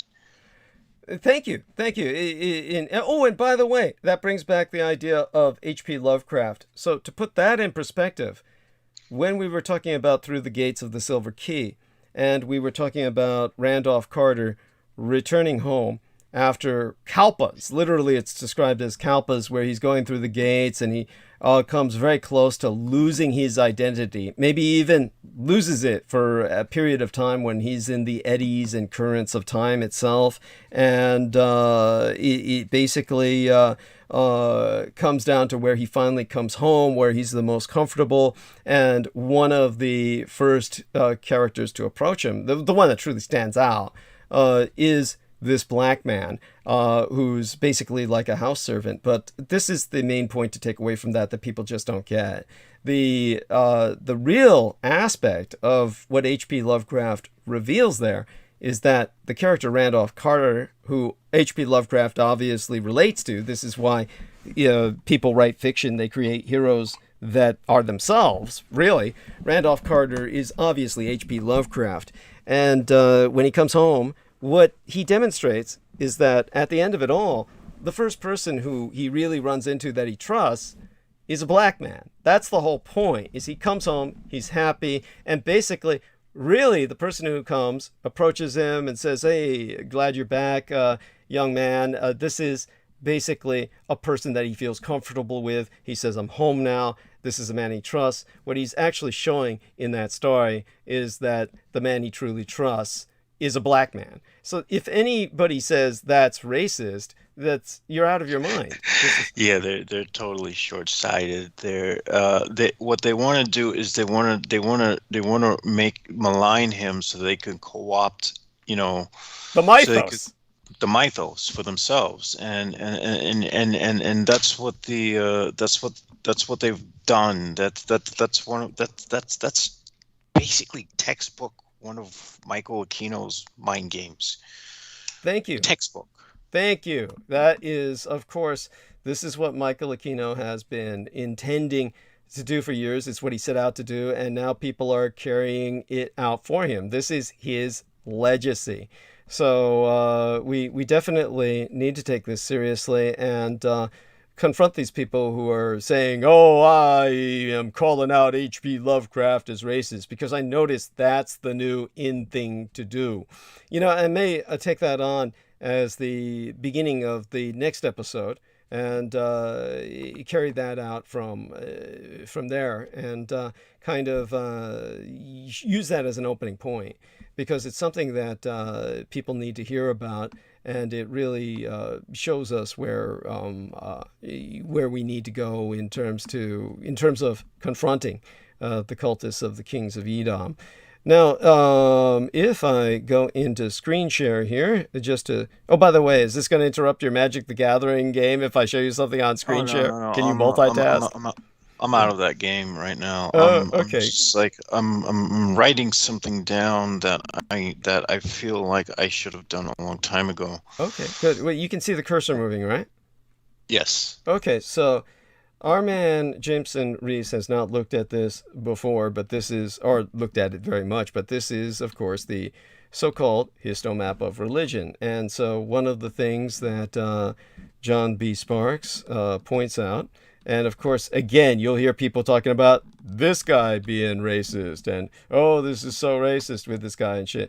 But if you really are to take a look at what he says, think about what I had said earlier about 10,000 years ago was when Adam Man really existed. So let's take a look at 10,000 or 8,000 BC. Obviously, 10,000 years ago would be 8,000 BC because we're in the year 2000 plus 21 years, right? So if we go back minus 2,000 years from the era we're in now after Christ, that brings us to 8,000 BC. This is when Adam Man actually appeared, and that is when we get from phallic cults were common among the Dravidian and other primitives of India before the arrival of Proto-Nordics, with their Aryan culture about 2000 BC. So that's around the time of Adam Man, albeit he was in the Caucasus Mountains region south of that, which is where we get the term Caucasian from. And then we get around that time Egyptian religion, where they say the earliest sun gods of the Egyptians are said to have been Atum of On, Heliopolis, and Ta of Memphis in Lower Egypt. And then we get these aspects of the first distinction between right and wrong. Oh, yeah. Cain kills Abel. Yeah. Gives us a real concept again where somebody actually said, hey, that's not right. Yeah. Little something there for you. By the way, I will go a bit into that before I go back into more of a magical area, perhaps. I believe that bears some going into. But if you go a little bit down from that period of time, dawn of Aryan culture in Central Asia, which evolved Iranian, Persian, Hindu, Indian, and probably also the earliest Greek religions. So here we have all of this going on, and that's about the period of time the first white guy, or aftermath, the first white guy stepping onto the scene. So like I said, it was about 2,000 years after that white skin became much more prevalent. So we've got from 8,000 to 7,000, 6,000. Around this time, white skin became more prevalent, and that's exactly the dawn of Aryan culture. What's also interesting is around this time you see the belief in magic power of the swastika, symbol of many primitive peoples.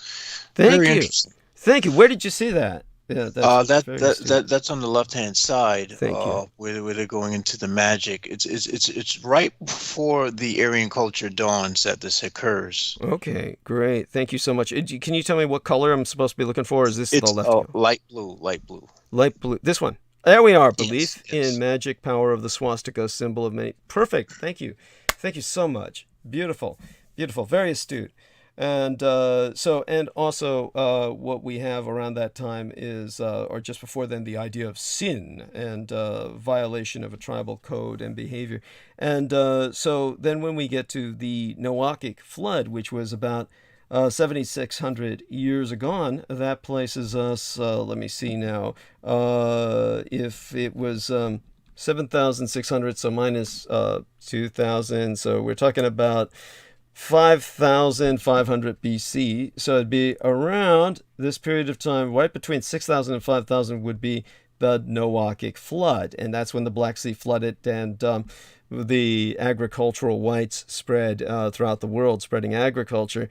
And that's, pretty much this whole time. So it's around this time we see this big difference, as our man Jameson Rees pointed out, the belief in the magic power of the swastika, the symbol of many primitive peoples, the dawn of Aryan culture.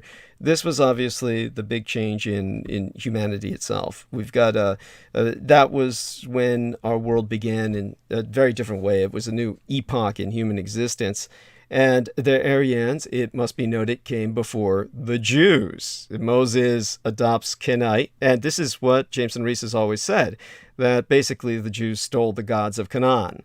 And so you see right here, vindication from John Sparks, who everybody calls a racist for what you've said. Moses adopts Kenite Yahweh as God of Israel and issues 10 commandments. So there we have that, and that is remarkably important. So, of course, this is something where they come out of the Egyptian branch, and so very important. And aside from that, I think our point's been made.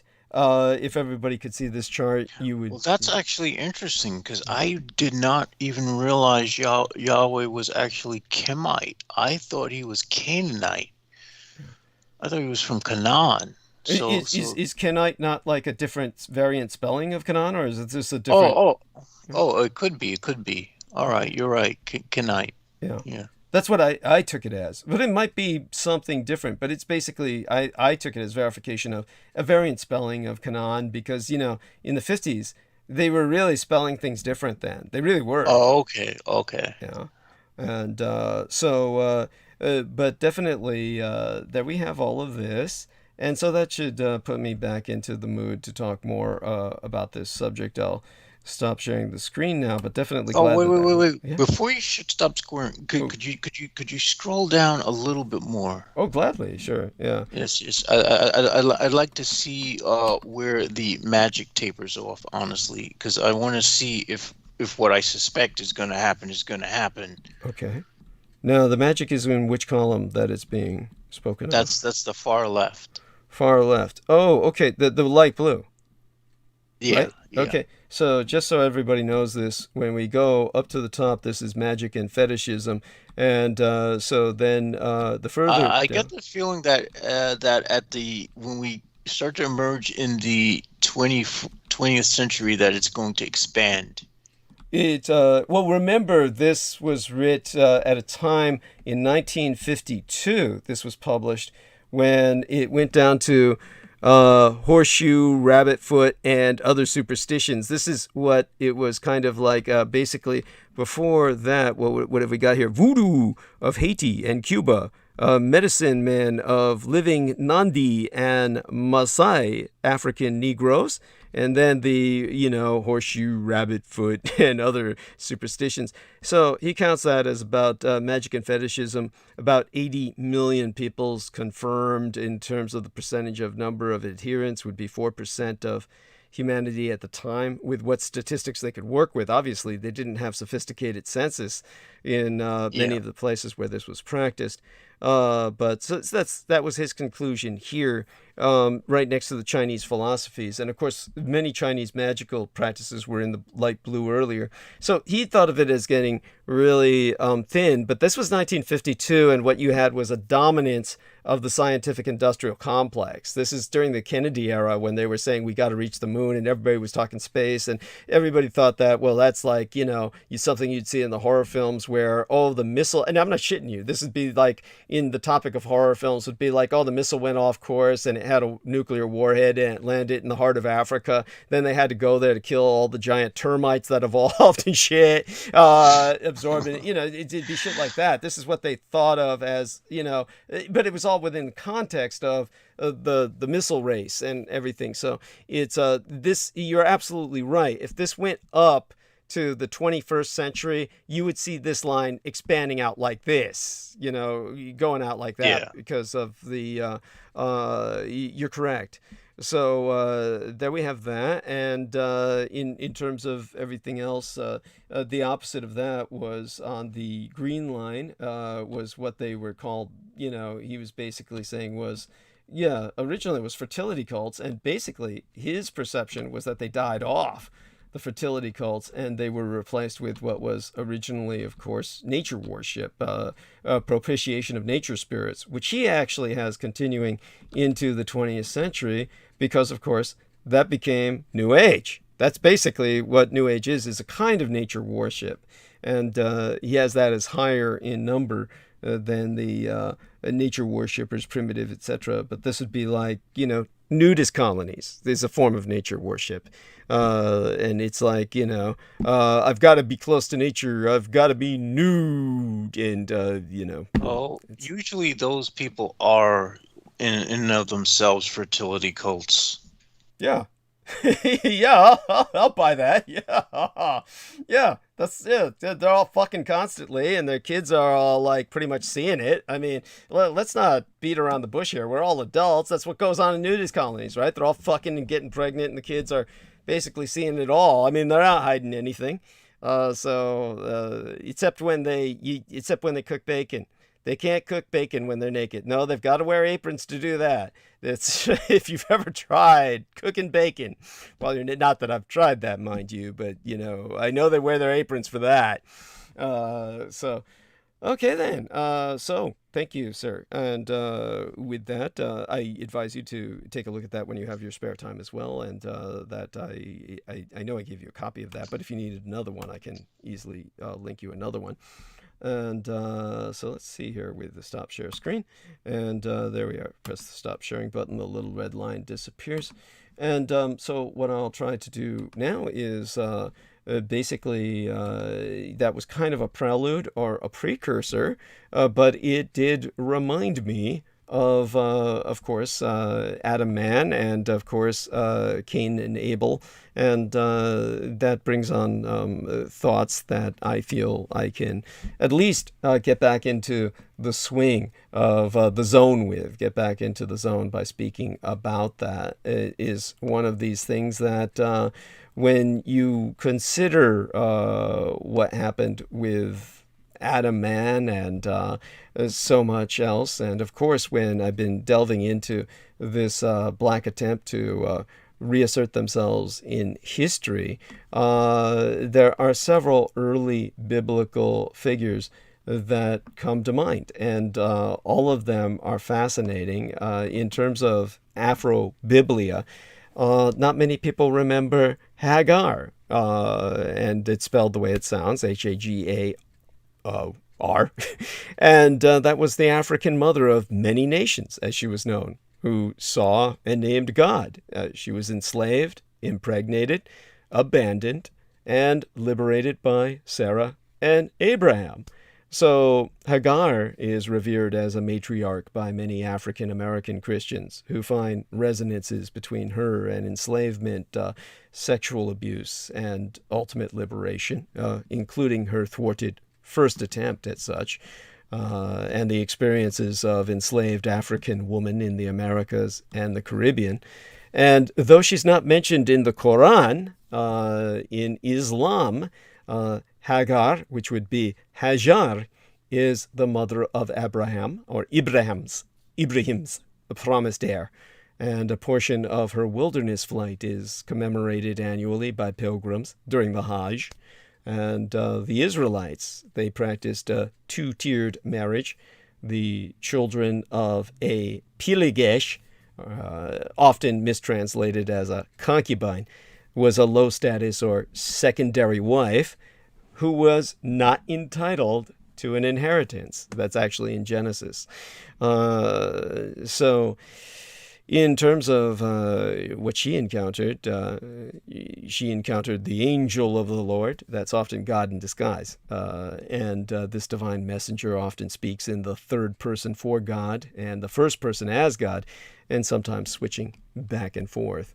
But that's just something that I might go deeper into in a future transmission. Obviously, it's something that I need to read more about, not actually in the new book that I purchased on Kemet, or this very Afrocentric perspective. It's just too obsessive with it. It's pounding on Egypt, and it's Whitey stole everything, the ancient Greeks and all the rest of that. Actually, what's funny was my dad, when he would find books that he thought that I would find interesting, like in a laundromat or something, or on the bus, he'd bring them to me. And one of the earliest books he ever brought to myself, a lot of these were religious books because people in San Francisco were seeking enlightenment. And so a lot of people were reading on religion. A lot of black people were trying to find their roots. And so one of the books that he brought home for me, one was a Hare Krishna book, or at least a Vedic book, for lack of a better word. They all kind of look like Hare Krishna.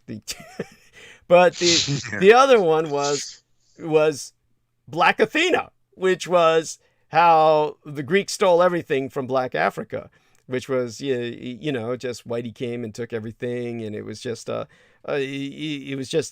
amazing how my father just brought me this. He was incredibly open-minded and brought me these books to read.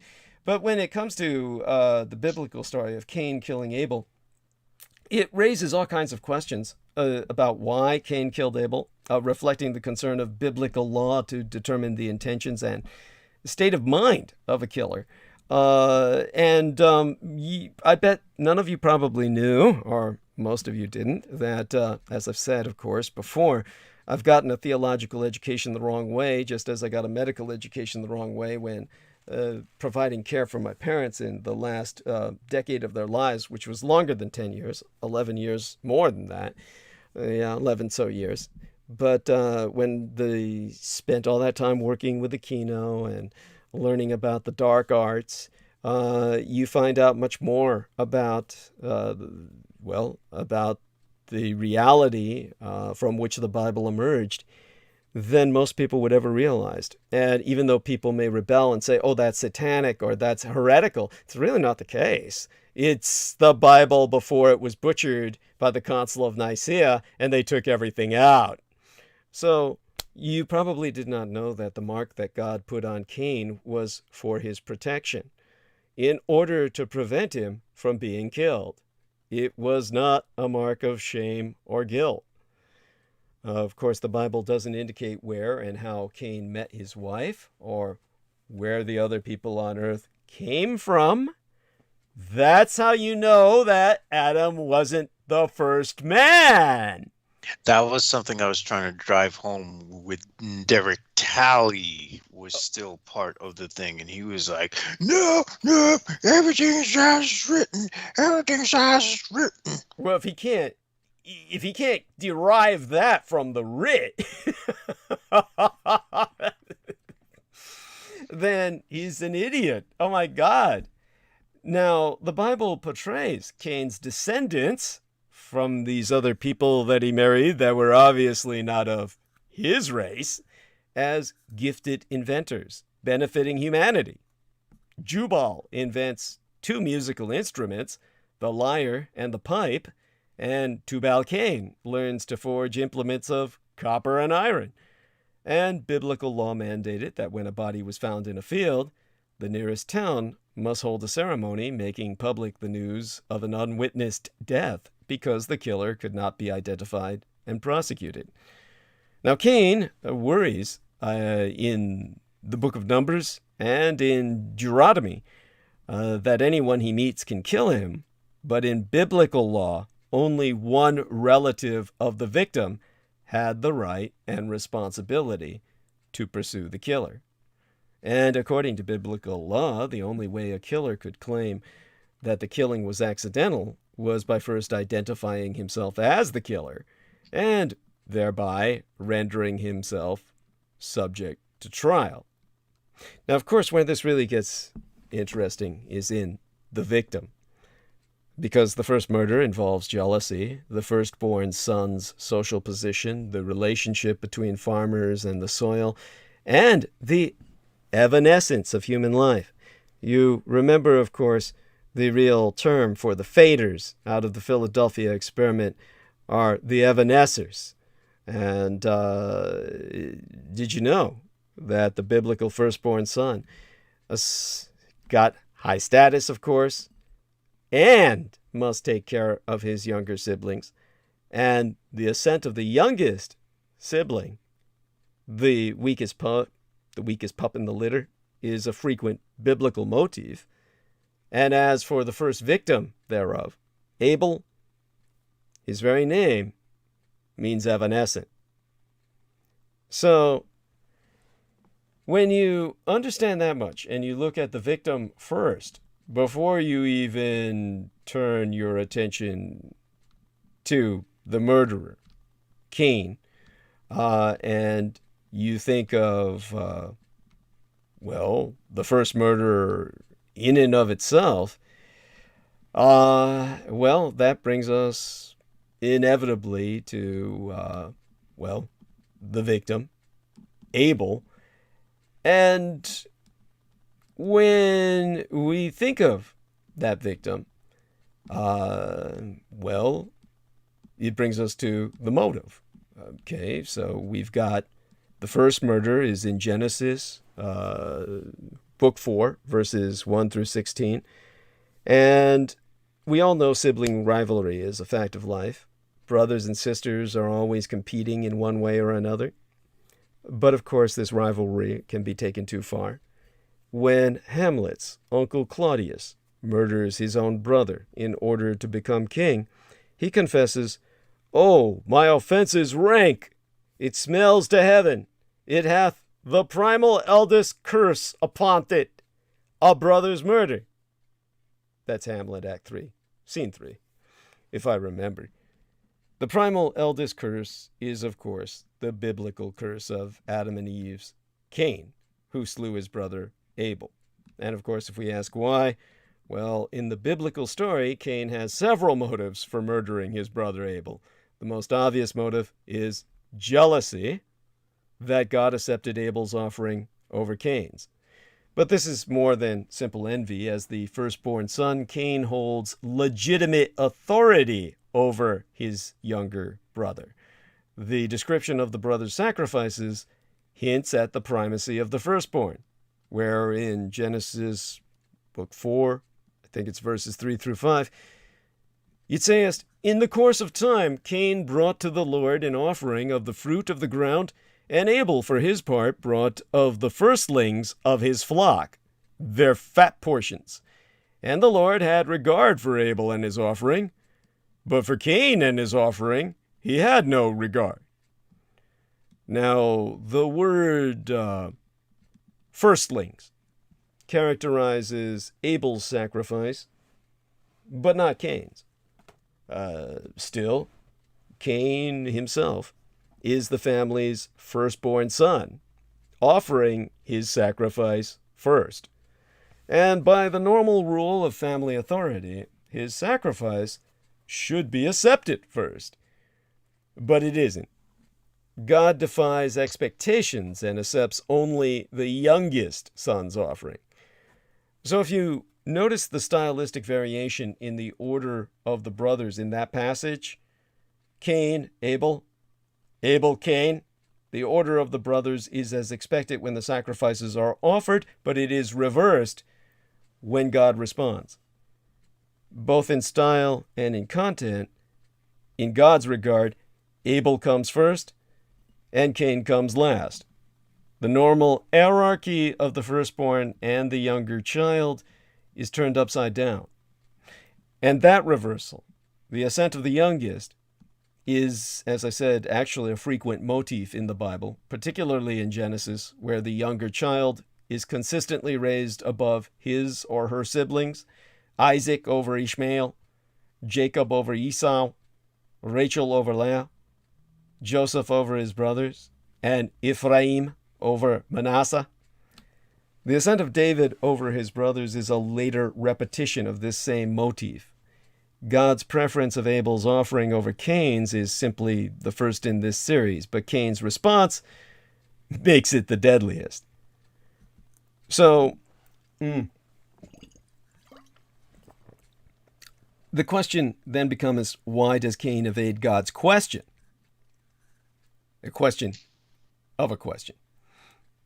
Now, this inversion of roles, it adds depth to Cain's response when God asks, after the murder, "Where is your brother Abel?" And Cain replies, "I do not know. Am I my brother's keeper?" That's Genesis book 4, verse 9. So there's many ironies there. For one, Cain does know where Abel is. He murdered him. And more importantly, as the older brother, Cain is indeed supposed to be his brother's keeper. Literally, one who guards, protects. The firstborn son has authority and responsibility for his younger brothers. And this is why Reuben, Jacob's firstborn son, convinces his brothers not to murder their younger brother Joseph. He urges, "Let us not take his life, shed no blood." That's in the same book of Genesis, book 37, verses 21 through 22. But Cain rejects the obligation to care for Abel. Instead, he takes his life. And it is Abel's blood shed in violence that calls out to God and implicates the murderer. It's Cain's brazen lie, "I do not know," is erased by the voice of his brother's blood. God replies to Cain, "What have you done? Listen, your brother's blood is crying out to me from the ground." And by the inexorable logic of this discovery, God curses Cain from the ground, which has opened its mouth to receive your brother's blood from your hand. So Cain, who brought his sacrifice from the fruit of the ground and has shed his brother's blood on the soil, is now himself cursed from the ground, and no longer a farmer. He becomes a wanderer, exiled from the fruitful soil and dwelling in the land of Nod, literally wandering. And having lost his family, his livelihood, his home, he now dwells outside of civilization, a rootless vagabond. Where he wanders, there is no law or morality. So he complains to God, "Anyone who meets me may kill me." And this would be an apt punishment for a murderer. But God has compassion for Cain and gives him a mark, so that no one will kill him.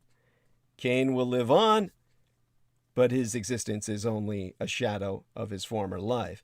Abel's death holds one final nuance. The very name Abel in the Hebrew, Hebel, literally means breath, evanescence, impermanence. The child himself is Mr. Evanescent. By his very name, he is doomed to a short and uneventful life.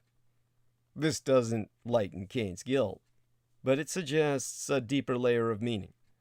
In one sense, we are all Abel, destined for evanescence and death. But we are also like Cain, subject to anger and sinful impulses.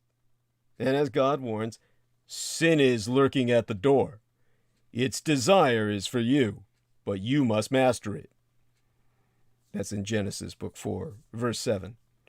We are each the Cain of our own conscience, morally responsible for our deeds. We are, the story seems to say, the spiritual descendants of both brothers, caught up in life's moral problematics, forever dwelling somewhere east of Eden, as was said in Genesis book 4, verse 16. But in terms of, the cry of Abel's blood, in Genesis 1 through 3, God, man, woman, and a snake all have speaking roles.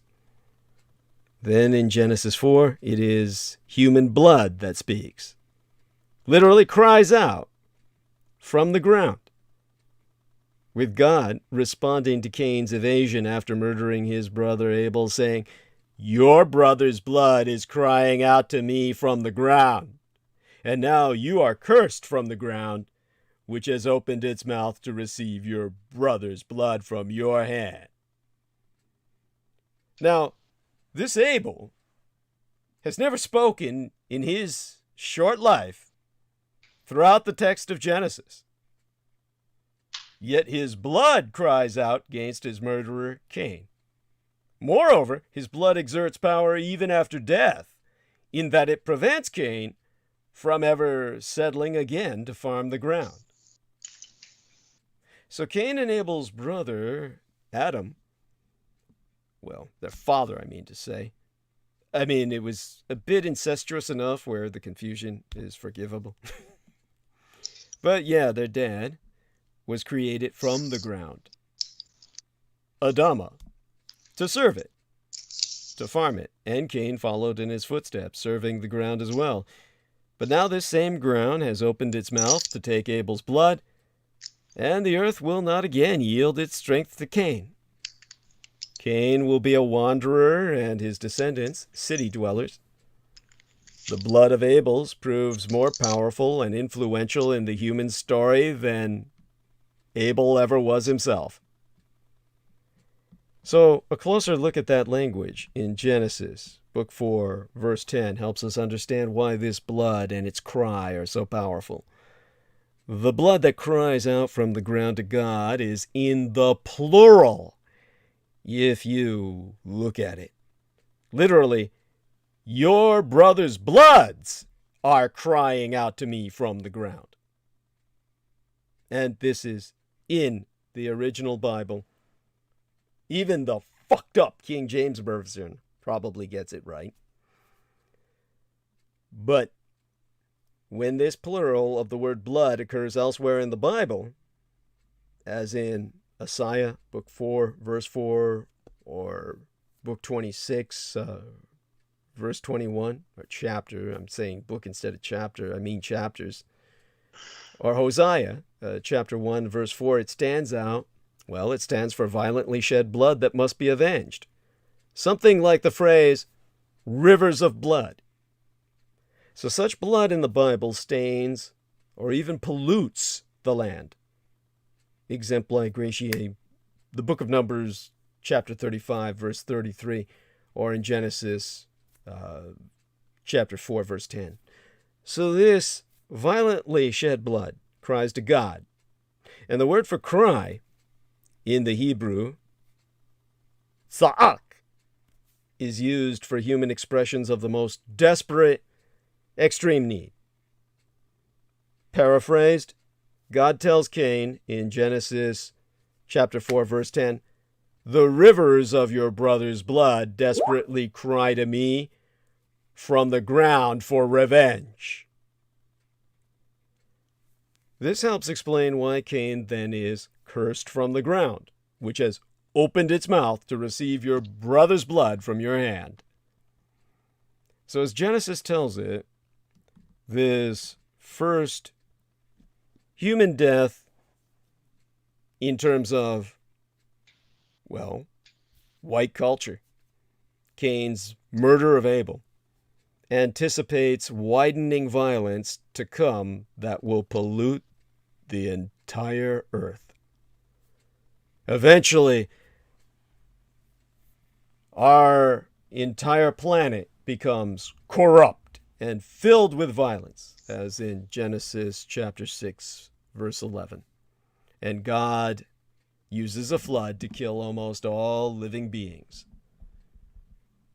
at least in the white man's world. Genesis 7, verses 7 through 23. And afterward, God makes a new start with Noah and his descendants, stressing for the first time in recorded Caucasian history that humans may not kill one another, as was said in Genesis chapter 9. verses 5 through 6. If someone murders another, as Cain did, God promises to require a reckoning for the blood of the slain. Now, killing and human violence, however, do not stop in the biblical story, nor have they stopped in the contemporary world. Jewish and Christian interpreters across the centuries have seen in the Cain and Abel story a precursor to future murders of innocents up to the present day. For them, the plural of bloods in Genesis chapter 4, verses 10 through 11, and the present tense of the verb is crying out in Genesis chapter 4, verse 10, point to the blood of later generations still crying out to God in a desperate plea for a reckoning.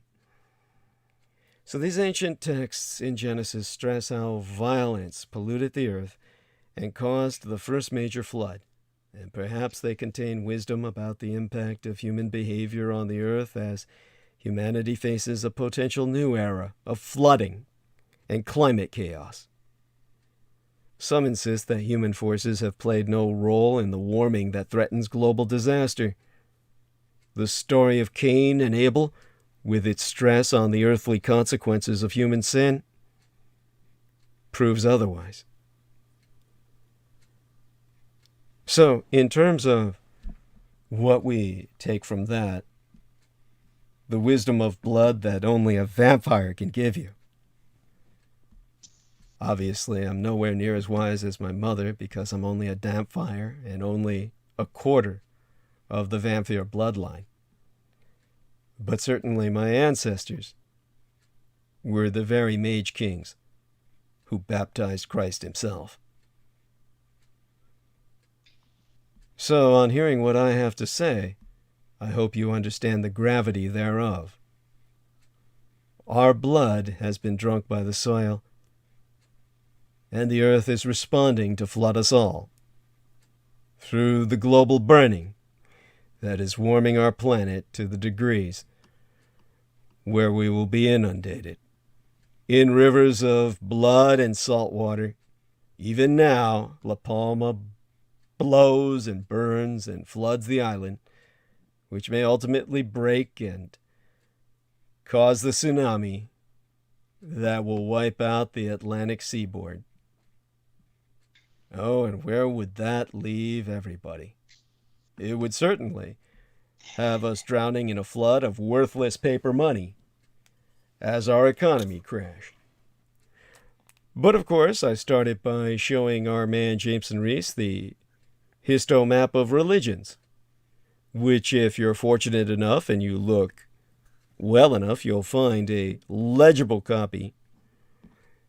If not, I should start charging people and sending them my own scans thereof. But it brings us to the development of the world's religions. One of the books that I encountered when I was very young was written by a German race scientist. And of course, he was not just German, he was, unlike most Germans, like my biological father Adolf Hitler, Roman Catholic. In his case, he actually went so far as to become a priest. He asked, was there only one God from the beginning? And Wilhelm Schmidt made the case for original monotheism.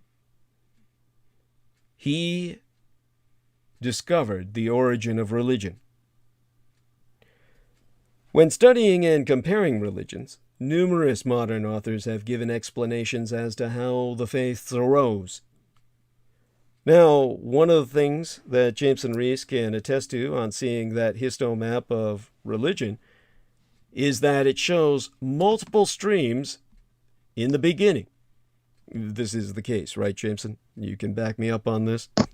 Correct. Yes, and of course, that's not what was ultimately discovered by this magnificent German scientist who you've never heard of. And there being multiple reasons behind that.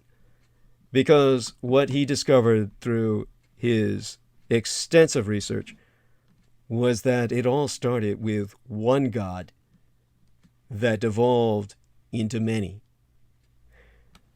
When all of these modern authors study and compare religions, they've all given explanations as to how the faiths arose, and all too many of these scholars have been educated in universities that have accepted evolution as a scientific and historical fact, as some kind of zero-sum game, where to do so means you reject religion.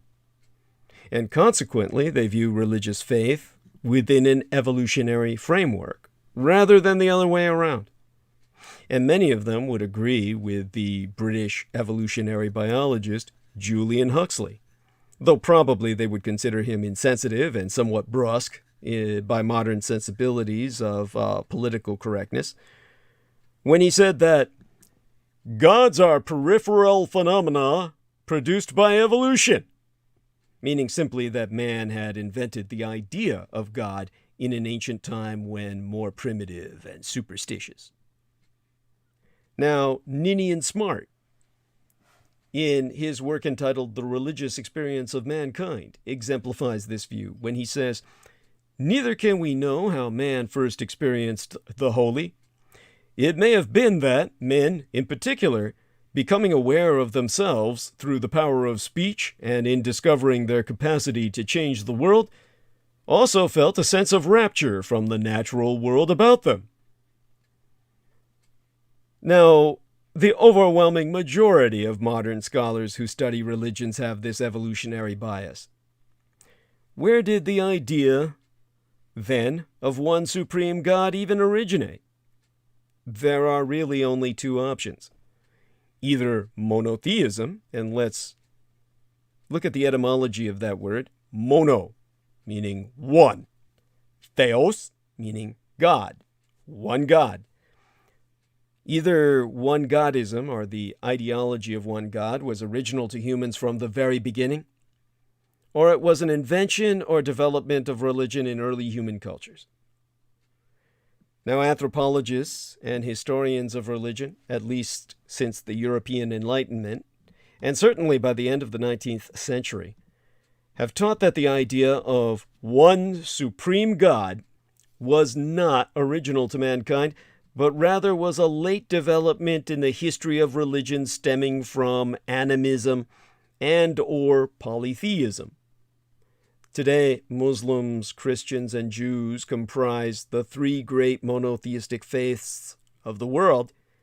The adherents to these three faiths reach well into the billions. According to the Bible itself, God directly created mankind from the dust of the earth, in Genesis chapter 2, verses 5 through 9. And in the Genesis account, the first man and woman, in terms of, well, Adam man, meaning the new species of Caucasoid primates, Adam and Eve, enjoyed direct fellowship and communication with God. That fellowship was broken when the first humans acted independently of God by an act of direct disobedience to his command, in the 3rd chapter of Genesis. The results of that act of disobedience was broken fellowship with God and banishment from his presence. If we track with the Bible's account of history, then as the population of the earth increased, mankind moved further and further away from God, where eventually an understanding of who he was either lost or replaced with polytheism, the deification of the forces of nature, or some combination of both. Now, in his excellent new book, well, comparatively new, I lose track of time with all the books I read as to where they are in chronology with each other, but the work I'm citing is entitled In the Beginning, God. Winfried Corduan states that the Bible does not give us an account of how idolatry and polytheism arose historically. We know that Abraham came from a line of people who worshipped a moon god, but we don't know where that chain was broken. There is good reason to believe that there were other monotheists around besides Melchizedek. which to my eternal shame and disgrace, whenever I see that name, all I think of is male cheesy dick. But hey, I remembered the name since childhood by that. Further, there were multiple opportunities to learn about the one God, not to mention the probability of there having been a live memory carried all along in the Moses family.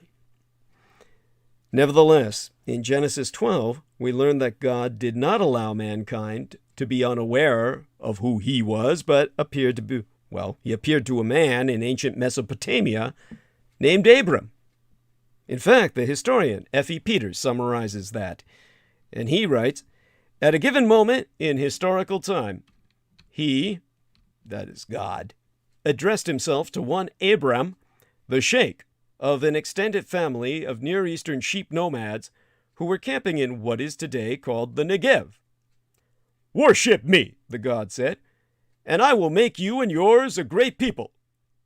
It was not a unique or a solitary voice. We know from plentiful evidence that there were many other gods on that landscape and in the minds of Abram's contemporaries. Abram, however, limited his worship to this one deity, and the God, in turn, granted his favor to Abram, or Abraham, as he was henceforward called. There's a beautiful woodcut. God tells Abraham to count the stars. If you look that woodcut up, you're never going to forget the image. Black and white, of course, it's a woodcut. But it impacted me as but a child. I'm sure it will impact yourself. A woodcut of Genesis chapter 15, verse 5. Later in biblical history, God would appear once again, but this time to Moses, who grew up in Egypt, another nation of many gods, and in the famous scene of the burning bush. And of course, yes, again, just from the background of overexposure to sex as a child, just by the environment that I was raised in, that I've shared with people before. Whenever I hear that term, I think of this one woman who dropped a match on her pubic hair while smoking naked. Okay, that's Exodus chapter 3, and it wasn't about that bush burning. When Moses asks God his name, God tells Moses that he is the God of Abraham, Isaac, and Jacob. Exodus chapter 3, verse 15, now that I remember. Finally, when God gives Moses the 10 Commandments, in Exodus 20, the first 3 commandments all deal with the nature of the one true God and what it means to properly worship him and he alone. Now, that was the working narrative for at least 19 centuries until the rise of naturalistic and skeptical theories, all basically concerning the Bible and the rise of monotheism. In the 17th century, the Dutch philosopher Benedict Spinoza published the Theologico-Political Treatise in 1670. It was again published posthumously after his death in 1677. The very title, what would you call it? Theologico-Political Treatise? The politicization of religion. In it, he argued like a modern red Republican who politicizes faith and, among other things, of course, they politicize everything. And the Dutch philosopher Benedict Spinoza did as well in his arguing, among all other things, in terms of religion. He presumed that all revealed religion had to be analyzed on the basis of reason, not blind faith, therefore would be inevitably politicized. And by politicizing, he polarized. Theology and philosophy must be kept separate forevermore. He categorically denied prophecy, miracles, and the supernatural. He also denied Mosaic authorship of the Pentateuch and stated that it was probably a cobbled together text which was likely composed of multiple authors, like a round-robin novel using a house pen name. In the following years, scholars such as Thomas Hobbes, David Hume, Immanuel Kant, Julius Wellhausen, and many others followed Spinoza in their distrust of the biblical record of history. And by the end of the 19th century, the overwhelming majority of scholars had developed serious doubts about the Bible's account of reality, especially the dawn of history's monotheistic origins in Eden, which, as I said before, my mother knew its place. This brought us to the stages of the evolutionary theory of religion, all beginning with mana. We're all after mana. Fetishism, magic, evolving into animism, and therefrom to polytheism, to henotheism, to monotheism, and finally, atheism. Not all scholars reached that conclusion. That was when Wilhelm Schmidt came to the rescue. So enter one in particular who argued on scholarly grounds that the original religion of human beings was monotheism. The Reverend linguist Wilhelm Schmidt, born on the 16th of February of 1868, and living until he died on the 10th of February in 1954, a German scholar who lived in the early 20th century and has provided us with an invaluable book entitled The Origin and Growth of Religion, which has as its basic thesis the concept of a monotheistic faith being the first religion practiced by men. And according to his biographer, Winfried Corduan's book entitled In the Beginning, God, and subtitled A Fresh Look at the Case for Original Monotheism, which was published, as I said, recently to me, which it was published in 2013. He says in this book, I quote from, in 1906, that was the year of the great earthquake and fire in San Francisco, I believe. That very year, Schmidt created a journal called Anthropos, which was intended to provide missionaries with greater awareness of new developments in the field of cultural anthropology. And from this humble beginning and focus on religion, Schmidt's thesis eventually devolved into a massive 12-volume work, Der Ursprung der Gotteside, The Origin of the Idea of God, published in Münster by Aschendorf in, well, it's a 12-volume work. It was published between the years 1912 through 1955. The last volume not coming out till after the author himself was dead. In fact, that's probably the only thing that stopped the books from going further than 12 volumes. And so, again, it cannot be over-recommended.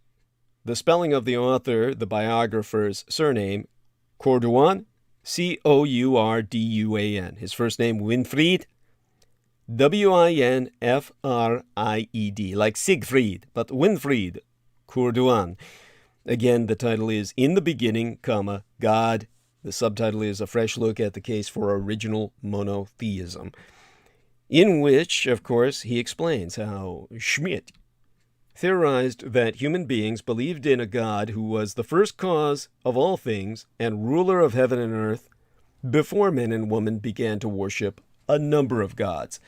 Schmidt suggested that there had been a primitive monotheism before men and women had started to worship a number of gods. So, just as John B. Sparks's histomap of recorded history goes back 4,000 years and nowhere near the many centuries, millennia before that, where there was history to be had, but not integrated on his chart, so too his chart of the origin of human faith misses that starting point of the original monotheism. Now, in terms of Wilhelm Schmidt himself, remember this was a man born in 1868, dying in 1954, around the time that, but 2 years after, John B. Sparks's Histomap of Religion was released. Wilhelm Schmidt was this German Roman Catholic priest, as well as a famous linguist, ethnologist, that means a scientist of race and races, and anthropologist, well known for his study of languages, cultures, and religions of so-called primitive peoples. Schmidt was a member of many scholarly societies and held honorary degrees from 6 universities. Schmidt published over 600 books and articles. His works available in English translation include The Origin and Growth of Religion, published in 1931, the book High Gods in North America, which was published the year my biological father Adolf Hitler ascended to power, and another book entitled The Culture Historical Method of Ethnology, published in 1939 just as Europe went to war, and another book entitled Primitive Revelation, published that same year. So Schmidt received numerous awards and recognitions and was appointed president of the 4th International Congress of Anthropological and Ethnological Sciences. He's mostly remembered for his notion of primordial monotheism as the earliest religious belief, and Schmidt's thesis of original monotheism derives from what he called the culture historical method. To read Schmidt's main thesis, if you would, based on his research and observations as an anthropologist for yourself, it is now available in an excellent new reprint version of The Origin and Growth of Religion, subtitled Facts and Theories, originally published in 1931. A much sought-after volume back in print after more than 4 decades to provide a glimpse into the philosophy of religion in the early 20th century, wherein Wilhelm Schmidt contends the opposite of the evolutionary theory of religion, which is that all religions of the world originate in monotheistic worship. And in terms of the evolutionary theory of religion that he was confronting, the proposed stages that are defined are, first, mana, fetishism. Now, fetish is an object which is seen as endowed with a great amount of mana. You know, the doll, the bone, the stick, etc. The human must then harness the mana for positive effects. That brings us to magic, the manipulation of human beings of spiritual forces in order to bring about a desired result, as defined by Coeur DUANE back in 1998. This is manipulation, correct technique for success. Some approach religion this way, even in monotheism. But let's counter that with Schmidt's main thesis and ideas. In his massive 12-volume work, Ursprung, or The Origin of the Idea of God, Schmidt analyzed the major theories of comparative religion up to his day, as well as the theories of the development of religion in ethnology from cultures around the world. Now, ethnology is a branch of anthropology that compares global nations and cultures and how they identify themselves. In other words, we would call it racial identity. Ethnostatism. Essentially, Schmidt's case for original monotheism is, according to Winfried Coeur DUANE, his biographer, grounded in the culture historical method by which we can discern which among present cultures appear to be the ones that most closely resemble the earliest human cultures. Ethnologically, those are the ones that show the least amount of growth in their material culture. And it is precisely those that display forms of monotheism. When all of the data are sifted and analyzed, Schmidt argues that one can discern the core belief of the earliest human cultures was monotheism, or a belief in the primitive high God, one God.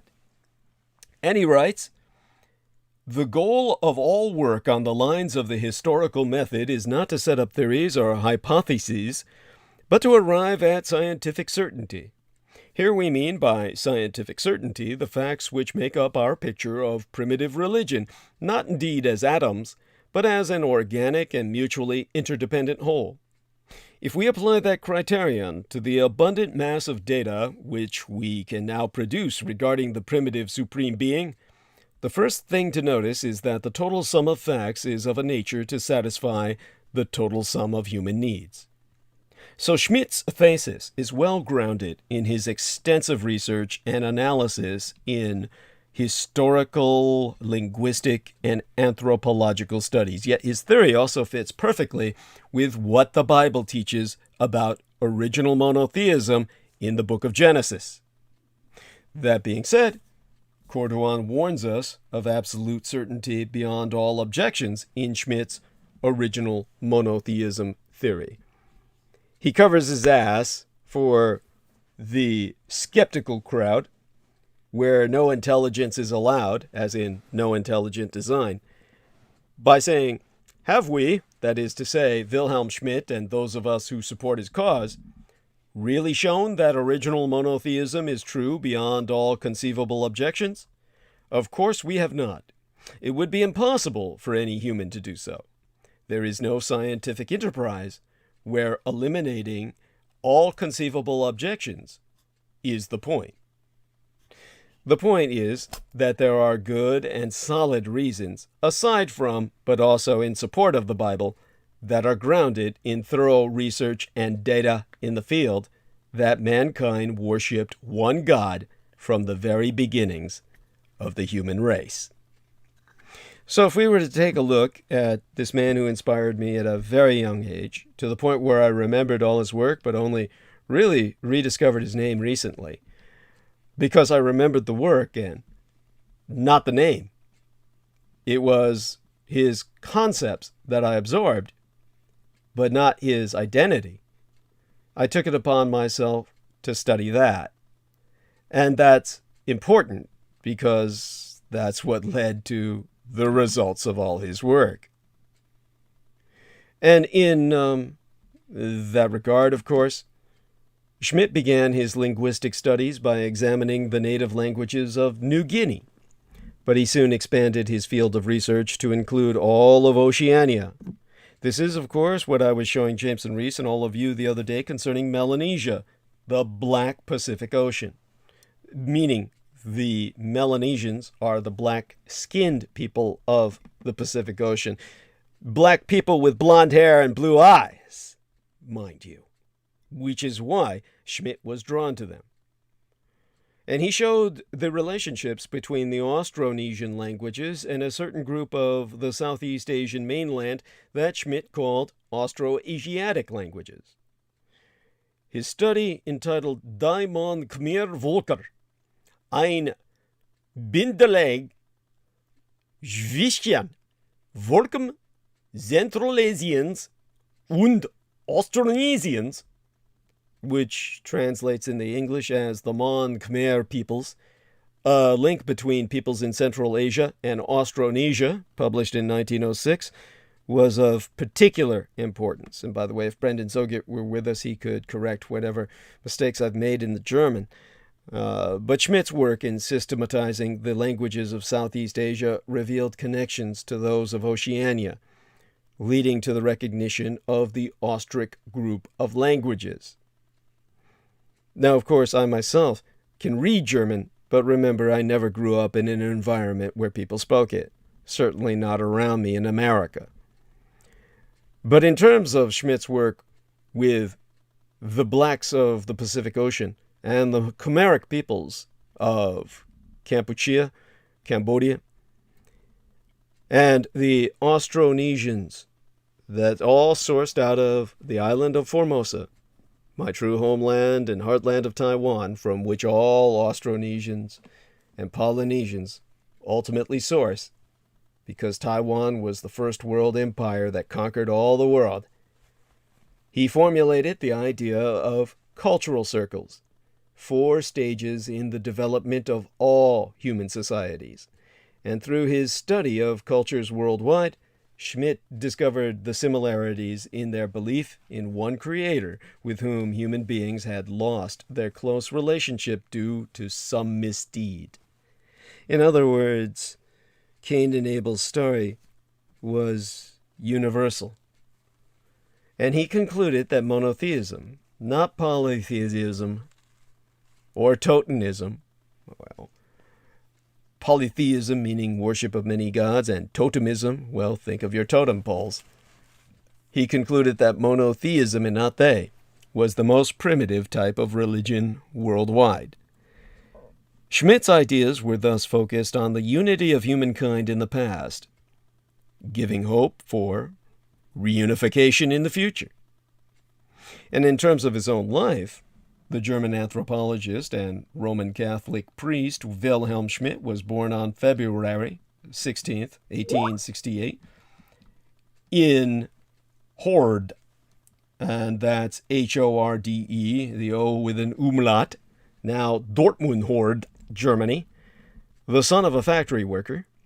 And already as a young man, he had met Christian missionaries and dedicated his life to service of others. In 1883, he entered the missionary school in Stijl, Netherlands, that served as the mother house of the Societas Verbi Divini, the Society of the Divine Word, which was founded in 1875.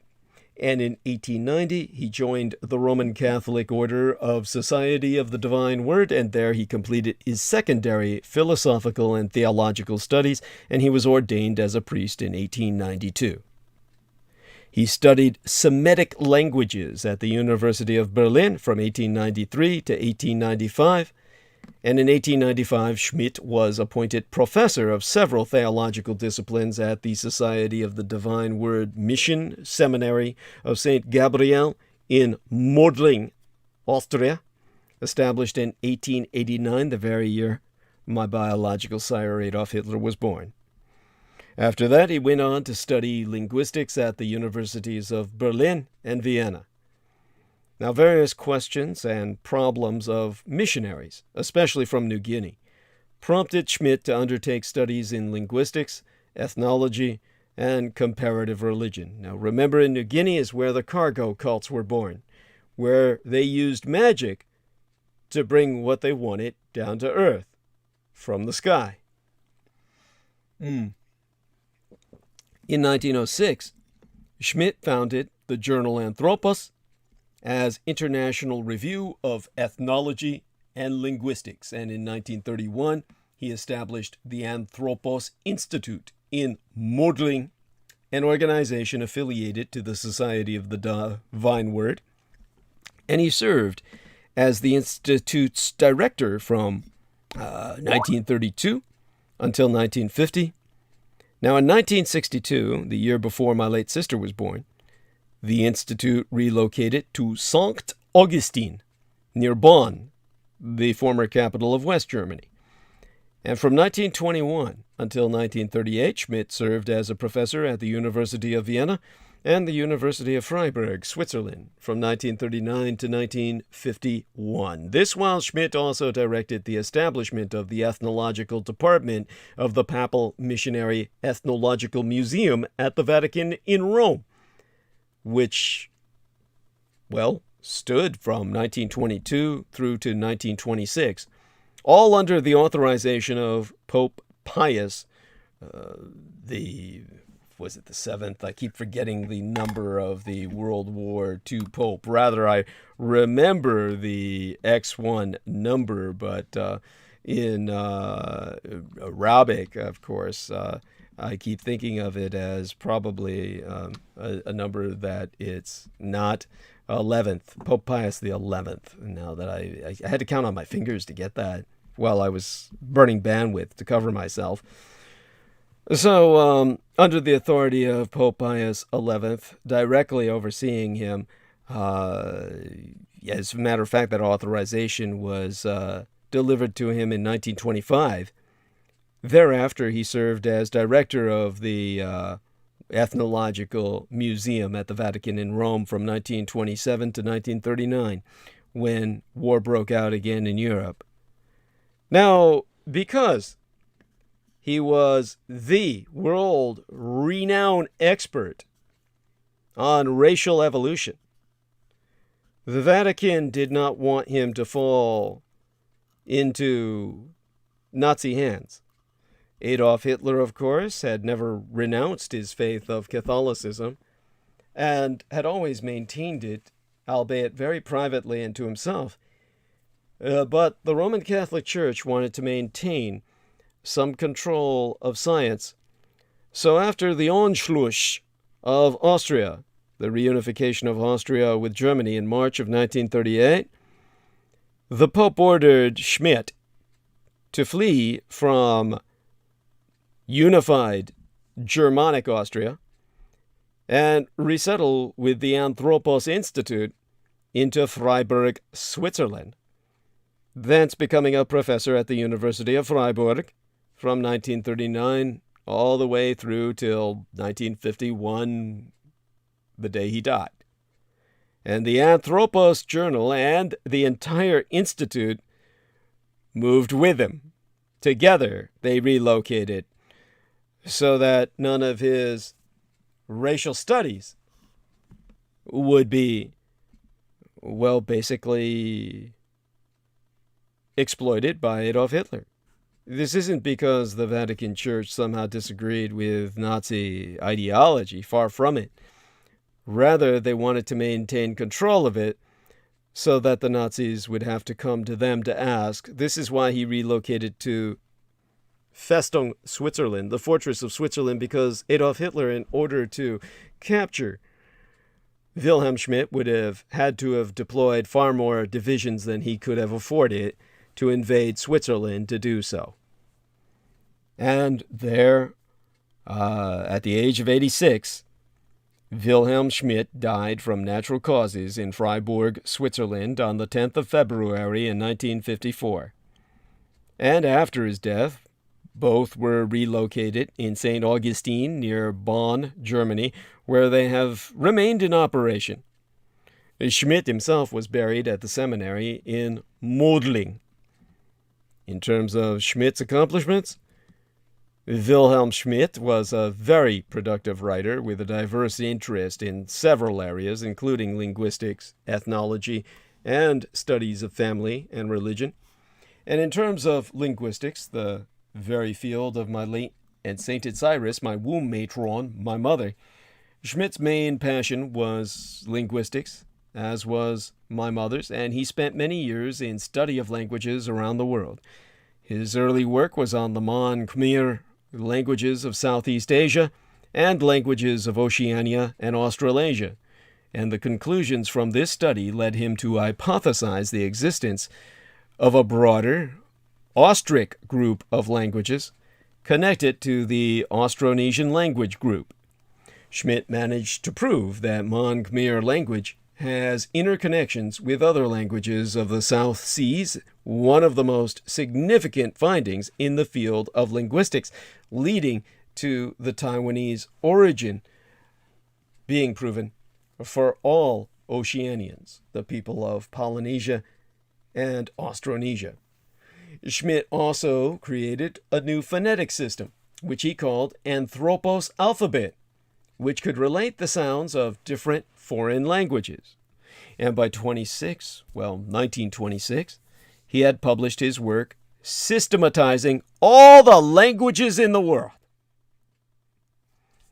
In terms of religion, from 1912 to his death in 1954, Schmidt published his 12-volume Der Ursprung der Gottesidee, The Origin of the Idea of God. And there he explained his theory of primitive monotheism, the belief that primitive religion in almost all tribal peoples began with an essentially monotheistic concept of a high god, usually a sky god, who was a benevolent creator. He proved that all primitive cultures in the world have that notion of a supreme god. They worship a single high deity, omniscient, and essentially similar to the God in Christianity. In terms of the typical beliefs that he noted, and by the way, our man Jameson Reese is back. I got to be careful when I click on to acknowledge him that I could easily click the hang up of the call itself. Wouldn't want to do that. But in terms of the typical beliefs that were categorized by Wilhelm Schmidt, they be, among all of these so-called primitive peoples, that God lives in or above the sky. He is like a man or a father. He is the creator of everything. He is eternal. He is all-knowing. And all that is good ultimately comes from him, and he is the giver of moral law. He judges people after their death. People are alienated from him due to some misdemeanor in the past. Therefore, he is often supplanted in religion by gods which are more accessible. Yet religions often carry a distant memory of this sky god with whom they have all lost contact. And so, based on his findings, Wilhelm Schmidt maintained that all peoples originally believed in one God. However, due to the rebellion against him, people alienated themselves from him, and their knowledge of him was lost. What Schmidt was discovering was that primitive religions were not polytheistic, as was believed, but they started as monotheistic. Thus, per Schmidt's discoveries, monotheism is the oldest religious system in the world. He strongly opposed the Jewish psychologist Sigmund Freud's formulation of totemism as the oldest religion, claiming that many cultures in the world have never passed through the stage of totemism at all. Of course, Freud loves totemisms because the totem is the phallic symbol, right? Like an erect cock. So Freud, in return, attacked Wilhelm Schmidt's work in his Witz. Well, that's republished in 1988, it's pages 197 through 199. I'm not going to dignify it with any more attention, but ever since Freud's attack, the Jewish lobby attacking the German discoverer, Schmidt's theory has never been widely accepted. This is what brings us to his racial studies, his ethnology. Schmidt was interested in the development of cultures around the world. Early influences on himself were from such anthropologists as Franz Boas and Edward Westermarck. And Schmidt believed in the existence of so-called cultural circles, 4 main stages through which all cultures in our world have passed. And those stages are the primitive stage, essentially the culture of hunter-gatherers; the primary stage, horticultural society; the secondary stage, pastoralist society. And the word pastoralist means both the pastoral of the verdant farmland and, of course, religiosity. And the tertiary stage of modern society, industrialized productivity. This stage theory of cultural development was rather popular during his lifetime.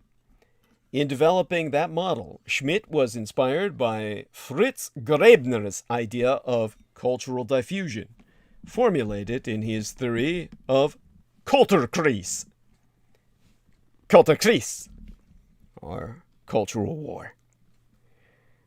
Now, Schmidt's interest gradually shifted to ethnology, the race of races, as in the space race, the missile race, the race, well, the racial race, the race of all the races towards dominance.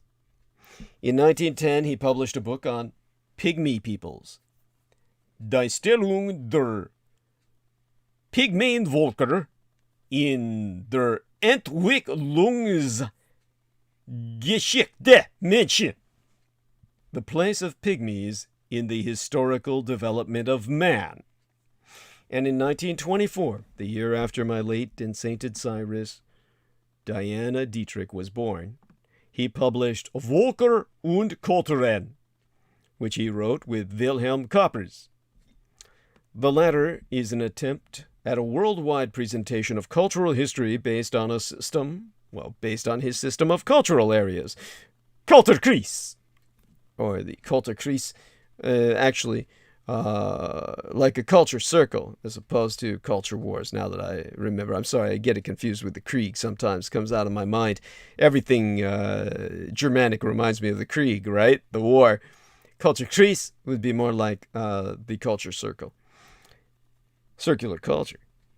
Schmidt's interest in this direction came from the work of the anthropogeographer Friedrich Ratzel and the ethnologists Leo Frobenius and Fritz Grabner.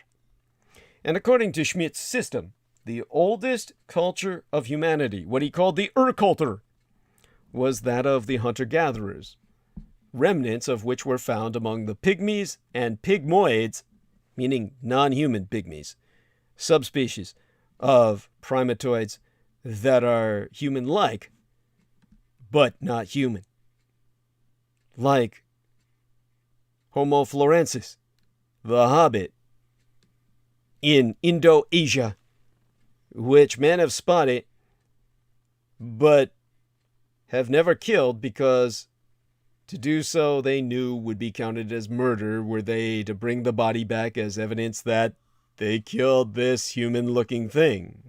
It would turn out to be human enough where they know they'd go to jail for murder, so these pygmies and pygmoids are left alone.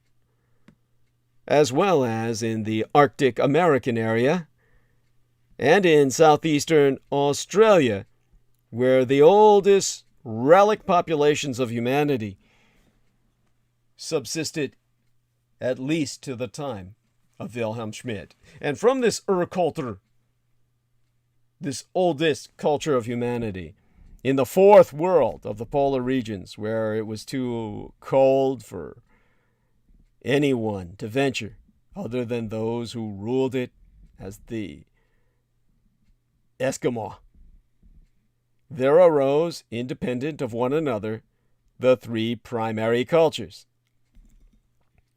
One, a culture based on the cultivation of plants and associated with matriarchy, developing out of the plants the gathering of women who harvested the plants. Secondly, a higher hunting culture controlled by men and associated with totemism. Of course, they would worship the phallic cock, right? As a big wooden pole of multiple heads. I mean, one head getting off is not enough.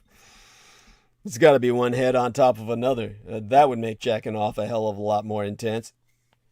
And tertiarily, or thirdly, the apex of the other two, a patriarchal, pastoral culture based on nomadic animal husbandry, the dawn of the shepherd, of which Christ himself was one.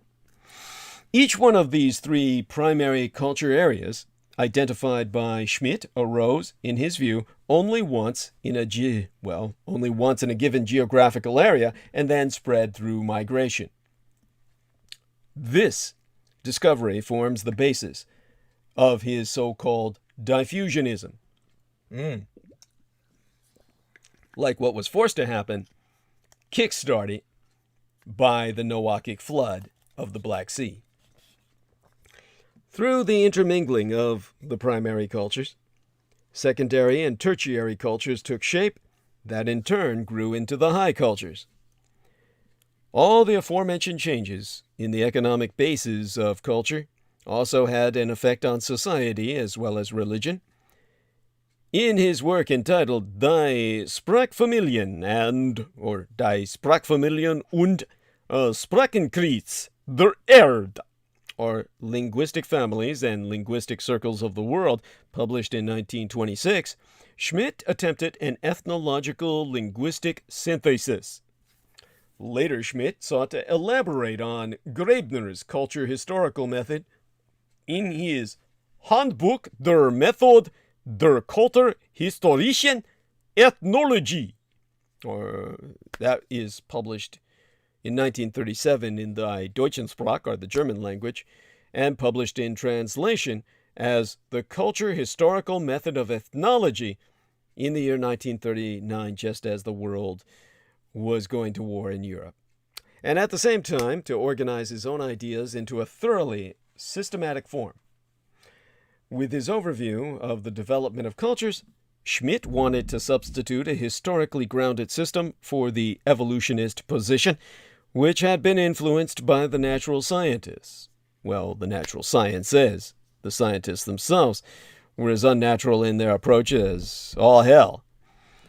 Schmidt's critics, however, realizing that this new approach was too rigid and schematic, attacked him. And although the cultural forms he identified cannot be considered historical realities on simple acceptance, for his followers, like myself, they were nevertheless invaluable as tools for classification. Now, soon after 1900, the dawn of the 20th century, the main objective of Schmidt's research became the elucidation of the development and the origin of religion. This problem has now been abandoned by scholars because it is deemed impossible to provide an adequate scientific response. Schmidt's interest in this topic was decisively aroused by Andrew Lang. In 1898, in that man's work entitled The Making of Religion, Lang contradicted the then influential theory of E.B. Taylor that animism was the origin of all religion. Lang pointing out that the overt presence of belief in a supreme being among Australian Aborigines and other simple peoples. And relying on his own studies, Schmidt published from 1908 through to 1910 a series of articles under the general title, in the French, L'origine de l'idée de Dieu, or the origin of the idea of God, in the journal Anthropos. In these articles, Schmidt took issue with existing theories of the origin of religion and thoroughly examined the material available on southeastern Australia, disregarding the significant problem of the structure of religious thought, which is now at the center of anthropological considerations, especially cognitivist anthropology, as covered by Boyer way back in 1994.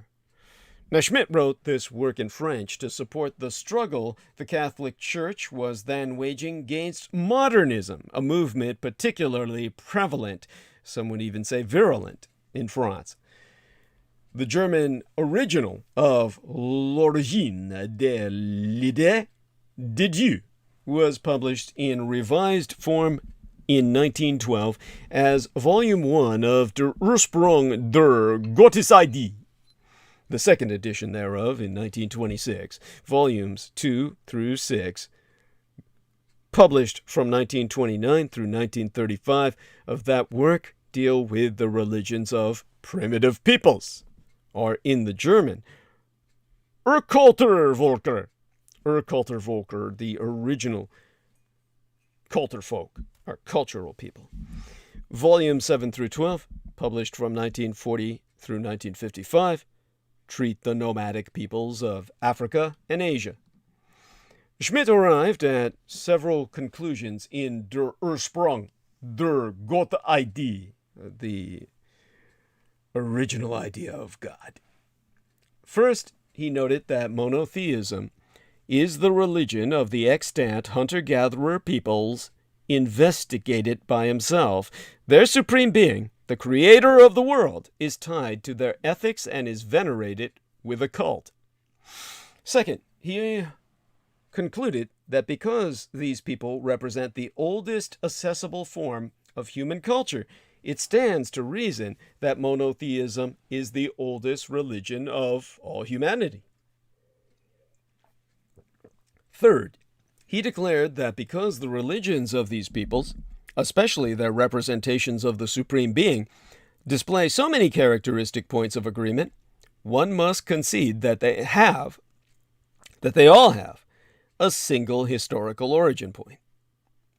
Fourth, Schmidt speculated that the image of the Supreme Being held by primitive peoples is so sublime that it could not have been acquired from human experience, and therefore it must be traced back to a divine primitive revelation. And finally, he posited that in the course of later developments, progress in external culture was achieved by many peoples, yet decadence often occurred in religion and in ethics. So according to Schmidt, the original idea of God is conserved with the greatest relative purity in nomadic peoples' belief in a heavenly God. In other cultures, the idea lost ground. Sun worship and magic came to prevail in totemistic cultures, and the matriarchal planting cultures made room for earth and fertility cults, lunar mythology, and worship of the dead. In terms of his legacy, Wilhelm Schmidt was not well known in anthropological circles. He was neither famous nor celebrated, as were many of his contemporaries. His work, however, reflects all the characteristics of among the greatest of scientists.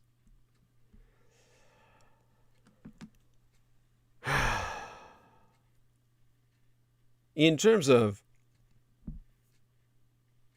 what he left us, what he bestowed upon us, his systematization of the Southeast Asian languages, and the link he drew between them and the languages of Oceania and Australia, is regarded as revolutionary.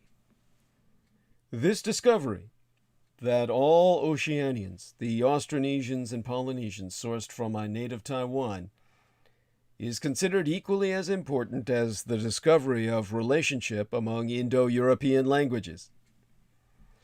Schmidt's work on religion and ethnology is also not widely known. This can be attributed to the fact that much of it has not been translated from the original Deutschensprach, or German language, and the style of writing Schmidt used was simply too sophisticated and far too complex for any wider audience. Of course, that's why I had to work with Peter Moon. For Christian students of anthropology, however, Schmidt's work is essential reading. His study of primitive religions and monotheism remains among the most highly respected within the field of anthropology. Because Schmidt offers many powerful arguments proving the original belief in one God, and proves the inadequacies of theories that are often evolutionary. He shows that the evolutionists often have almost no evidence for their theories, or they use only selective evidence to support their opinions, which are not facts. Such theories as animism, ghost worship, totemism, and magics being the origin of man's belief in God were all thoroughly refuted by Father Schmidt, and this is done by constantly referring to evidence found from studies of primitive peoples. Exempla Gratiae. When discussing the faults with the theory of magics being the source of religion, Schmidt says, But the way the problem has been handled hitherto by evolutionists, quite innocent of historical research, involved yet another weighty defect, which historical inquiry is able to get rid of. So to support this thesis of early monotheism, Schmidt looks at the ideas present in primitive cultures, such as the North American Indians, the Australian Aborigines, and many African tribes. He clearly explains his methods of historical research and gives evidence of the single most high gods having attributes identical to characteristics of God as described in the Bible. The Most High God is described as eternal, omniscient, compassionate, just, and omnipotent. In most cultures, he is the great creator. It is worth noting that in some tribes, his name is simply eternal, which is identical to the name of God in the Old Testament. Yahweh is derived from the Hebrew infinitive to be. In other words, God always is. This is a great similarity. And he was, therefore, given due respect by evolution scholars. Although Schmidt's book was published over 60 years ago, he is still given the respect by scholars who have an evolutionary bias because of the quality of his research. These people find the evidence quite compelling, but refuse to agree with Schmidt openly because they have accepted the evolutionary history of man as their only key to respect from their sponsors. There are many interesting facts in the origin and growth of religion apart from the main thesis. One revelation is that Herbert Spencer, who applied Darwinian theory to society and coined the phrase survival of the fittest, already had an evolutionary view of life sometime before Darwin. 7 years before the publication of Darwin's Origin of the Species in 1859, and the supposed scientific evidence for evolution, which is in fact only the partial truth of natural selection. Spencer was writing as an evolutionist. His work was received by those studying philosophy and by students of sociology. And another important piece of information is the lack of acceptance of Scottish historian Andrew Lane's research into primitive monotheism. Lang was a brilliant essayist and a gifted scholar. His research led him to reject the current ideas of the origin of religion and propose that primitive people believed in one God. This was at the turn of the century. His ideas were greeted, basically, with silence, while more speculative ideas were accepted. He wrote that, like other martyrs of science, I must expect to be thought a fellow of one idea, and that idea wrong. To resent this would show great want of humor, meaning a lack of humor, and a plentiful lack of knowledge of human nature. This is similar to the comments made by Edwin Hoyle and Wickram Azingi, who rejected Darwinian evolution in their work entitled Evolution from Space, and say that no one has told them to stop talking nonsense, but rather that our writings have been greeted with a wall of silence. And so too with my work, The Roswell Deception and the Demystification of World War II, as co-authored by Peter Moon. Only you can break that wall. Make certain that you do, because that's the only way we'll ever evolve from ignorance.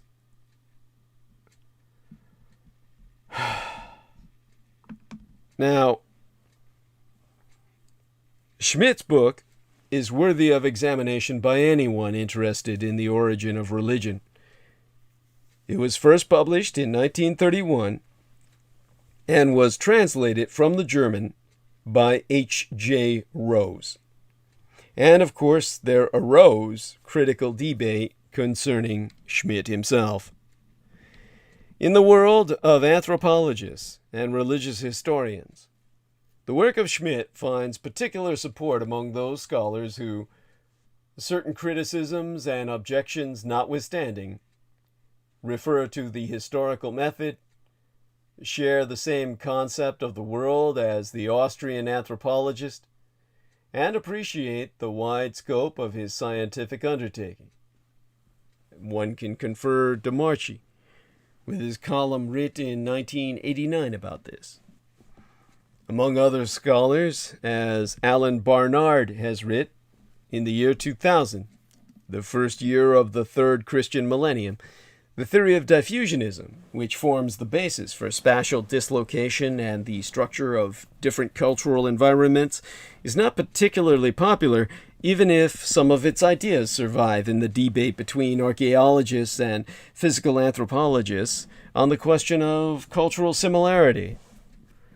Notwithstanding this, it is impossible to disagree with Barnard when he states that diffusionism has been important in the development of the idea of cultural area, an element of modern anthropological thought. To fully understand the figure of Wilhelm Schmidt and the influence his thinking has retained in some intellectual circles, one should not overlook his association with the cultural and political outlook developed by the Catholic Church in the 1920s and still prevalent in some parts thereof. His indefatigable organizational role stemmed from his embodiment of the Catholic political mission, explicitly stated in the encyclical Maximum Illud, Maximum the Third, I mean to say, of 1919, did issue. This encyclical of Pope Benedict, and oh my God, what number was he? When I try to think of all of these men with the Roman numerals after their names, honestly, I'm just left speechless with the fact that it's just too much. Even I used to have a photographic memory. I haven't had that in years and did my best to burn it out. So when I see Roman numerals in my mind and I try to translate them into the Arabic, the XV that I remember that Pope having after his name was the 15th. So in terms of that particular Pope, Benedict XV, around the year 1919, when my late and sainted sire, George Joseph Henry Dietrich, the man who raised and guided me, was born, issued encyclical. It had certain important objectives: to reorganize the missions of the Third World that had been weakened by World War I, to win over, once again, colonial peoples who had often seen the Catholic Church as an instrument of colonial penetration, and thirdly, to reaffirm the principle of the supranationality and universality of the Church itself, which had been questioned by many, as exemplified by the work of a man named Lyon, published in 1980 on page 124. I can't remember the title. I remember the page, but not the title. Anyhow, certainly, Schmidt himself was the driving force behind this restructuring process, in which his weeks on religious ethnology, international meetings organized for making known the Catholic idea of this science, also played an important part, but he was more than that. On many issues, the family, nationalism, sex, he represented the viewpoint of the good Catholic. It is no coincidence that, for example, as Ernest Jones recalled back in 1953, Sigmund Freud regarded Wilhelm Schmidt as an enemy for this reason and held him responsible for the suppression of the Rivista Italiana di Psychoanalysi, the Italian word for psychoanalysis. And methodologically speaking, one may say that Schmidt's concept of cultural diffusionism harked back to what George W. Stocking in 1987 has termed a biblical paradigm, which was intended to serve as termination, used by various scholars in different historical contexts. This is a method of interpretation that considers history as the result of a hereditary process, the origins of which are recoverable by applying linguistic methodology, the methodology of the linguist, to cultural phenomena, finding the roots of different linguistic expressions by comparative means. In this process, changes have occurred as a result of degeneration, and human beings who are placed within it have become inured to and live in a patriarchal society. The stress upon the hereditary aspect above all, and the failure to examine the system of internal relations between cultural environments have led anthropologists to take little interest at all in the thinking of Wilhelm Schmidt, especially because functional and structural analysis, which have become established in said discipline, have been so fruitful. This has allowed the development of a productive relationship with natural science, which the followers of the culture historical method had opposed. The patchy interest in the works of Schmidt has also resulted from a lack of knowledge of the German language itself on the part of scholars outside of Germany, who hate Germans as they always have. In short, biblical paradigm, characterized by diffusionism, consists of taking the Bible as a tool for the interpretation of human history, the origins of which are identified with the institutions of monogamy and monotheism and are the product of a single source.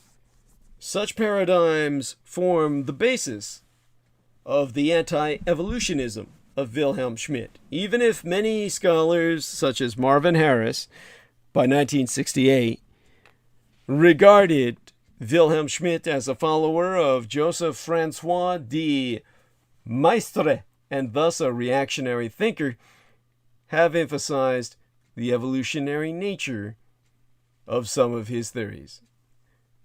The belief of Schmidt that involved going back to so-called primordial religion, derived from the human tendency to seek out the origins of religion and to seek it in a probable divine revelation, is the aspect of his thinking that is most discussed. On that topic, there was a heated debate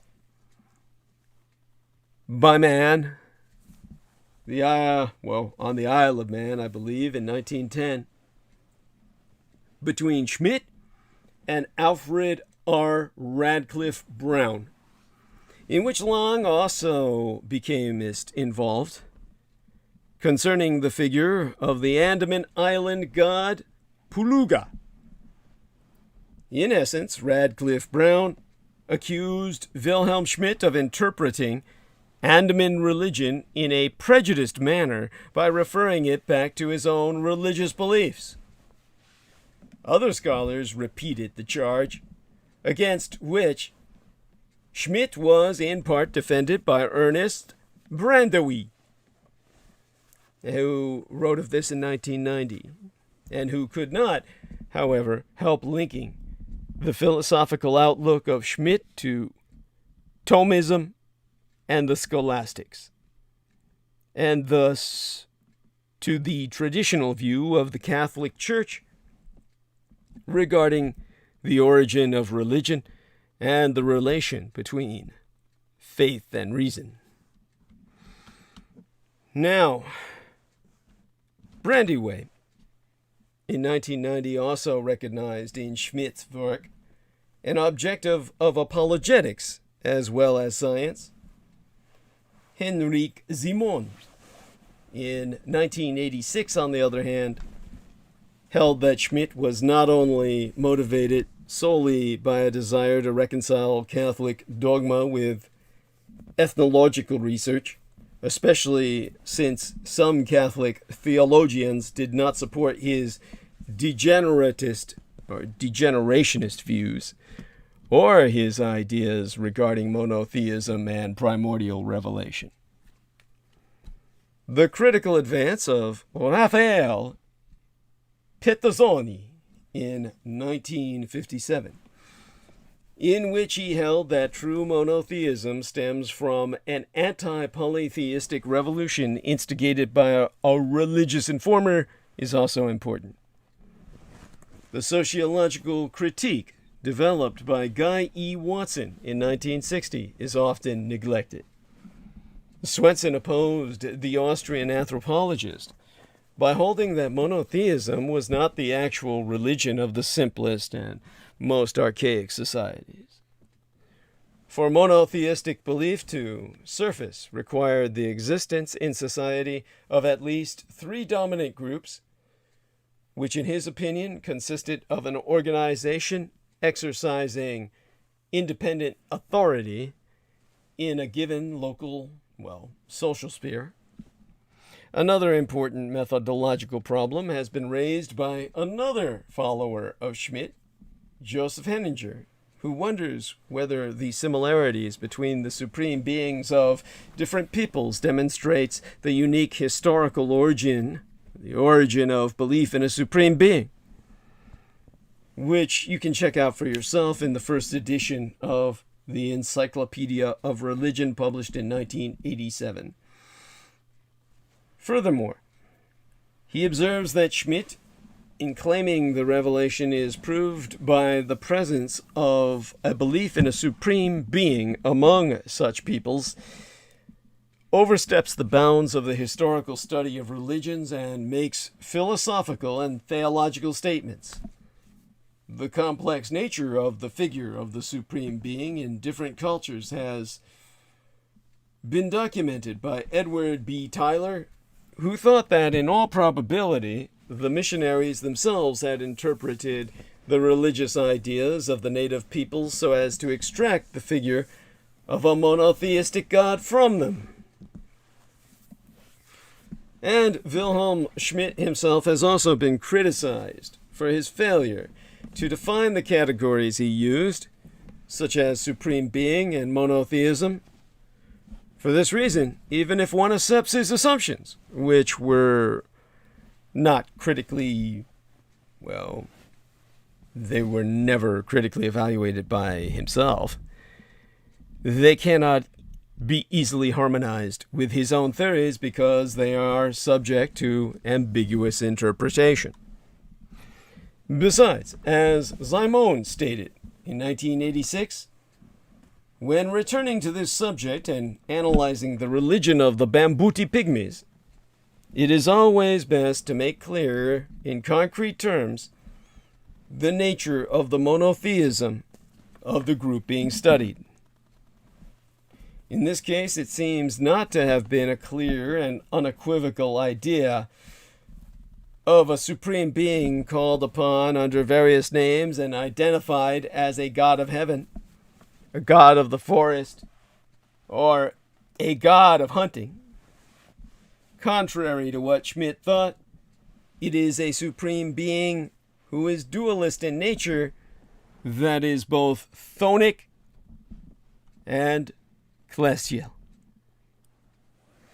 One more general aspect of the historical ideas of Grebner and Schmidt, which has even been criticized by those who make reference to the culture historical method, is the notion of the fixed, permanent nature of cultural elements, which would allow one to go back to primordial cultural forms. Exempli Gratiae. Fritz Bornerman, born in 1982, the director of the Anthropos Institute from 1950 to 1955, stated that this was an a priori assumption that took for granted what the culture historical inquiry needed to prove, namely the chronological collocation of the culture being studied. This consideration convinced him to avoid using the term Urkultur.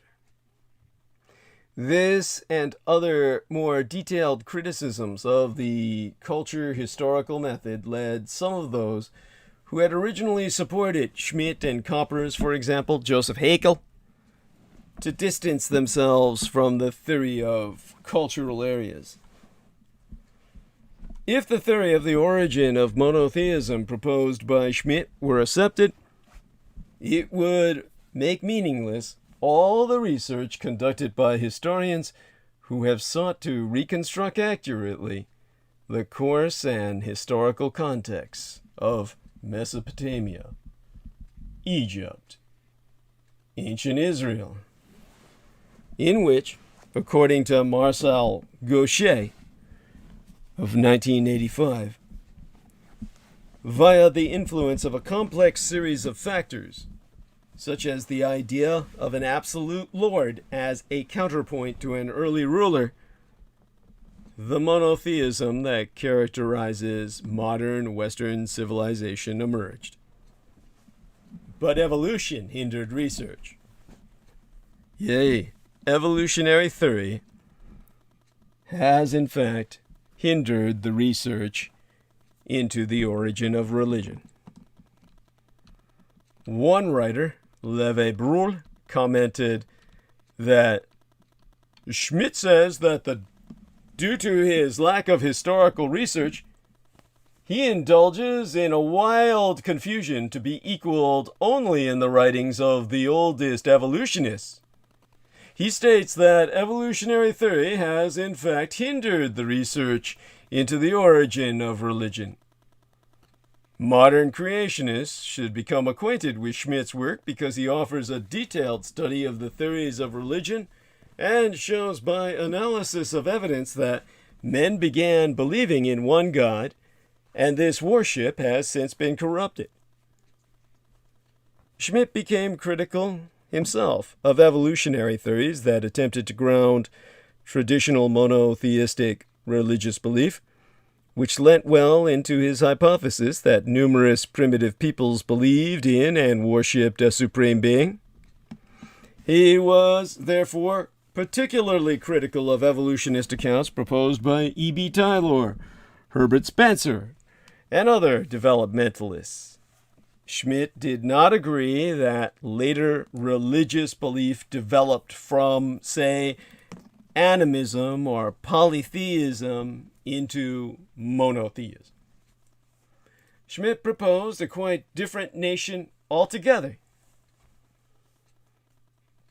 And he notionally argued that the earliest human beings believed in a supreme being, and that monotheism, the belief in one supreme God, was not late in the development of religious consciousness. Rather, to the contrary, monotheism represented the earliest beliefs about deity, and, as Schmidt believed, there was monotheism before there was ever polytheism. Polytheism being the belief in the existence of many deities, but Schmidt saw such belief as a degenerated state of monotheism. Similarly, he stated how the idea of a supreme being was degraded into other religious phenomena, such as ancestor worship, fertility cults, magic, and so on. Schmidt explained his ideas in detail in his 12-volume work, Der Ursprung der Gottesidee, published from 1912 through 1955. He notes the religions of primitive hunter-gatherers, such as the Pygmy tribes, and contends that monotheistic views were expressed within them.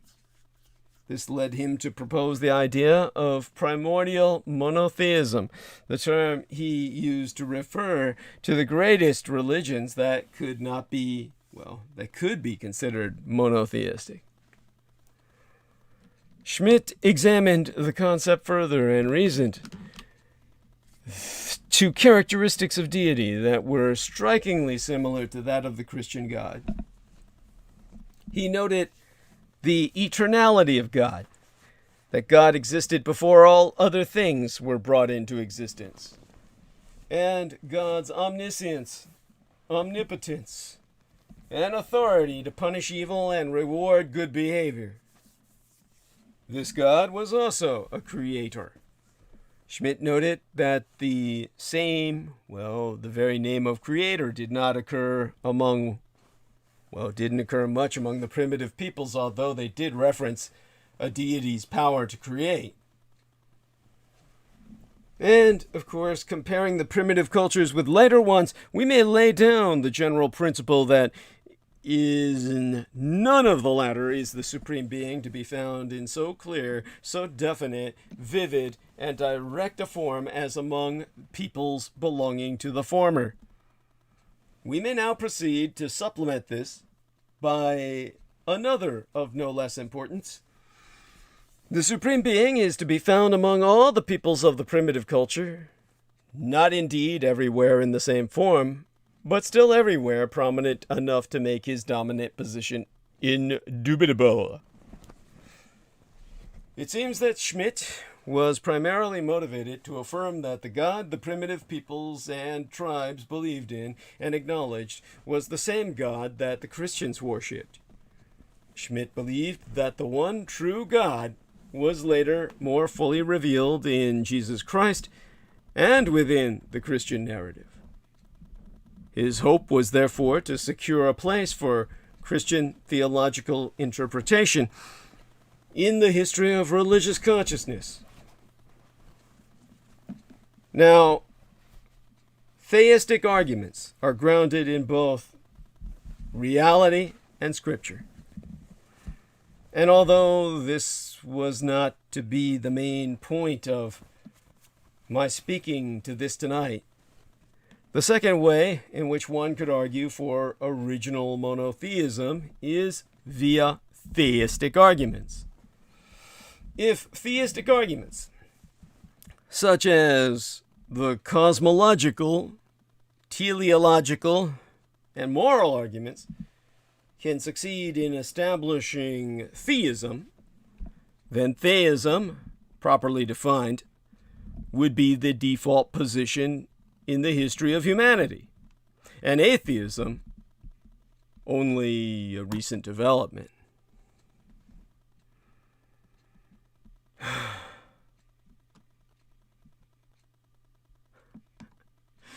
Our man Shane in the live chat, he said, "Good morning, Douglas.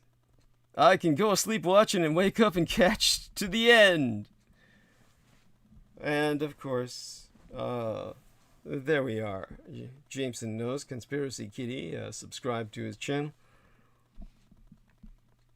All right, back to the arc of narrative. Now, as I said, this is not the main point of tonight's meditations. Aloud. My thinking aloud, where thinking, or rather intelligence, is allowed in the entendre of intelligent design. The second way in which one could argue for original monotheism is via theistic arguments.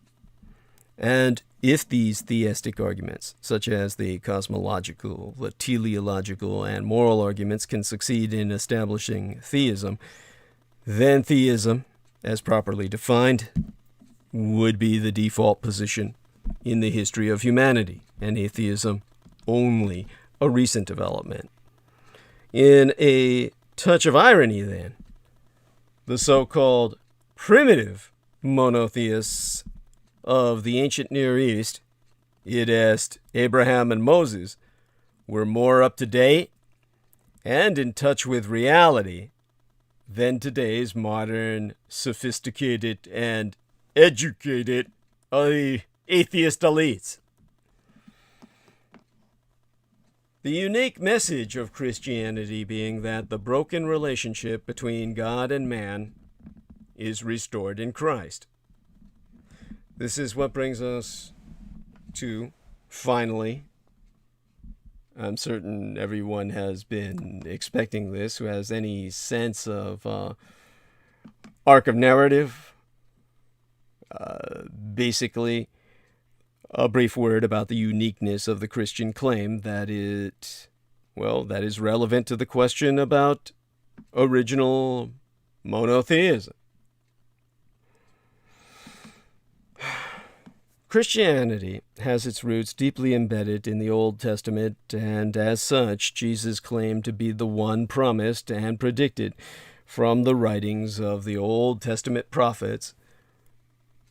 He says this in Luke chapter 4, verses 14 through 21. In fact, not only this, but he also made the audacious claim that he was God in human flesh in the book of John, chapter 8, verses 21 through 58, even stating that he was the first visible manifestation of the great I Am, the creator and covenant-making God of Exodus 3, when Moses spraketh with God face to face from the burning bush. In John 8, the Jewish leaders questioned Jesus about his true identity. Are you greater than our father Abraham? He died, and so did the prophets. Who do you think you are? Jesus himself said unto they, Your father Abraham rejoiced at the thought of seeing my day. He saw it and was glad. You are not yet 50 years old, they said to he, and you have seen Abraham? Very truly I tell you, Jesus answered, before Abraham was born, I am. At this they picked up stones to stone him, but Jesus hid himself, slipping away from the temple grounds. That's from John chapter 8, verses 53 through 8.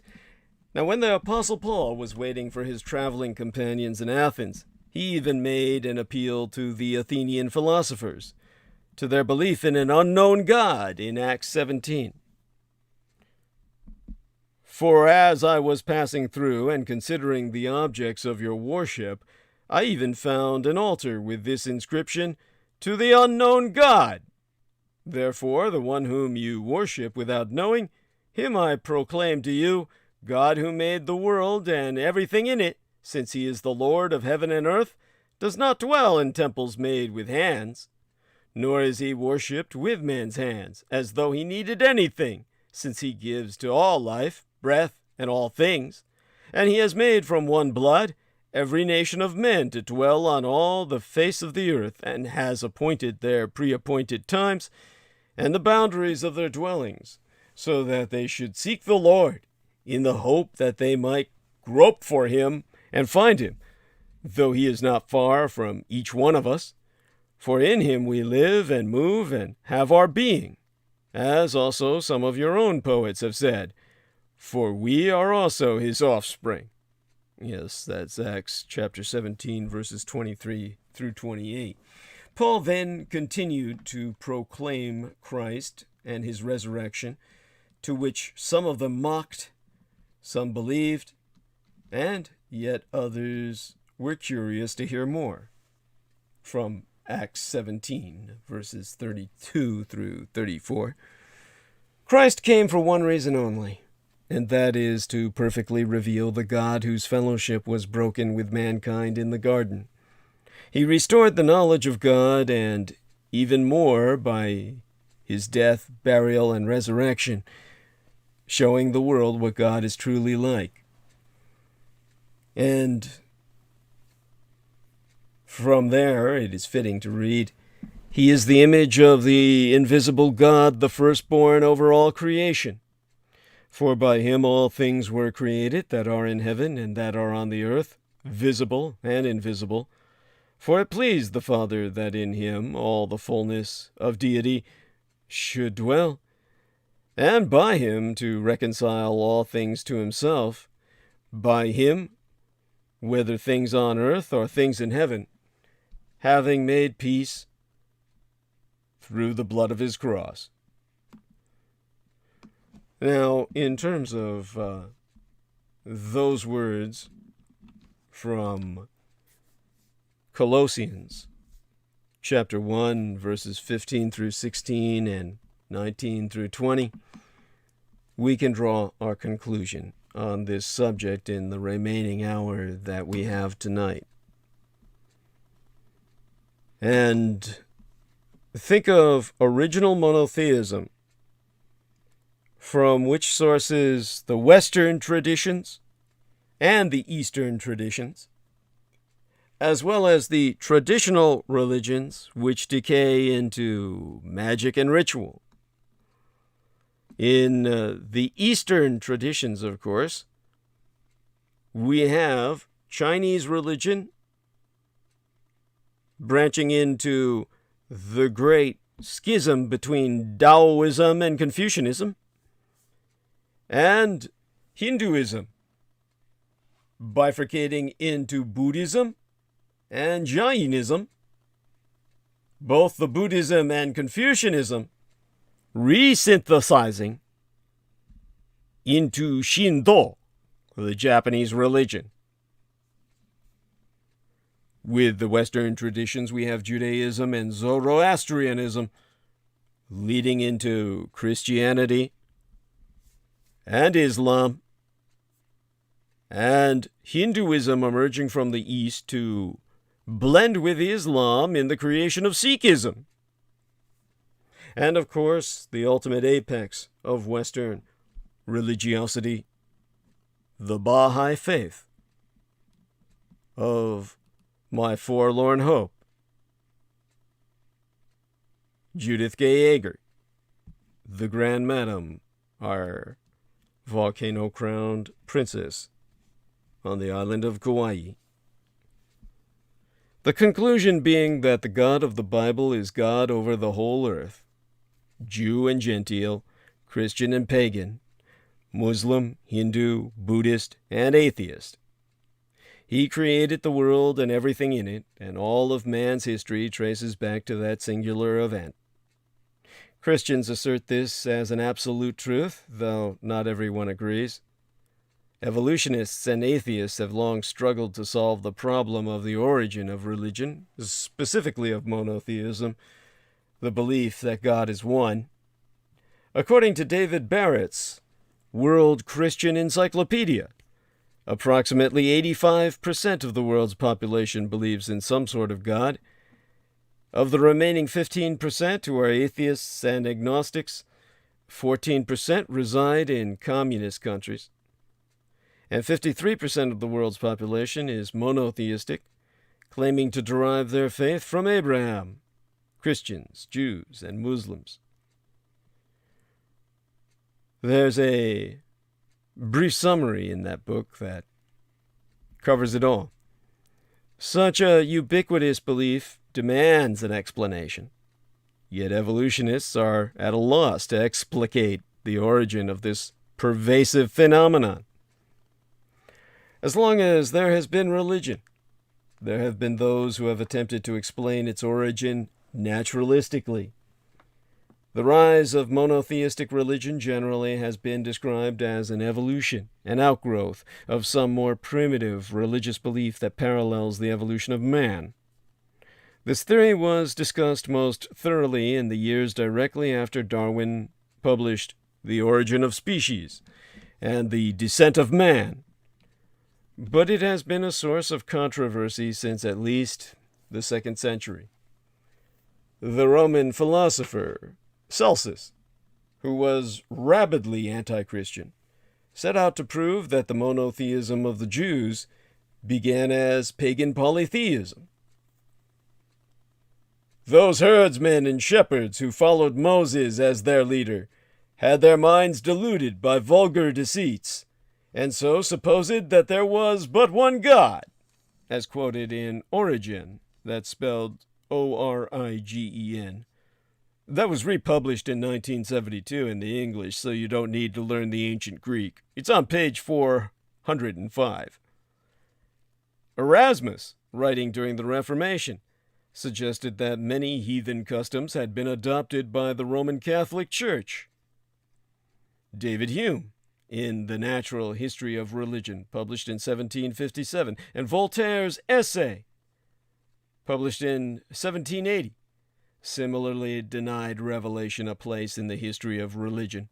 It was not until the 19th century and the arrival of the German rationalists that the theory reached its full-grown proportions.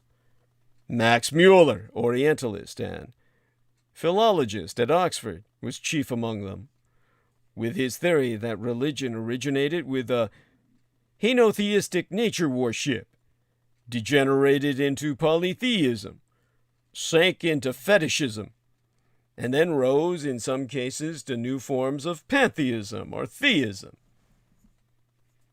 That's published by Zwemer in 1945 on page 33. Taylor, a colleague of Muller's at Oxford, rejected this and claimed that animism, the worship of spirit beings, was the wellspring from which all other religion flowed. Herbert Spencer, the English sociologist and a close friend of Charles Darwin, readily accepted this evolutionary hypothesis in his Principles of Sociology, published in 1877. Others thought totemism, the belief that there existed a mythical relationship between man and certain plants or animal, to be the original source of religious beliefs. Similar theories were submitted, though the aforementioned were the most popular. The scholars' theories enjoyed the spotlight only for a few years, however. Like Darwin, they made assertions, expecting the hard evidence to confirm their theories at a later date. The various hypotheses were advanced because the materialists thought such to be the only possible explanation for the rise of religion. Supernatural revelation was not an option for them. But the theories they proposed have subsequently fallen out of favor because all proof was lacking. Despite the most rigorous scholarship, the sciences of anthropology and archaeology failed to yield proof for any of those various concepts. As a result, modern anthropologists generally avoid the question altogether by stating that the mystery be unsolvable. Ninian Smart, in his work entitled The Religious Experience of Mankind, took this very approach when he wrote, "Neither can we know how man first experienced the holy. It may have been that men, in becoming aware of themselves through the power of speech, and in discovering their capacity to change the world, also felt a sense of rupture from the natural world about them." This is actually as quoted in the Hannington book I'm referencing, published in 1992 on page 20. Others persist in the belief that monotheism evolved.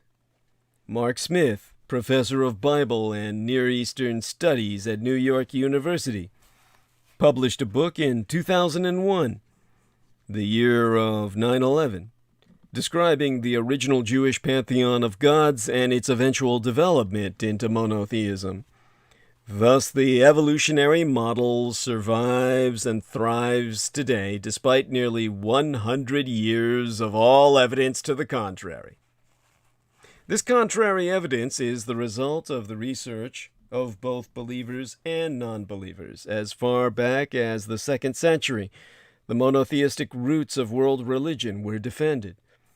In his hortatory address to the Greeks, Justin Martyr, whose very name means self-sacrifice, from whence we derive the term martyrs, men who died for their gods, used their own prophets and poets to show that Greek religion was fundamentally the worship of the one God. He quoted the great poet Orpheus of the 6th century BC as saying, "Look to the one and universal King, one self-begotten, and the only one, of whom all things and we ourselves are sprung. And other than the great King, there is none." That was published in 1972 on page 279. Likewise, the ancient Sibyl, considered a prophetess, said, "There is one only unbegotten, or unborn, there is one only unbegotten God, omnipotent, invisible, most high, all-seeing, but himself seen by no flesh." On page 280, these are the most ancient sources he mentioned, but he also included Homer, Sophocles, and Plato. More recent scholarship has vindicated Justin Martyr's thesis. George Rawlinson, professor of ancient history at Oxford, affirmed that a historical survey has shown us that in the early times, everywhere, or almost everywhere, belief in the unity of God existed. Barbarous nations possessed it as well as civilized ones. It underlay polytheism that attempted to crush it, retained a hold on language and thought, had from time to time its special assertors, who never professed to have discovered it, as quoted in the Jackson book, published in 1982 on pages 5 and 6. Sir Flinders Petrie, dubbed the father of modern Egyptology, wrote in agreement that were the conception of a god only an evolution from such spirit worship, we should find the worship of many gods preceding the worship of one god. What we actually find is the contrary. To this, monotheism is the first stage traceable in theology.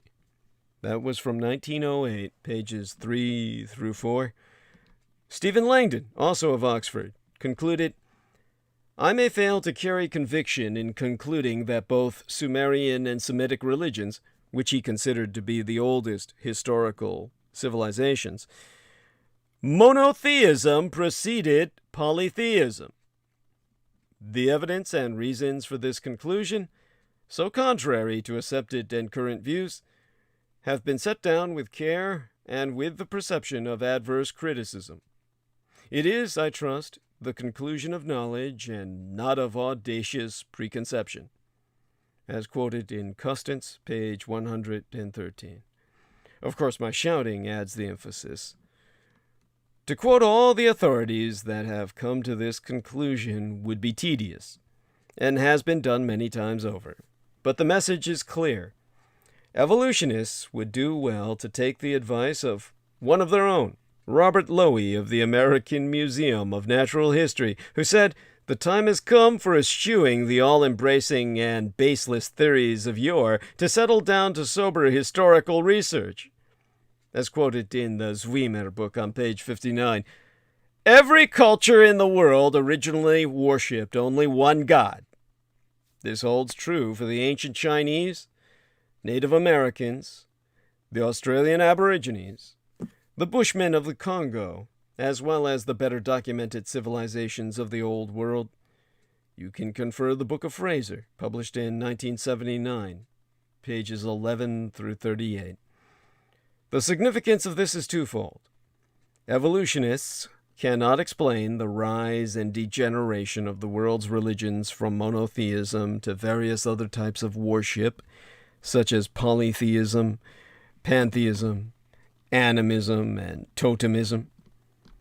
Second, the Genesis record, which states that all men originally knew God, but then rebelled against him and were scattered over the earth, is validated.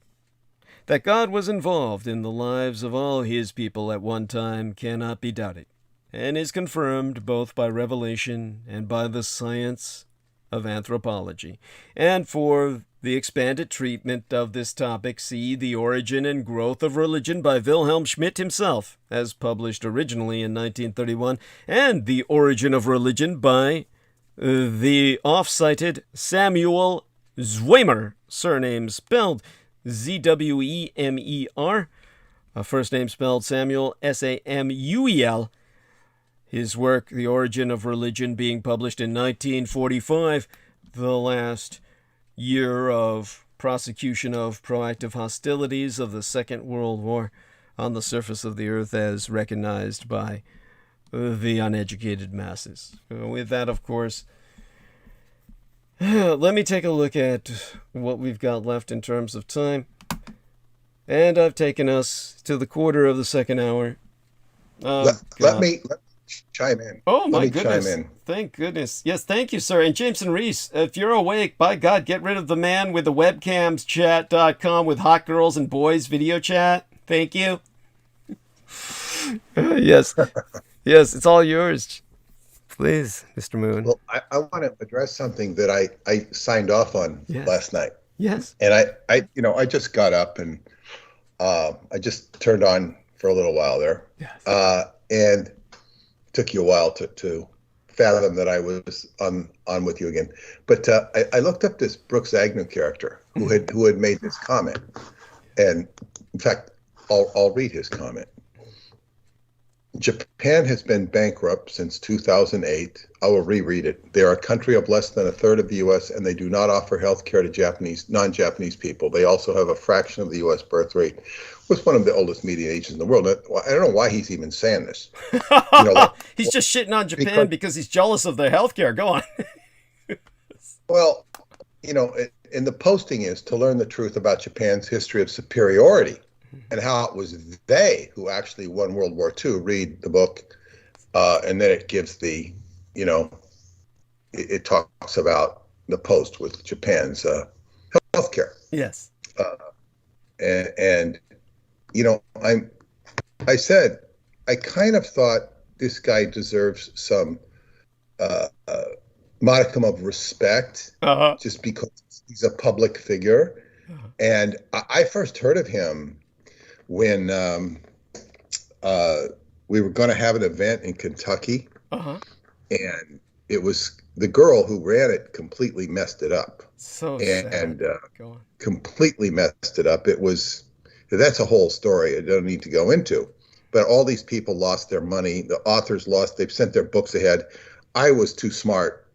I said, she wanted me to drive. I said, I'm not driving. I'll give you gas money. No. You're going to fly me if I'm going to go at all. It was really important to her that I go, right? Because I kind of helped her start it. But there were problems. David Anderson was going to Skype in. People from Romania had gotten tickets and stuff. It was, to speak, she screwed it up so bad. And Brooks was supposed to be the master of ceremonies. I said, what the hell is this guy? Why do we have him as the master of ceremonies? I certainly don't need him or want him, not even knowing who he is, But anyway, that's where I first heard of him.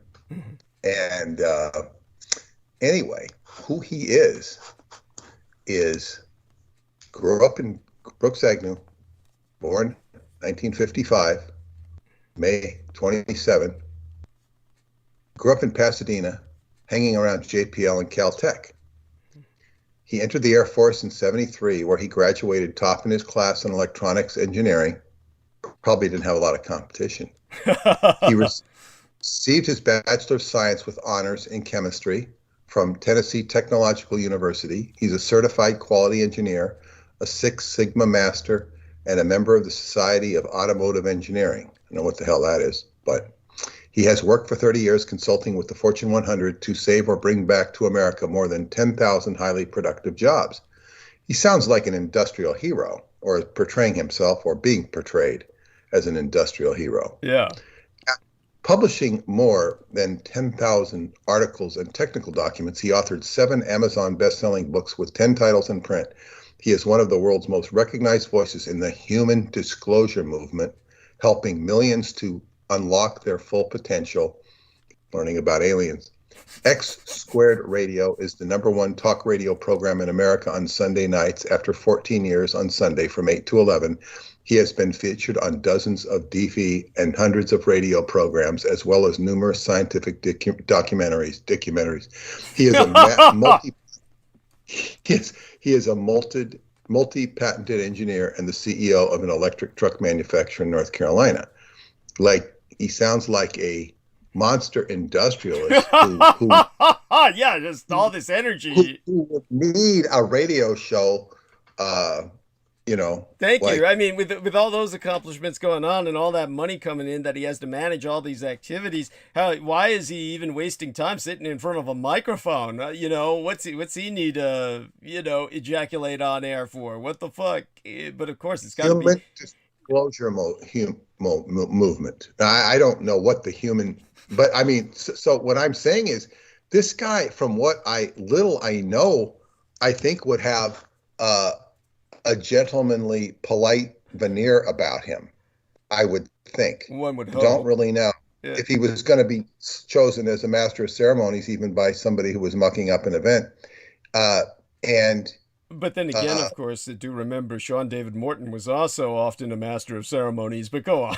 Yeah, but he was a jerk on steroids. Yes. I wouldn't even compare this man. I don't think he's this guy's suitable for jail. I mean, in terms of society's rules. Understood. So I really don't know. But I'm saying is, so all of a sudden, I've never heard of the human disclosure movement. Have you? No. Have you? No. No. So I'm saying is, human disclosure, the human potential. I learned Laura Eisenhower, Dr. Brooks Agnew. They're all. What is the human disclosure movement? United States Psychotronics Association.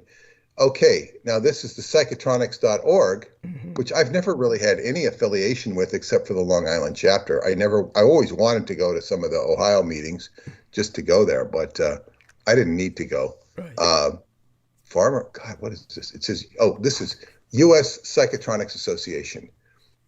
Farmer and Hugh Lovell, farmer and consultant to dairy farms and graziers. Well, that is important because psychotronics will get into biodynamic aspects. Okay. But here it's I guess maybe he is a part of this. I'm trying to see the human disclosure movement. Well, when I take a look at his live stream and I take a look at the poster for what he's involved with these people, I mean, these are all the usual suspects, like Dr. Alfred Weber, Alfred Weber, yes.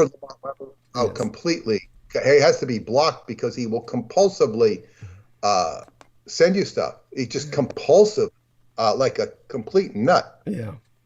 And Richard Dolan. And there's that black chick, Sonia Barrett, who's, I know Sonia very well. And how does she behave with you? Is she like, she was always, she had this husband, of course, that I remember. And it was like, she was just broad and she would talk and she just struck me as very self-centered. And she was very, separate from everyone, very standoffish. She's always been very appreciative of my work, okay, as many, people of color are. Okay. And so she's interviewed me. I think she even interviewed me maybe on Roswell. I think it was positive. Okay. And so she has a lot of respect for my work. And she actually interviewed me with David Anderson once. David consented to an interview. But she sabotaged it. And I couldn't dare say anything during the interview because she was asking these very naive questions, and I was ready to go for the gusto and ask about drones. Do they send drones back into time?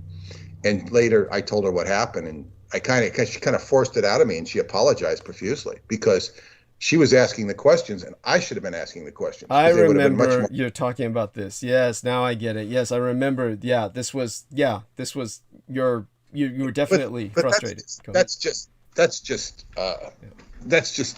her being a normal person. It's like she should have deferred to me, but she's been very supportive and very good, and I think she was even very supportive of everything I said about you. Okay.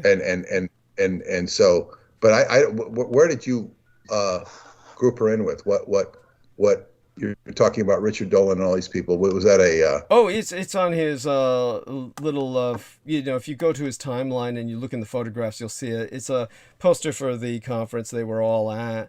So it's like they just gathered all of these people, Richard Dolan and Laura Eisenhower, who, like I said, I've defended her in the past in the sense that, you know, she's the most harmless person on earth. And to see someone like Sean David Morton assault her in such a vile verbal assault as I was unfortunate to be witness to, it was just beyond disgraceful. So Well, that's what happens though when you get grouped in, and I've been invited to so few of these things, never even invited.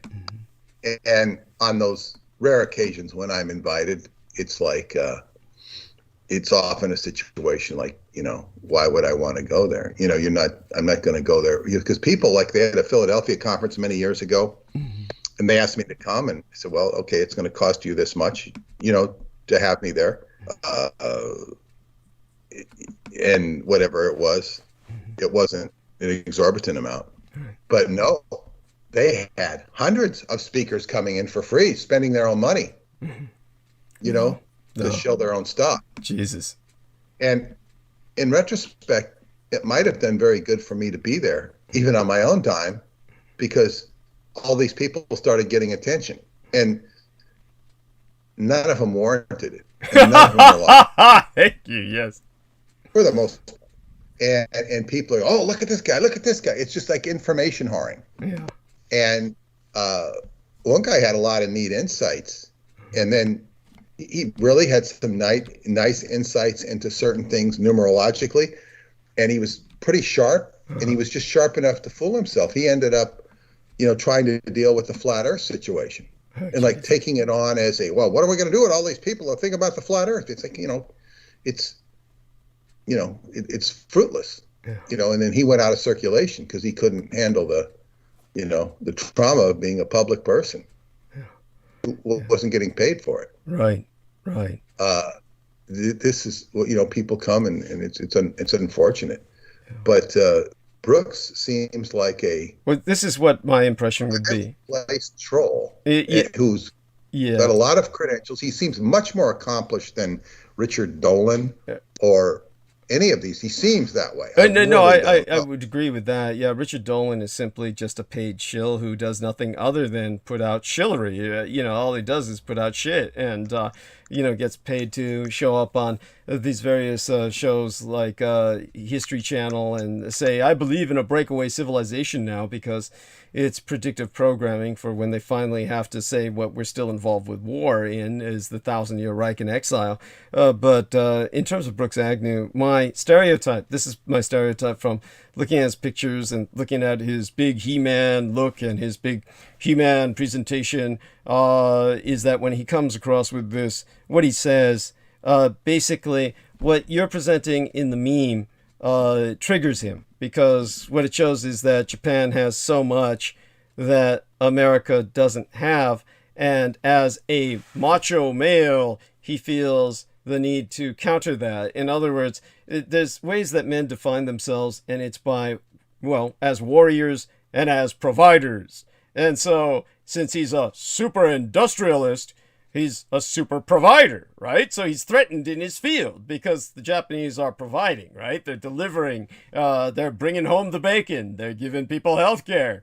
So he has to, when he sees that, he's, you know, I'm threatened as a provider. And so he says, well, I get that, but listen to this. It says metabunk.org. I don't know what it sounds like. They're trying to sounds like a deconstruction site. Yeah, skeptic. Yeah, well, listen, it says the recent segment on. Oh, he's been interviewed by Joe Rogan, who's, you know who Joe Rogan is, right? Yes.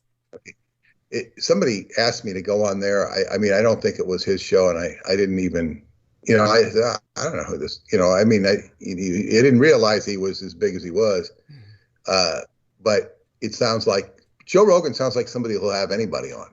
Yeah, to tell you the truth. Pretty much. That might be an exception because it never got to his desk. The recent segment on Joe Rogan's Question Everything with Brooks Agnew was supposed to demonstrate how HAARP could alter the weather. It came about because of a thread here on Metabunk. And then it says somebody debunked Brooks Agnew. That thread was looking into a couple of times that Agnew had appeared on TV to show off his cloud chamber experiment, where it looked like he basically made air move around by heating it up. Nothing to do with HAARP at all, but his claims were breathlessly repeated by Jesse Ventura and the History Channel. Like, you know, obviously, the weather can be changed by any number of factors. And so they're putting it to this weird scientific test that has nothing to do with HAARP at all, as they were saying, seemingly. Yeah. There was a brief discussion of the science. The video is unavailable. His credentials, and then came this post from Agnew himself. This is an invitation by Brooks Agnew for Metabunk to attend the May 8th live demonstration of the weather modification properties of HAARP at our science lab located in Santa Monica. You must call me to find out the location of our lab in Santa Monica. We are building a larger, it's a garage, I'm sure. We are building a large, it's next to the garage in Santa Monica where they found all the Tesla equipment that they used in the Young Frankenstein movie. That's just me adding, because that's where they found, you know, all the Tesla equipment for the Young Frankenstein. We are building a larger version of the low frequency pulsed HAARP technology using a cold antenna and a micronebulized cloud in a large chamber. This will be filmed live, as was the History Channel and the True TV channel test of the same technology for which you were not present, but about which you so expertly comment. If you would like to learn how it works, come on by. If you don't show up, then I will let your readers know that you are not interested in getting out of your pajamas and prefer to stay at home metabunking people for money. And then this is the debunker. I asked for more details and promptly forgot about this, but a while later I'd filmed my chemtrails or contrails piece for JRQE. The producer contacted me if the demo was a go and if they could come and film it for the show. I explained I'd forgotten about it and they should contact Agnew directly. They did this, and a few weeks later the shoot was set up. The shoot was at a small new age shop called 0 Point Research in Santa Monica that sold healing devices called life force generators, which were basically just high voltage, low current field generators in boxes. You put your hand on them and it gave you a tingling sensation, and you could touch other people and tingle or shock them. I arrived at ZPR and waited for a while so Joe Rogan could interview Brooks Agnew one-on-one. This took quite a while. Eventually, a producer ushered me in, and I was led into a darkened room with Joe and Brooks standing in a pool of light in front of a large glass box around 8 feet and 3 feet square. Joe Rogan has to be some kind of DFA, dumb fucking ass. And what the hell are you doing? Do you need some sort of, you know, demonstration to, I mean, what is this? Who? You know, can you imagine JPL people or Defense Department people sitting in this garage and saying, "Oh, I think that HAARP can change I think it can change the weather." Yeah. It's so stupid. Joe motioned for me to stand between him and Brooks. With little ado, things began. I really had no idea what was expected of me and a little nervous, as my heart knowledge was perhaps not the best in the world. Joe started by asking me about the experiment on YouTube, a segment from True TV. I explained that it looked like it was just heating the air, causing the water to rise from convection. He asked me if I thought I replicated HAARP. I told him no, it was just a local effect, and HAARP affected the ionosphere 70 kilometers up. We talked about a bit what HAARP could do. I said that since it could only heat the ionosphere, then it was not going to affect the weather. Brooks disagreed, saying that HAARP heated the entire column of air above it. Do you know if that's true? Well, you could say that. You know, I'm not pulling it out of my ass. I'm trying to remember. I'm trying to pull it out of my brain. My eyes are rolling up into my skull, which is what happens when you call it something like that. This guy says, I know this to be false, as I've just been reading about how it's focused in a very narrow range of altitudes, just a few hundred meters. I explained this, and then Joe asked me how HAARP did this focusing. This was the low point of the interview, as I did not actually know. It was something I'd been trying to find out that morning, but I muddled through saying I did not know exactly, but it was done by manipulating the frequencies. It's like, this is not people who really know what they're doing. No. I then started to explain. I mean, Brooks might know a hell of a lot more about it than this guy, who's basically a debunker. I then started to explain the difference between effective radiating power, input power, and total radiating power, transmitter power. The input power of a transmitter is the power if it actually consumes.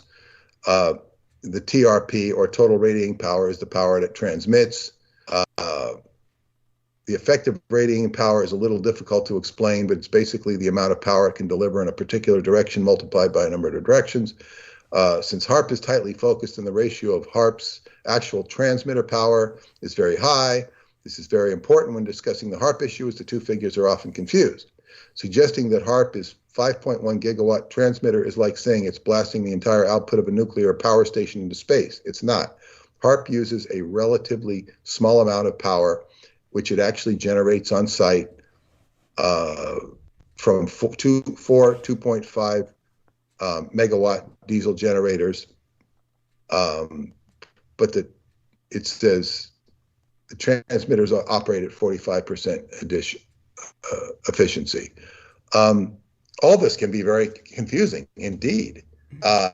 It's like Agnew tried to go with the idea that it was in the gigawatt range, but I could tell he was not really grasping the concept. This is just, I don't even know what the hell they're talking It's a bunch about. of blind men who have encountered an elephant. You have a bunch of blind men who have encountered. Exactly.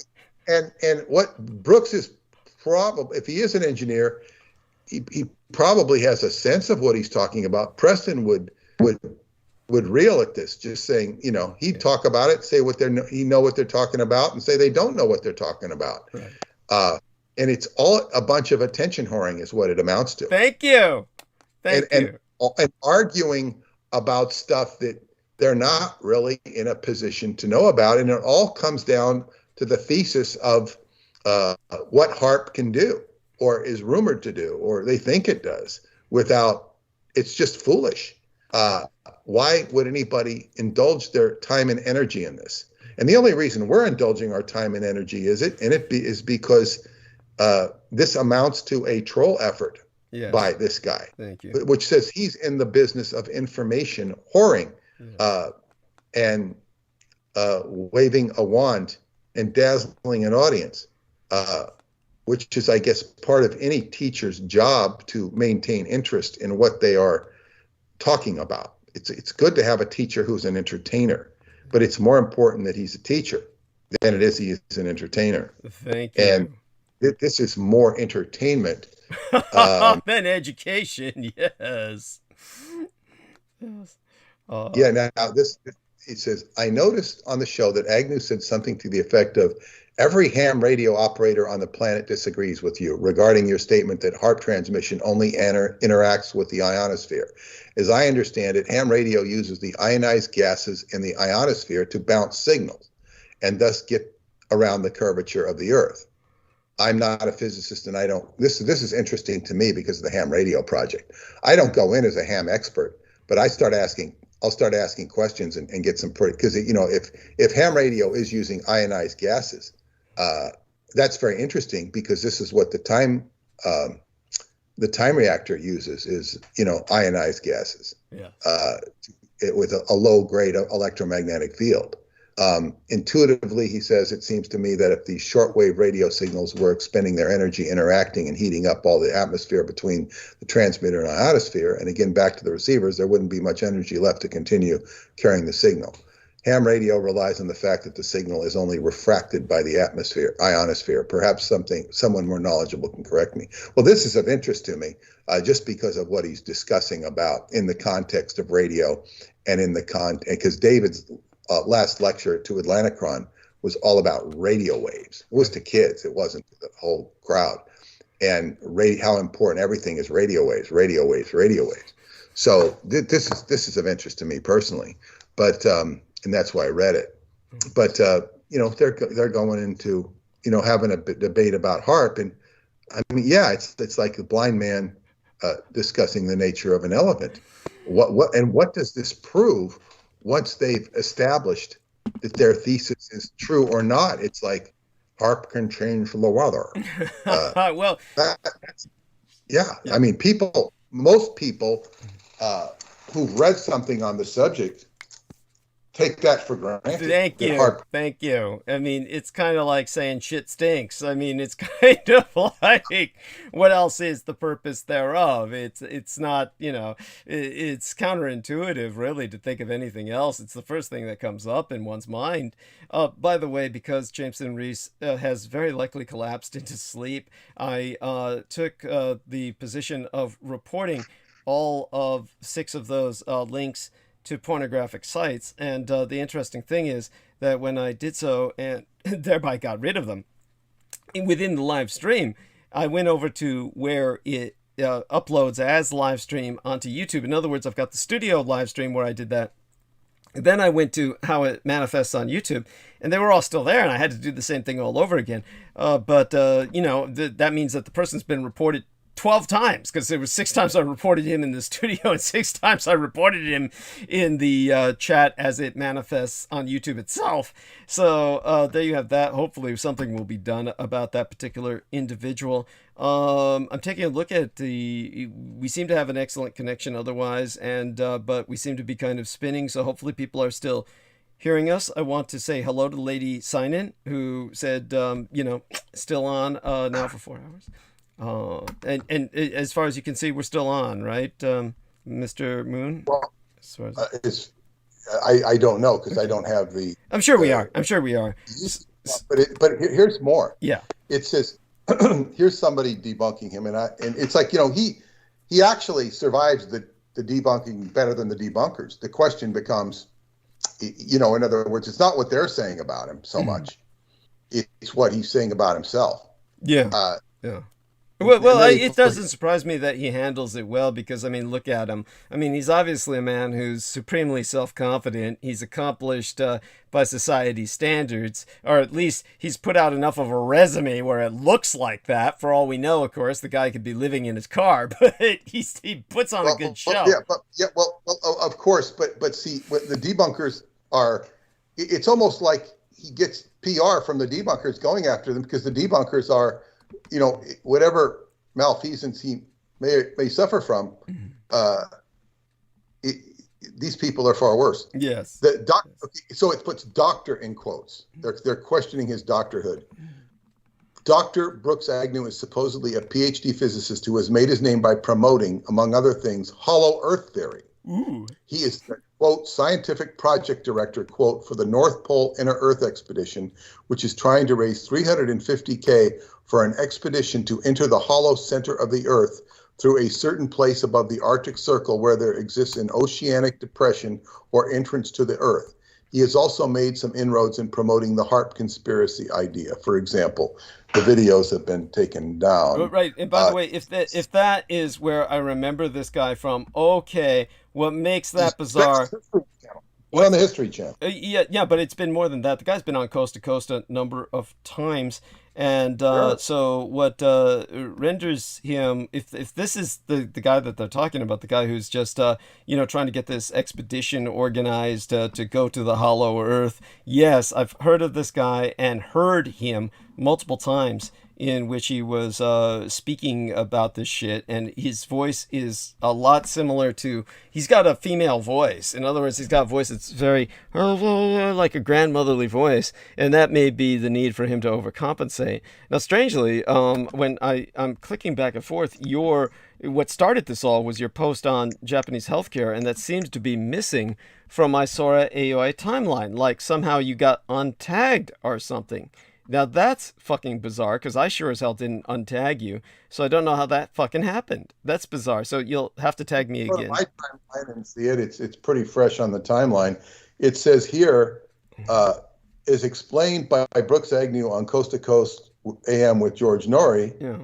Hollow Earth and Inner Earth Expedition. Yeah, he's scamming. He's on the level, at this point, he is on the level of, okay, I found this thing again. It came back up on my timeline. He's on the level of Sean David Morton. I mean, basically, he was trying to get a bunch of people to pay so that he could take them on this rickety old nuclear fucking, icebreaker and theoretically take them to the center of the Earth. I mean, oh my God, this is the Brooks Agnew who wrote the book, The Ark of millions of years. And so let me see if that is the case. So You let me could look put up. James Mason as captain. James Mason is captain. Or Captain Nemo. Brooks Agnew, Arc of Millions of Years. If this is the one, then this is the son of a bitch who said something that was just pathetic. Okay, The Arc of Millions of Years. It's by B. Alexander Agnew, PhD. So I'm assuming this is Brooks Agnew. So this is the guy, yeah, who wrote this book, The Arc of Millions of Years, in which he said that basically he was going to take all these people down to the hollow earth. They pay him enough money. He'll take them on this rickety old, it would take millions of dollars. And by the way, it's the fucking Russians. They don't give a shit. They'd rent that thing out for $20. I mean, that nuclear icebreaker. Russian nuclear-powered icebreaker. I love it. 50 years of victory. I love it. Yeah, yeah.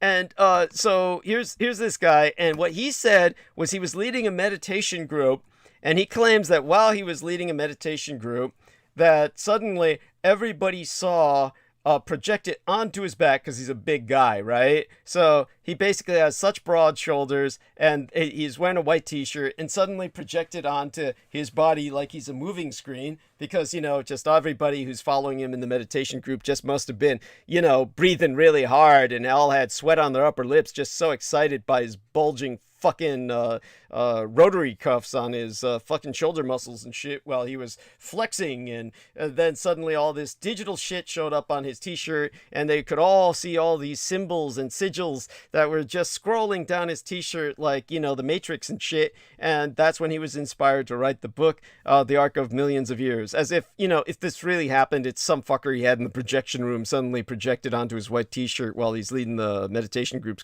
so they could see all this shit, right? But it's supposed to be, per his description, divine. Yeah, so this guy's sleazy, cheesy as hell. Okay, so this guy, and his voice is like, do you remember that idiot, Dr. Doom, the guy who was always predicting the end of the fucking world on Coast to Coast, Ed Danes. I never listened to Coast to Coast. So okay, no, so he's got an Ed Danes voice, and so what Ed Danes sounds like is a grandmother. He's got a grandmother voice. Both these guys sound alike. They got these grandmother voices, and so they overcompensate. And I knew someone personally who had that kind of Eddie Albert voice. You remember Eddie Albert? That's what it's like. They all have the Eddie Albert voice. Eddie Albert, the guy from Green Acres? Yes. They all got the Eddie Albert voice. It's like, they never drop their balls. They never drop their testicles. That's why they're so big. It's because none of their energy went into spewing out through the pinhead. So they kept it all inside themselves and became, muscle bound and shit.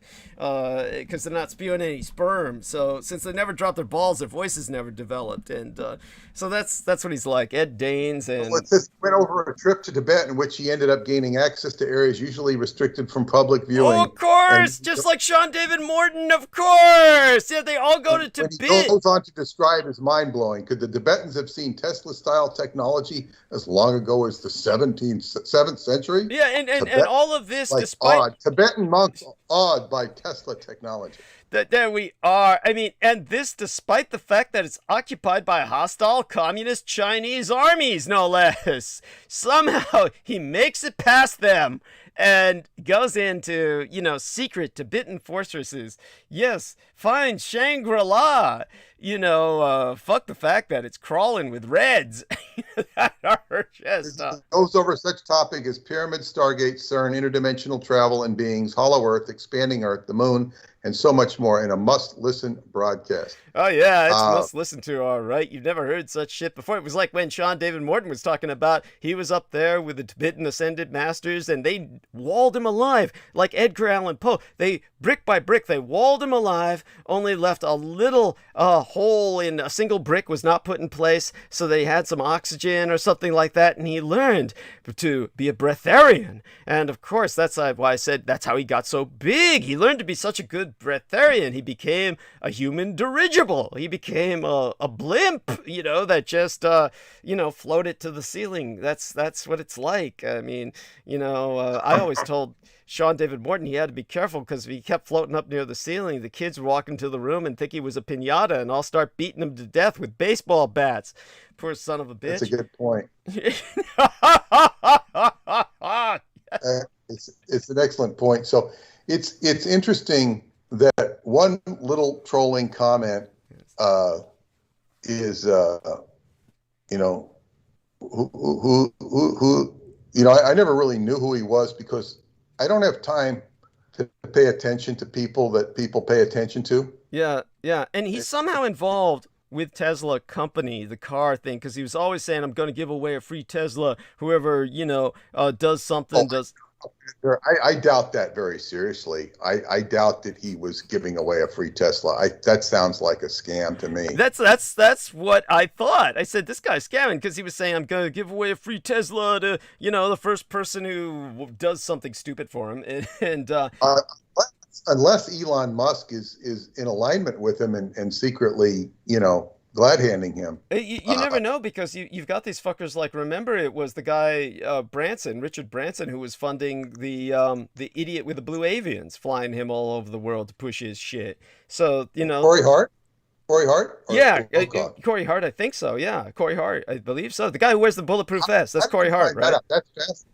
I had no idea. Oh yeah, Richard Branson. That was the whole point I was making, was that all my stuff got stolen on Virgin, which was the Richard Branson Airlines. But he would fly. I remember that. Yeah, but he would fly. I remember that. He would fly Corey Good. He would fly. That's the guy's name was Corey Good, right? The guy with the blue avians, I believe, was Corey Good, not Corey Good. Yeah. So he flew him all over the world for free, and of course his luggage never got stolen. So that's a thing I was pointing out when I came back. Why would they want to steal his luggage? There's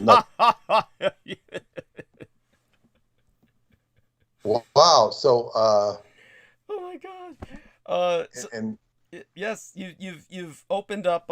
This is a whole new vista where I could, someone else for me to shit on. But honestly, this Brooks Agnew isn't worth a dime, and he's very much a con man. He is on the level of Sean David Morton. He does belong in jail. I'll say that. And so from what I heard of what he was saying, trying to. Basically con old ladies into going to the North Pole on a rusty nuclear icebreaker that the Russians churned out. I mean, this is like, so he's just, obviously this guy comes from an angle of where, he would attack the Japanese. It stands to reason. That's, so I'll put a ha-ha on his comment. I shouldn't attract attention to myself, and I shouldn't start a flame war, so I'll just leave it alone. But we might as well leave it up, because what we'll do. Well, no, it tells us something. We learned a lot from his comment about it, and it because don't know how people listen to such stupid crap all the time. Yes. And I don't have the time to, even listen to it, let alone comment on it or learn about it. Mm-hmm. But this is like, because what we're trying to do here is we're trying to overcome the resistance to this book. Yes. And this guy is telling us volumes in just this one little comment. Yes. We don't even have to comment on it. We don't have to comment back, but he's told us who he is. Yes. First by being, snarky under the veil of erudition. Yes. Well-informed erudition. Now, I will say that he's more erudite than Sean David Morton. He's one up on Sean David Morton. I would say he has the worst of his iterations. He's better than Sean David Morton. Yeah, he's charismatic. He's more charismatic. It doesn't need much. Yes. So thank you. So it's just like, you just note it and see, like Mae Brussel with her cut-up method of, hiring newspapers, see elsewhere the name comes up again, where it's going to come up again naturally because we've got our attention on it. Right. So, it's right. And by the way, again, just to continue with the parallel between Sean David Morton and himself, the difference would be, I would say this much. In terms of his appearance, Brooks is more charismatic, but in terms of his voice, simply because he's got the Eddie Albert voice and it kills it. It's like when you hear him on the radio and you didn't see him and you didn't see his big size. That's the only thing. It's what we used to call in basically what Aquino taught me about just the physiology of humanity and how there's what he called height, might, and size prize, is that tall people get instant respect, big people get instant respect. So what this guy's got is what's called size prize, only it's in the positive sense as opposed to Sean David Morton that looked like a fat slug.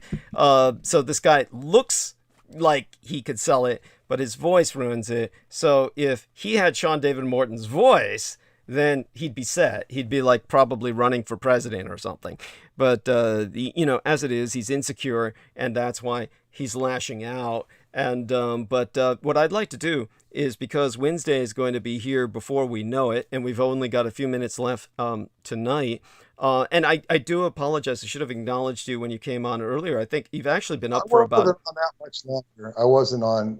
Okay. I was just listening. Yeah, I did suspect that you were on, but I did want to finish with what I had said. But in terms of what's going on, Wednesday will be here before you know it. And what I'd like to do with you is, when you come on, I'd like to go over the thread that's on that meme, because it attracted many comments, and I'd like to just answer many of the statements that Thread are we talking about? Which thread are we talking about? Oh, the thread that's on the Japanese healthcare post. We can talk about that on Wednesday to open up with. Okay. Yeah. That's great. That's great. Yeah, and so what I'll do is I'll bring up what some of these people are saying, and kind of just put that into perspective for people, because I'm sure that so many people have just got a lot of, misconceptions. And you saw what Jamie Hamblin wrote right underneath Brooks Agnew. No, I didn't see. I haven't looked at it at all. Oh, okay. Right underneath Brooks Agnew, a man named Jamie Hamlin wrote a response, and he's an advertising account executive at Whitco Metrocom Outdoor Advertising Company, now owned by CBS, and works at account executive at Westminster Publications. So what he wrote was, per the Japanese, in answer to Brooks Agnew, he said, "They've kicked our ass in automotive technology since World War II, and with the Toyota hydrogen car, they're going to be world leaders. Hey, they support creativity and are highly disciplined in their work. They deserve the reward." So I put a heart on what he said. So that was his response to what Brooks Agnew said. And of course, there you go. And we'll go more over some of these issues that are raised by many people. We've got about 7 minutes left tonight. So Shane Bridges in the chat room says, "Corey Good, what a douchebag snake oil salesman." Yes,